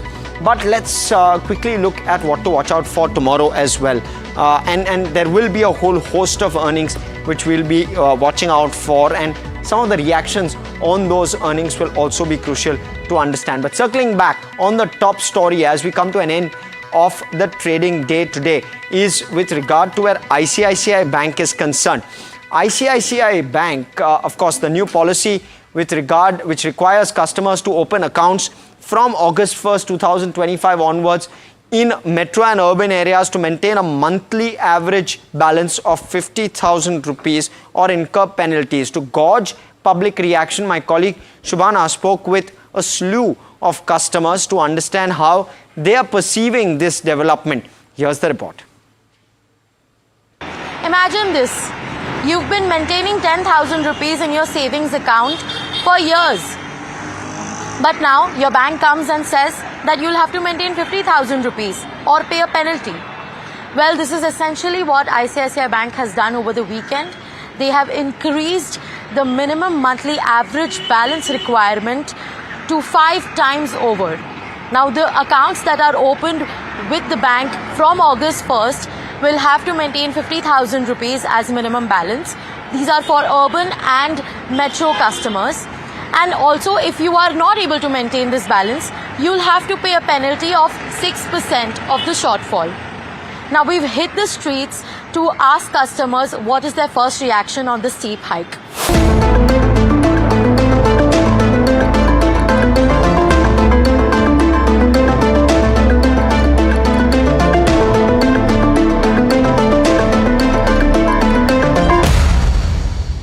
From 10,000 to 50 is not the advisable amount. They could have made it 50% more or some percentage wise, 10 to 15 or 20. It is from 10 to they made all of a sudden 50,000. So it will be how many percentage? 500 percentage more. It should not be. Since this is for new account holders and this hopefully won't affect the old account holders too much, they don't want the average Joe to come in anymore. They want elite customers, and hopefully it's not a fair thing actually. महंगाई बढ़ाई है लेकिन कम रहना चाहिए था मेरे हिसाब से तो ये कितना रहना चाहिए आपके हिसाब से? ज़्यादा से 20,000 होना चाहिए. We are students and parents can't afford. Not us, but not every parent can afford to give their children 50,000 to just open a bank account.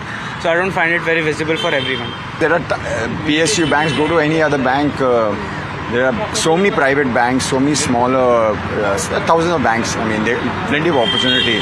These guys probably taking a call that will basically hurt them, I feel. Well, for ICICI Bank, it's a move towards premium banking.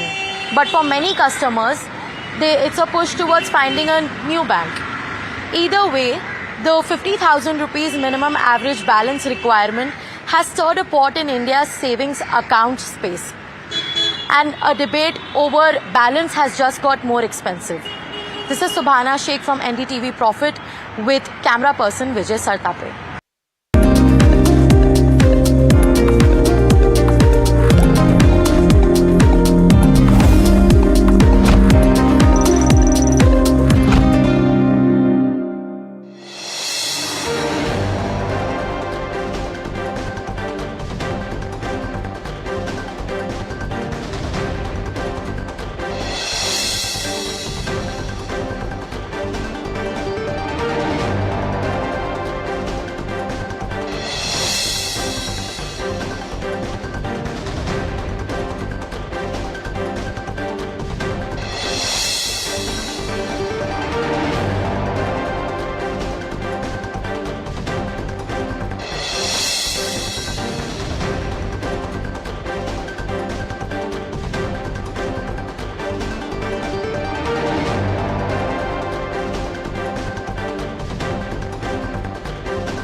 Hello बोलिए madam, डब्बा trading कब से चल रहा है पता है madam आपको? हम और आप तो जन्म भी नहीं हुआ था हमारा. We investigated a shady advisory firm that has spent big bucks on advertising on the front pages of national dailies. ये आपको बिल्कुल उसका ऐसे हल्का सा भी खौफ नहीं है. मैडम एक बात को खौफ किस लिए रखना चाहिए तो बताओ, कौन सा गलत काम कर रहा हूँ मैं? After our report, we also saw NSE came out with a cautionary circular to the investors. Market Regulator Securities and Exchange Board of India has also come out with a release talking about the actions that it has taken. Cyber complaint has also been filed against the entities involved in this entire Dabba trading scam.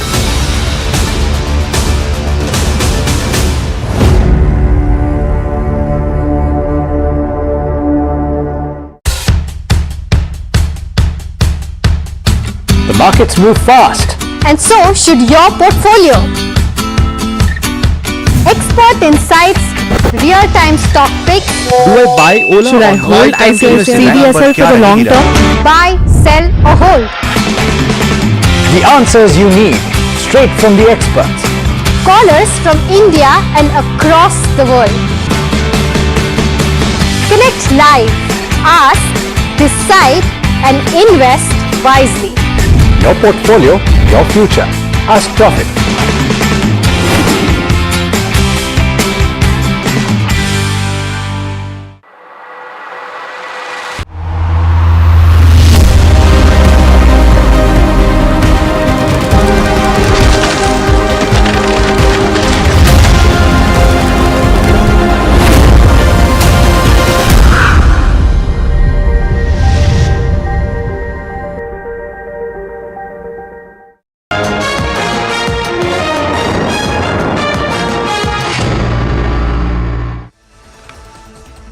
welcome. You're watching Market Express and I'm your host Himakshi Bahuguna. Now let's get straight into the show.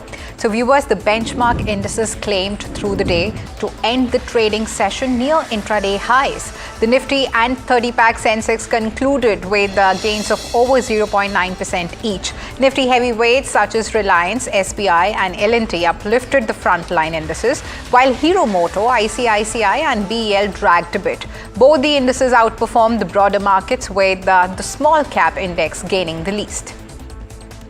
All sectors ended the day with substantial gains, with PSU Bank, Realty and Defence leading the rally. The least gains were observed by media, metal and the IT index. The advanced decline ratio also posed a healthy market breadth, with more than half the stocks in favour of the bulls. Gold prices slid over 1% today, with spot gold down to $3,362 an ounce as investors await clarity on the potential US tariffs on bullion bars following a White House statement on the issue. Attention is also turning to upcoming US inflation data, which could see, which could actually signal the Federal Reserve's next moves on the interest rates.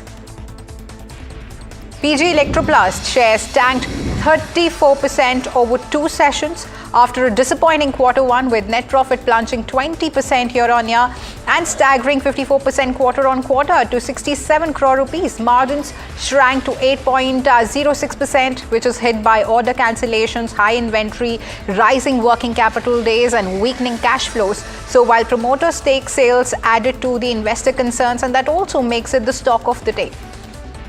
Tata Motors reported a challenging Q1 of FY26, with consolidated net profit dropping 63% year-on-year to 3,924 crore rupees, missing the estimates of 3,972 crore rupees due to a 4,975 crore one-time gain in the base quarter.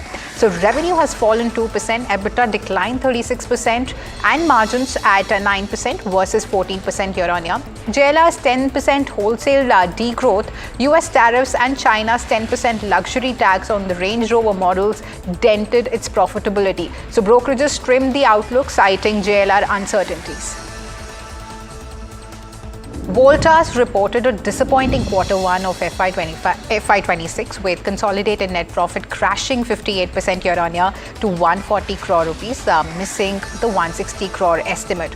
Revenue has fallen 20% below the 4,100 crore forecast due to unseasonal rains and high channel inventory. EBITDA has dropped 58%, with margins shrinking to 4% from 8%. And this is driven by weak unitary cooling product volumes and 10-year low UCP margin of 4%. So electromechanical projects margins improved to 5%. Management expects edge to recovery with festive demand. RHI Magnesita reported a 52% year-on-year drop in Q1 of FY26 consolidated. So net profit the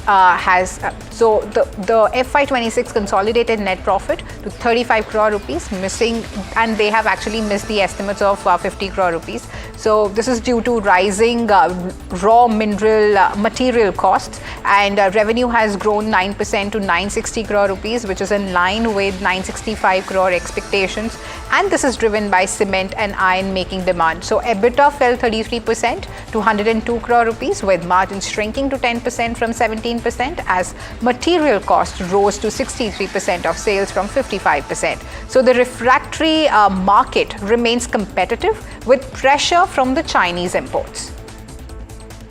Entero Healthcare reported a 28% year-on-year revenue increase in Q1 of FY26 and missing the 1,421 crore estimate. So net profit rose 43% to 30 crore rupees, which is below the 34 crore forecast, and this is aided by lower tax expenses. EBITDA has surged 66% to 50 crore rupees, with the margins expanding to 4% from 3%, driven by value-added services like specialty pharma and diagnostics. So management reaffirmed a 30% FY26 revenue growth target. This is supported by acquisitions and market share gains as well. HBL Engineering delivered a stellar Q1 of FY26 with consolidated net profit soaring 79% year-on-year to 143 crore rupees, and they've beaten the estimates of 120 crore rupees. Revenue rose 16% to 602 crore rupees, which is in line with 600 crore expectation. So this is driven by a 106% surge in the electronics segment. So EBITDA has jumped 74% to 192 crore rupees, with margins expanding to 32% from 21%, and this is fueled by operating leverage and cost efficiencies. And other income also surged 260%, though employee costs rose 36%. So defense segment sales also dipped, while work in progress inventory fell. State Bank of India reported a 12.5% year-on-year rise in the Q1 of FY26 standalone net profit to 19,160 crore rupees, which is beating the estimates of 17,095 crore rupees, primarily due to 6,320 crores in the treasury gains. So revenue fell 0.3% to 1.18 lakh crore rupees, and they've missed the estimates, while EBITDA grew 15.5% to 30,544 crore rupees. Margins faced pressure, with domestic NIM down 33 basis points year-on-year to 3.02%. Asset quality has improved, with gross NPA at 1.83%, and brokerages are mixed. Jefferies and Morgan Stanley are positive, while Macquarie sees limited upside due to margin and treasury challenges. BEML, a state-owned company under India's Ministry of Defence, has clinched its first international rail and metro contract from Malaysia, valued at $1 million, awarded on August 9 of 2025. The contract involves retrofitting and reconditioning Malaysia's mass rapid transport system, marking BEML's global debut in the rail metro segment. So the deal aligns with BEML's strategy to expand internationally, leveraging its expertise in rail, defense, and aerospace. Meanwhile, BEML also reported its Q1 earnings, with revenue holding steady at 634 crore rupees, which is matching the last year's figure. However, the company has posted an EBITDA loss of 49.3 crore rupees, which is slightly improved from a 50.1 crore loss year-on-year. So the net loss narrowed to 64.1 crore rupees from 70.5 crore rupees. But BEML remains in the red amid challenges, aligning with market expectations. Shilpa Medicare has received Central Drug Standard Control Organization approval for Norutka tablets, making it the first company globally to launch a treatment for non-alcoholic fatty liver disease in India. So the approval announced on August 9 follows successful phase 3 trials showing 83% liver fibrosis reversal and 90% alt normalization in 165 patients. So NAFLD affects 188 million Indians. The company plans immediate India launch and global regulatory outreach.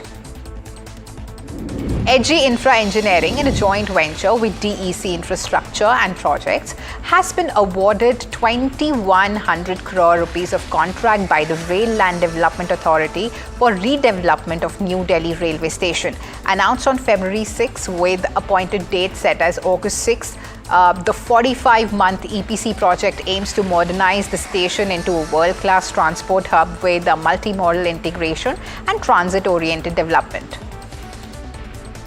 Now, Goodyear India's Q1 of 2025 earnings show a tough quarter. Revenue has dropped 5.1% to 656 crore rupees from 691 crore rupees year-on-year. Net profit has fallen sharply by 43.6% to 14.1 crore rupees from 25 crore rupees. EBITDA also declined 21.2%, now with margins shrinking to 15.4% from 18.6%. The company has faced challenges from higher raw material costs and weaker demand impacting the profitability. Yatharth Hospital and Trauma Care Services will join the MSCI India Small Cap Index starting August 26 of 2025. Now, this will boost its visibility among global investors. The stock rose over 1% to 715 after the announcement, hitting a record high of 738.2 rupees. Now, Yatharth operates 7 super specialty hospitals in North India with over 2,300 beds. Now, the hospital player reported a 38.4% profit increase to 42 crore rupees and 21.7% sales growth to 258 crore rupees in Q1 of 2025. Eureka Forbes Q1 revenue increased by nearly 10% to 608 crore rupees, which is up from 553 crore rupees in the same quarter last year.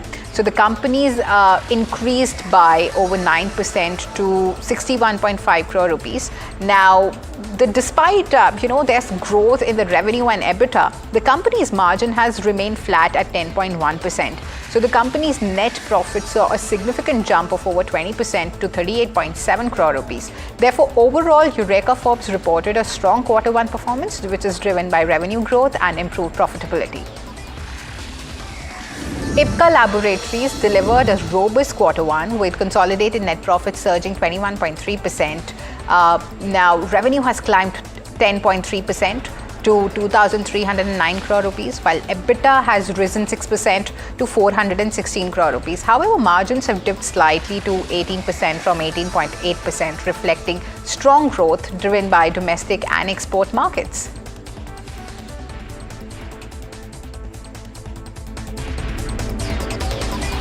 Bajaj Consumer reported a solid Q1 with revenue up 8.4% at 267 crore rupees compared to 246 crore last year.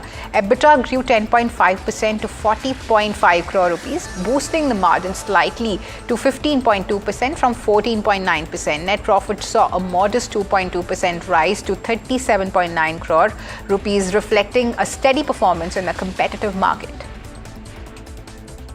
In July 2025, India's pharma market grew 7.9%, fueled by higher prices and new product launches, matching its steady 7 to 8% growth trend. So, however, overall sales volume dipped slightly by 0.2%. Top pharma companies outperformed the market, with cardiac drugs leading as the fastest growing category. Oncology drugs also saw strong volume gains. Older top 40 brands lagged behind the market's growth, while the newer GLP-1 drugs like RYBEL, SAS gained significant traction. The CCI is digging deeper into claims that quick commerce giants Blinkit, Instamart and Zepto are unfairly dominating the market. Following a March petition from FMCG distributors, the CCI is seeking more details on their deep discounting and business practices, which may violate the Competition Act 2002. Now, the regulator plans to review an inspection request once the petitioner provides additional evidence. As per a news report, the Reserve Bank of India sold at least $5 billion in US dollars to support the weakening rupee, which is nearing a record low. So the report stated that the sales happened in both domestic and international currency markets. Now, if this continues, August 2025 could actually see the RBI's biggest monthly dollar sales since January. So the move is aimed to, stabilize the rupee amid this growing economic pressure. TCS has partnered with Now Corporation to strengthen the Philippines' national digital infrastructure and promote financial inclusivity. TCS will provide its expertise in cloud technology, cybersecurity, and digital transformation to support the Philippines' digital growth. The partnership will also focus on developing citizen-centric services such as digital private infrastructure, healthcare, and digital banking to provide financial inclusivity. Tesla has opened its new experience center in New Delhi, marking a significant development in India, the chapter of the US automobile major. Now, the Delhi center of Tesla is located at World Mark III in the AeroCity area of the national capital. Now, it will offer visitors an opportunity to explore Tesla's latest electric vehicles introduced in India. NVIDIA and AMD, two major US chip makers, have agreed to pay the US government 15% of their revenue from AI chip sales in China to secure export licenses. Now, this deal, as per news reports, involves NVIDIA's and AMD's chips and follows a meeting between NVIDIA CEO and President Trump. So, the arrangement reverses a prior ban on these chip sales to China, but it sparked concerns among trade experts about mixing the national security with financial deals. So China is a huge market for both companies, with NVIDIA earning $17 billion and AMD $6.2 billion there last year. Intel CEO is set to visit the White House today. This comes after President Trump demanded his resignation last week over ties to Chinese firms. So Tan is facing scrutiny for investing $200 million in Chinese chip companies and aims to explain his background and commitment to the US security. So he may propose ways Intel can work with the government to strengthen the national interest. Now, the visit follows rare public call from Trump for Tan's removal, sparking debate among the investors. In July 2025, Indian investors poured a record 28,464 crore rupees into the mutual funds through systematic investment plans. Now, this is up 4% from 27,269 crore rupees in June. Now, this surge shows growing trust in the disciplined long-term investing despite market ups and downs. Now, total SIP assets under management also rose slightly to 75.1 lakh crore rupees from 74.14 lakh crore.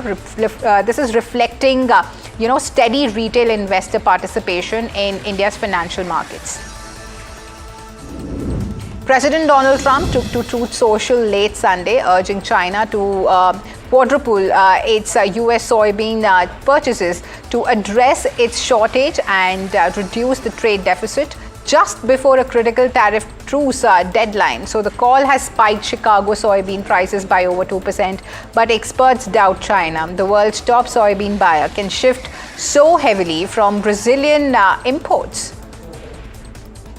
Starting today, the Indian and Pakistan navies will hold separate military drills in the Arabian Sea, just 60 nautical miles apart. India's exercises off Gujarat's coast involve warships and possibly aircraft, while Pakistan's navy will conduct firing drills in its waters. So both have issued airspace warnings for August 11 to 12.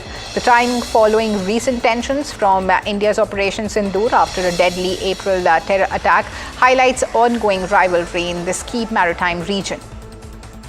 Union Minister Nitin Gadkari took a subtle jab at the US, saying countries that bully others or do dadagiri have strong economies and advanced technology. Now, speaking in Nagpur, he urged India to boost exports and innovation to achieve self-reliance. Now, this comes after the US imposed a 25% tariff on Indian goods, citing India's Russian oil imports. Now, Gadkari emphasized India's culture of global welfare, not dominance, and called for research to triple the economic growth. Delhi police detained senior opposition leaders including Congress Rahul Gandhi, Priyanka Gandhi Vadra and Mallikarjun Kharge, along with Samajwadi Party's Akhilesh Yadav and Shiv Sena's Sanjay Raut and Priyanka Chaturvedi. Now, during this heated protest in central Delhi, now the India bloc, the I.N.D.I.A bloc MPs were marching to the Election Commission, alleging its collusion with the ruling BJP over voter roll issues. India's officially spokesperson issued a statement slamming Pakistan's Chief of Army Staff for his recent remarks made during a visit to the United States. So the spokesperson described Pakistan's behavior as nuclear sabre rattling, now implying that the country is recklessly threatening nuclear war. The statement expressed concern that Pakistan's military is closely tied to terrorist groups, which raises doubts about the safety and security of the country's nuclear arsenal. India views Pakistan's actions as irresponsible and a threat to regional and global security. 5 Al Jazeera journalists, including prominent correspondent Anas Al-Sharif, were killed in an Israeli airstrike targeting media tent near Al-Shifa Hospital in Gaza City. The attack, condemned as a deliberate assault on the press freedom, has drawn global outrage. Israel claims Al-Sharif was a Hamas operative. A 6.1 magnitude earthquake struck Turkey's Balıkesir province, killing 1 person and injuring 29. Now, the quake centered in Sindirgi collapsed 16 buildings and was felt as far as Istanbul. Now, 81-year-old woman died after being rescued from rubble. Now, search operations have concluded with no further casualties reported. FC Barcelona lifted the 2025 Joan Gamper Trophy after a commanding 5-0 victory over Como 1907 at Estadi Johan Cruyff. Now, young stars Fermin Lopez and Lamine Yamal each netted 2 goals, while Rafinha sealed the rout. The historic first meeting between the clubs showcased Barcelona's attacking prowess under coach Hansi Flick. This is setting a strong tone for the upcoming La Liga season. Crystal Palace stunned Premier League champions Liverpool to claim the 2025 FA Community Shield at Wembley Stadium. Now the match ended draw with 2 goals each side. In the penalty shootout, Palace goalkeeper Dean Henderson saved 2 spot kicks, securing a 3-2 victory and their first ever Community Shield title. With that, viewers, it's a wrap on this edition of Market Express, but please don't go anywhere and stay tuned.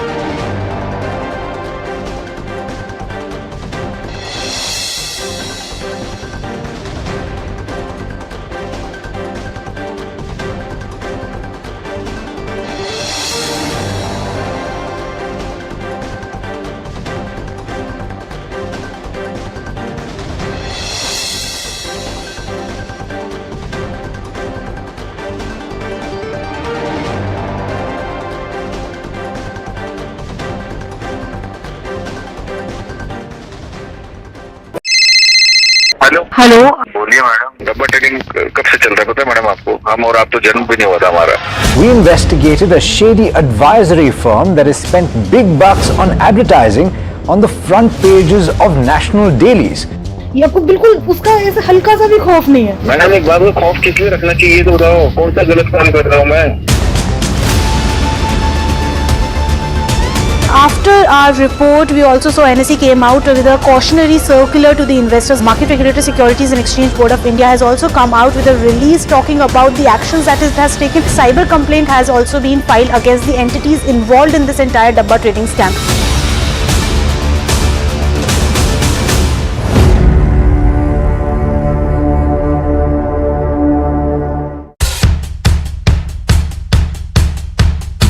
The markets move fast. And so should your portfolio. Expert insights, real-time stock picks. Do I buy Ola? Should I hold CDSL for the long term? Buy, sell or hold. The answers you need, straight from the experts. Callers from India and across the world. Connect live, ask, decide and invest wisely. Your portfolio, your future. Ask Profit.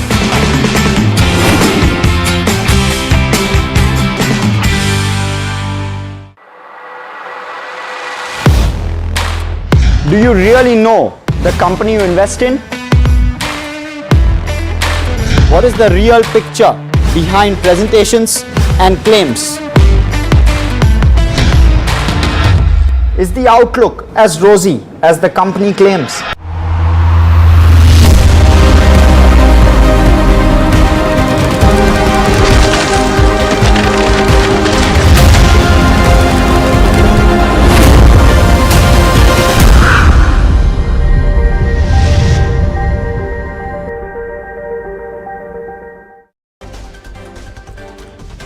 Nifty logs the best closing since the 26th of June, gains close to 1% to close above 24,500.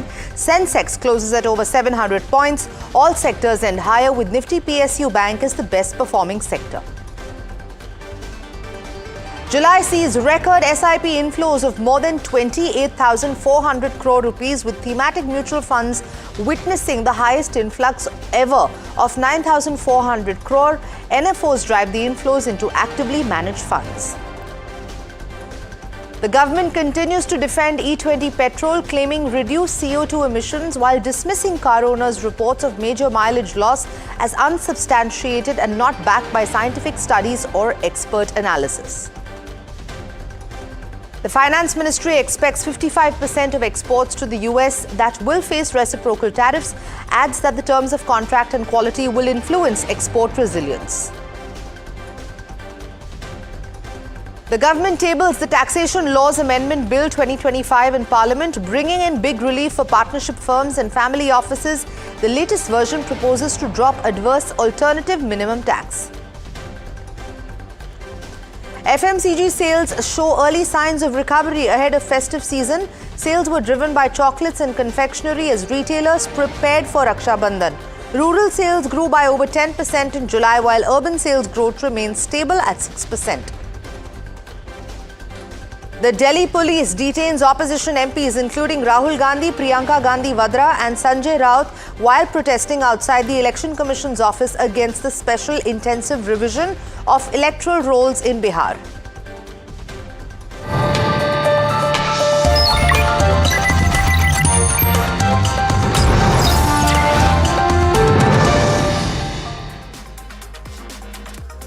Good evening, you're watching Profit 360 on NDTV Profit and I'm Sanjana. Over the next half an hour, we're going to bring you the latest in markets as well as national and international news. So let's dive right into it. It's our top focus this evening. There's been big relief for partnership firms and family offices in the new income tax bill, which has been tabled in the parliament today. The adverse alternative minimum tax proposal has also been dropped in the latest version. My colleague Shrimi, who's been tracking this relentlessly, now joining me live with more on the story. Shrimi, take us through all of the crucial changes that we're going to be seeing in the income tax bill. Yeah, certainly. So, it's 600 plus pages, new income, the fresh version of the new income tax bill, and it was introduced by Finance Minister today in the Parliament and the Lok Sabha. And some of the key amendments as we, continue to decode the bill because it has so many provisions. So what we have so far found that the adverse alternative minimum tax, the AMT, has been dropped in the final version of the bill. So, of course, there is a huge relief to limited liability partnership or any family offices who are actually operate as partnership firms. As you remember, in the draft proposal, there were confusion around that the AMT, the minimum tax proposal, has expanded the scope of, the tax provision, and there will be all the limited liability partnership will be the part of that scope. Not now, the government is clarified that in the final version, saying that there would not be any capital gains tax on limited liability partnership, and that is reflected in the final version of the bill. The second important point here is what we understand in the latest version is that government maintains the status quo on the loss carry forward provision. Now, this is very interesting again because the select parliamentary panel actually proposes that you should introduce beneficial ownership concept for loss carry forward provision, but that was not accepted. And in fact,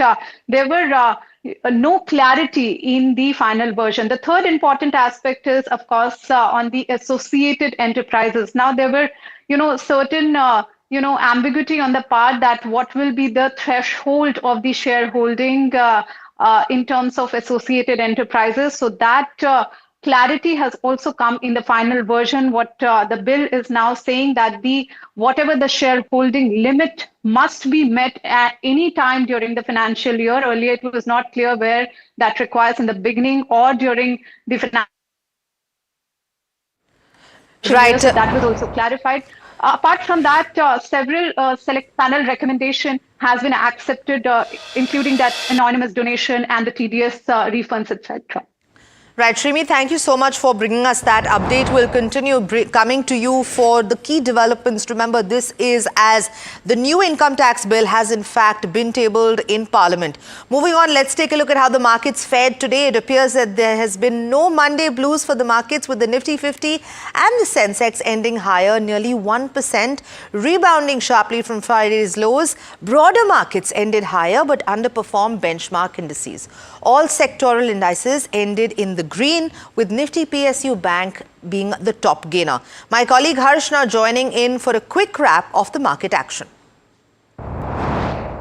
Well, we've had a couple of tough weeks, right? And today was a bit of a bounce back. Monday blues completely brushed off by the index. We've closed around 0.8% higher. Best day of intraday close since probably the end of June. 26th of June is what I'm told. It's the best intraday move that the Nifty has made since that date. So solid move, largely led by the breadth. So it wasn't like the heavyweights aided the index or the like, but IT banks were certainly finding favor in trade today. The IT index was up 0.5%. The banks were also up 0.8, largely in line with the Nifty. And that, of course, aided the Nifty. But outside of that, it was just the breadth which was extremely strong. Nearly 40 stocks clocked the green on the Nifty 50, which is clearly what has led to that uptick. 4% higher on an Adani Enterprises. That's the one stock that really stood out in trade, among others. The other one was Voltas, of course, which was under pressure on the back of numbers, of course, but that's within broader markets. Along with that, the consumer durables index within sectoral indices faced some heat on the back of those numbers, and also a PG Electroplast continued to face heat. So that was broadly the way in which the market moved. But let's talk a little bit about sectors as well. Pretty much all sectors in the green, outside of that consumer discretionary sector, which faced some bit of headwind due to Voltas's numbers. When you're looking at the broader markets as well, the breadth was extremely choppy pretty much through the day, but we closed the day with the breadth in the green. 1200 odd advances to just about 1000 declines. That was roughly the ratio. And the Nifty mid cap index and small cap index underperformed the large cap, courtesy the breadth on the large cap, which was extremely strong.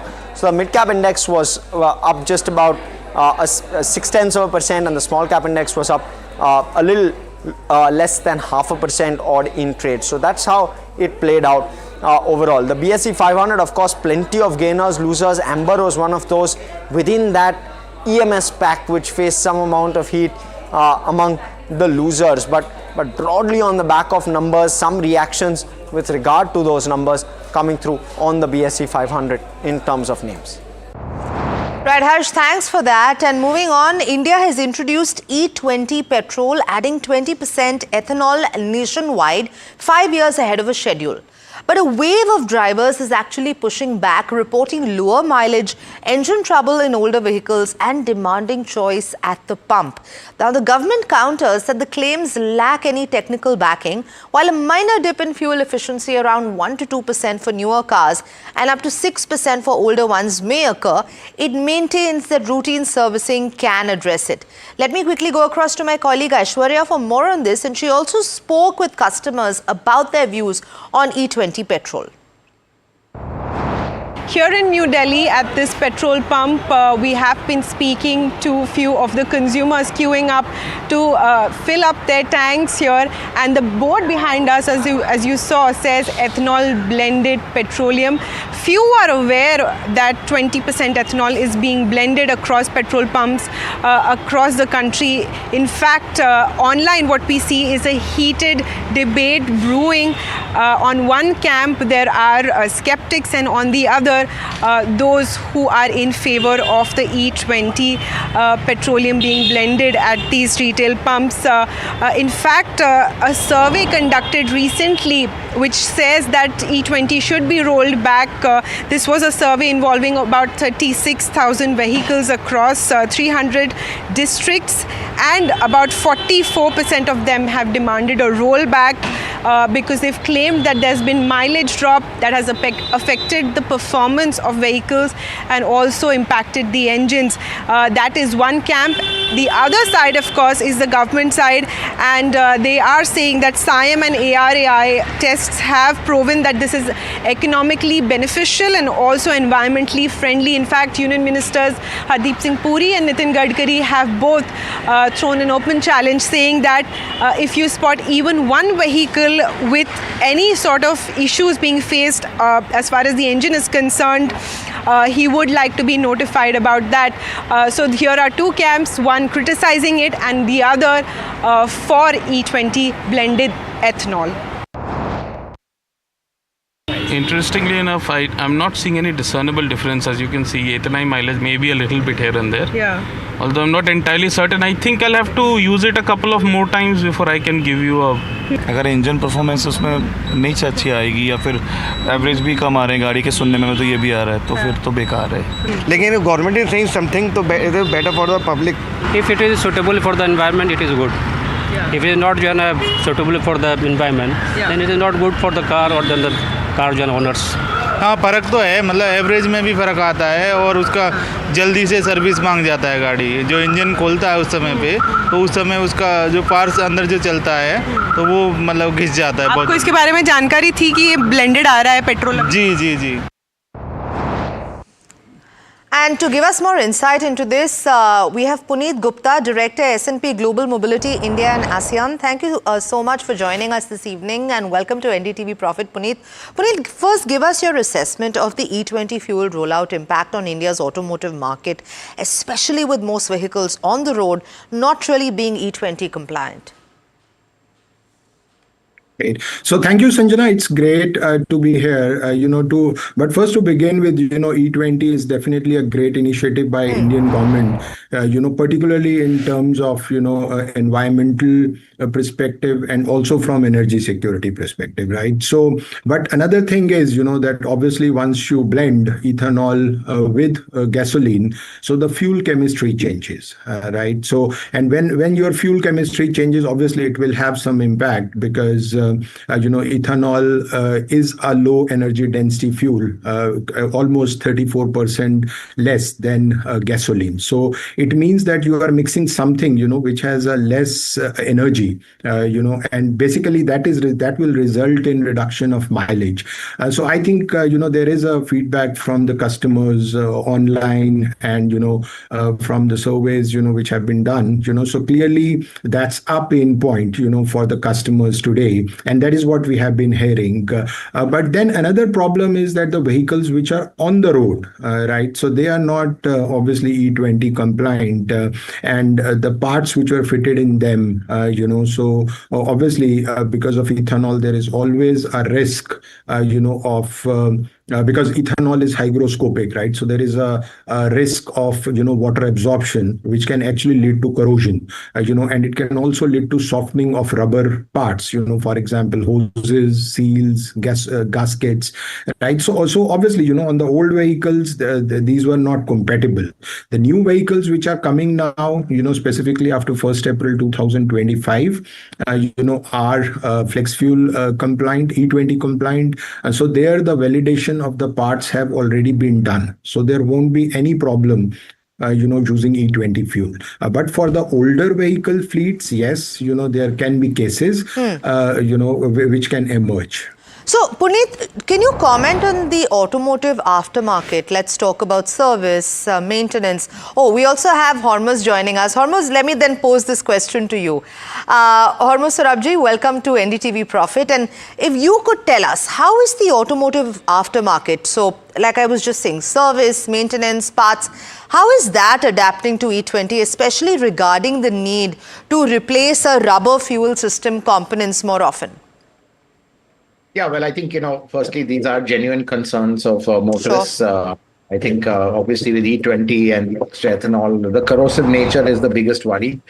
Having said that, to be honest, some of it is a bit overblown. There's not going to be a catastrophic engine blow up or a failure. It's cumulative. It takes time. So these parts will wear out faster than they've been designed to. Some of them will. Some brands, in fact, if you speak to them off the record, they have been E20 compliant for quite some time now. You might have a company like Toyota, which has been E20 compliant since the last 10 years. But, they're not going to say this right now because, they don't want to have any liability if anything happens. But I think fundamentally, this is really an opportunity for brands to kind of give let's say kits which you can retrofit and replace the parts which would be susceptible to corrosion and wear from the hygroscopic nature of ethanol with materials that are resistant to this sort of corrosion. And I think it's theoretically it's it's easy. Practically it's also very difficult, because when you start going really back into time and into cars which are 10-12 years old, that becomes a lot more difficult, because some of the cars have been discontinued. You can't let's say make those parts with the new materials. But I think it's going to be the motorist is going to feel some pain. How much pain is something that is going to be very dramatically on a lot of things. How the cars are maintained, which are the brands, what kind of engines they are. Sometimes the older 1.2 NA engines, where the ECUs are very basic and they can't adapt to the new fuel, they'll be affected more. New turbo engines, they'll take quite well to E20, because E20 has a higher octane rating, which no one has spoken about. In fact, the octane rating has jumped from 91 of the base fuel to 95. And that in itself, gives you much more performance, though the fuel efficiency is a concern, and that does take a bit of hit. So it really varies, and it will vary widely, because it depends on driving style, maintenance, the kind of engines they are, how far back you go. So it's very hard to even put a percentage. So in some cases, the effect might be minimal, while as in older cars, it will be a lot more. Right. Thanks for breaking that down so simply. Puneet, then can you elaborate on maybe your analysis, S&P Global Mobility's analysis that was regarding engine compatibility and the risk to older vehicles from E20? I know that you went into it in some detail, but in terms of mileage, in terms of engine health concerns that have been reported by car owners. Yeah. To further deep dive, so if you see ethanol, primarily, as I said, it is 34% less energy density than oil, and if we compare it as 23 megajoules, per liter compared to gasoline, which has something around 34 megajoules, per liter of energy. So clearly, when you mix two, so it's bound to, happen that the energy, the chemical energy in that new fuel will obviously be less. And that is what is most of the customers are reporting, because at the end of the day, you are burning something which has less chemical energy, because, if you see ethanol is actually a partially combustion has already happened in that fuel, because the oxygen there is bonded, already with hydrogen and carbon compared to gasoline. So clearly, that's one of the reasons why in ethanol, the energy density is relatively less than gasoline. And another part is, like as Humad said, one of the good points about ethanol is also it reduces knocking, right? And it's very clear, that if you actually fine tune your ECU and your engine, then actually this can lead to better performance of the vehicle, better power, in the vehicle. So for us, obviously one of the concerns, for the existing car park in India, will obviously be will be the maintenance issues, which may go and pop up, may not be in every car, because there is always a tolerance factor on which OEM works, So I think that way we may see, such issues not popping up in every car, but we feel that in certain, cars, there may be such issues which may pop up, because India climatically is also pretty different, right? For example, in cold cities, right? So we may actually see some kind of starting issues, because in some cases, because ethanol has a solvent property, so it can actually lead to clogging of fuel systems or fuel pipes, which can result, so but it may not be in most of the cars, but in one of our case it will be there. And we hope, because this is E20 is a nation initiative and is something good for the country. Okay. Because this brings us to self-reliance. Right. So clearly great move, by the government. Yeah. Okay, thank you so much for that, Puneet and Hormuz, for very comprehensively giving us a sense of whether this is a temporary bridge or a long-term solution in India's fuel mix, and of course laying it out very, very clearly for that. Moving on, a day after ICICI Bank hiked their monthly minimum balance requirement to 50,000 from the earlier 10,000 rupees, the RBI has now issued a clarification. Speaking at a financial inclusion event in Gujarat, RBI Governor Sanjay Malhotra stated that the issue does not fall under the central bank's regulatory domain and that banks are free to decide their minimum balance requirements. Remember, ICICI's new rules are applicable for saving accounts open from August 1st, while salary accounts have been exempted from this. देखो, ये जो minimum balance की जो बात है, जो minimum balance का जो आप बात कर रहे हो, वो उसके अंदर में रिजर्व बैंक ने सभी बैंकों के ऊपर में छोड़ा है कि वो किस प्रकार का मिनिमम बैलेंस वो रखना चाहते। तो अब किसी बैंक ने 10,000 रखा है, किसी ने 2,000 रुपये उन्हें माफ़ भी किया हुआ है, लेकिन ये रेगुलेटरी डोमेन में नहीं है आज। And even as ICICI Bank's new rules come into force, NDTV Profit hit the ground to see what account holders are saying about this fresh move. From unfair to targeting the elite, the bank's action has been met with strong criticism. Let's take a look at this special report filed by my colleague Shubhana, who spoke to some of the bank's customers. Imagine this. You've been maintaining 10,000 rupees in your savings account for years. But now your bank comes and says that you'll have to maintain 50,000 rupees or pay a penalty. Well, this is essentially what ICICI Bank has done over the weekend. They have increased the minimum monthly average balance requirement to 5 times over.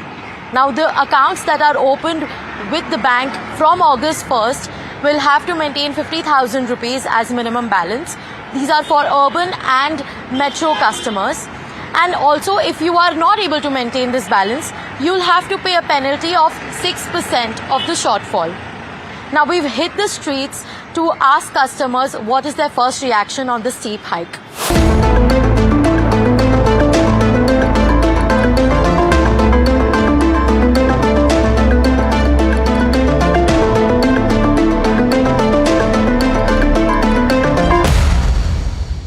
From 10,000 to 50 is not the advisable amount. They could have made it 50% more or some percentage wise, 10 to 15 or 20. It is from 10 to they made all of a sudden 50,000. So it will be how many percentage? 500 percentage more. It should not be. Since this is for new account holders, and this hopefully won't affect the old account holders too much, they don't want the average Joe to come in anymore. They want elite customers, and hopefully it's not a fair thing actually. महंगाई बढ़ाई है, लेकिन कम रहना चाहिए था मेरे हिसाब से। तो ये कितना रहना चाहिए आपके हिसाब से? ज़्यादा से 20,000 होना चाहिए। We are students and parents can't afford. Not us, but not every parent can afford to give their children 50,000 to just open a bank account. So I don't find it very visible for everyone. There are PSU banks. Go to any other bank.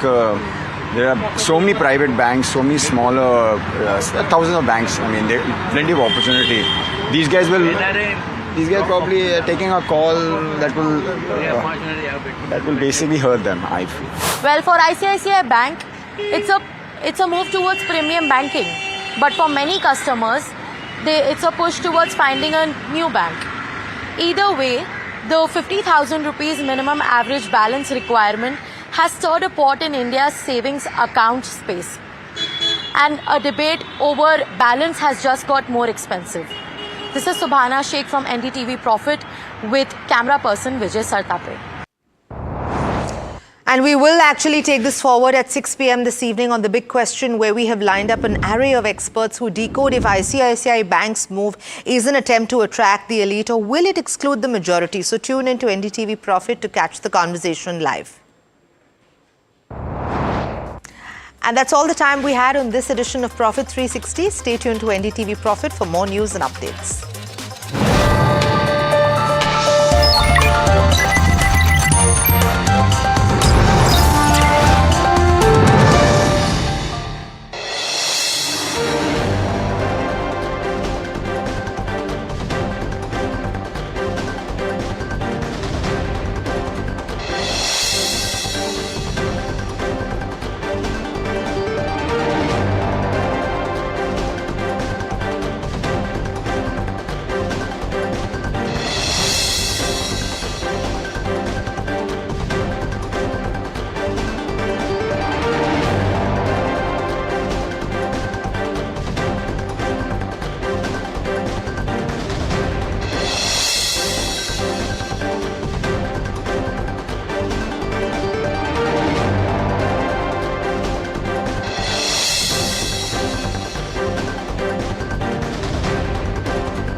Do you really know the company you invest in? What is the real picture behind presentations and claims? Is the outlook as rosy as the company claims? Know your company, powered by NDTV Profit Research, shines a light on the biggest stock market movers.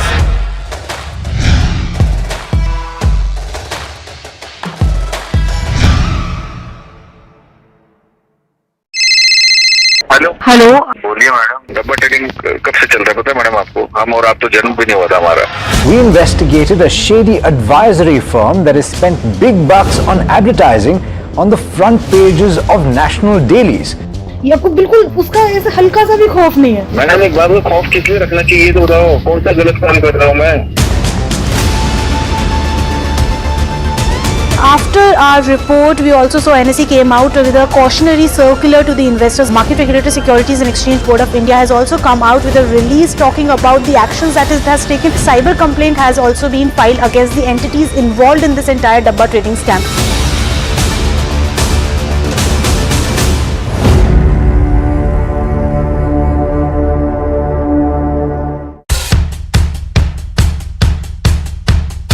The markets move fast. And so should your portfolio.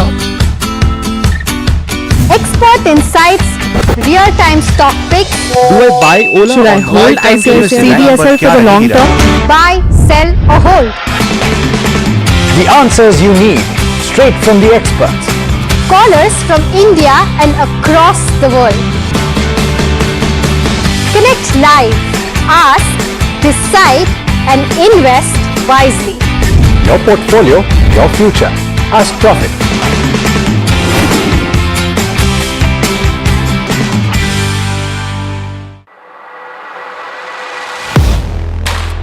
Do you really know the company you invest in? What is the real picture behind presentations and claims? Is the outlook as rosy as the company claims?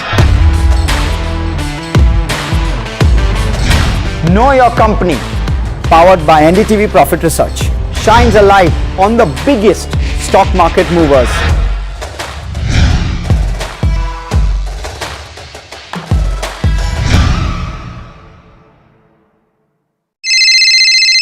Hello बोलिए madam, डब्बा trading कब से चल रहा है पता है madam आपको? हम और आप तो जन्म भी नहीं हुआ था हमारा.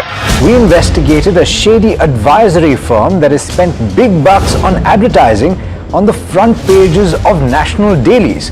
ये आपको बिल्कुल उसका ऐसे हल्का सा भी खौफ नहीं है. मैडम एक बात को खौफ किस लिए रखना चाहिए तो बताओ, कौन सा गलत काम कर रहा हूँ मैं?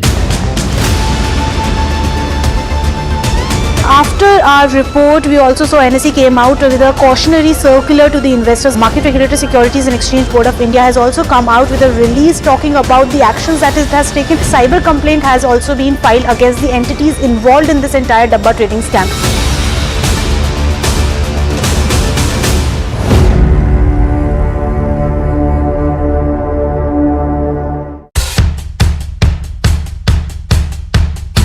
The markets move fast.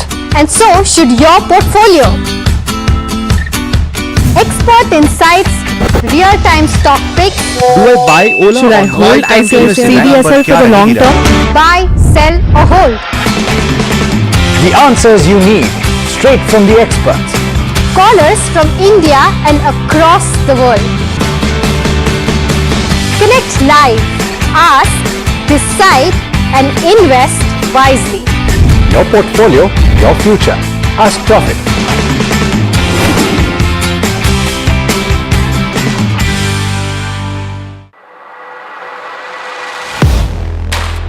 Do you really know the company you invest in?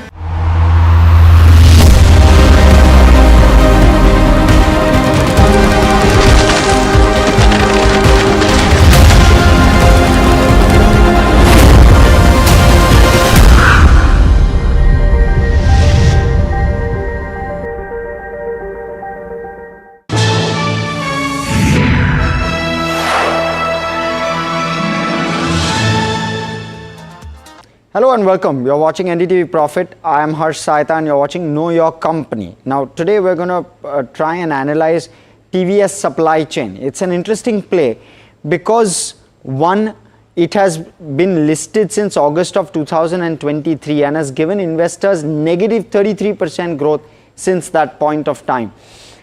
Does supply chain really warrant that? Maybe not, but there's a shift happening. The top line shift is happening towards higher margin product, and therefore all of that will likely aid the bottom line. The expectation is a double-digit growth in FY26 and thereafter too likely a double-digit growth. They are targeting a 4% PBT from a loss currently. All of those levers are likely going to change the way the business is going to be looked at. I'm trying to dive deeper and trying to understand whether in this current environment, and there's a lot happening, right, geopolitically as well as on the tariff front, what's the likelihood of a double-digit growth in the current financial year? Because you have this company, 73% of the top line comes from international operations, and therefore, could that risk this particular guidance? That's my first point. My second point is with regard to what will drive this double-digit growth. And what I'm trying to delve into is trying to understand whether there is sustainability of that growth beyond FY26. What's the visibility like? What's the sustainability of that growth number looking like? The third piece is the PBT margin and the lever for it. So first one is, what's the likelihood of a 4% PBT margin? This is by FY27. This is the guidance given. And thereafter, what are the levers which the company is going to utilize to get to this number? Because right now you're a far cry from it. You're at sub 1% in terms of that margin number, and you're at a loss where the PAT number is concerned. Thereafter, so what will be the levers as well? The fifth point that I'm looking for is the risk on the global geopolitical as well as the tariff situation. All of that is leading to heightened uncertainty. But what are they seeing on the ground with regard to demand? Is demand remaining largely solid? Is it remaining largely robust? Are customers not shifting away from the supply chains that they've built as of now? And last one, how much are you growing? What's next for the India business? As they shift from India or within the India business towards a higher margin business, are they looking for what are the levers they're looking for, and how are they looking at the India business in particular is what I want to understand. So all of that and more, but essentially the bottom line is, can they do that top line guidance? Can they do that bottom line guidance? And thereafter, we'll try and understand what the re-rating could be as a result of that. So that will be the key which I'm looking out for.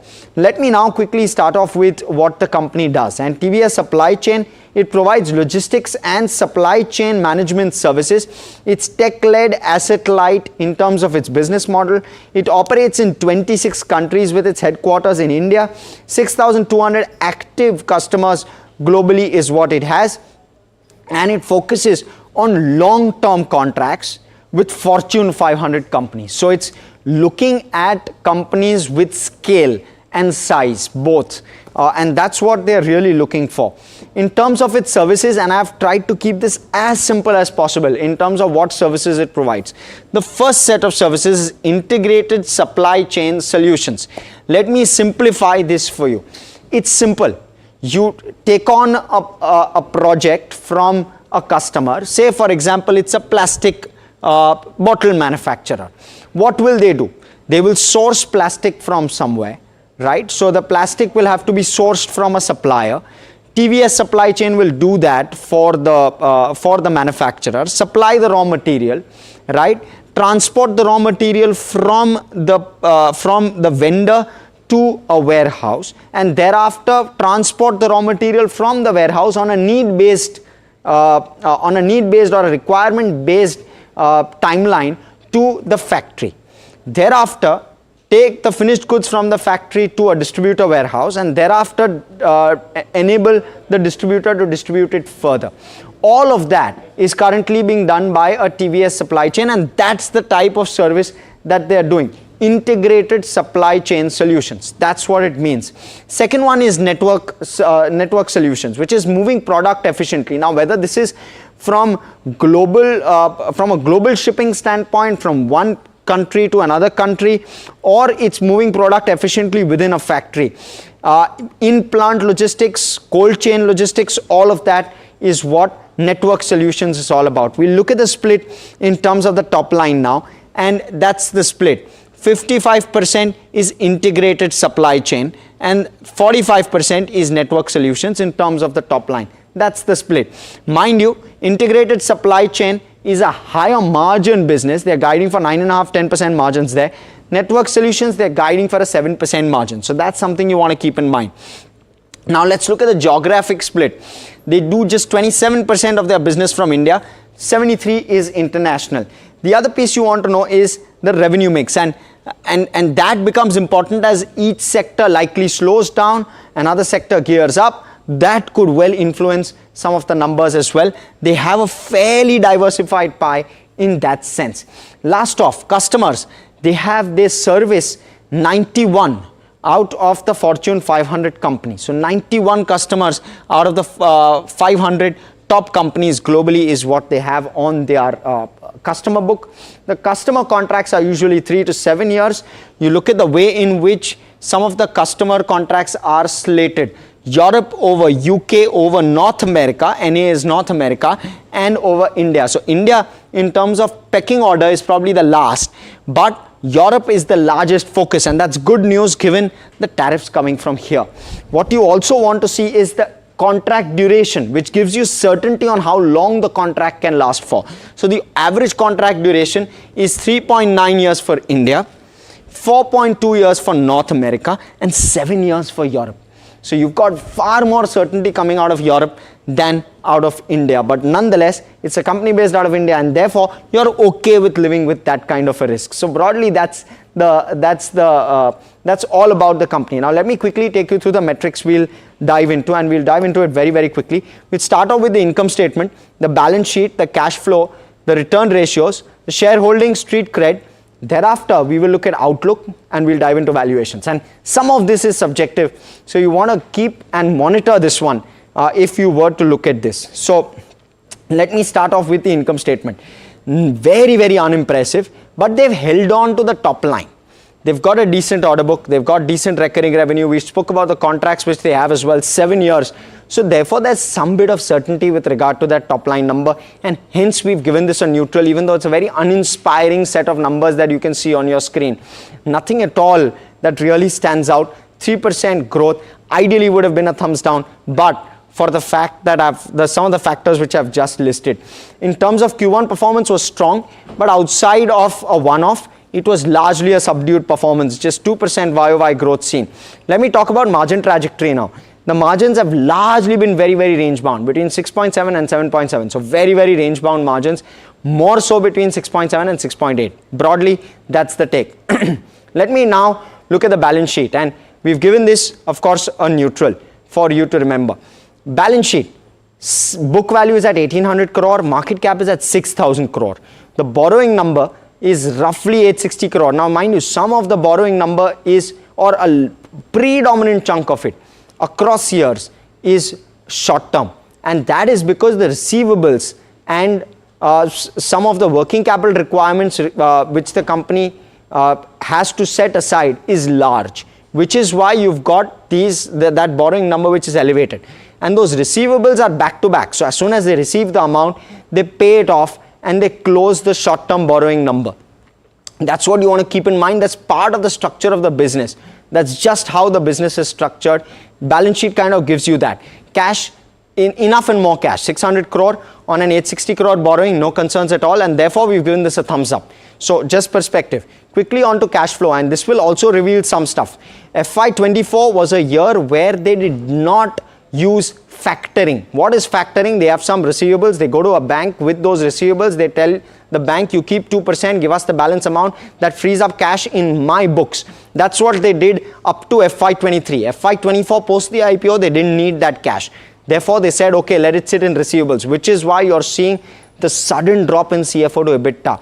That's where the mismatch is coming from. FY25, again it's smoothened out because all of that working capital which is blocked, there's not been an increase in that working capital, which is why you're seeing what you're seeing. So no concerns with regard to this one either. We've given this one a thumbs up as well. Now let's look at return ratios. Again, very uninspiring. Thumbs down on the return ratios. Mid single digit, not looking good at all. So we've given this one a thumbs down. Shareholding, 43% held by the promoter group. FIIs on your screen, so is DIIs, public too. Now, given that this is sub 50% held by the promoters, as we always do, we've given this a neutral on that count. Now, let's talk about street cred. Again, the numbers very, very uninspiring. You look at the returns which shareholders have got, well, it's a tough one for a shareholder to continue to hold. Therefore, we've given this a thumbs down. Now, let's look at the outlook. And in the outlook, they've guided for double-digit growth in FY26. They've guided for 4% margin in FY27. And they've said EBITDA margin guidance for ISCS, which is 55% of the top line, we spoke about that, is 9.5%. And for the network services business is just 7%. Broadly, that's the take. What I've done is I've just extrapolated a 10% top line growth for FY26 and FY27, not even higher than 10%. And what I've thereafter done is given a 4% PBT, 3% PAT number to this and given it a valuation. So what we've done in terms of the valuations is we have given outlook a neutral. We'll want to see whether that execution actually plays out. And valuations, this comes to around 18 times price to earnings. What this does versus some of the competitors on your screen. So that gives you a perspective with regard to valuations as well. Beg your pardon. So that's how it plays out. Overall, let's stack up all of the metrics on a TVS supply chain, and what it will give us broadly is a 4 out of 8 on our KYC ratings. That's how it all stacks up.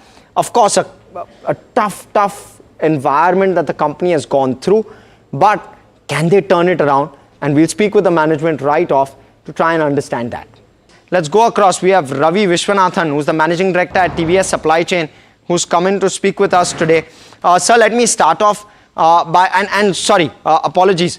We have Ravi Vishwanathan, but we also have R. Vaidyanathan, who's joining us, who's the Global Chief Financial Officer of TVS Supply Chain. Apologies for that.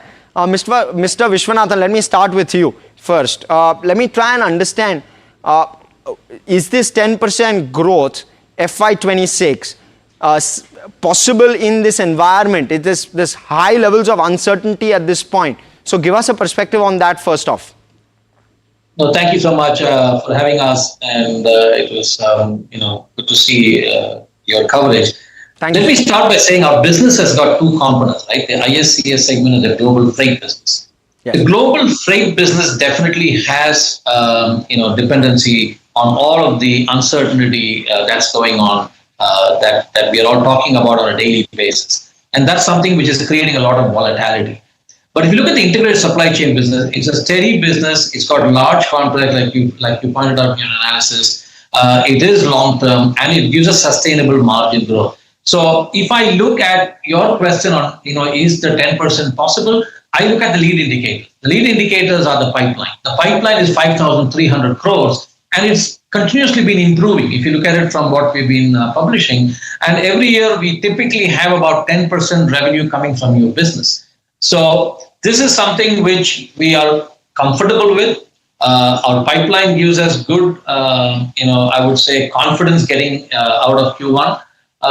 Of course, how the macro plays out is anybody's guess. At this point in time, I think the ISCS business is relatively calmer. The global freight business is definitely a bit more volatile. So I hope that gives some color to what I was trying to give as a response to your question. Certainly does, Mr. Vishwanathan. And before I go to Mr. Vaidyanathan, let me ask you one more. FY27, what is that growth number that you'll be looking for? So our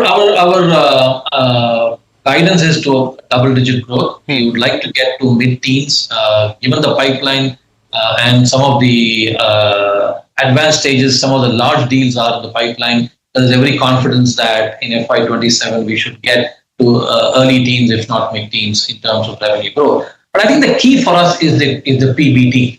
We are on a strategic transformation program across the company, and our commitment towards a 4% PBT by Q4 FY27 is something which we want to make sure that we live up to.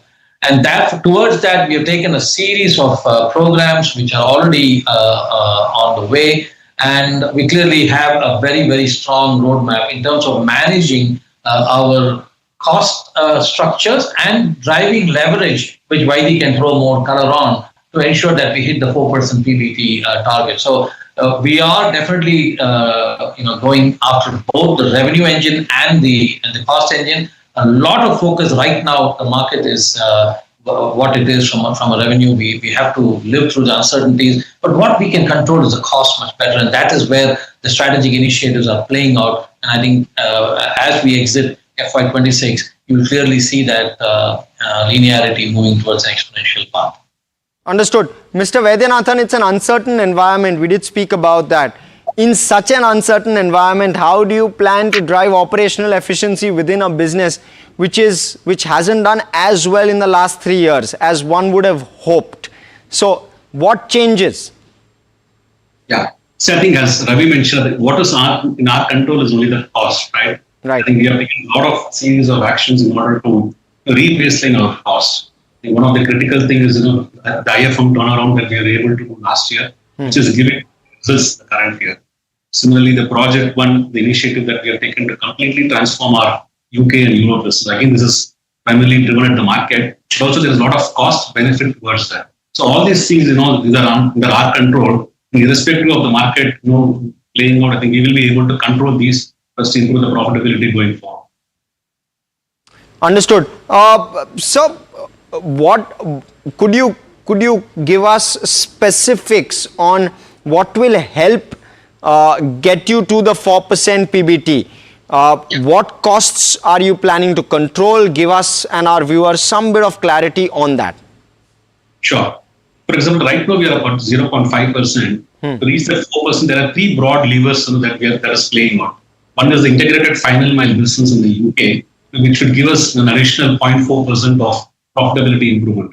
We have taken a lot of strategic actions there, including a one-time price correction, which will give us a significant improvement in the profitability of the IFM business.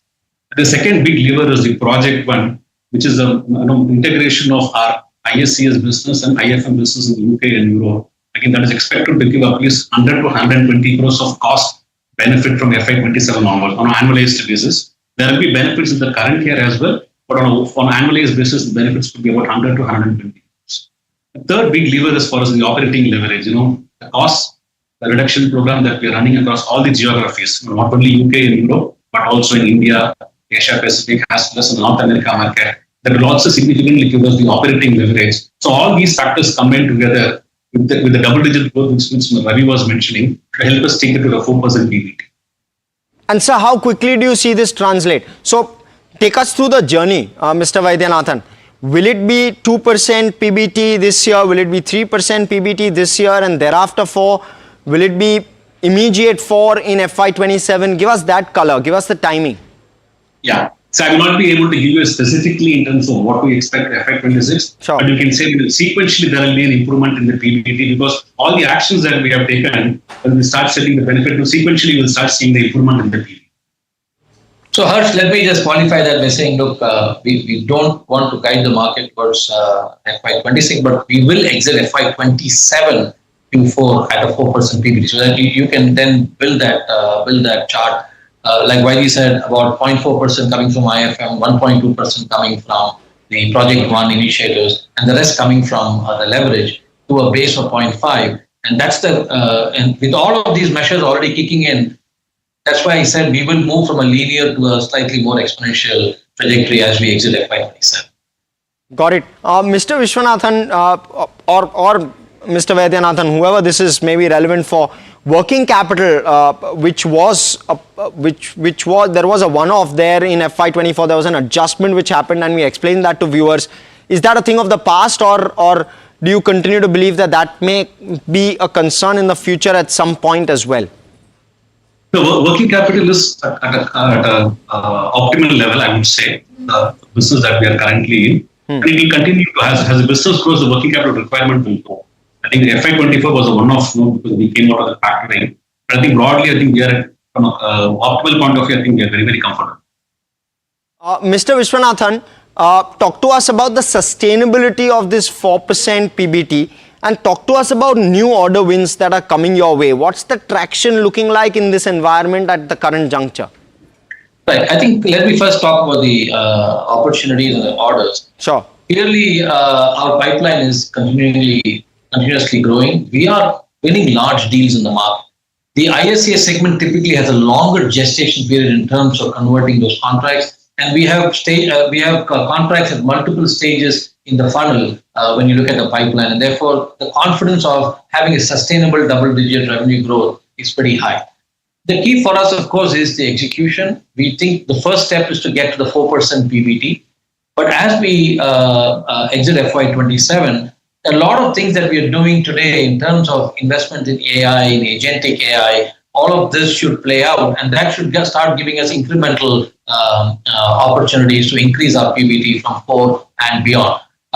In the investors meeting earlier in the day, we said the best-in-class operate around 8% and some at a slightly higher number. So our first step is to get to 4 and then build a plan to get to the 8 in the mid to long term. And for that, we have to, as a company, imbibe AI. We have started multiple projects. We have AI deployed in scale in the US, in India, and also in the UK. Right. And we expect that to take more prominence as we go forward. Right. Mr. Viswanathan, would it be prudent to say 8% by FY30 is the aspiration? It's probably early to jump to that, but we will most definitely make a projection as we exit FY26 and as we see the trajectory evolving. Sure. But clearly, internally, we do have a plan which probably we can share by the end of the fiscal. Excellent. Thank you so much, both of you, gentlemen, for joining us and giving us that perspective. We'll let you go on that note. And viewers, frankly, completely out of time on this edition of KYC. So we're going to close this show here with a 4 out of 8 on the current KYC rating of TVS Supply Chain.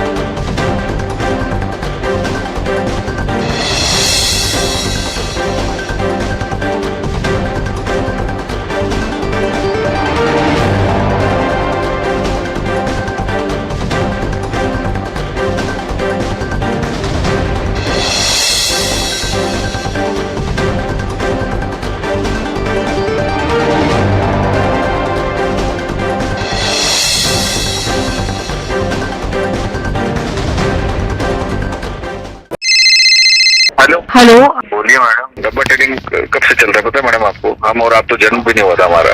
We investigated a shady advisory firm that has spent big bucks on advertising on the front pages of national dailies. ये आपको बिल्कुल उसका ऐसे हल्का सा भी खौफ नहीं है. मैडम एक बात को खौफ किस लिए रखना चाहिए तो बताओ, कौन सा गलत काम कर रहा हूँ मैं?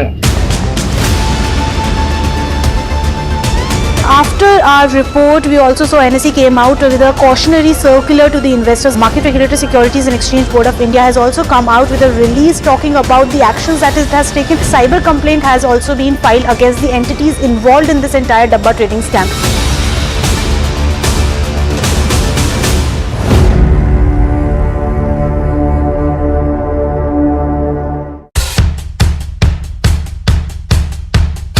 The markets move fast. And so should your portfolio. Expert insights, real-time stock picks. Do I buy Ola? Should I hold CDSL for the long term? Buy, sell or hold. The answers you need, straight from the experts. Callers from India and across the world. Connect live. Ask decide and invest wisely. Your portfolio, your future. Ask Profit.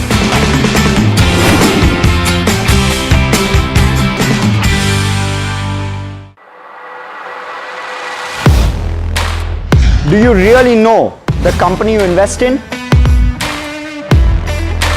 What is the real picture behind presentations and claims? Is the outlook as rosy as the company claims? Know Your Company, powered by NDTV Profit Research, shines a light on the biggest stock market movers.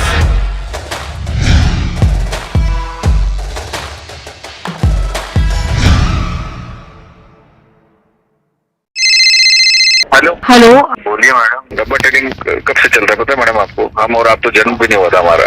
We investigated a shady advisory firm that has spent big bucks on advertising on the front pages of national dailies. ये आपको बिल्कुल उसका ऐसा हल्का सा भी खौफ नहीं है। मैडम एक बात को खौफ किस लिए रखना चाहिए तो बताओ, कौन सा गलत काम कर रहा हूँ मैं?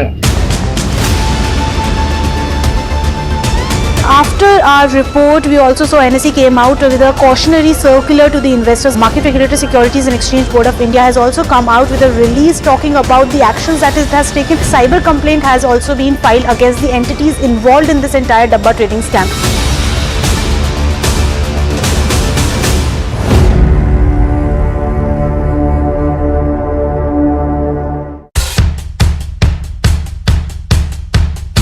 The markets move fast. And so should your portfolio. Expert insights, real-time stock picks. Do I buy Ola? Should I or hold buy CDSL for the long term? Buy, sell or hold. The answers you need, straight from the experts. Callers from India and across the world. Connect live, ask, decide and invest wisely. Your portfolio, your future. Ask Profit.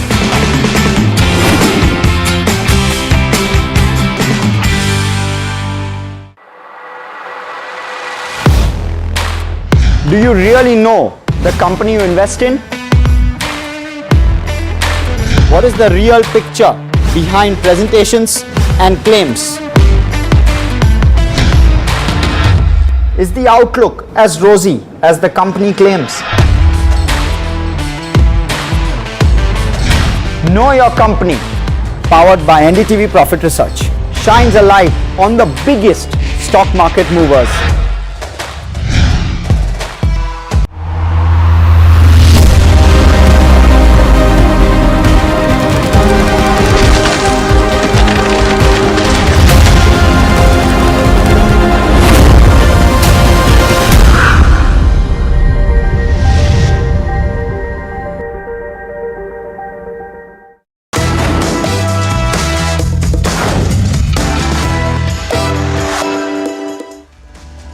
Hi, we're talking about Your Money Matters on NDTV Profit, and my name is Alex Matthew. Now, the headlines from earlier in the day might have caught your attention. ICICI Bank has gone ahead and said that for new accounts, savings bank accounts that are opened after the 1st of August, the minimum average balance in urban centers and in metros will have to be 50,000 rupees. Now, if you're in one of those areas, you're probably wondering whether you should go out and have an account like that in the first place. So let's talk about that at the start. We're going to talk about this, but we're also going to talk about mid-cap actively managed equity mutual fund schemes and the fact that to a large extent in the recent past, and here I'm talking about a couple of years, they have not managed to beat the benchmark. So increasingly the voices are getting louder to say that maybe even for this category you should look at a passive approach to investing. We're going to talk about those two, and we'll also talk about the latest data on mutual fund inflows or inflows into mutual funds in the month of July. Joining me is Vishal Dhawan, founder and chief executive officer of Plan Ahead Wealth Advisors, and Prableen Bajpai, the founder of FinFix Research and Analytics. Thank you so much to the both of you for taking the time. Vishal, on the first topic, which is a savings bank account and minimum average balance of 50,000 rupees, it sounds a little high. The point is that we've been already talking about people moving away from savings accounts because the rate offered does not beat inflation post-tax. So what would you say about something like this? Thanks for having me over. So I think there's very clearly two things happening simultaneously. One is banks have cut savings rates to historic lows, and therefore whatever money lies around in savings accounts now typically earns you much lower interest than it did a while ago, and certainly much lower than inflation. On the other side, you now have a whole plethora of options available as an investor to actually park away money that you would normally keep in a savings account to take care of liquidity needs. So historically, what would end up happening is people would put money in a savings account to take care of emergencies, contingencies, etc. And we clearly believe that, besides having maybe a month or maximum two of balances lying in a savings account, everything else needs to go away either to support shorter term goals or even longer term goals like your retirement. And therefore, clearly, if your balances in terms of requirement for emergency provisions are not going to be more than 50,000 rupees, which covers a month or two of expenses, then it doesn't make sense to maintain those kind of balances. On top of that, there could be double income families where husband and wife have salary accounts in two different places. So the money is actually distributed amongst multiple accounts as well. So our thought is that unless there is a very large amount of contingency monies or emergency monies that you require, either because your expenses are very high or there are lots of dependencies on your income because there are maybe parents or other people who also need to get supported, it is a good idea to think about whether I really need to keep 50,000 rupees in a savings account or keep the rest of my money away in arbitrage funds or liquid or overnight funds so that I can get a better rate of return than what I get in a savings account. You want to weigh in on this, Prableen? So I've spoken to so many of the advisor community and they've pretty much said the same thing. You can use a credit card for emergency purposes, and this is because T+1, which is transaction plus 1, is when you get your liquid fund money, and T+2 is when you get your arbitrage fund money, and so it's not immediately available to you. So would you say emergencies, you can use your credit card and you have 6 months to 12 months of your expenses in liquid plus arbitrage? So Alex, first on the point of this compulsory sort of a hike, which is for ICICI Bank, it's gone up to 50,000. So number one, that saving bank, it gives us, undeniable benefits. Of course, there's quick access to your money. Then, your deposits are insured up to 5 lakhs and other things. But any such hike which is forced upon you is not the right approach, because from the 26th of June, ICICI, for example, has set the saving bank interest rates at 2.5%. And let's say it was 10,000 earlier, and now it is 50,000. So that 40,000 at 2.5 is going to earn you only about 1,000 rupees in a year. And if same was, let's say, utilized somewhere else, parked in a liquid fund, which was giving you just about 6%, still you were getting about 2,400. And for somebody who's contemplating whether I should keep, 40,000 or 50,000 or 10,000 in the savings bank account, I think that 1,400 rupee difference also means a lot. And any such, event of a compulsory rise definitely kind of shrinks their options. But yes, ideally, the better way is that then you split. If you still want to continue with a similar sort of a bank, probably if you want to keep 6 months of your contingency fund, then let's say maybe 2 months of your contingency fund can be in your savings bank account and the 4 months can be in a liquid fund. So you'll have to split and devise a strategy wherein you're not paying a penalty. Of course, if you're not looking to change the bank, from the bank's perspective, it's a good way to save, because they are going to increase their profit margins with every investor if they're going to have this 40,000 difference and the kind of interest payment that, reduced interest payment that they're going to make.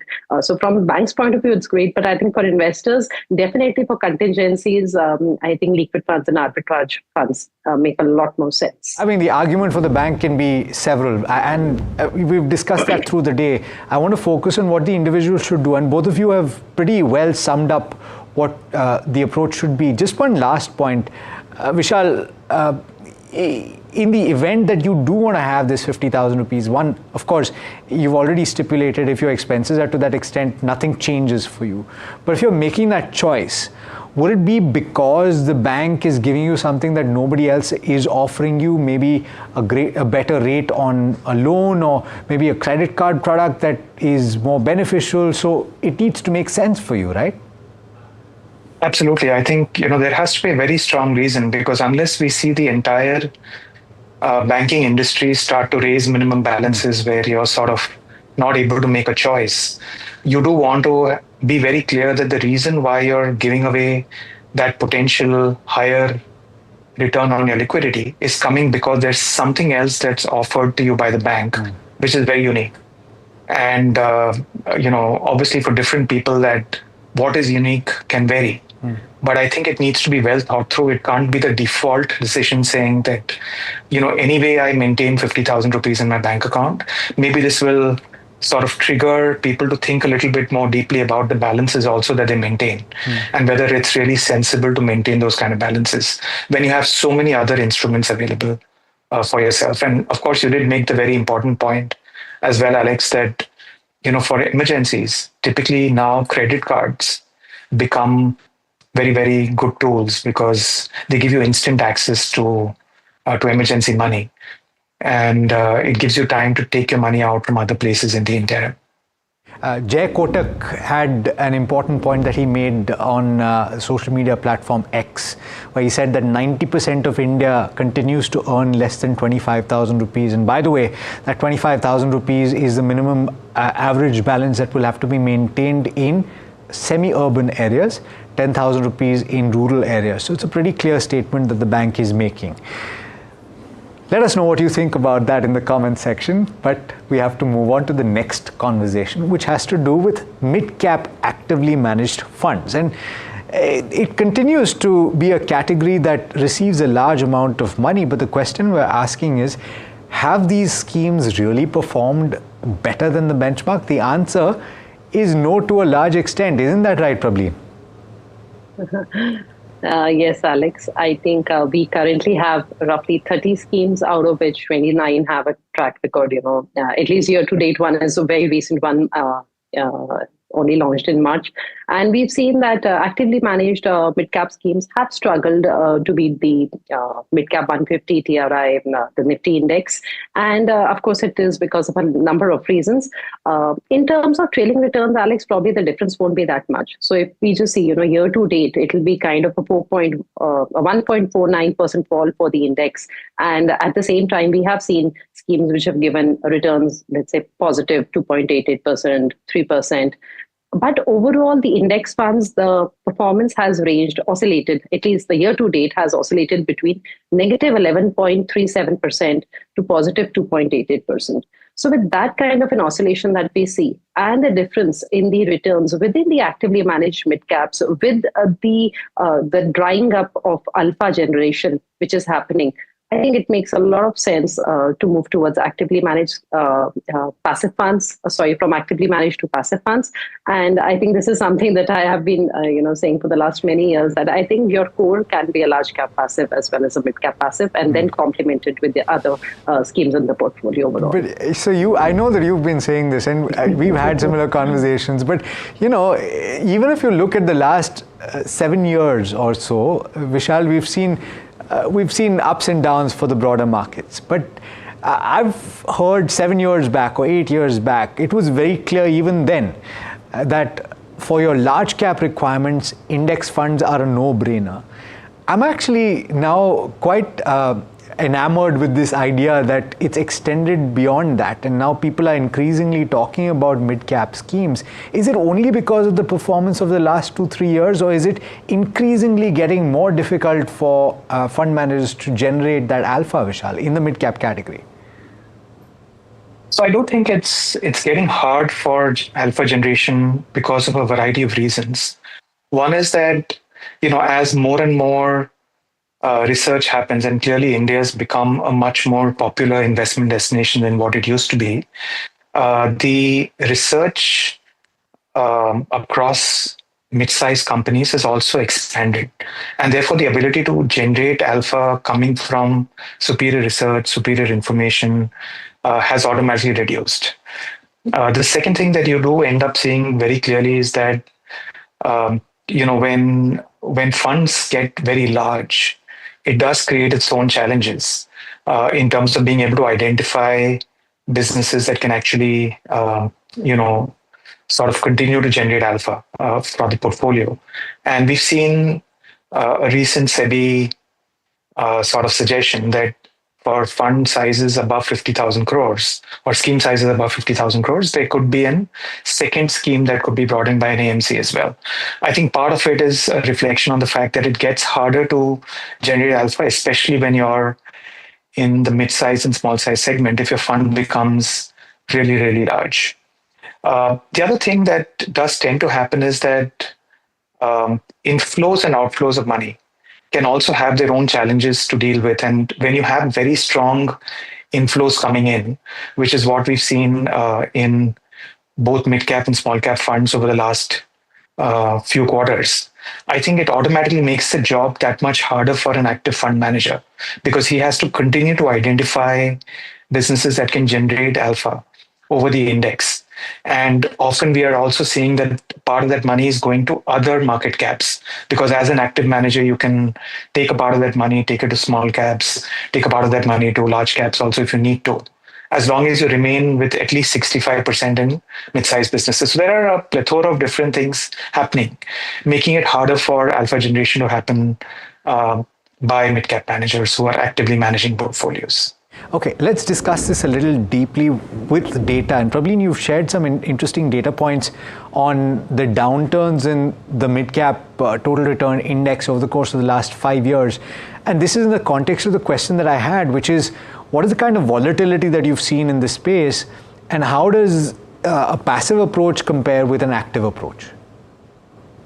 Volatility will be there, Alex, when it is the mid-cap space. And of course, active fund managers do have the advantage of giving some sort of a buffer to the returns because they can actually move that 35% beyond the 65% into large caps or into cash to reduce their exposure to the mid-cap pure mid-cap stocks in times of volatility, theoretically. Now, of course, practically, not all fund managers have been able to do it. But of course, we've seen the last 5 years, we've seen steep falls in 2018, October 2021 to June 2022, we saw a 21% fall in the mid-cap index. Since September to February this year, we saw a 0.95% fall, and we've seen a 10%, 7% fall. So within this 5 year span, we've seen the movement has been there and it's been very volatile.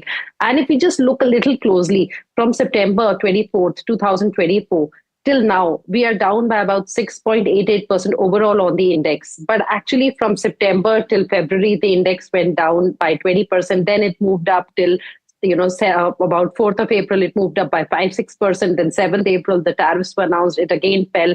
Currently, it's up by 17% since then. So, of course, this is a volatile space. And despite that, I think 5 year, in terms of rolling returns, the index has been able to give decent returns. And if we are actually looking at the standard deviation, Alex, it's interesting that the passive investing actually beats a lot of active fund managers, even in terms of the standard deviation that they have been able to achieve for the returns that they generate. So on a 5 year basis, for the same 5 year period, if we see in terms of rolling returns, only one actively managed fund has actually beaten the index. And that too, it comes at a higher standard deviation. So volatility has been higher, the risk is higher.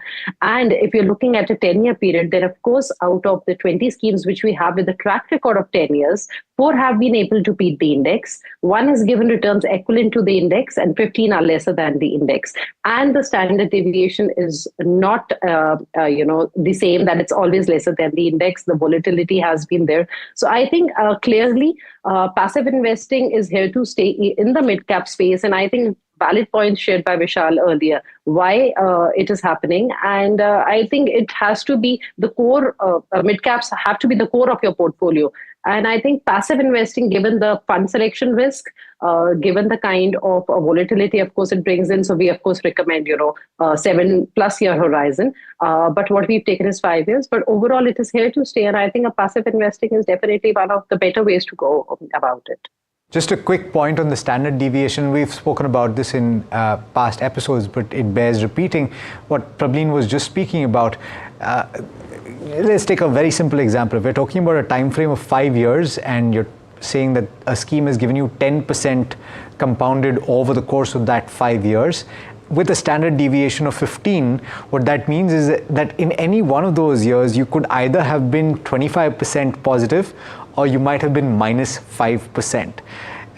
As opposed to that, if you had a standard deviation of 10, in any given year, you would have been 20% or you might have been just about flat. So between the two, of course, the one that gives you the same return with a lower volatility is relatively better. Vishal, I just want to ask you to weigh in on between the two now, just coming to the brass tacks of it. If we were to talk about the next 7 to 10 years, given what we've already spoken about, how should you ideally look at this? Should you simply go passive? Is that the no-brainer kind of fill it, shut it, forget it approach? Because I've heard both sides. One, people criticize this, saying that you can't be so plain vanilla about it, and others saying, oh look, that's the way to do it. So I think there are 2-3 very critical things in here. One is clearly the average expense ratio difference between a passive mid-cap fund and an active mid-cap fund is in the region of about 0.4 to 0.5% per annum. And therefore, the moment you get to picking an active strategy, you need outperformance of at least 0.5% a year just to make up on the cost side of or the expense ratio side.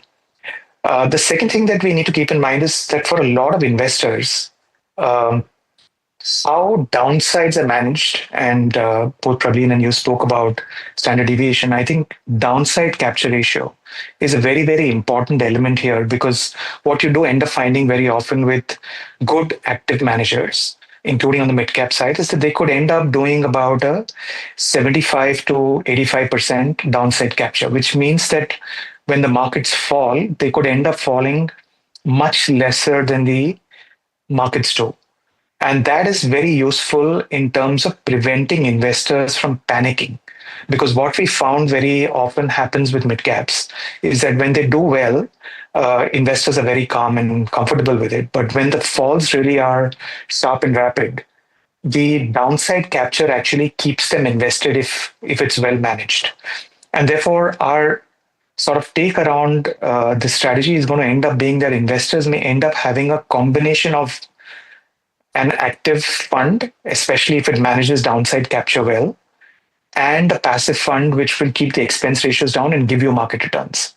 And obviously, all of this needs to come keeping in mind that valuations on the mid-cap side today are fairly premium relative to their long-term averages. So the longer you have an investment horizon, I think the more likely you're going to be able to deal with it by using an active and a passive strategy together. Just a comment on the schemes, and Praveen had an interesting data point on a rolling return basis. Not many have actually managed. In fact, very, very, very few, just one, if at all. So just a word, Vishal, on the schemes in the active category that you would say are still worthy of consideration. And I know that investors will ultimately choose what they want to. Why have these schemes worked, in your opinion? So I think there are specific styles that different fund managers clearly bring to the table when they are making active decisions. I think some of the strategies that have worked clearly are where where fund managers have had very clear conviction on growth. So they followed very, very, very growth-oriented strategies. They've run concentrated portfolios, which means that the winners have sort of significantly contributed to net outcomes. And they've also been fairly agile and moved sectors across the board wherever needed. So I think a combination of these kind of things have actually worked well for managers. And we continue to believe that I think considering that most investors come to mid-caps with a very high growth orientation, they come there because they want alpha generation over larger indices. Many of them are okay with concentrated portfolios. I think that continues to be the space where investors might find over the next 7 to 10 years as well. outperformance will happen, though they will have to deal with the risks of growth investing. They will have to deal with the risks of concentrated portfolios, because clearly when things go wrong, these are exactly the factors that work against them. And that's why that long investment horizon is going to be very, very critical for them. Prableen, more or less the final word. So ultimately, what should investors do in your opinion? Should you still have a combination of the two, active and passive, with more going towards passive? And also a quick word on the down capture ratio that Vishal mentioned. Right. So let me say about the down capture ratio first, Alex. So we have currently, over the 5-year period, we have 24 schemes which have a performance track record. And of course, down capture, 22 were able to beat the index because they fell lesser than the index. But 2 of them actually fell more than the index. And I do agree that actively managed funds should ideally have that cushion, or they should be able to provide that buffer to insulate the downside. But only 8 schemes actually have a downside capture in the range of 75 to 85. And all the remaining have their downside in the 90s range. So not all of the actively managed funds have actually done a splendid job actually on reducing the downside. And I feel that going forward, the ideal strategy for investors, and of course there are a few good mid-caps funds out there that actively managed, but I think the ideal strategy in my mind would be, so your core, you can take a pure passive approach, and you can add the active management of a mid cap through a multi cap. So if you have a large cap passive and if you have a mid cap passive, that I think can be complemented pretty well through a multi cap. And then, of course, because indexing is more of a growth strategy, I would say that when you're taking a multi-cap, then there should be a little more tilt towards the value style of investing so that it complements it better. So I would say a pure mid-cap index complemented with a multi-cap overall. And that provides us with an opportunity to talk about something else the next time. The next time I will ask Prableen what she thinks about multi-cap investing, and maybe we can have Vishal join in that conversation as well. Thank you so much to the both of you for joining in today. Absolutely fantastic conversation. Thank you so much. Right now, at the end of this program, I do want to talk to you about the latest data from the Association of Mutual Funds in India. And this is quite an interesting picture that has come through. One on the SIP number. And once again, it is a record inflow on a gross basis. Remember, this is the gross SIP inflow. The net SIP inflow would be significantly lower. It's coming at over 28,000 crore rupees. So that remains robust. But take a look at the overall inflows. They've come in at 1.78 lakh crore rupees for the month of July. And this is at a time when equity mutual funds may not have done the best. In fact, the markets were under quite a bit of selling pressure. But a large amount of that has come through in the form of fixed income mutual funds. 42,000 crore rupees have come through equity mutual funds, which is the actively managed category, and 1,06,000 crore rupees or thereabouts, or more than that, has come through from the fixed income category. Now, bear in mind that this 42,700 crore rupees that I just spoke about in the actively managed equity category, nearly 9,000 crore rupees of that has come through in new fund offers. If you look at the individual categories within this active bucket, then you have flexi cap funds which have gotten inflows of about 7,600 crore rupees, no NFOs there. But the thematic category, sectoral and thematic category, where there are 7 new fund offers, that has gotten inflows of 9,426 crore rupees and accounted for quite a lion's share of the inflows. Of course, the mid-cap and small-cap categories have gotten inflows cumulatively of about 11,000 crore rupees. And very interestingly, large and mid-cap funds, a category that we've spoken about in the recent past, have gotten inflows of over 5,000 crore rupees. Interestingly, arbitrage funds as well as multi-asset funds in the hybrid category have also gotten sizable inflows. Multi-asset funds getting inflows of close to 6,200 crore rupees. So people are gravitating towards the more diversified funds, and that is a good sign in our opinion.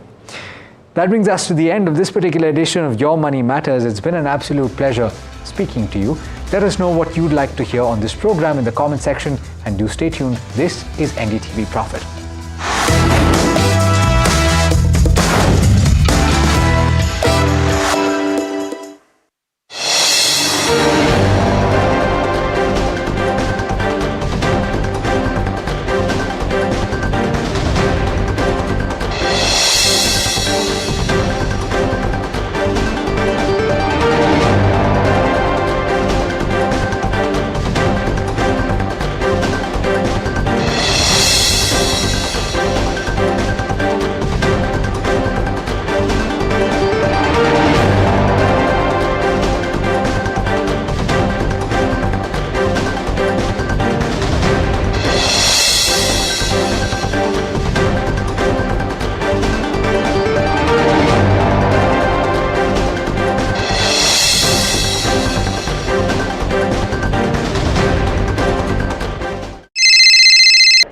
Hello, बोलिए madam. डब्बा trading कब से चल रहा है पता है madam आपको? हम और आप तो जन्म भी नहीं हुआ था हमारा।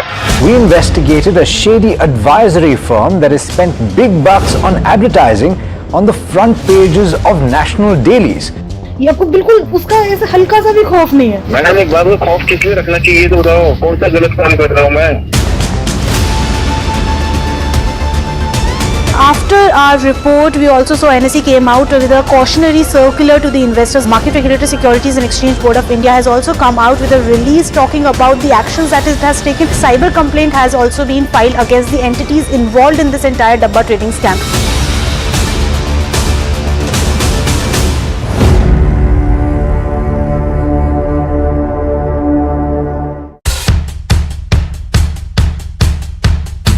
The markets move fast. And so should your portfolio. Expert insights, real-time stock picks. Do I buy Ola? Should I or hold lifetime ICICI investment CDSL for the long term? Buy, sell or hold. The answers you need, straight from the experts. Callers from India and across the world. Connect live, ask, decide and invest wisely. Your portfolio, your future. Ask Profit.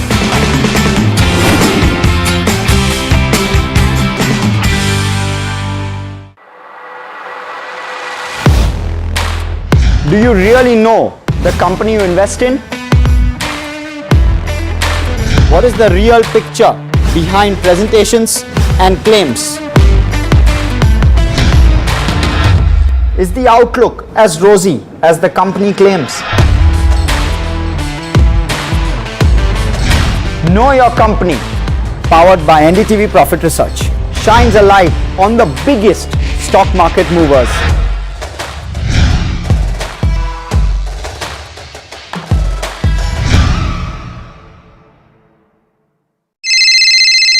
Hello, बोलिए madam. डब्बा trading कब से चल रहा है पता है madam आपको? हम और आप तो जन्म भी नहीं हुआ था हमारा। We investigated a shady advisory firm that has spent big bucks on advertising on the front pages of national dailies. ये आपको बिल्कुल उसका ऐसा हल्का सा भी खौफ नहीं है। मैडम एक बात को खौफ किस लिए रखना चाहिए तो बताओ, कौन सा गलत काम कर रहा हूँ मैं? After our report, we also saw NSE came out with a cautionary circular to the investors. Market Regulator Securities and Exchange.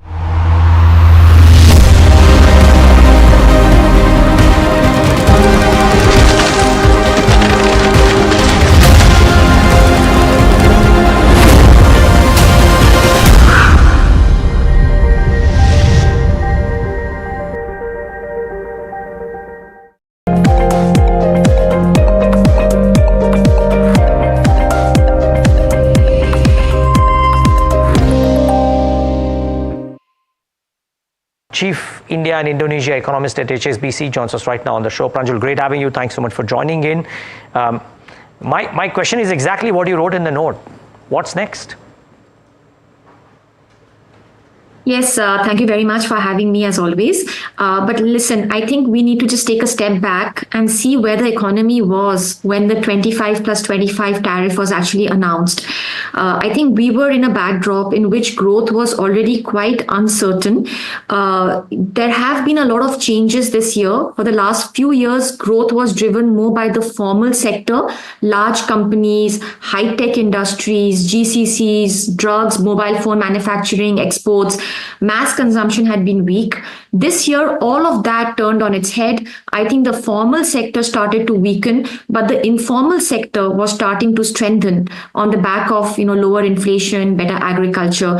So already a big shift was happening across sectors, and that was confusing a lot of people because a lot of data we get is on the formal sector. People were generally confused. Are things looking up or down? Then, on top of that, we got a lot of June data where we saw tax revenues actually weaken a little bit. We saw two-wheeler sales fall. So suddenly people were saying that, oh, even mass consumption seems to be weaker now. So there's been a lot of growth uncertainty, and the tariff announcements have happened in that backdrop. So therefore, the uncertainty element of that has been even more enhanced at this point of time. Now, coming to the tariff on its own, couple of points. If we get the 50 basis points tariff and it sort of lasts, for long, my sense is over 1 year, it could take away about 0.7 percentage points from GDP growth, which basically means that GDP growth in both FY26 and FY27 could be below 6%, in real terms. So I think the hit is significant at this point of time. Which sectors will get hit? My sense is it's mostly the small firms like garments, gems and jewelry. Not all of them listed.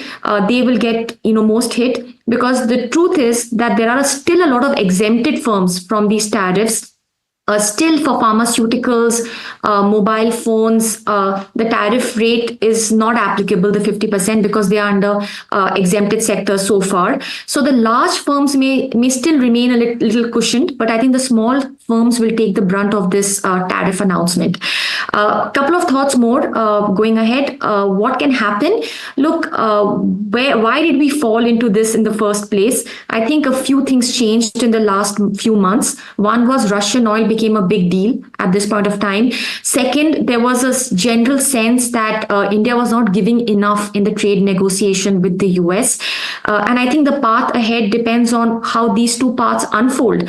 I think if we can show over time that our dependence on Russian oil comes off a little bit, and already I must say, we are looking at this data very carefully.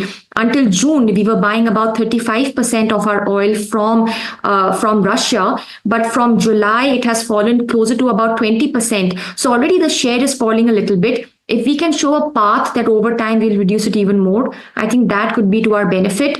And in terms of trade negotiation, if we can give a little more, maybe not give everything we are really particular about, like dairy and agriculture, but give a little more than we have given at this point of time. And I'm happy to discuss that. Then maybe, we can end up with a better deal with a tariff rate, which is much lesser than 50%. Because to be honest, 50% does hurt. Yeah. So this is where I stand. Yeah, Pranjul, absolutely agree with you, and that's bang on. 50% does hurt, and you've given your calculation for a 0.7% hit on GDP. What about the reverse, where India, in a scenario where we come off and wean off Russian crude significantly, what is the impact of that on our trade deficit, where we end up having to buy more highly priced crude for some time, and what would be the GDP impact there if you have to weigh both on balance? Yeah, look, I think there is an economic reason why our dependence on Russian oil has actually fallen in the last month or so, because I think the discount element between Urals and Brent had actually fallen off quite a bit already, with oil prices now being lesser than $70 a barrel. So my sense is that weaning away from Russian oil over time and moving to other sources on the margin is not going to hurt our GDP growth very much, because we are already seeing that, we're weaning away. The discount is not that large anymore. So I think I'm going to just stick to that at this point of time. I just don't see a big cost of that. But taking a step back, my sense is that all eyes should now be on this whole sort of Russia, Ukraine, US sort of conversations that are going to happen in the next week or two. And if some sort of ceasefire or agreement happens there, then maybe the pressure on us to wean away from Russian oil could become a little lesser. So over the next week or two, I'm going to look at all of these geopolitical events on what really happens between Russia, Ukraine, and US in terms of, the sensitivity of Russian oil. But yes, if we are forced to bring down our share on Russian oil over time, I think it can happen in a non-disruptive way. Pranjul, let's assume all of the above were to happen. I'm trying to look inward. What can happen? I mean, can the government get off the fiscal glide path in order to give a boost? Because I remember our earlier conversation wherein you had said that FY26 is about the consumption space and not as much about capex. So can the government wean off the fiscal glide path if it needs more ammo to boost consumption? Can the RBI loosen further? Because these are, extraordinary circumstances, if you will. Yeah, I'm glad you brought this up, and let me start with RBI because I think that's very important. We had the RBI meeting last week. The market reaction to RBI meeting was that the bar for further easing from here is very high, because what the RBI ended up doing was it raised its 1 year ahead inflation and growth forecast. And a lot of people thought that, oh my God, RBI thinks growth is going to be great, 6.6% in the first quarter of FY27. Inflation is going to be pretty high. at 4.9%. So which means that no more easing from here. But I'm going to disagree with this. My sense is that the bar for further easing is not very high at this point of time. If we go into the details of the forecasts and the comments made by the RBI governor, he clearly said that, look, we did not have sufficient data to bring down our GDP growth forecast. He also mentioned that May-June data on the margin has not been as strong. It's been a little bit of a mixed bag, but in a way they need to wait for more data to unfold. At this point of time, if data in the next couple of months comes out a little weaker and the trend over June is sort of followed in terms of weaker tax revenues, my sense is that the RBI will bring down its growth forecast and could cut rates if and when it's needed. So I won't say that the bar is very high. I think there is a little bit of space for more monetary policy easing at this point in the fourth quarter of this calendar year. Moving on to fiscal, my sense is that as long as oil prices, global oil prices remain below 70 up to about $75 a barrel, remain basically between $65 and $70 a barrel, then the tax collections for the central government is going to be high because of money being made by all of these oil distribution companies. They come to the government in the form of higher dividends.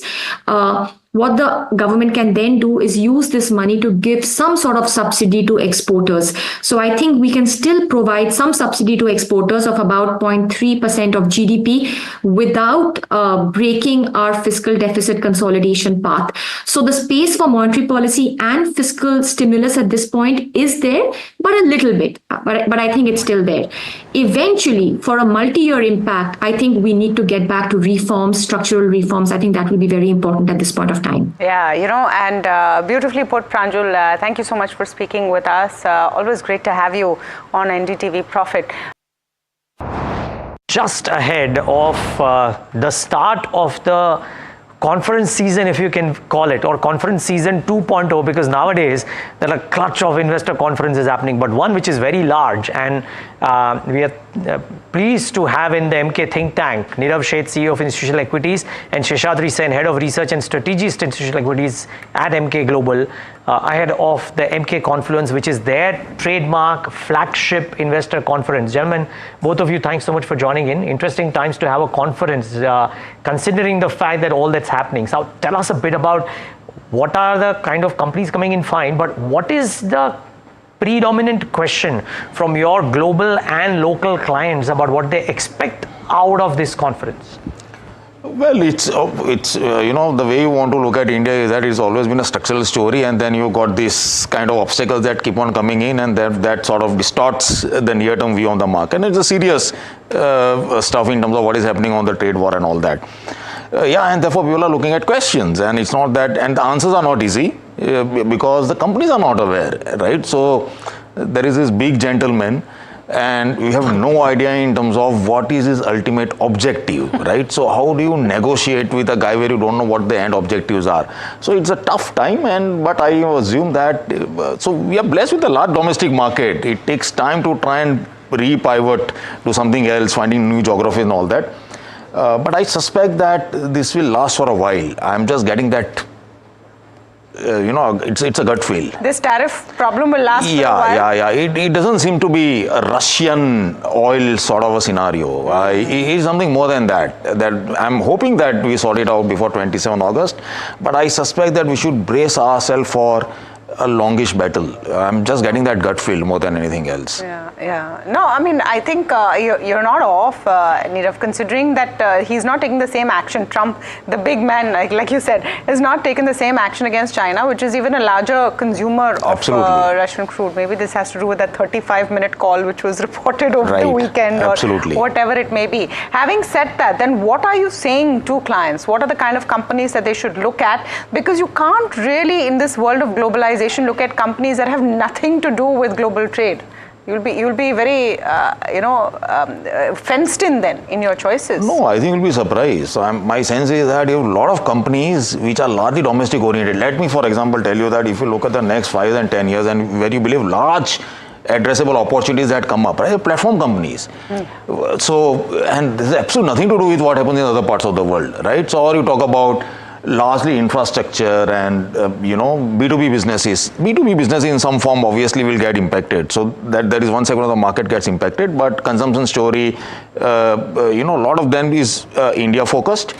But eventually it impacts, right? So there are large sectors that will get impacted. We don't know about IT services, right? Because again, we're just talking about trade, but who the hell tells you that it can't come to services, right? We have no idea. There's no template for that. So you try and readjust the portfolio. You always have to deal with the cards that you are given, right? There's nothing you can do about it. So you try and figure out what can generate the best alpha. But there is an impact nevertheless, for sure. Yeah, and Sheshadri, unfortunately, it's not that the earnings season gone by and the commentary that has come out really gives a dramatically, diametrically opposite benefit to investors, right? So the question therefore is that if you have this whole tariff tantrum going on right now and India now being at the center of it, valuations at 23, 24, 25 times depending on your estimates, and earnings commentary as well, not as buoyant as you would have liked. Is there a case for this correction that we've seen in the last 6 weeks to continue further? Yeah, it's a very important point, and we said it, we've been saying it, that markets were anyway vulnerable. So tariffs is probably the proverbial straw, but even without the tariffs, the markets were looking a little vulnerable as we entered the earnings season. First of all, you're right, concurrent economic indicators are not particularly inspiring at this point in time. Demand levels, if you look, we looked at a vast swathe of economic indicators, and none of them seem to see a consumption recovery. Monetary policy transmission is yet to happen, and so we entered this earnings season on a slightly weak macro note, and then it was expected that this earnings season would be a little poor. The previews, etc., that most houses, including ours, we were publishing, it appeared that this was a weak earnings season, and that's how it's played out. The good news, however, is that forward earnings, so we've been seeing this is the third or fourth successive weak earnings quarter. But in, say, October last year and January this year, you saw forward earnings getting cut very dramatically. Through this earnings season, it's broadly held up. I think the Nifty earnings come off by maybe 1% or so. And therefore, I think I wouldn't worry too much about the fact that the earnings season is bad. It is too early to expect the monetary policy transmission, and I'm very sure that once monetary policy transmission happened, and that's not just interest rates, but it's also that there is more liquidity, some of RBI's restrictions on lending have been removed, and once credit flow starts in earnest, which I expect towards the end of this year, early next calendar year, you will see an acceleration in demand. So yes, the earnings season has been bad, the commentary is weak, but now it's been the third or fourth successive weak season, so managements are understandably conservative. They will not guide you for a recovery until they see it on the ground. Analysts are also conservative, therefore their estimates are being cut, and there is no further room for cuts as we are seeing. So, meaning, yes, if you look at the current state of play, it may look weak. If you look at a 1 year forward, I think there is enough cause for optimism. And yes, while the tariff is bad news, undoubtedly, as Neerav was saying, there are plenty of sectors which are unaffected by tariffs. So where are those silver linings coming in? And if I can ask this question of both of you, the sectors, spaces, companies, or what is looking exciting? What are the most buzzing companies that everyone wants to talk to at your conference this time? So, our starting hypothesis is that we've seen rate cuts, and we still believe that there are rate cuts in the fray, despite the fact that RBI has done what he has done, which means that it's a great benefit to all the NBFCs. So within banks and NBFCs, we clearly believe that you've got a 2-3 year run for NBFCs. And the reason for that is that if you actually look at private sector banks, as we see now today, their 2-year earnings CAGR is just about 9-10%, which is a bit of a problem, right? And maybe because your provisions are coming back to average or whatever it is. If you look at most of the well-run NBFCs, when I talk about well-run, I'm talking about corporate-led, AAA-rated NBFCs. They have grown at about 25% in the last 3 years. The guidance is to grow at 25% over the next 3 years, and therefore the divergence between the growth rate for NBFCs and banks is huge, which means that there's a big flow of money that gets into that, right? This is a heavily owned sector, which is not probably going to do as well till the time credit growth picks up, and therefore that's an pocket of growth that comes out. I already referred to platform companies. You should be bullish on something like L&T, the domestic infrastructure. Some of the sectors over there are very, very cheap. So, barring consumption, which is again a valuation-led issue, I think that at least some of these sectors, I remain fairly constructive. Sam may want to add. Yeah, in addition to that, consumer discretionary, which has had 4 to 6 bad quarters, and we see a recovery coming. Some of those valuations have now moderated. So you mean the AC compliance appliances businesses, those? No, consumer discretionary is mainly autos if you look at weightage. But there is also that consumer electricals. You think autos will come back? Yes, I would selectively start looking at autos at this stage on a forward-looking basis. In a short-term cyclical cycle, I would prefer to look at two-wheelers, but from a longer-term perspective, four-wheelers as well. And some of those stocks, if you've seen, despite the numbers being weak, have already started doing quite well in the last 5 or 6 months. And industrials, as he was alluding to, that is the other sector there where we are overweight. Some of the other themes that we are looking at are the airlines. We think that airlines is set. The entire airline ecosystem, the long-term structural growth is very strong. You're seeing 2 new airports come in the next 6-8 months. You're going to see an increased capacity. So there's a lot to talk about there as well. Okay. Final question, Nirav. Your keynote addresses from keynote speakers as a platform company, as a large green energy business or a conglomerate talking about presumably the green energy business, etc., etc. What is going to be your central message to investors? Buy India currently or at dips, or wait for the time to pass?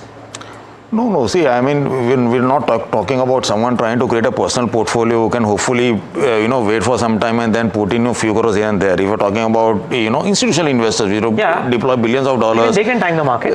I don't think that you've got enough space. So I don't think, despite what price we are talking about, I don't think that we're looking at a worst case scenario Nifty below 24,000, which means that we are almost there, right? Which means that some of the stocks may not fall. Actually, they may even rally, right? So I am not a great believer. If you believe that, so 3-year returns, I think, in Nifty, by and large, has never been negative. There is a 0.007% chance. On a 5-year basis, it never loses money, by and large, right? So, and like I said, so what you're seeing right now, right, is largely, I believe that we have run an unusually tight monetary policy, right? So it is our own doing, right, which we are now reversing the course, and therefore the growth is obviously certainly going to come back. And you don't have too many $4 trillion economies growing at 6-7%. In India, if you don't do anything, you'll grow at 5%. If you do reasonably well, which is what the current government is doing, you will grow at about 6.57. We are still not, we don't have an ideology to try and push the growth rate to 8%, which is what I want, which means that you should be far more fiscally supportive. You can't look at real interest rates if my credit to GDP ratio is flat over the last 10 years. Credit has to come back in the system, stuff like that. Maybe at some point in time we'll go over there. But this is a growth that will die for. I mean, what else would you do? Where else will you invest? That's a question they have to ask, right? Because returns are always relative in life. Where would you go? Okay, and enough domestic investors at least asking that question, whether the foreigners are or not. I think that's also one big theme that you'll be seeing. We're right out of time, but thank you so much for coming in and on that conversation. Of course, best of luck for that conference.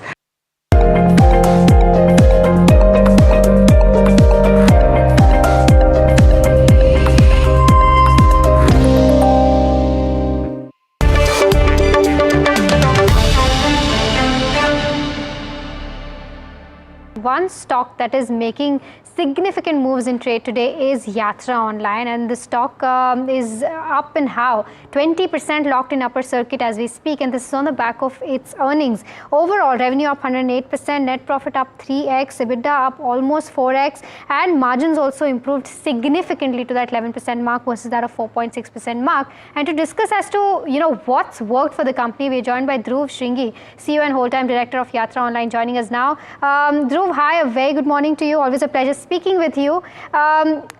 Before I go on to specific questions, just wanted to understand what is it that's changed this quarter and what is it that's worked this quarter, because this quarter has been impacted because of a lot of geopolitical tensions as well. But despite that, you've managed to grow so well. Firstly, thank you for having me on your show, and good afternoon to you as well. See, our numbers have been trending in the positive direction now for the last almost 5 quarters, right? So it's not a sudden turnaround that's happened. It's been a gradual process that's been going on. I think it's taken the markets a while to recognize that this is a consistent trend which is happening and not just a one-off. What's been driving this change is the rebalancing of our business towards more corporate focus. Corporate business is a much more stickier business. It does offer higher operating margins. And as our business has moved more in favor of corporate versus B2C direct, we've seen performance improve and profitability margins improve meaningfully. So that's been the trend that's been going on now for the last 5 quarters. Dhruv, in terms of your guidance, does anything change? Because this quarter sets a tone for the entire financial year 2026. Do you think for example, for FY26, revenue less service cost guidance is at 20% plus. But do you think you'll be able to do much more than that 20% mark? See, I think it's a case of once bitten, twice shy. Last year, we were maybe a bit more aggressive in our guidance. This year, we would just let the numbers do the talking and hopefully come out and consistently beat the numbers that we've guided up. And what about the margins? Because margins have also significantly taken off. What is the normative range that you're expecting when it comes to FY26? So for FY26, the way we are defining margins and how we are indicating to the market is that margin, which is EBITDA margin as a percentage of revenue less service cost, is currently around 21%. We expect that to continue to improve maybe by 100 bips to 150 bips Q on Q over the next 2-3 quarters. And for next year, we would be indicating more towards a 25% number. Okay, and in terms of the operational metrics, in terms of both your air passenger business and as well as the hotel business, if I'm not wrong, a large chunk of your top line has been driven by the hotel segment side of things. In terms of the air passenger volumes, that's down around 9%. And again, this is because of multiple reasons, the geopolitical tensions being one, the Air India crash being two.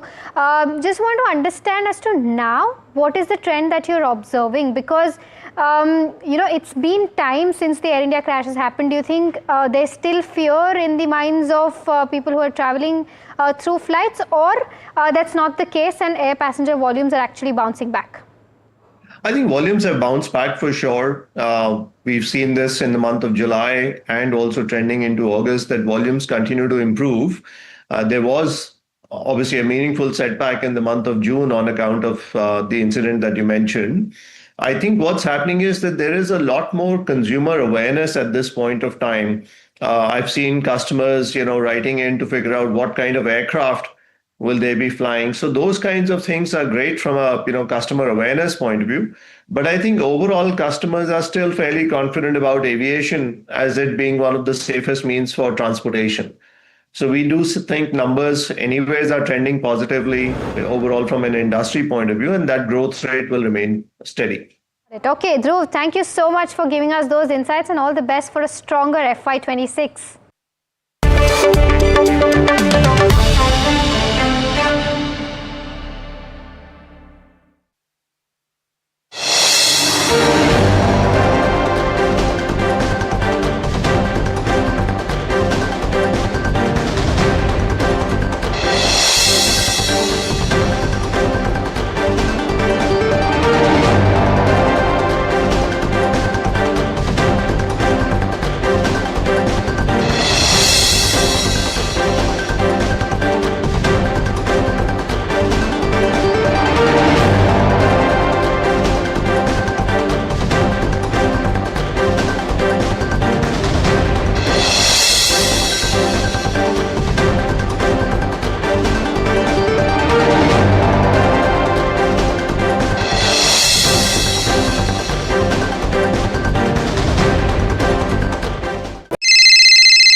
Hello बोलिए madam, डब्बा trading कब से चल रहा है पता है madam आपको? हम और आप तो जन्म भी नहीं हुआ था हमारा।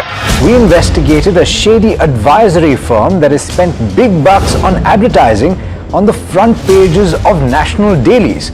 ये आपको बिल्कुल उसका ऐसा हल्का सा भी खौफ नहीं है। मैडम एक बात को खौफ किस लिए रखना चाहिए तो बताओ, कौन सा गलत काम कर रहा हूँ मैं?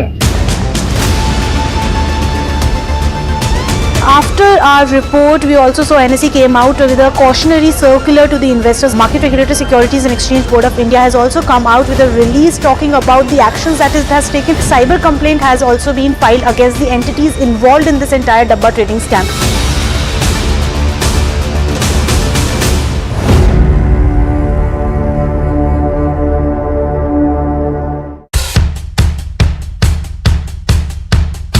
The markets move fast. And so should your portfolio. Expert insights, real-time stock picks. Do I buy Ola? Should I hold CDSL for the long term? Buy, sell or hold. The answers you need, straight from the experts. Callers from India and across the world. Connect live, ask, decide and invest wisely. Your portfolio, your future. Ask Profit.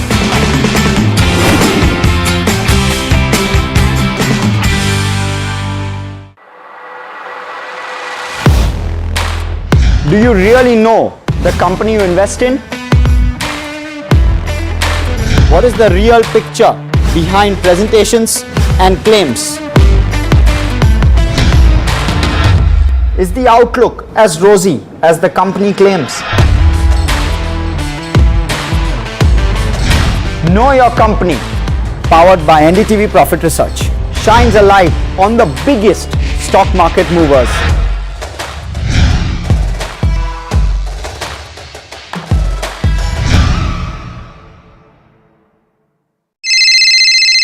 Hello बोलिए madam, डब्बा trading कब से चल रहा है पता है madam आपको? हम और आप तो जन्म भी नहीं हुआ था हमारा। We investigated a shady advisory firm that has spent big bucks on advertising on the front pages of national dailies. ये आपको बिल्कुल उसका ऐसा हल्का सा भी खौफ नहीं है। मैडम एक बात को खौफ किस लिए रखना चाहिए तो बताओ, कौन सा गलत काम कर रहा हूँ मैं? After our report, we also saw NSE came out with a cautionary circular to the investors. Market Regulator Securities and Exchange Board of India has also come out with a release talking about the actions that it has taken. Cyber complaint has also been filed against the entities involved in this entire Dabba trading scam.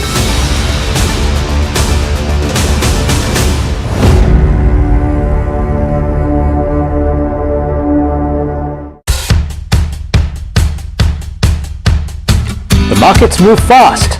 And so should your portfolio. Expert insights, real-time stock picks. Do I buy Ola? Should I hold CDSL for the long term? Buy, sell or hold. The answers you need, straight from the experts. Callers from India and across the world. Connect live, ask, decide and invest wisely. Your portfolio.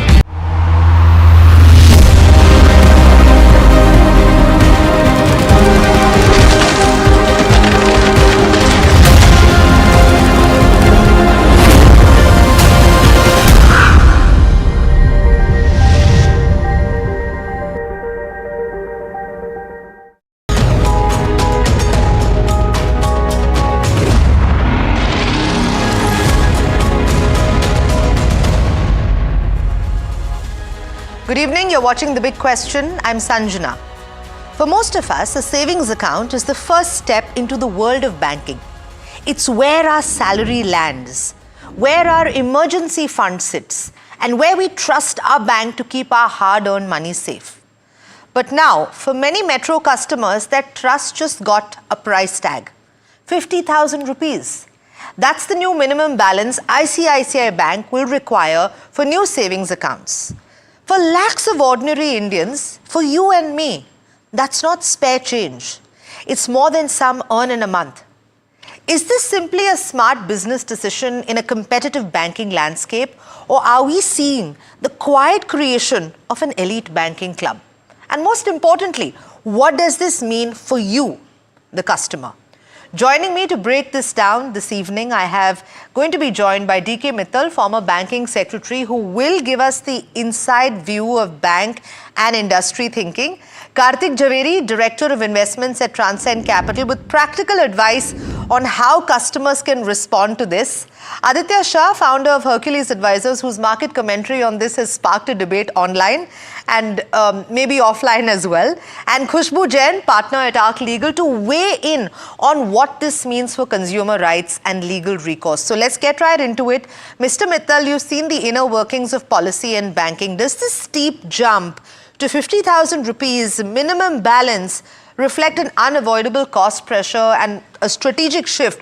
Or would you say that it's a signal that large private banks are moving away from serving the mass retail customer? It is an indicator of the costs of managing saving bank accounts because the process of opening, which was simplified with Aadhaar, has become complicated because of AML guidelines. If a bank opens an account and something wrong happens in that by way of fraud, then they are held accountable. That means they have to verify the existence of the customer's residence, which means a huge cost. It was thought that with Aadhaar coming in, bank will not have to do any verification of the residence of the customer, but that's not the case now. So it's primarily because of anti-money laundering guidelines, which are being strictly implemented by the RBI, and very rightly so. There is a challenge to the banks in managing small saving banks account. Okay. And this issue need to be looked at in totality. And I don't think any bank can, leave aside the bottom of the pyramid. No bank would like to leave that, but they have to make money. They can't be making losses on that, and that is the issue. Okay. So you're saying it is a business at the end of the day, and that's the big picture industry view. But what does this mean for how the market will react? Aditya, from a market and a competitive standpoint, will this force other private banks to follow shrinking choices for customers, or will it hand smaller banks and fintechs an opportunity to then capture disillusioned account holders? So I don't think that that's a great move from ICICI Bank. Mind you, ICICI Bank, HDFC Bank, and SBI, these three are systematically important banks. Okay. And these three are meant to serve a mass number of people. Nearly 40 to 50% of India's bulk deposit lies in all of these three banks. What the bank could have done is they could have segmented their savings bank account, and they could have offered minimal services on their savings bank account with very minimal balance. And as you want more and more services, bank could have graded their savings bank account, as many banks really do. So from my perspective, a systematically important bank coming out and saying that I will take 50,000 minimum deposit in a metro and 10,000 minimum deposit in a rural area doesn't make too much of sense to me. Banks do make a lot of money from cross-selling a lot of products. And mind you, ICICI Bank makes a profit of thousands of crores. And RBI does have an obligation for systematically important banks to serve customers with their criteria per se. So from my perspective, of course, the bank at the end of the day, a private bank is at the end of the day a business, but it also has some obligations with respect to serving people, which has been set off by the RBI with respect to systematically important banks. So from my perspective, a smarter strategy would be to create their savings bank account and to provide some basic services with no minimum balance. And from there on, if people want extra services, they could start to impose a minimum balance. So that could be a smarter strategy. And I don't think many banks will follow suit. I think Jay Kotak tweeted today that 96% of Indians earn only 25,000 rupees a month. And if you are asking for 10 or 50,000 rupees of minimum savings bank account, then there's a problem that a lot of Indians go out of that category. And Indians require private sector banks. India cannot only rely on public sector banks. Private sector banks also have to come in and help the banking sector as a whole. Absolutely. So grading of the savings bank account is a better strategy. Okay. So additional services, Aditya Shah is saying that's the way to go, and also potentially voicing what Mr. Mittal is saying with regards to it being a business at the end of the day. But if customers do look elsewhere, then they'll need a clear plan to keep their money safe and penalty free. So let's bring in Karthik for that. So Karthik, for an average metro customer suddenly facing a 50,000 floor, which is quite a bit, what's your step-by-step plan today to avoid fees, to maintain access to good banking services and still keep your savings working for you? So instantly, Sanjana, I spoke to my relationship managers and all at ICICI Bank. Okay. And I said, what are you guys doing? So they very clearly said that existing accounts stay as it is. Sure. Whatever has been committed to you in the past, that remains as it is. This is for new accounts that will be opened hereafter. So the thing is, we don't know for sure. While both my co-speakers have confirmed, it's a business at the end of the day. So maybe ICICI Bank has some strategy. Maybe they've thought about something, but it's going to make consumers think whether they want to open an account with ICICI Bank or not. So there will be an initial knee-jerk reaction. If others follow, then so be it. If the others don't follow, then ICICI might have to wait for some time. Maybe they don't want new accounts to happen because there is a cost per account. Internationally, everywhere, there is difference between something called digital banking and a banking with an RM. And then the more sweeteners you want, the more minimum balance you have to place. So that's one way to look at it. The other way to look at it is if you don't mind the 500 rupee charge for not maintaining a balance, then you will be charged 6,000 rupees a year. And that's your cost, basically, to have an account with ICICI, because that's what they said, 6% of 500 rupees. So that's the other point to think about. And the third thing to think about is nothing has happened to the ICICI Bank stock.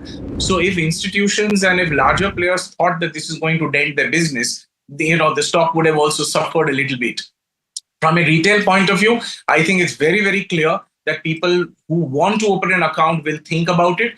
But I'm waiting to see how ICICI Bank will operate in the corporate salary segment, because they are known to go to a company and pick up 200 accounts, 500 accounts in a short, even as much as 20 accounts. So what will they do with those accounts? Will they give the same 50,000 minimum balance requirement, or will I think salary accounts are exempt from this, Karthik. So yeah, So I think that one then has been put to rest. Sure. So having said that means all the business owners and all the private players who maybe they have some data, maybe they have done some research, and on the basis of which they think that this is a profitable way to move forward. So perhaps they may want to do that. But in the short term, every business owner and everybody who's wanting to open an account will first want to check out what ICICI Bank versus ICICI Bank, what Axis and a Kotak and an HDFC and SBI have on offer. See, because technology is the same. We expect the same level of technology amongst any bank. 10 years ago, we don't like that technology. We want the current technology. But maybe there's a cost to pay.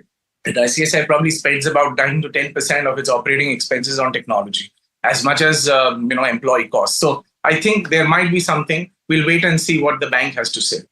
Okay, so that's a practical roadmap, and there's still the question of fairness and right. But before I come to Khushbu, because also this is in her wheelhouse, I'd like my producers Arunima and Gargi, if they could just play out some of the reactions that my colleague Shubhana went on ground and got outside ICICI Bank, and what we were hearing from the account holders. Let's play that out for you first. From 10,000 to 50 is not the advisable amount. They could have made it 50% more or some percentage wise, 10 to 15 or 20. It is from 10 to they made all of a sudden 50,000. They don't want the average Joe to come in anymore. They want elite customers. Go to any other bank. There are so many private banks, so many smaller, thousands of banks. I mean, there plenty of opportunity. These guys probably taking a call that will basically hurt them. Not every parent can afford to give their children 50,000 to just open a bank account. So I don't find it very visible for everyone. महंगाई बढ़ाई है, लेकिन कम रहना चाहिए, ज़्यादा से 20,000 होना चाहिए. Right. I don't think any customer or account holder is actually in favor of this. Khushbu, does such a sharp hike undermine the principles of financial inclusion? And do you believe that there is a legal or a regulatory case for setting limits on how high banks can raise these kind of minimum balances without oversight? See, if you look into Reserve Bank of India, it has expressly clarified that the banks enjoy full autonomy to set their own minimum balance rules. Am I audible? Yes, yes. So RBI has been very clear in putting out that banks have their own policy, that they have autonomy to set their own minimum balance rules with respect to minimum balance, and there is no regulatory mandate dictating the amount by the RBI. So RBI's guidance focuses only on the transparency and board approval and other things, but when it comes to setting of minimum balance rules, I think that autonomy is given to the banks, and banks usually go for a lower rate because better the offering, better the lower rate is higher the number of users or account holders that they would generate and do it. Now, this move, I think my all earlier panelists have spoken about, that must be to go for premiumization of account holder. They don't want the people with the lower income strata to practically open bank accounts for whatever purpose. It can be for profit purpose or it can be for feasibility purpose. But when it comes to regulatory aspect, the RBI has been very clear that the autonomy lies with the bank, not with there is no mandate by the RBI on that part. But I think in the future, they will have to see through, because this stands of 50,000, which is much higher of an amount if you look into to maintain a minimum balance, an average minimum balance in a month. It's much higher to people's income. And one side you talk about financial inclusion, you talk about digital India, and on the other side when you come to something like this. But on the contrary, if you'll see, there are so many public banks or for other banks which are coming with zero balance, zero balance requirement, minimum requirement in their account, or no minimum requirement of a balance to be kept in an account. So I think they will have a tough competition there. But I think this move have been strategic, where they want to have only some premium customers. They want to eliminate the new customers coming in which can have a low balance aspect. And I think this is also applicable, not retrospective. That's where I think one can have some legal issues. It is prospective. That means any new customer from specific date who will join ICICI will have to mandate. The existing customer do not have any such mandate. They can continue with their minimum, whatever the 10,000 or whatever the criteria they were into, they can continue with the same criteria, but this will not be applicable. So in this way, if you look into both regulatory and legal challenges, legal aspect which a existing customer can raise, both of these issues eliminates. Okay, all right, absolutely. Great points over there. But let's just look at it. And Aditya, I know that you dismiss this, but if this is the start of a trend, how far can it go? Do you expect other private banks to quickly follow suit? You've said no.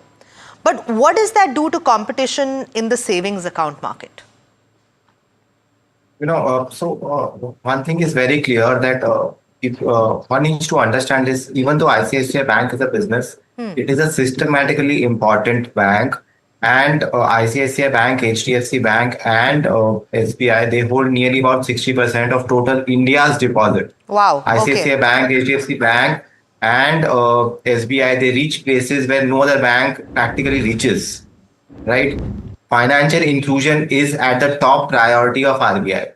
I will wonder if RBI will have a quiet word with all of these banks, although there is no regulatory aspect to it. As I said to you, of course, the bank can go ahead and do premiumization of customers, but the RBI will not want customers moving away from the banking system into fintechs, into the cash economy again. This has a serious risk if all banks start to raise their minimum account deposit.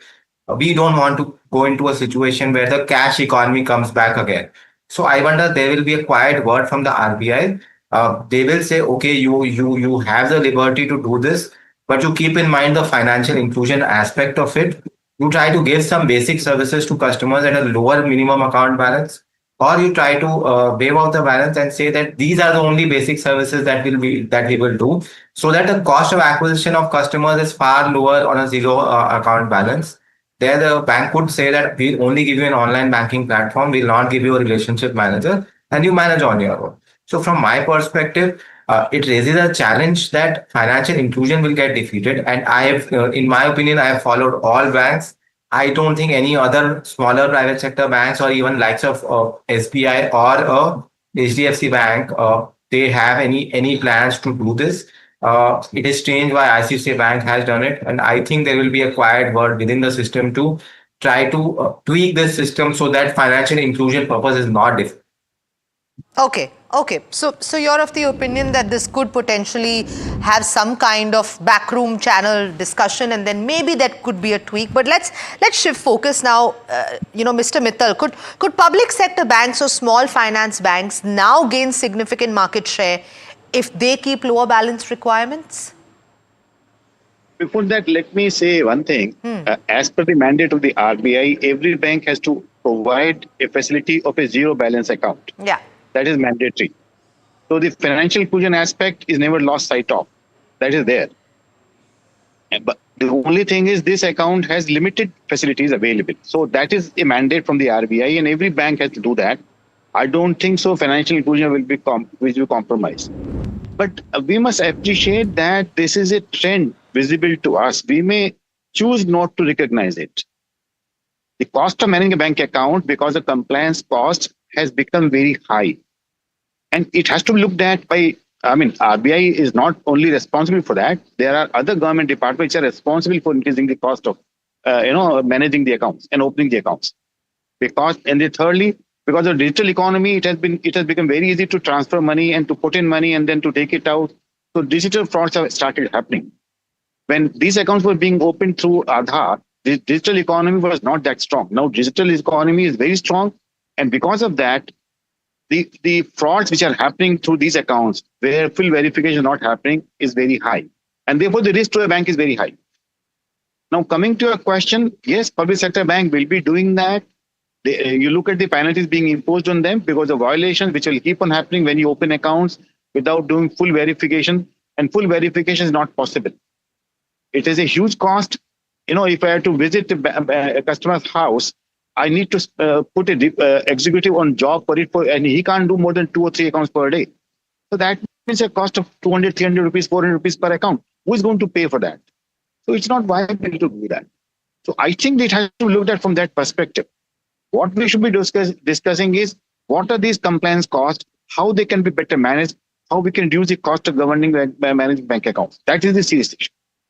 All right. Okay. So then, Karthik, sure, sir. Go ahead. Sector bank will be doing it. They will be doing at the cost as they used to do of managing a government scheme and losing money. All right. Okay. So, Khushbu, if then banks begin harmonizing higher minimums, is there any scope under consumer law to challenge the lack of genuine choice? Not exactly, because these are the laws which are governed by the RBI. But if it comes to existing customers facing certain issues which are arbitrary and which goes beyond, then you might have an appeal. But when it comes to making of new laws where they have an autonomy to make new laws by the RBI given to the banks where they can have that, I don't think so any of the customers would have any of the choices when it comes to having any legal recourse for that matter, be it at consumer court or any other court for that. But I think, keeping in mind if something like that happens, there can be a mandate by the RBI when it comes to differentiations as to how many kind of accounts or minimum balance criteria or a maximum limit criteria which a bank is allowed to permit when it comes to minimum balance, which has to be kept in an account for monthly basis or annually basis on an average. So I think these criteria can come up with RBI, but when it comes to consumer court, one has to understand this is not a consumer court matter, because it's not that today I am a customer where you have given me, and there also banks have been very clear that any change by the RBI or any change in the policy where they have automation or where they have an autonomy to make those changes, they can very well make those changes. But the existing customer, if something like that come up, I think there is a leeway where they can go, but not to the new rules which bank can come in, because at last any company, including banks, have to run their business, and profit is something which they have to keep in mind. But at the same time, not taking away rights of the citizen. And on the rights part, we have to be very clear. Had it been existing customer, all of a sudden 50,000, correct, then is when we could have gone. Correct, but not to the new customers, because there you have a choice to make that whether I should open an account in ICICI, and there if you are left with just ICICI in your locality is where you can still go for it, that I don't have any bank available Right, So and there's no genuine choice. Yeah, and there comes a monopoly. So that fair trade practice wala issue can come in. But otherwise, I don't think so. Okay, that's assuming that other banks don't follow suit. So Karthik Jhaveri, then does this reshape, do you think, the way people are thinking about savings account? Do you think it could accelerate the shift towards purely investment-led money management? Everything put together, your relationship size, the kind of loans that you're taking, the credit cards you're going to use. See, Sanjana, some years back, for example, credit cards were supposed to be free. I mean, there was no charge. But today you have all sorts of cards, the white and the black and the premium and the purple, and people are very happy to pay this 10,000 and 15,000 because you want to join that exclusivity. Sure. So I would say, let's wait. Let's see what ICICI Bank is going to do. Sometime back, even that 100 rupee ATM withdrawal charge and those kind of things also made of hue and, it was a big chaos. How can bank charge me something? 20 years back, whatever banking I was doing, today, whatever banking I'm doing, everything has to be uniform. I have to have the best technology, but everything for zero charge. So I think let's wait and see how ICICI wants to develop this thing. I would not be in a rush to jump, but I can say that 50,000 of a jump maybe was a little too harsh from the new point of view. Maybe they could have done 15,000 or 20,000, and that would have been a little bit of a dampener in terms of this very, very irate sentiment that we are seeing at the moment. But let's wait and see what they are going to give, because the bank is very, very clever that if they are going to charge you a fee, whether directly or indirectly by maintaining your minimum balance, there is some bundle of services that they are going to provide in return for those kind of for those kind of demands and charges. So let's wait and see. Maybe they want to transform the MEG, maybe they want to do something else, or maybe they might reintroduce those categories of minimal service and no RM, just digital, just online banking, the way other countries have. You pay X amount of money, and then the way you want to upgrade your services and facilities, you start paying more. And that's where even the overall relationship size sort of matters. But yes, this is a trend of the way things will develop, I think, over a period of time. I think this is the starting point. And you were talking about a sentiment. So Aditya, I'll ask you this. Do you think that investor sentiment will change if this move triggers a backlash? Because we are seeing, like Karthik rightly put it, everybody's pretty irate about it. The people that we spoke with, they're all account holders outside the bank. Didn't seem too pleased about it and kind of shared the same comment that Karthik made, that perhaps 50,000 was a little too much of a blow. Maybe a 20 or a 15,000 would have been ideal and understandable even. A couple of points here. Point number one is it should have been slowly and steadily done. As I said, also, although all banks have a zero account balance, but you go to a bank and they will never give you a zero account balance because they have an incentive to give you a account with minimum account balance. That's the reality of it. So what they could have done is, as I said to you, grade those accounts and give the customer a choice if they want to open an account with ICICI. They could also do it with 5,000 or 10,000 balance, but they would have to settle for a lower grade of service. Mind you, I also want to tell this, although ICICI Bank is a private sector bank, it does make a profit of about 50,000 crores a year. That's not a small amount of profit, and it is on back of cross-selling a lot of products other than the savings bank account to the customer. So from my perspective, as I said to you, if you want to enjoy a systematically important bank tag, where RBI gives a lot of benefits to ICICI, ICICI in return also needs to take care of the entire system. And as I said to you, the clever solution to this is grade those accounts and tell customers, you have these four choices. You decide basis your feasibility of how much balance that you can put in. That's a clever way to do it. I think ICICI Bank is smart enough. They will rejig this to make sure that they grade those account balances. And most banks will start to do this where they grade those balances. Another way around this is you raise a little bit of interest rate on the savings bank account. Mind you, all banks provide 2.5% interest on the savings bank account. They could just say to customers that if you put 1 lakh with us, we'll give you 3.5%, 4%. So that's an automatic way to retain customers by providing a little bit of higher interest rate. So those are two ways to do it. I think they could practical ways are slow and steady glide path to raising the minimum balance rather than doing it straight away. And mind you, it doesn't solve the large purpose that this is only prospective and not retrospective. Looking at India's condition, I think it could have been done in a slow and a steady. Okay, all right. Yeah, fresh perspective. And I'm completely out of time. I'm just going to get last set of thoughts from Mr. Mittal from the industry side. With such a regulation, do you think it's going to stifle flexibility or then protect public trust? Sanjana, let me make 3 points. One, systemically important banks do not enjoy any special privilege from the RBI. If at all, they enjoy deeper scrutiny and deeper regulation. Okay. So there is no privilege to them. Secondly, banking is totally deregulated. It's a banker's choice what they want to do. We can't be forcing and telling them what you should not do. It is their choice. Thirdly, as I said, there is already a window available for opening zero balance bank account that every bank is mandated. They are doing it out. I think the important point is that this is a fact which we need to realize. What ICICI has done is their own decision. They are totally deregulated to do that within the framework of the RBI, and I think they have done it much of night after a lot of thinking. But the fact remains that cost of managing bank accounts and opening bank accounts is going up because of regulatory compliances. And that is an indicator that why a bank of size of ICICI is coming up with this. And if that happens, then there will be difficulty in opening and maintaining accounts of those who cannot deposit minimum balances. It doesn't happen by rules, it will happen by operations. Okay. So the bank will discuss opening of such accounts, and to that extent, there will be discomfort to such citizens. Okay, all right. Khushbu, I'm going to come to you really quickly because you wanted to make a point, but we're out of time, so I'm going to ask you to make it really quickly. Okay, I just want to say that I think the move of ICICI is a deliberate business move by betting on the rich. And I think if you see around, it is trying to mirror the global banking strategies which are already existing. Yeah. So I don't think so.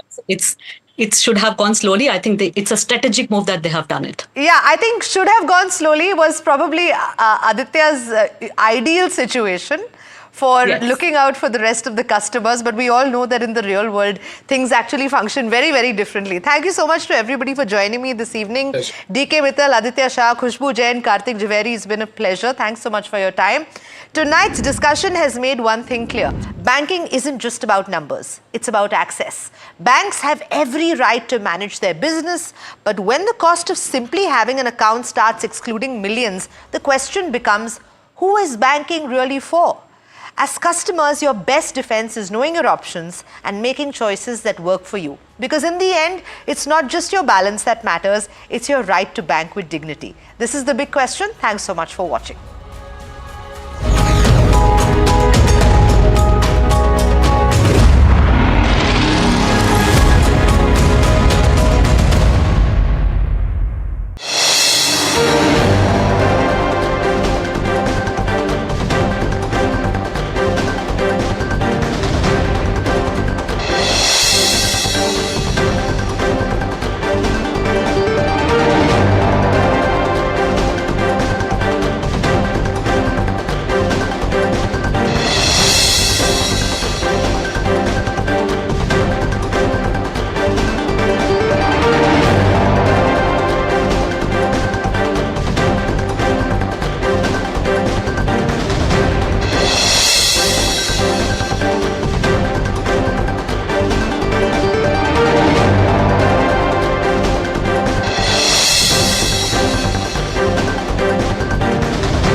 जय जवान जो मैंने शुरू किया था ये actually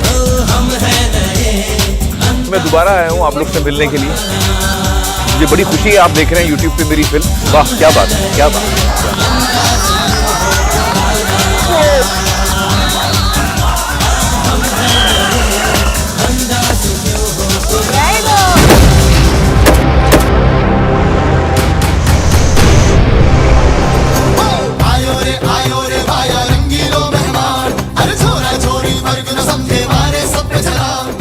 देखिए जय जवान मेरे साथ 15 अगस्त को सिर्फ NDTV पर जय जवान जय हिंद जय Hind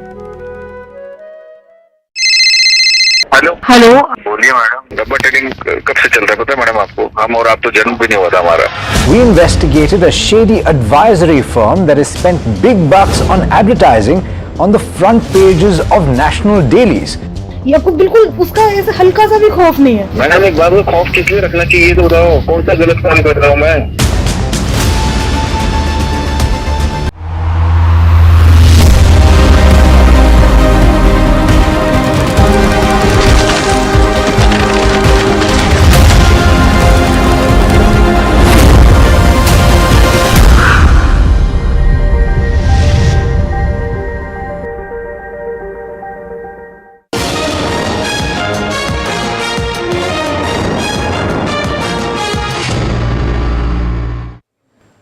Hello and welcome. You're watching Market Express and I'm your host Himakshi Bahuguna. Now let's get straight into the show. So viewers, the benchmark indices claimed through the day to end the trading session near intraday highs. The Nifty and 30-pack Sensex concluded with gains of over 0.9% each. Nifty heavyweights such as Reliance, SBI and L&T uplifted the frontline indices, while Hero Moto, ICICI and BEL dragged a bit. Both the indices outperformed the broader markets with the small cap index gaining the least. All sectors ended the day with substantial gains, with PSU Bank, Realty and Defence leading the rally. The least gains were observed by Media, Metal and the IT index. The advanced decline ratio also posed a healthy market breadth, with more than half the stocks in favour of the bulls. Gold prices slid over 1% today, with spot gold down to $3,362 an ounce as investors await clarity on the potential U.S. tariffs on bullion bars following a White House statement on the issue. Attention is also turning to upcoming U.S. inflation data, which could see, which could actually signal the Federal Reserve's next moves on the interest rates. PG Electroplast shares tanked 34% over 2 sessions after a disappointing Q1, with net profit plunging 20% year-on-year and staggering 54% quarter-on-quarter to 67 crore rupees. Margins shrank to 8.06%, which is hit by order cancellations, high inventory, rising working capital days and weakening cash flows. So while promoter stake sales added to the investor concerns, and that also makes it the stock of the day. Tata Motors reported a challenging Q1 of FY26, with consolidated net profit dropping 63% year-on-year to 3,924 crore rupees, missing the estimates of 3,972 crore rupees due to a 4,975 crore one-time gain in the base quarter. So revenue has fallen 2%, EBITDA declined 36%, and margins at 9% versus 14% year-on-year. JLR's 10% wholesale degrowth, US tariffs and China's 10% luxury tax on the Range Rover models dented its profitability. So brokerages trimmed the outlook, citing JLR uncertainties.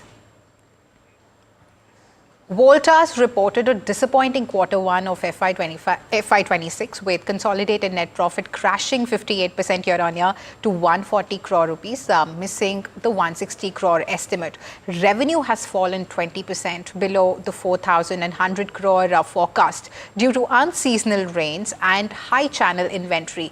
EBITDA has dropped 58%, with margins shrinking to 4% from 8%. And this is driven by weak unitary cooling product volumes and 10-year low UCP margin of 4%. So electromechanical projects margins improved to 5%. Management expects edge to recovery with festive demand. RHI Magnesita reported a 52% year-on-year drop in Q1 of FY26 consolidated. So net profit the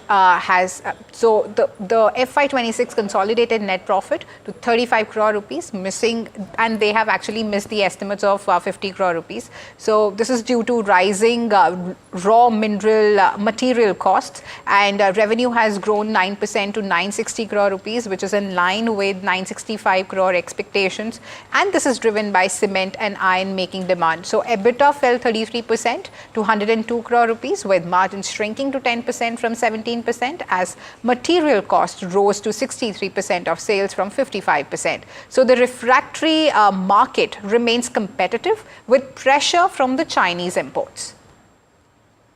Entero Healthcare reported a 28% year-on-year revenue increase in Q1 of FY26 and missing the 1,421 crore estimate. So net profit rose 43% to 30 crore rupees, which is below the 34 crore forecast.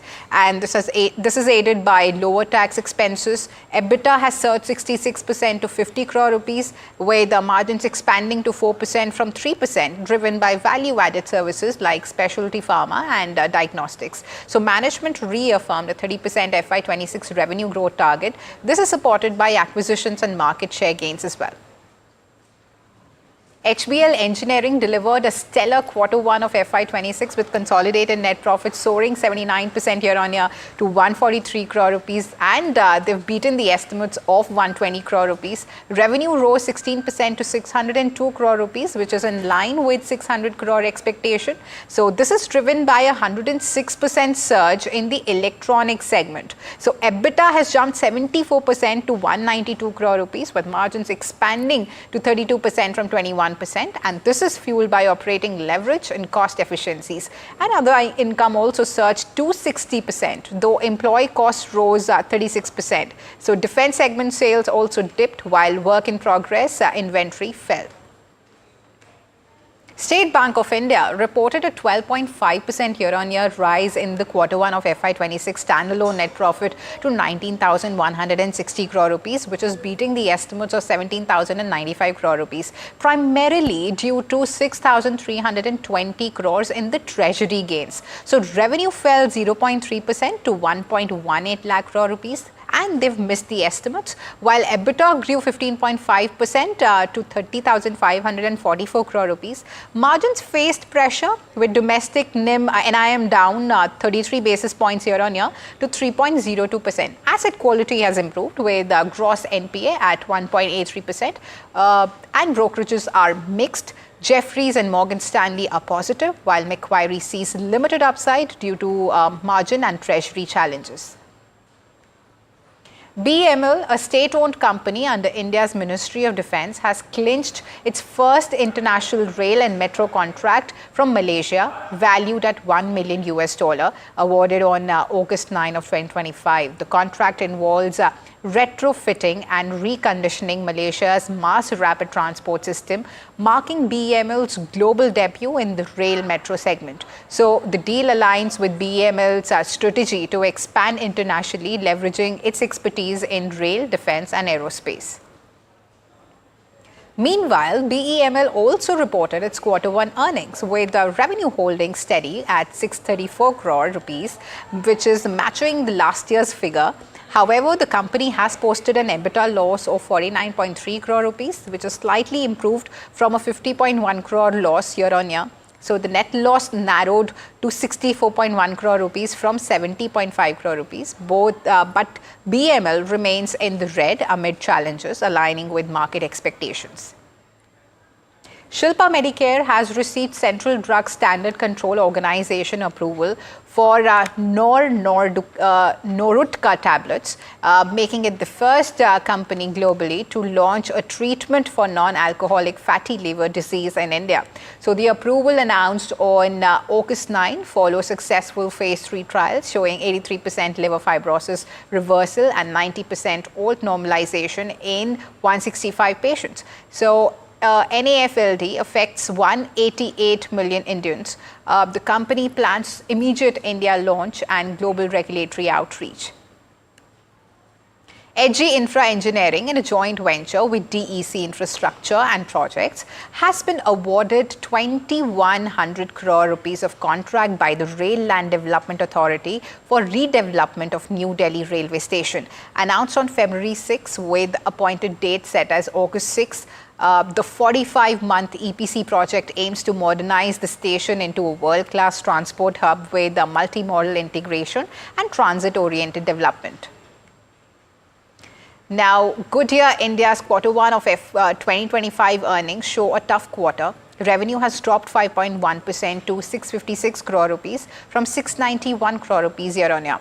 Net profit has fallen sharply by 43.6% to 14.1 crore rupees from 25 crore rupees. EBITDA also declined 21.2%, now with margins shrinking to 15.4% from 18.6%. The company has faced challenges from higher raw material costs and weaker demand impacting the profitability. Yatharth Hospital and Trauma Care Services will join the MSCI India Small Cap Index starting August 26 of 2025. Now, this will boost its visibility among global investors.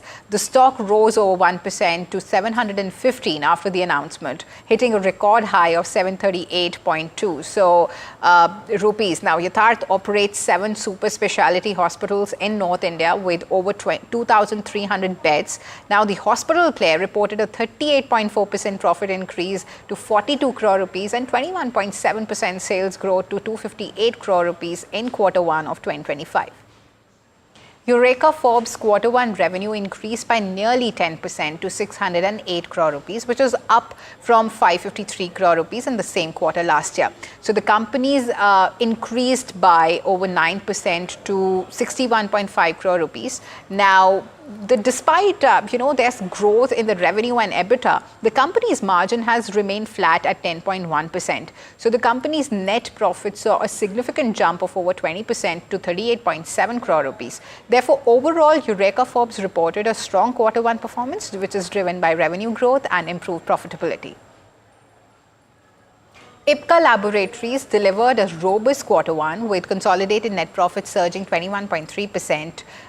Now, revenue has climbed 10.3% to 2,309 crore rupees, while EBITDA has risen 6% to 416 crore rupees. However, margins have dipped slightly to 18% from 18.8%, reflecting strong growth driven by domestic and export markets.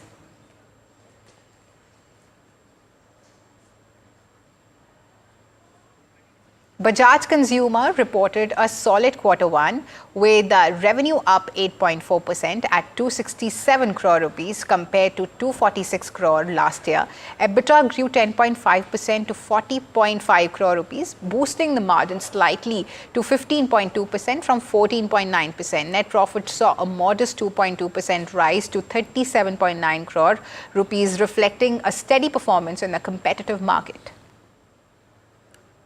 In July 2025, India's pharma market grew 7.9%, fueled by higher prices and new product launches, matching its steady 7 to 8% growth trend. So, however, overall sales volume dipped slightly by 0.2%. Top pharma companies outperformed the market, with cardiac drugs leading as the fastest growing category. Oncology drugs also saw strong volume gains.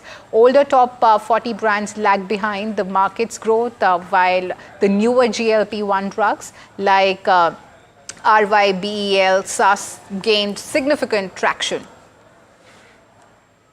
The CCI is digging deeper into claims that quick commerce giants Blinkit, Instamart and Zepto are unfairly dominating the market. Following a March petition from FMCG distributors, the CCI is seeking more details on their deep discounting and business practices, which may violate the Competition Act 2002. Now, the regulator plans to review an inspection request once the petitioner provides additional evidence. As per a news report, the Reserve Bank of India sold at least $5 billion in US dollars to support the weakening rupee, which is nearing a record low. So the report stated that the sales happened in both domestic and international currency markets. Now, if this continues, August 2025 could actually see the RBI's biggest monthly dollar sales since January. So the move is aimed to, stabilize the rupee amid this growing economic pressure. TCS has partnered with Now Corporation to strengthen the Philippines' national digital infrastructure and promote financial inclusivity. TCS will provide its expertise in cloud technology, cybersecurity, and digital transformation to support the Philippines' digital growth. The partnership will also focus on developing citizen-centric services such as digital private infrastructure, healthcare, and digital banking to provide financial inclusivity. Tesla has opened its new experience center in New Delhi, marking a significant development in India, the chapter of the US automobile major. Now, the Delhi center of Tesla is located at World Mark III in the AeroCity area of the national capital. Now, it will offer visitors an opportunity to explore Tesla's latest electric vehicles introduced in India. NVIDIA and AMD, two major US chip makers, have agreed to pay the US government 15% of their revenue from AI chip sales in China to secure export licenses. Now, this deal, as per news reports, involves NVIDIA's and AMD's chips and follows a meeting between NVIDIA's CEO and President Trump. So, the arrangement reverses a prior ban on these chip sales to China, but it sparked concerns among trade experts about mixing the national security with financial deals. So China is a huge market for both companies, with NVIDIA earning $17 billion and AMD $6.2 billion there last year. Intel CEO is set to visit the White House today. This comes after President Trump demanded his resignation last week over ties to Chinese firms. So Tan is facing scrutiny for investing $200 million in Chinese chip companies and aims to explain his background and commitment to the US security. So he may propose ways Intel can work with the government to strengthen the national interest. Now, the visit follows rare public call from Trump for Tan's removal, sparking debate among the investors. In July 2025, Indian investors poured a record 28,464 crore rupees into the mutual funds through systematic investment plans. Now, this is up 4% from 27,269 crore rupees in June. Now, this surge shows growing trust in the disciplined long-term investing despite market ups and downs. Now, total SIP assets under management also rose slightly to 75.1 lakh crore rupees from 74.14 lakh crore. This is reflecting, steady retail investor participation in India's financial markets.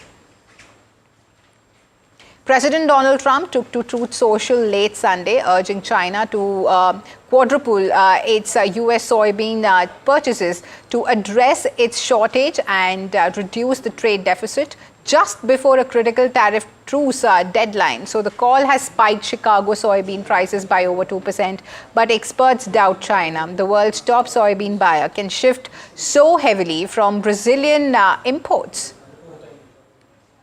Starting today, the Indian and Pakistan navies will hold separate military drills in the Arabian Sea, just 60 nautical miles apart. India's exercises off Gujarat's coast involve warships and possibly aircraft, while Pakistan's navy will conduct firing drills in its waters. So both have issued airspace warnings for August 11 to 12. The timing following recent tensions from India's Operation Sindoor after a deadly April terror attack highlights ongoing rivalry in this key maritime region. Union Minister Nitin Gadkari took a subtle jab at the US, saying countries that bully others or do dadagiri have strong economies and advanced technology. Now, speaking in Nagpur, he urged India to boost exports and innovation to achieve self-reliance. Now, this comes after the US imposed a 25% tariff on Indian goods, citing India's Russian oil imports. Now, Gadkari emphasized India's culture of global welfare, not dominance, and called for research to triple the economic growth. Delhi police detained senior opposition leaders including Congress Rahul Gandhi, Priyanka Gandhi Vadra and Mallikarjun Kharge, along with Samajwadi Party's Akhilesh Yadav and Shiv Sena's Sanjay Raut and Priyanka Chaturvedi. Now, during this heated protest in central Delhi, now the India bloc, the I.N.D.I.A bloc MPs were marching to the Election Commission, alleging its collusion with the ruling BJP over voter roll issues. India's officially spokesperson issued a statement slamming Pakistan's Chief of Army Staff for his recent remarks made during a visit to the United States. So the spokesperson described Pakistan's behavior as nuclear sabre rattling, now implying that the country is recklessly threatening nuclear war. The statement expressed concern that Pakistan's military is closely tied to terrorist groups, which raises doubts about the safety and security of the country's nuclear arsenal. India views Pakistan's actions as irresponsible and a threat to regional and global security. 5 Al Jazeera journalists, including prominent correspondent Anas al-Sharif, were killed in an Israeli airstrike targeting media tent near Al-Shifa Hospital in Gaza City. The attack, condemned as a deliberate assault on the press freedom, has drawn global outrage. Israel claims al-Sharif was a Hamas operative. A 6.1 magnitude earthquake struck Turkey's Balıkesir province, killing 1 person and injuring 29. Now, the quake centered in Sindirgi collapsed 16 buildings and was felt as far as Istanbul. Now, 81-year-old woman died after being rescued from rubble. Now, search operations have concluded with no further casualties reported. FC Barcelona lifted the 2025 Joan Gamper Trophy after a commanding 5-0 victory over Como 1907 at Estadi Johan Cruyff. Now, young stars Fermin Lopez and Lamine Yamal each netted 2 goals, while Rafinha sealed the rout. The historic first meeting between the clubs showcased Barcelona's attacking prowess under coach Hansi Flick. This is setting a strong tone for the upcoming La Liga season. Crystal Palace stunned Premier League champions Liverpool to claim the 2025 FA Community Shield at Wembley Stadium. Now, the match ended draw with 2 goals each side. In the penalty shootout, Palace goalkeeper Dean Henderson saved 2 spot kicks, securing a 3-2 victory and their first ever Community Shield title. With that, viewers, it's a wrap on this edition of Market Express, but please don't go anywhere and stay tuned.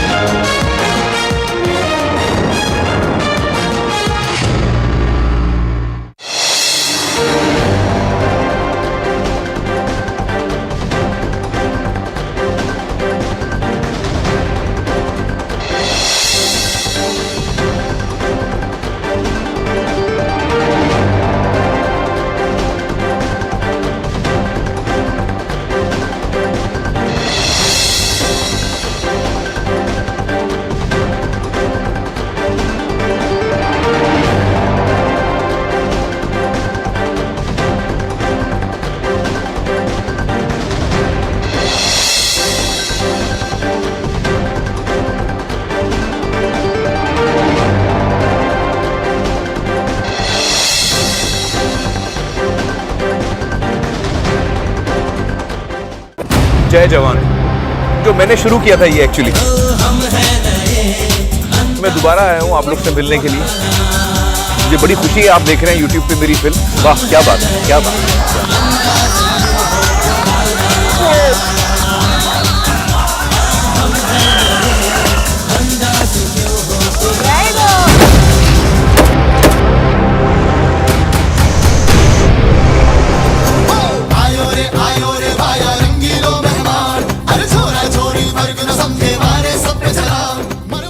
जय जवान मेरे साथ 15 अगस्त को सिर्फ NDTV पर। जय जवान जय हिंद जय हिंद। हेलो बोलिए मैडम डब्बा ट्रेडिंग कब से चल रहा है पता है मैडम आपको हम और आप तो जन्म भी नहीं हुआ था हमारा We investigated a shady advisory firm that has spent big bucks on advertising on the front pages of national dailies. ये आपको बिल्कुल उसका ऐसे हल्का सा भी खौफ नहीं है। मैडम एक बार को खौफ किस लिए रखना चाहिए तो बताओ कौन सा गलत काम कर रहा हूँ मैं।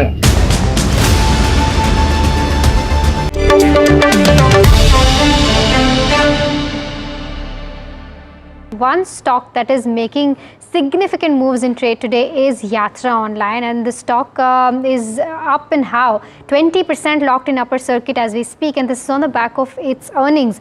Overall revenue up 108%, net profit up 3x, EBITDA up almost 4x, and margins also improved significantly to that 11% mark versus that of 4.6% mark. And to discuss as to what's worked for the company, we are joined by Dhruv Shringi, CEO and whole-time director of Yatra Online, joining us now. Dhruv, hi, a very good morning to you. Always a pleasure speaking with you. Before I go on to, specific questions, just want to understand what is it that's changed this quarter and what is it that's worked this quarter, because this quarter has been impacted because of a lot of geopolitical tensions as well. But despite that, you've managed to grow so well. Firstly, thank you for having me on your show and good afternoon to you as well. See, our numbers have been trending in the positive direction now for the last almost 5 quarters, right? So it's not a sudden turnaround that's happened. It's been a gradual process that's been going on. I think it's taken the markets a while to recognize that this is a consistent trend which is happening and not just a one-off. What's been driving this change is the rebalancing of our business towards more corporate focus. Corporate business is a much more stickier business. It does offer higher operating margins. And as our business has moved more in favor of corporate versus B2C direct, we've seen performance improve and profitability margins improve meaningfully. So that's been the trend that's been going on now for the last 5 quarters. Dhruv, in terms of your guidance, does anything change? Because this quarter sets a tone for the entire financial year 2026. Do you think for example, for FY26, revenue less service cost guidance is at 20% plus. But do you think you'll be able to do much more than that 20% mark? See, I think it's a case of once bitten, twice shy. Last year, we were maybe a bit more aggressive in our guidance. This year, we would just let the numbers do the talking and hopefully come out and consistently beat the numbers that we've guided up. And what about the margins? Because margins have also significantly taken off. What is the normative range that you're expecting when it comes to FY26? So for FY26, the way we are defining margins and how we are indicating to the market is that margin, which is EBITDA margin as a percentage of revenue less service cost, is currently around 21%. We expect that to continue to improve maybe by 100 bips to 150 bips Q on Q over the next 2-3 quarters. And for next year, we would be indicating more towards a 25% number. Okay, and in terms of the operational metrics, in terms of both your air passenger business and as well as the hotelier business, if I'm not wrong, a large chunk of your top line has been driven by the hotel segment side of things. In terms of the air passenger volumes, that's down around 9%. And again, this is because of multiple reasons, the geopolitical tensions being one, the Air India crash being two. Just want to understand as to now, what is the trend that you're observing? Because, it's been time since the Air India crash has happened. Do you think there's still fear in the minds of people who are traveling through flights, or that's not the case and air passenger volumes are actually bouncing back? I think volumes have bounced back for sure. We've seen this in the month of July and also trending into August, that volumes continue to improve. There was obviously a meaningful setback in the month of June on account of the incident that you mentioned. I think what's happening is that there is a lot more consumer awareness at this point of time. I've seen customers, writing in to figure out what kind of aircraft will they be flying. So those kinds of things are great from a customer awareness point of view. But I think overall customers are still fairly confident about aviation as it being one of the safest means for transportation. So we do think numbers anyways are trending positively overall from an industry point of view, and that growth rate will remain steady. Okay, Dhruv, thank you so much for giving us those insights and all the best for a stronger FY26.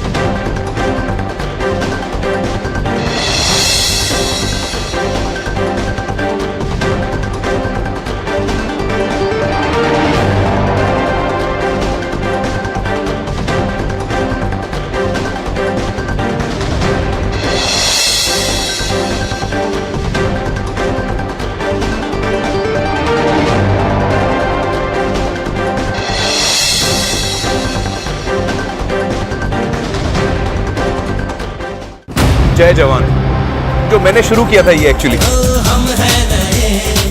मैं दोबारा आया हूँ आप लोग से मिलने के लिए। मुझे बड़ी खुशी है आप देख रहे हैं YouTube पे मेरी फिल्म। वाह क्या बात है, क्या बात है।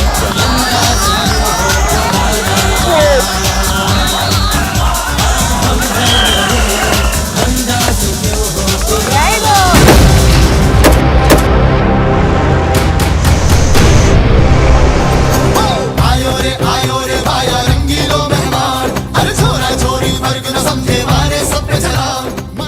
ये जय जवान मेरे साथ 15 अगस्त को सिर्फ NDTV पर। जय जवान, जय हिंद, जय हिंद। हेलो हेलो बोलिए मैडम, डब्बा ट्रेडिंग कब से चल रहा है पता है मैडम आपको? हम Nifty logs a best closing since the 26th of June, gains close to 1% to close above 24,500. Sensex closes at over 700 points. All sectors end higher, with Nifty PSU Bank as the best performing sector. July sees record SIP inflows of more than 28,400 crore rupees, with thematic mutual funds witnessing highest influx of over 9,400 crore. NFOs drive the inflows into actively managed funds. Finance Ministry expects 55% of exports to the US will face reciprocal tariffs, adds that the terms of contract and quality will influence export resilience. Government tables Taxation Laws Amendment Bill 2025 in the Parliament, brings big relief for partnership firms and family offices. Latest version proposes to drop adverse alternative minimum tax. CCI seeks more inputs in anti-competition petition against quick commerce players, asks petitioner to submit detailed information on impact of quick commerce's market dominance, deep discounting and alleged business irregularities. FMCG sales show early signs of recovery ahead of festive season. Sales were driven by chocolates and confectionery as retailers prepared for Raksha Bandhan. Rural sales grew by over 10% in July, while urban sales growth remained stable at 6%. Delhi police detains opposition MPs including Rahul Gandhi, Priyanka Gandhi Vadra and Sanjay Raut while protesting outside the Election Commission's office against the special intensive revision of electoral rolls in Bihar. Ukrainian President Zelensky briefs Prime Minister Modi on recent developments on Ukraine conflict, speaks to him on the phone regarding bilateral ties. PM Modi reaffirms India's steadfast and consistent position for peaceful settlement of the conflict and support for efforts aimed at earliest restoration of peace.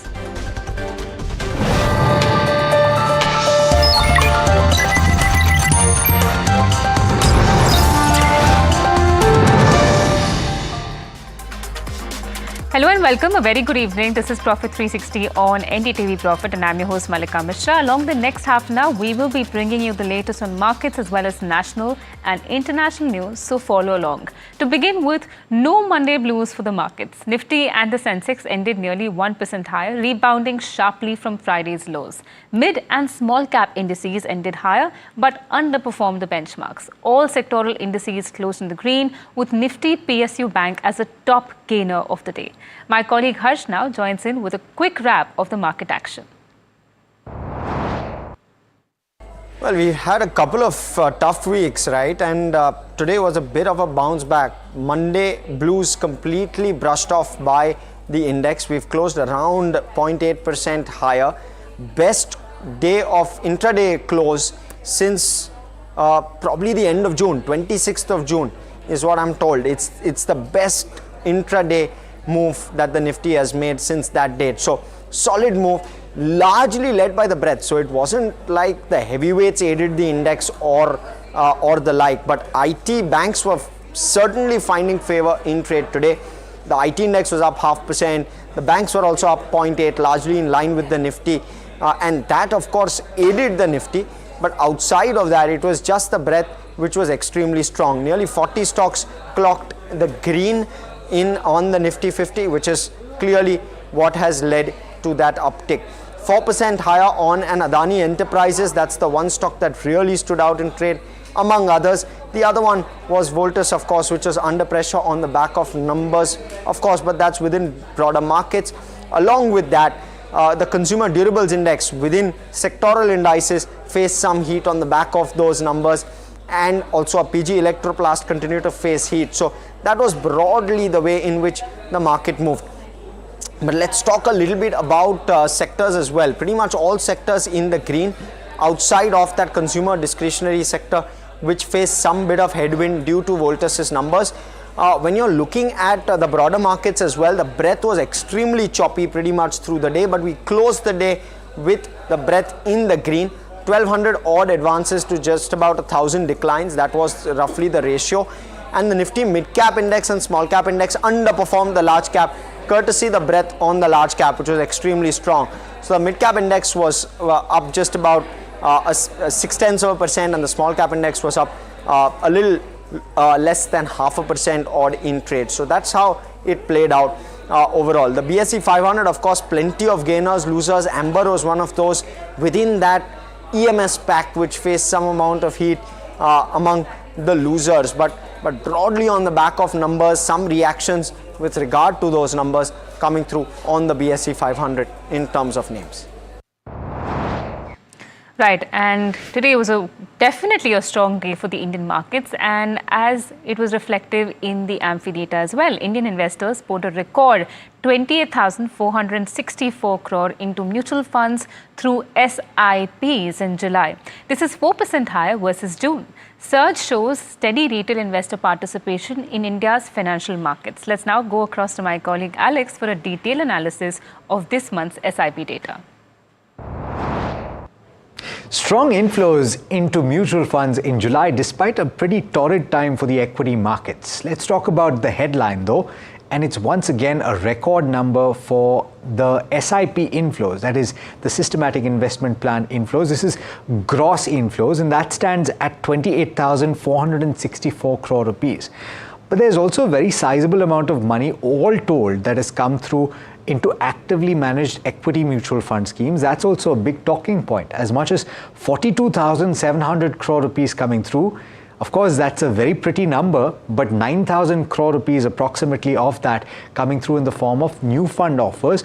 Most of that in the thematic and sectoral category, which is, as you know, the most popular category now, with a total assets under management of about 5.1 lakh crore rupees.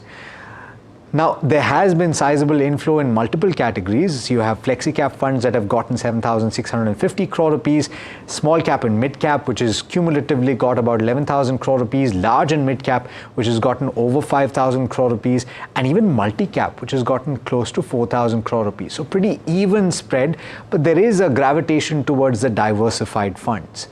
Fixed income mutual fund schemes, and this is something that normally takes place at the start of a new quarter, saw inflows of over 1 lakh crore rupees. This is par for the course. A lot of liquid funds as well as money market funds see inflows at the start of the quarter and outflows at the end of the quarter. Now finally, a quick point on the hybrid category. The multi-asset funds continue to find takers. Over 6,000 crore rupees flowing into this category, and arbitrage funds also are seen increasingly as an alternative to short-term debt funds. They've seen inflows of 7,300 crore rupees at the start of the quarter as well. All told, a very good set of numbers for the mutual fund industry, and it bodes well going forward as well. Thanks for that, Alex. And the Lok Sabha has cleared the revised income tax bill. In a big relief for partnership firms and family offices, the new bill drops the controversial alternative minimum tax proposal. Most recommendations from the select parliamentary panel have been included in this latest draft. Let's go across to my colleague Shimi for more details. Shimi, what are the key changes that are proposed in the new bill? Aligning the applicability of alternate minimum tax for limited liability partnership with the existing provision, removing the expanded scope that would have included those partnership firms, even though they are not claiming any kind of tax benefit or deduction. The move is a huge relief for those partnership firm family offices, as earlier draft actually expanded the scope of those, making them pay 18.5% of capital gains. Now, another crucial amendment is with respect to the income tax refunds. Now, the original draft, which was introduced on February 13, included a provision saying that refunds were not allowed if returns were filed on or before the date. Now, the clause has now completely been omitted, restoring that refunds even for belated returns, a move that is clearly coming as a big relief to taxpayers. Another key change is related to transfer pricing provision. While the definition of associated enterprises remains unchanged, certain section language and structure have been simplified to help interpretation and reduce a lot of dispute related to that area. Now, meanwhile, government has also responded to feedback on the initial draft. Notably, it has decided against the select committee recommendation on the part of beneficial provision on the carry forward losses. So that was not accepted. Now, besides, the new bill aimed to align tax laws with new pension reforms, international investment agreements, and procedural clarifications addressing several key areas that were point of discussion in the earlier draft. So, for example, it has introduced a separate taxation amendment extending benefit available to sovereign wealth funds to Saudi Arabia Public Investment Fund and its wholly owned subsidiaries. So according to tax experts, most amendment actually focus on the language simplification to avoid earlier confusion, and there has been no change in the tax rate or rebates in the final version of income tax bill. Right. Thank you so much for taking us through those key proposed changes of the new income tax bill. But the Finance Ministry, viewers, is expecting reciprocal tariffs from the US to impact 55% of India's exports to the US.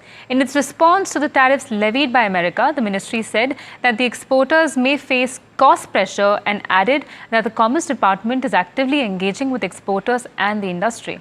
Shrimi is back to tell us more on the Finance Ministry's reply. Shrimi, over to you. Well, quite a crucial one, as for the first time, Finance Ministry has acknowledged in the Parliament that 55% of India's export to the United States are now expected to face reciprocal tariff following the recent US trade, tariff strikes. So the US has imposed differential reciprocal tariff rates across its trading partner, including India's merchandise export, particularly in the key sectors, and now they are expected to be significantly affected. Now, officials also note that the impact will differ depending on the product type, global demand trends, and the level of differentiation Indian goods offer. Factors like contractual terms and product quality will also play a key role in determining how resilient Indian exports remain. Now, the Department of Commerce is actively engaging with exporters and all industry stakeholders. The consultations are underway to assess the real-time challenges across sectors and the way it's evolving. Now, the government also emphasized the fact that it prioritizes the welfare of farmers, entrepreneurs, exporters, MSMEs, and reiterated its commitment to protect national interests. Now, it also added that all necessary steps will be taken to mitigate trade risk and safeguard India's position in the global markets. Right, Shami, thank you so much for that. And India will lose trust in America forever if the Russia-Ukraine war is deemed settled without involving Ukraine. These are the words of India's former G20 Sherpa Amitabh Kant. His comments come ahead of the US President's meeting with Putin in Alaska coming Friday. He was speaking at NDTV's Green Rev Summit. Let's listen in. If the United States and Russia are able to arrive at a settlement without Ukraine to settle the war in Ukraine, the war may get settled, but India's trust in United States would have been lost forever. It's important thing is that it's taken us 2.5 decades to build up trust. What Donald Trump has done by his harsh use of words, including saying that the Indian economy is a dead economy, is that Indians are increasingly losing trust in the United States' ability to be a reliable partner for India in the long run. And just a few hours after Kant's statement, Prime Minister Modi has put out a tweet on X that he had a warm conversation with Ukrainian President Zelensky. Emphasizing the need for an early and peaceful resolution of the conflict, the Prime Minister has reaffirmed India's support for efforts aimed at earliest restoration of peace. NDTV's Ghazali now joins us. Ghazali, this comes at a very crucial time with Putin set to meet both Modi and Trump. What was discussed on this call and what does this signify at this given point of time? See, two significance of this conversation which Prime Minister Modi had with President Zelensky. One, Mr. Zelensky has been calling up Western leaders before the August 15 meet between Putin and Trump because he has not been invited and he's upset about it. But he also thought of calling Prime Minister Modi, kind of shows that what kind of diplomatic significance Prime Minister Modi or India holds in this global scenario. The second point is that Indian Prime Minister is one of the very few and rare leaders who managed to speak to both the leaders since this crisis or the conflict began. He spoke to Mr. Putin multiple times. He has spoken to Mr. Zelensky as well. That shows that India's policy for this conflict remains consistent, unlike US, where we saw that when Mr. Trump came to power, he insulted Mr. Zelensky after inviting him to Oval Office. And now when he later got irritated with Mr. Putin for not stopping the war, he started announcing sanctions against Russia. But unlike US, our policy has been consistent. We have not stopped our trade with Russia, but we have also continued our conversations with Ukrainian president or with Ukraine, and we continue to follow the same policy that this is not the era of war, this is not the time of war. Solutions can't be found on battlefield, and negotiations, dialogue and diplomacy is the key to resolve this particular crisis. And amid all this situation, if you see, Prime Minister Modi yet again managed to speak to Mr. Putin just a couple of days ago, and now with Mr. Zelensky. Thank you so much for bringing us that perspective into this very crucial matter. And moving on, viewers, according to sources to NDTV Profit, India is hopeful of moving forward with talks on a proposed bilateral trade agreement. Foreign Secretary Vikram Misri and Commerce Secretary Sunil Bhartwal told a parliamentary panel led by Shashi Tharoor that the high tariffs imposed on India are a part of a wider global trade trend driven by the US. For more on this, let's go across to my colleague Rishabh. Rishabh, over to you. Right, Malika, what we're picking up on this is that the Foreign Secretary and the Commerce Secretary, both top officials of the government, were expected to brief the parliamentary panel on external affairs. This is led by Shashi Tharoor, who's also the former External Affairs Minister of India. What we picked up is the fact that both the secretaries made a mention of how the US hasn't singled India out, but it is a part of their patterns, of their global tariff patterns and these new policies that have come up with the Trump administration. The tariffs are a part of that, and India continues to enjoy a certain amount of relationship with the US, and that relationship between India and the US is not limited to trade. So that shouldn't be the only prism that we look at this bilateral relationship with. That being said, the August 25th deadline for the August 25th talks that are scheduled in New Delhi, the sixth round of in-person negotiations for the bilateral trade agreement, those remain on track. There is no change so far that we've heard on that front. And both sides are hopeful of still progressing those bilateral trade agreement talks. That is what we're picking up. Remember, the August 25th to 29th period is also important because August 27th is the date when these 50% tariffs come in. So India's tariff burden currently is only about 25%, but starting August 27th, if things don't change, Indian goods will be charged about 50% in terms of tariffs. So we're very, very keenly tracking that. Only about a couple of weeks left till that date. Right, Rishabh. Thank you so much for that. All eyes definitely will be on the progress that these trade talks are expected to make. Moving on, Union Minister Jyotiraditya Scindia has announced a significant partnership where Nokia, Cisco, Ericsson and Qualcomm have joined forces with BSNL to empower India's youth. The minister said with vocational training and a staggering 2,000 crore worth of investment from Nokia, over 2,000 students will be trained via this initiative.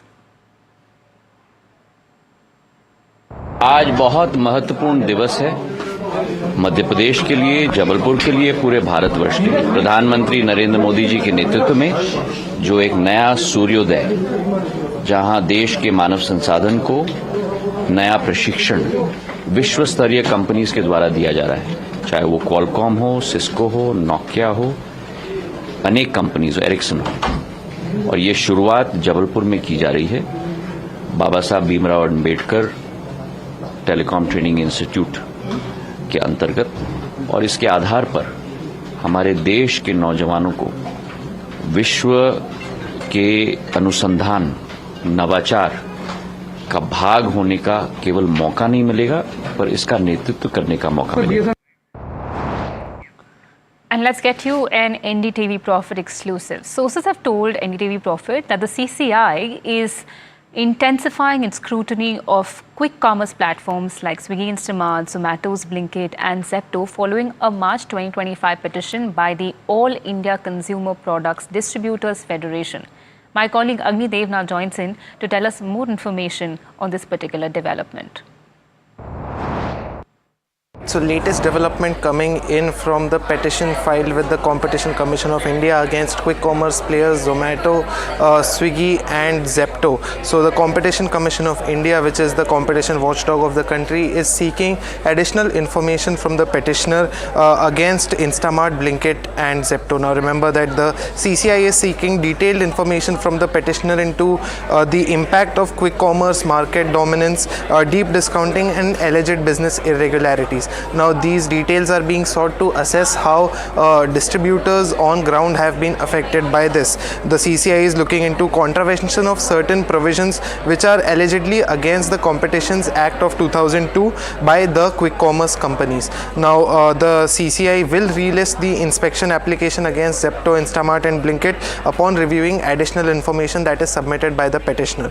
Now the petition was filed in March earlier this year by the FMCG distributors body, which had alleged that there were anti-competitive practices being undertaken by the quick commerce players, which was hindering the market presence of smaller FMCG distributors. Now remember, this marked the first time that the distributors dragged the quick commerce companies to the competition watchdog and follows a line of serious allegations by these FMCG distributors into how their competition is being affected by larger, more dominant and systematic players. Now this is a developing story. The case will be reviewed and will be listed for another review later on, but we have written to Zepto, Blinkit and Instamart and we hope to hear from them soon, so do stay tuned for more updates. Right, Agni, thank you so much for bringing us those details. And Air India has announced it will suspend its direct Delhi-Washington DC flight starting September 1st, 2025. This crucial move comes as the airline upgrades 26 of its Boeing 787 and 8s, limiting available aircraft, and copes with the closure of Pakistani airspace, which has made long-haul routes more complex. Passengers booked on these flights will be contacted and offered rebooking or even full refunds. Instead of flying non-stop, travelers can still reach DC via a one-stop route through New York or Newark, Chicago or San Francisco in partnership with US carriers. And Tesla fever continues to grip the nation as the US car maker opened its second store in India after Mumbai. Now Tesla has zoomed into the capital city of Delhi. The showroom has opened in Delhi's AeroCity area and displays the Y model and is also equipped with 4 V4 supercharging units. My colleague Mohit from NDTV brings you all the glimpse of the latest showroom. Take a look at this report. Tesla has opened its second showroom in the country and it is here at AeroCity. Now at World Mark III in Delhi, there is the second showroom of Tesla. So let's just quickly get inside and have a sneak peek what the showroom offers to you.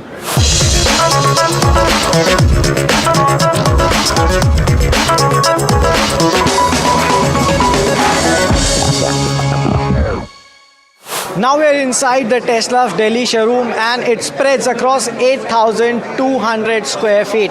Now Tesla has rented this space with a monthly rent of 17.22 lakh rupees, and every third year it will have an increment of 15%. Also Tesla has confirmed that there will be 4 supercharger locations in Delhi NCR. One is here at World Mark III AeroCity itself with 4 supercharger guns and 3 destination chargers. Along with that, you will see supercharger guns in Noida, Gurgaon, and in Saket as well. Now talking of the Gurgaon Service Center, it will be around 33,000 square feet and Tesla will be paying a starting rent of around 40 lakh rupees and it will be incremented annually with 4.75%, and Tesla has signed a lease of 9 years for all of these properties. Now talking of Model Y, it will come in two different variants. One is your rear wheel drive with a 60 kilowatt hours of battery pack, and second one is a long range variant. Now the long range variant gets a 75 kilowatt hours of battery pack and gives you a claimed range WLTP of 622 kilometers, whereas the standard version will give you a range of 500 kilometers. Now if I talk of superchargers charging capacities, well, it's a 250 kilowatt gun and you will have to pay rupees 24 for every unit of charge. Talking of deliveries, well, they'll start in September for the Model Y, but Tesla is accepting orders from all corners of the country. And with that, viewers, it's a wrap on Profit 360, but do stay tuned to NDTV Profit as we have Ask Profit lined up for you right on the other side.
जय जवान, जो मैंने शुरू किया था ये actually,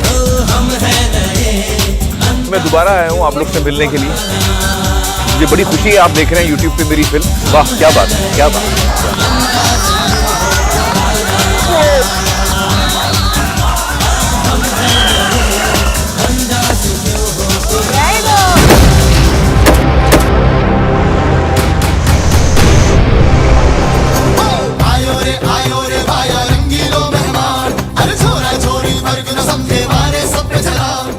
देखिए जय जवान मेरे साथ 15 अगस्त को सिर्फ NDTV पर।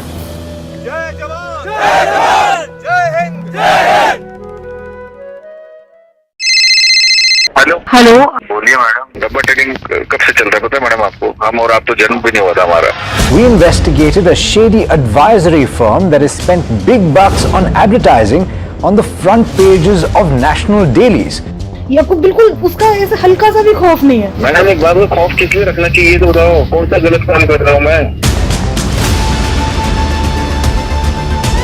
After our report, we also saw NSE came out with a cautionary circular to the investors. Market Regulator Securities and Exchange Board of India has also come out with a release talking about the actions that it has taken. Cyber complaint has also been filed against the entities involved in this entire Dabba trading scam.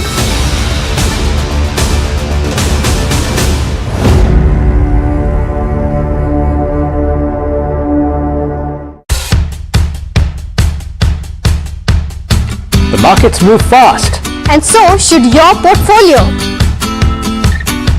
Expert insights, real-time stock picks. Do I buy Ola? Should I hold CDSL for the long term? Buy, sell or hold. The answers you need, straight from the experts. Callers from India and across the world. Connect live, ask, decide and invest wisely. Your portfolio, your future. Ask Profit.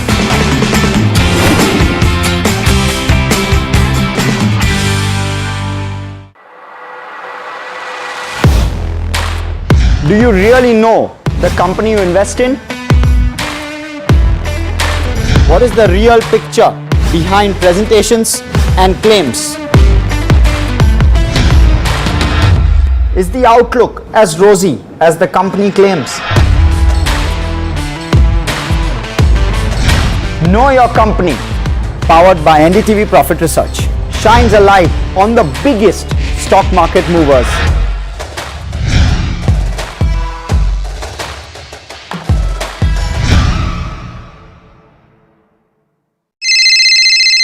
Hello बोलिए madam, डब्बा trading कब से चल रहा है पता है madam आपको? हम और आप तो जन्म भी नहीं हुआ था हमारा। We investigated a shady advisory firm that has spent big bucks on advertising on the front pages of national dailies. ये आपको बिल्कुल उसका ऐसे हल्का सा भी खौफ नहीं है। मैडम एक बात को खौफ किस लिए रखना चाहिए तो बताओ, कौन सा गलत काम कर रहा हूँ मैं? After our report, we also saw NSE came out with a cautionary.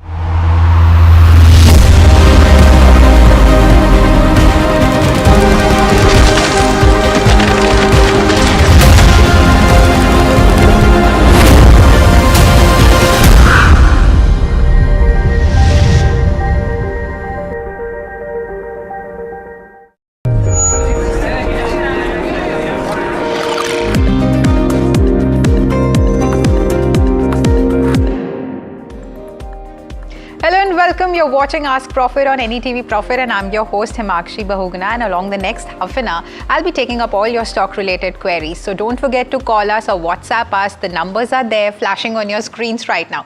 And on the show, I am joined by Vaibhav Vidwani on the fundamentals and Gaurav Sharma on the technicals. Welcome to the show, gentlemen. Hello, good evening. Good evening. Now let's get started with the show. So first query is written to us by Siddharth from Tirupati. He holds 6,000 shares of Trident and he bought it at 53 rupee a piece. Currently I can see he's sitting on a significant loss of almost 1.5 lakh rupees there, and he's asking for a long-term view on it. So Vaibhav, I'd like to come to you. How are you viewing Trident from a long-term perspective? So for long-term perspective, we see Trident currently is trading at a appropriate valuation at a PE of 32. While at international level, I think so because of tariffs and other things, there is some higher competition. So for near term, we should be cautious, and as per the changes in the international situation, we can look for this stock in upcoming time. All right, all right. And Gaurav, I'd also like to take your technical sense on it because, currently the stock price and the movement of the stock, if I talk about, is in its downward trend. So are you seeing any sort of bounce back in the near term? See, as of now, there are no meaningful signs of any concrete reversal coming in. Currently, the stock is trading somewhere close to 27 odd levels, and I see some more pain here. It is likely to test 26, 30, 26 levels in the near term. So from my side, I think from a short-term perspective, one should be avoiding it. Since our viewer is already having a position, these are not the levels he should even consider of exiting the position, as Vaibhav has already told us that the valuations support the current levels. So I think it is at best he should continue holding the position. Understood, understood. Now let's go across to the first caller joining us from Hyderabad. Hi, Subbarao. Hello. Yes, good evening. How can I help you today on the show? Good evening, madam. Yeah. Madam, I'm holding FACT, okay. 20 shares. Yeah. Purchased at 960, madam. Okay. I would like to hold it for another 6 months. All right. Okay. So FACT is the counter.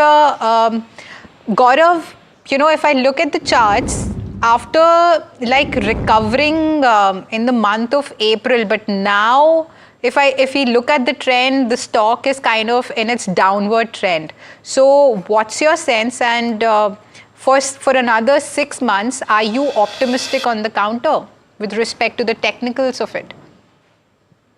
Yes, I'm pretty much optimistic on this particular stock along with the sector as well. We have seen good monsoon coming in. So this company belongs to the fertilizer and chemical space, agrochemical space. So I think this segment will witness buying in the later half of the year. considering the stock is quoting slightly above 900 odd levels and the supports are placed nearby around 875. So he should hold on to the position, and if he wishes to take a fresh long position here or average the position, I think 880, 890 zone will be the preferred area one should consider adding it. Understood. Thank you so much for that. And we have a caller joining us from Hyderabad now. Hi, Dheeraj. Good evening. Hi, ma'am. Good evening. Yeah. So actually, I would like to know regarding this query, like both short-term and long-term, should I exit or not? So my query is regarding PG Electroplast, ma'am. Okay. So I hold a huge quantity, like around 825 shares at 668 is my buying price. Yeah. So my query is, will I be held up if I hold on to the stock for 1 year term or more than 1 year to recover my money? Or in short term, is there a chance at least to getting back to the levels of 600, 630? Is there any chance of possibilities or everything available? Things I would like to know regarding this stock, ma'am. I'm a bit worried regarding this because the fall isn't stopping. Absolutely. I'll get your query.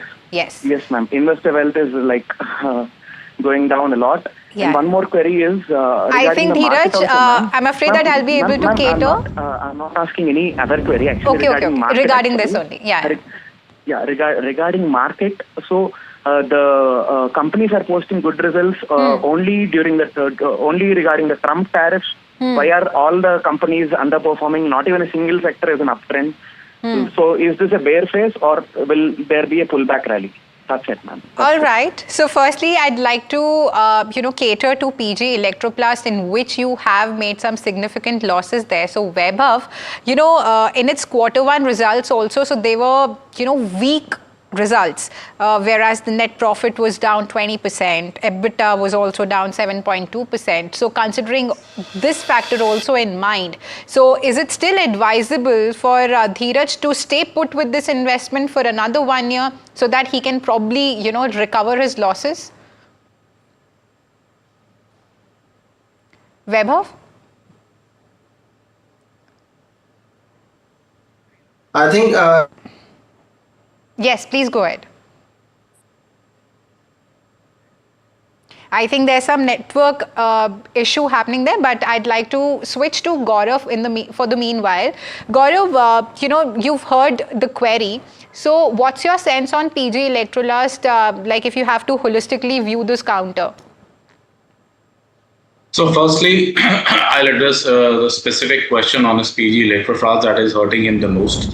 The stock has tumbled down in the past two trading session after its results were posted, wherein the company has reported lesser than expected numbers, and they have also reduced their profit guidance going ahead. So that is a result of a sudden slide seen in the stock.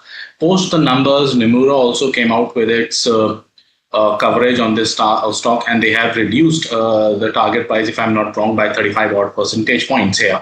So these are the two main factors behind. It is actually largely the profit guidance being hit, and the company itself saying that they won't be able to come up with those kind of results as were promised or reported earlier. That is the main reason why the stock is tumbling down. Yeah. And Vaibhav is joining us again. Vaibhav, you've heard my query regarding PG Electroplast. So how are you viewing it, so that are you seeing any sort of positivity in just like in around 1 year time?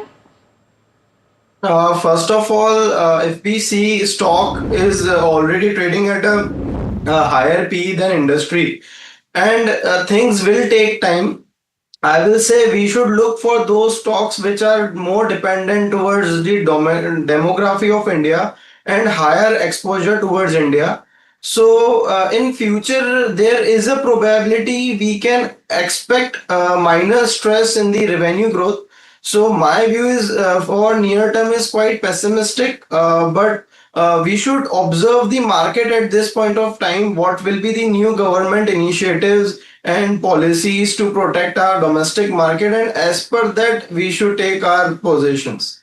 Understood. Thank you so much for that. And quickly, about his second question that he asked about the jitters around the Trump's tariff. So although the market has kind of negated the Trump's tariff tirade, as we can, clearly see, but still, Gaurav, I'd like to come to you and, just your view on the same and what should be the key sectors to actually look on.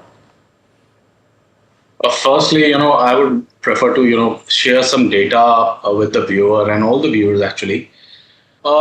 These are around slightly over 300 companies who have reported their numbers so far from the Nifty 500 pack. And, if I talk about the revenue stuff, so I was reading an article, there is an average 7% growth reported by these companies who have reported their numbers in terms of revenue sales figures. And as far as profits are concerned, the PAT figures stood at an average of 9%. So these are not at all poor numbers reported by the companies so far.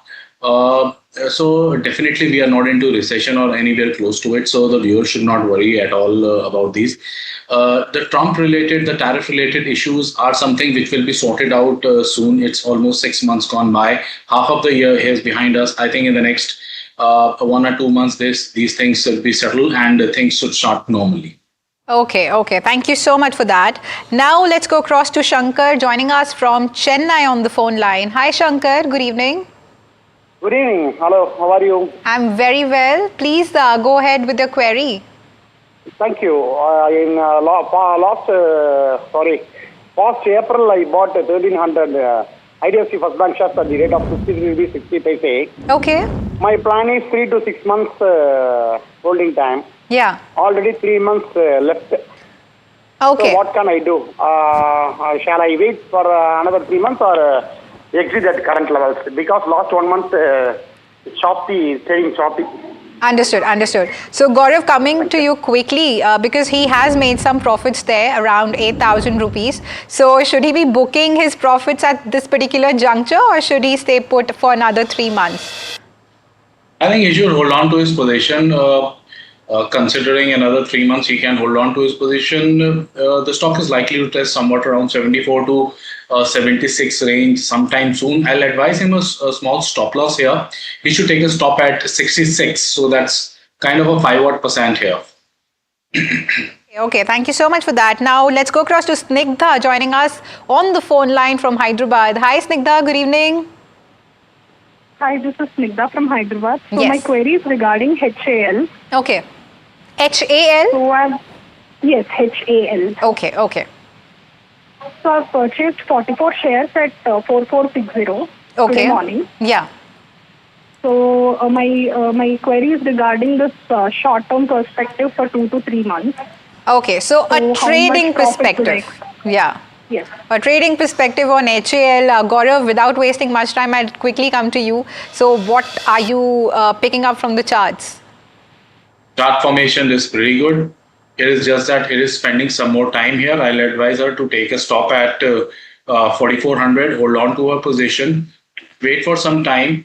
And I think once the stock passes 4,700 odd levels, it will rush up towards 5,000 and beyond. As of now, it is a hold from myself. So that's a hold on HAL for a trading perspective. Now let's go across to another caller, Shumant Kumar, joining us from Hyderabad. Hi, Shumant Kumar. Good evening. Yeah, hi. Good evening, everyone. Am I pronouncing your name correctly? Yes, it's correct actually. Okay. So please go ahead with your query. Good evening, everyone. Yeah.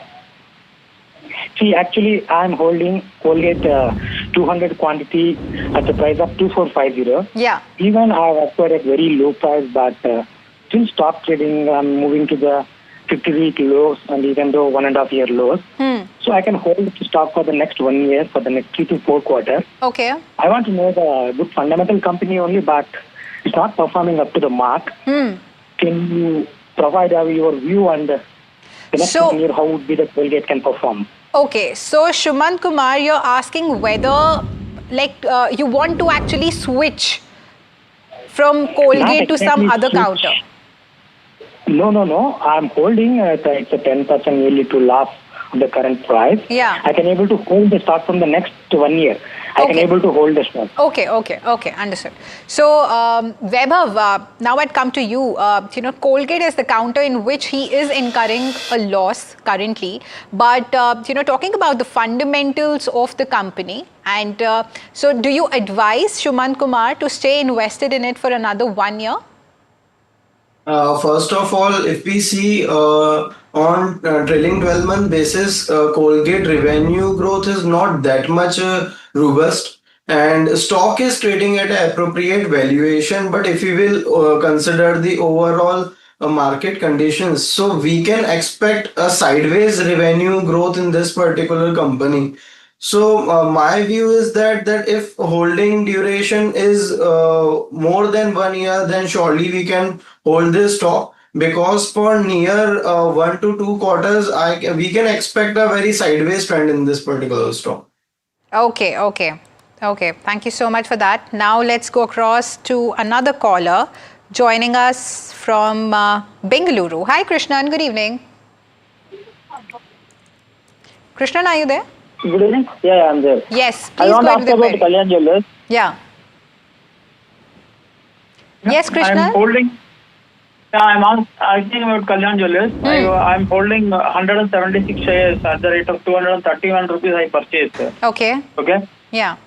Now the results are announced on Friday. Again, it is going down. Results are too good, but I don't know. It is going down. I can hold for another 2 years. So whether it will come back to 700 level, because that is what the Goldman Sachs and others have predicting the level. Okay. So, Vaibhav, since the brokerages have, they are bullish on the counter and they've, given some target price there. But, and also, if we talk about the Q1 results, so they were good, good results there. So, what do you really, view Kalyan Jewellers as like a strong bet for a long-term investment purpose? And also, are you seeing it crossing the 700 mark? So first of all, if we see, results were good, but not as per the expectation. So that's why after the results, stock was down. And we can expect good movement, but in near terms, as I said that earlier also, revenue growth will be not that much robust, because of the international crisis, there is a probability that urban demand can get impacted, and our government already have taken a lot of initiative to maintain the urban demand. So these all things will impact the revenue growth of this company also. But yes, impact will be, I will say, minor. So means results will not be that much robust. So surely if we will hold this stock for like 2 years, there is a very high probability that we can see a good upward movement. But near 1 quarter or two quarter, we can expect a sideways trend. Okay. Thank you so much for that. Now let's quickly go across to Mr. Murli joining us on the phone line from Bengaluru. Hi, Mr. Murli. Good evening. Good evening. Yes. Thank you for taking up my query, ma'am. It's our pleasure. Please go ahead with the query. No, I bought Jyoti Resins, a small cap company. Yeah. With a Euro brand additives, and it is around 348 rupees. Okay. It is a good ROE. Yeah. Debt free. 5% market share. Mr. Murli, you bought it at what is the 348 rupees. Am I correct? 1 minute. I got it. Sorry, I got it 1,348. Sorry. 1,000. Okay, yeah. 1348, right? 1348. Yeah. With almost no debt equity, zero. Not a very expensive stock, except that it's a small cap stock. Yeah. So you'd want to know the projects. Can I add more? Okay. Yeah, tell me. Okay. So, Vaibhav, I'd like to come to you. Jyoti Resins is the counter. Mr. Murli has invested in it for keeping a long-term view in mind. So, what's your holistic sense on the counter? First of all, company have very high only domestic exposure, and they have delivered improved number in FY25, and stock is even trading at a very attractive PE as compared to industry. So yes, surely we can hold this stock for near terms, and this stock have that potential to deliver improved numbers in upcoming quarters. Okay. So there's hope, and Mr. Murli can stay put with this investment. Now let's go across to Amol joining us on the phone line from Noida. Hi Amol, good evening. Hi, good evening. Yes, how can I help you today? Yeah, I'm holding 100 shares of SBI. Okay. And my buying price is 800 rupees. Okay. So I just want to know the short-term target based on the technical charts. Okay. So Gaurav, SBI, how are you viewing it technically, and what sort of numbers you're anticipating there? Firstly, I would like to say a general disclosure here. We are bullish on the PSU banking space, and SBI and Canara Bank remain our favorite picks. We have recommended these stocks to our clients as well, so they may have their positions. Now, coming on to this specific query, we are, as I've said, we are bullish on SBI from a short-term perspective. I'm eyeing levels close to 860 to 880 levels in the immediate near term, and thereafter 900 to 940 zone can also be seen in the next 6 months. Okay. Thank you so much for that. Now we have Pradeep joining us on the phone line from Bengaluru. Hi Pradeep, good evening. Good evening, ma'am. Yeah, how can I help you? I'm having 200 shares of Balrampur Chini. Okay. Bought at 351 rupees. Yeah. Around 3 years back. Okay. Now, I just wanted to know whether I should hold on to it for another 1 or 2 years, or whether buying Anantraj would be a better proposition in view of its entry into this data center space. Understood. So, Gaurav, I'd like to take your view on it first. Balrampur Chini, currently he has made, decent amount of profits, but, in a span of 3 years, he has been able to make 40,000 of profit. So is it still advisable for him to actually continue with this investment, or should he switch to Anantraj, like he said, at this point of time? Firstly, I advise him to take a stop at 520. And if the stop is taken out, the stock will enter into a short to medium term bear zone, wherein 460 to even 440 levels can be seen. So no point holding up that stock at that time. So I think if the stock is taken out, then he should switch over to Anantraj, or he can put in some fresh money here. I'm not suggesting him to cut out his positions right now. So it's better to take a stop in Balram Chini and wait for some more time. And if he's having some spare cash, yes, he can take some position in Anantraj as well. Okay. Thank you so much for that. Now we have Mr. KK Sharma joining us on the phone line from Chandigarh. Hi, Mr. Sharma. Good evening. Good evening, ma'am. Yes. I have 300 shares of RK Fortune, which I bought recently. Okay. Can I hold it for a longer time, and can I buy more? Understood.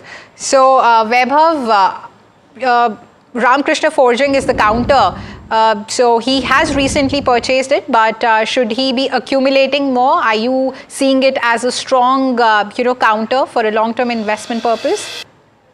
Yes, surely we can hold this stock for long term because of the, as I told earlier, also international things. Stocks are going down. We have seen a profit booking in various stocks. And at this point of time, there are so many good stocks available at a very attractive valuation for long-term investment. And Ramakrishna Forging is also one of the stock. Company have delivered robust numbers in past, and this company even have ability to deliver very attractive numbers in upcoming years. So surely we can hold this for like 1 or 2 years. Okay. Thank you so much for that.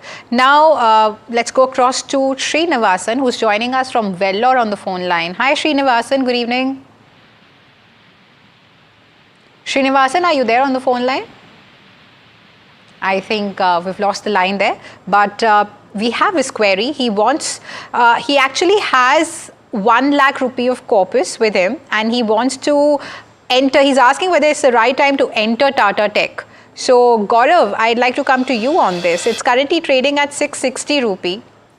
Stock, if I look at the movement of the stock, it's pretty much in a downward trend there. But do you see it as a buying on dips opportunity, or would you suggest like, a hold, or you shouldn't be entering this counter at this particular level?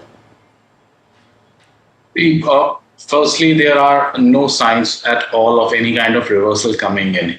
If you look at its past couple of quarters performance, financials also, nothing meaningful has turned up from that front. It is completely, a muted set of numbers coming in. Charts are also suggesting a downward trend. Since its listing, it has been hitting lower lows. One among those Tata Group companies which has failed to, create the investors' wealth, at least so far, it has not performed well. I won't be suggesting him to take a position in this. Okay. Rightly suggested. And now let's go across to Venkat, who's joining us from Chennai on the phone line. Hi, Venkat. Good evening. Yeah, hi, madam. Good evening. Yeah. This is regarding Tata Steel. Okay. Holding 100 stocks at the rate of 158. Need suggestion for next 6 months. Okay, so Tata Steel currently trading at 1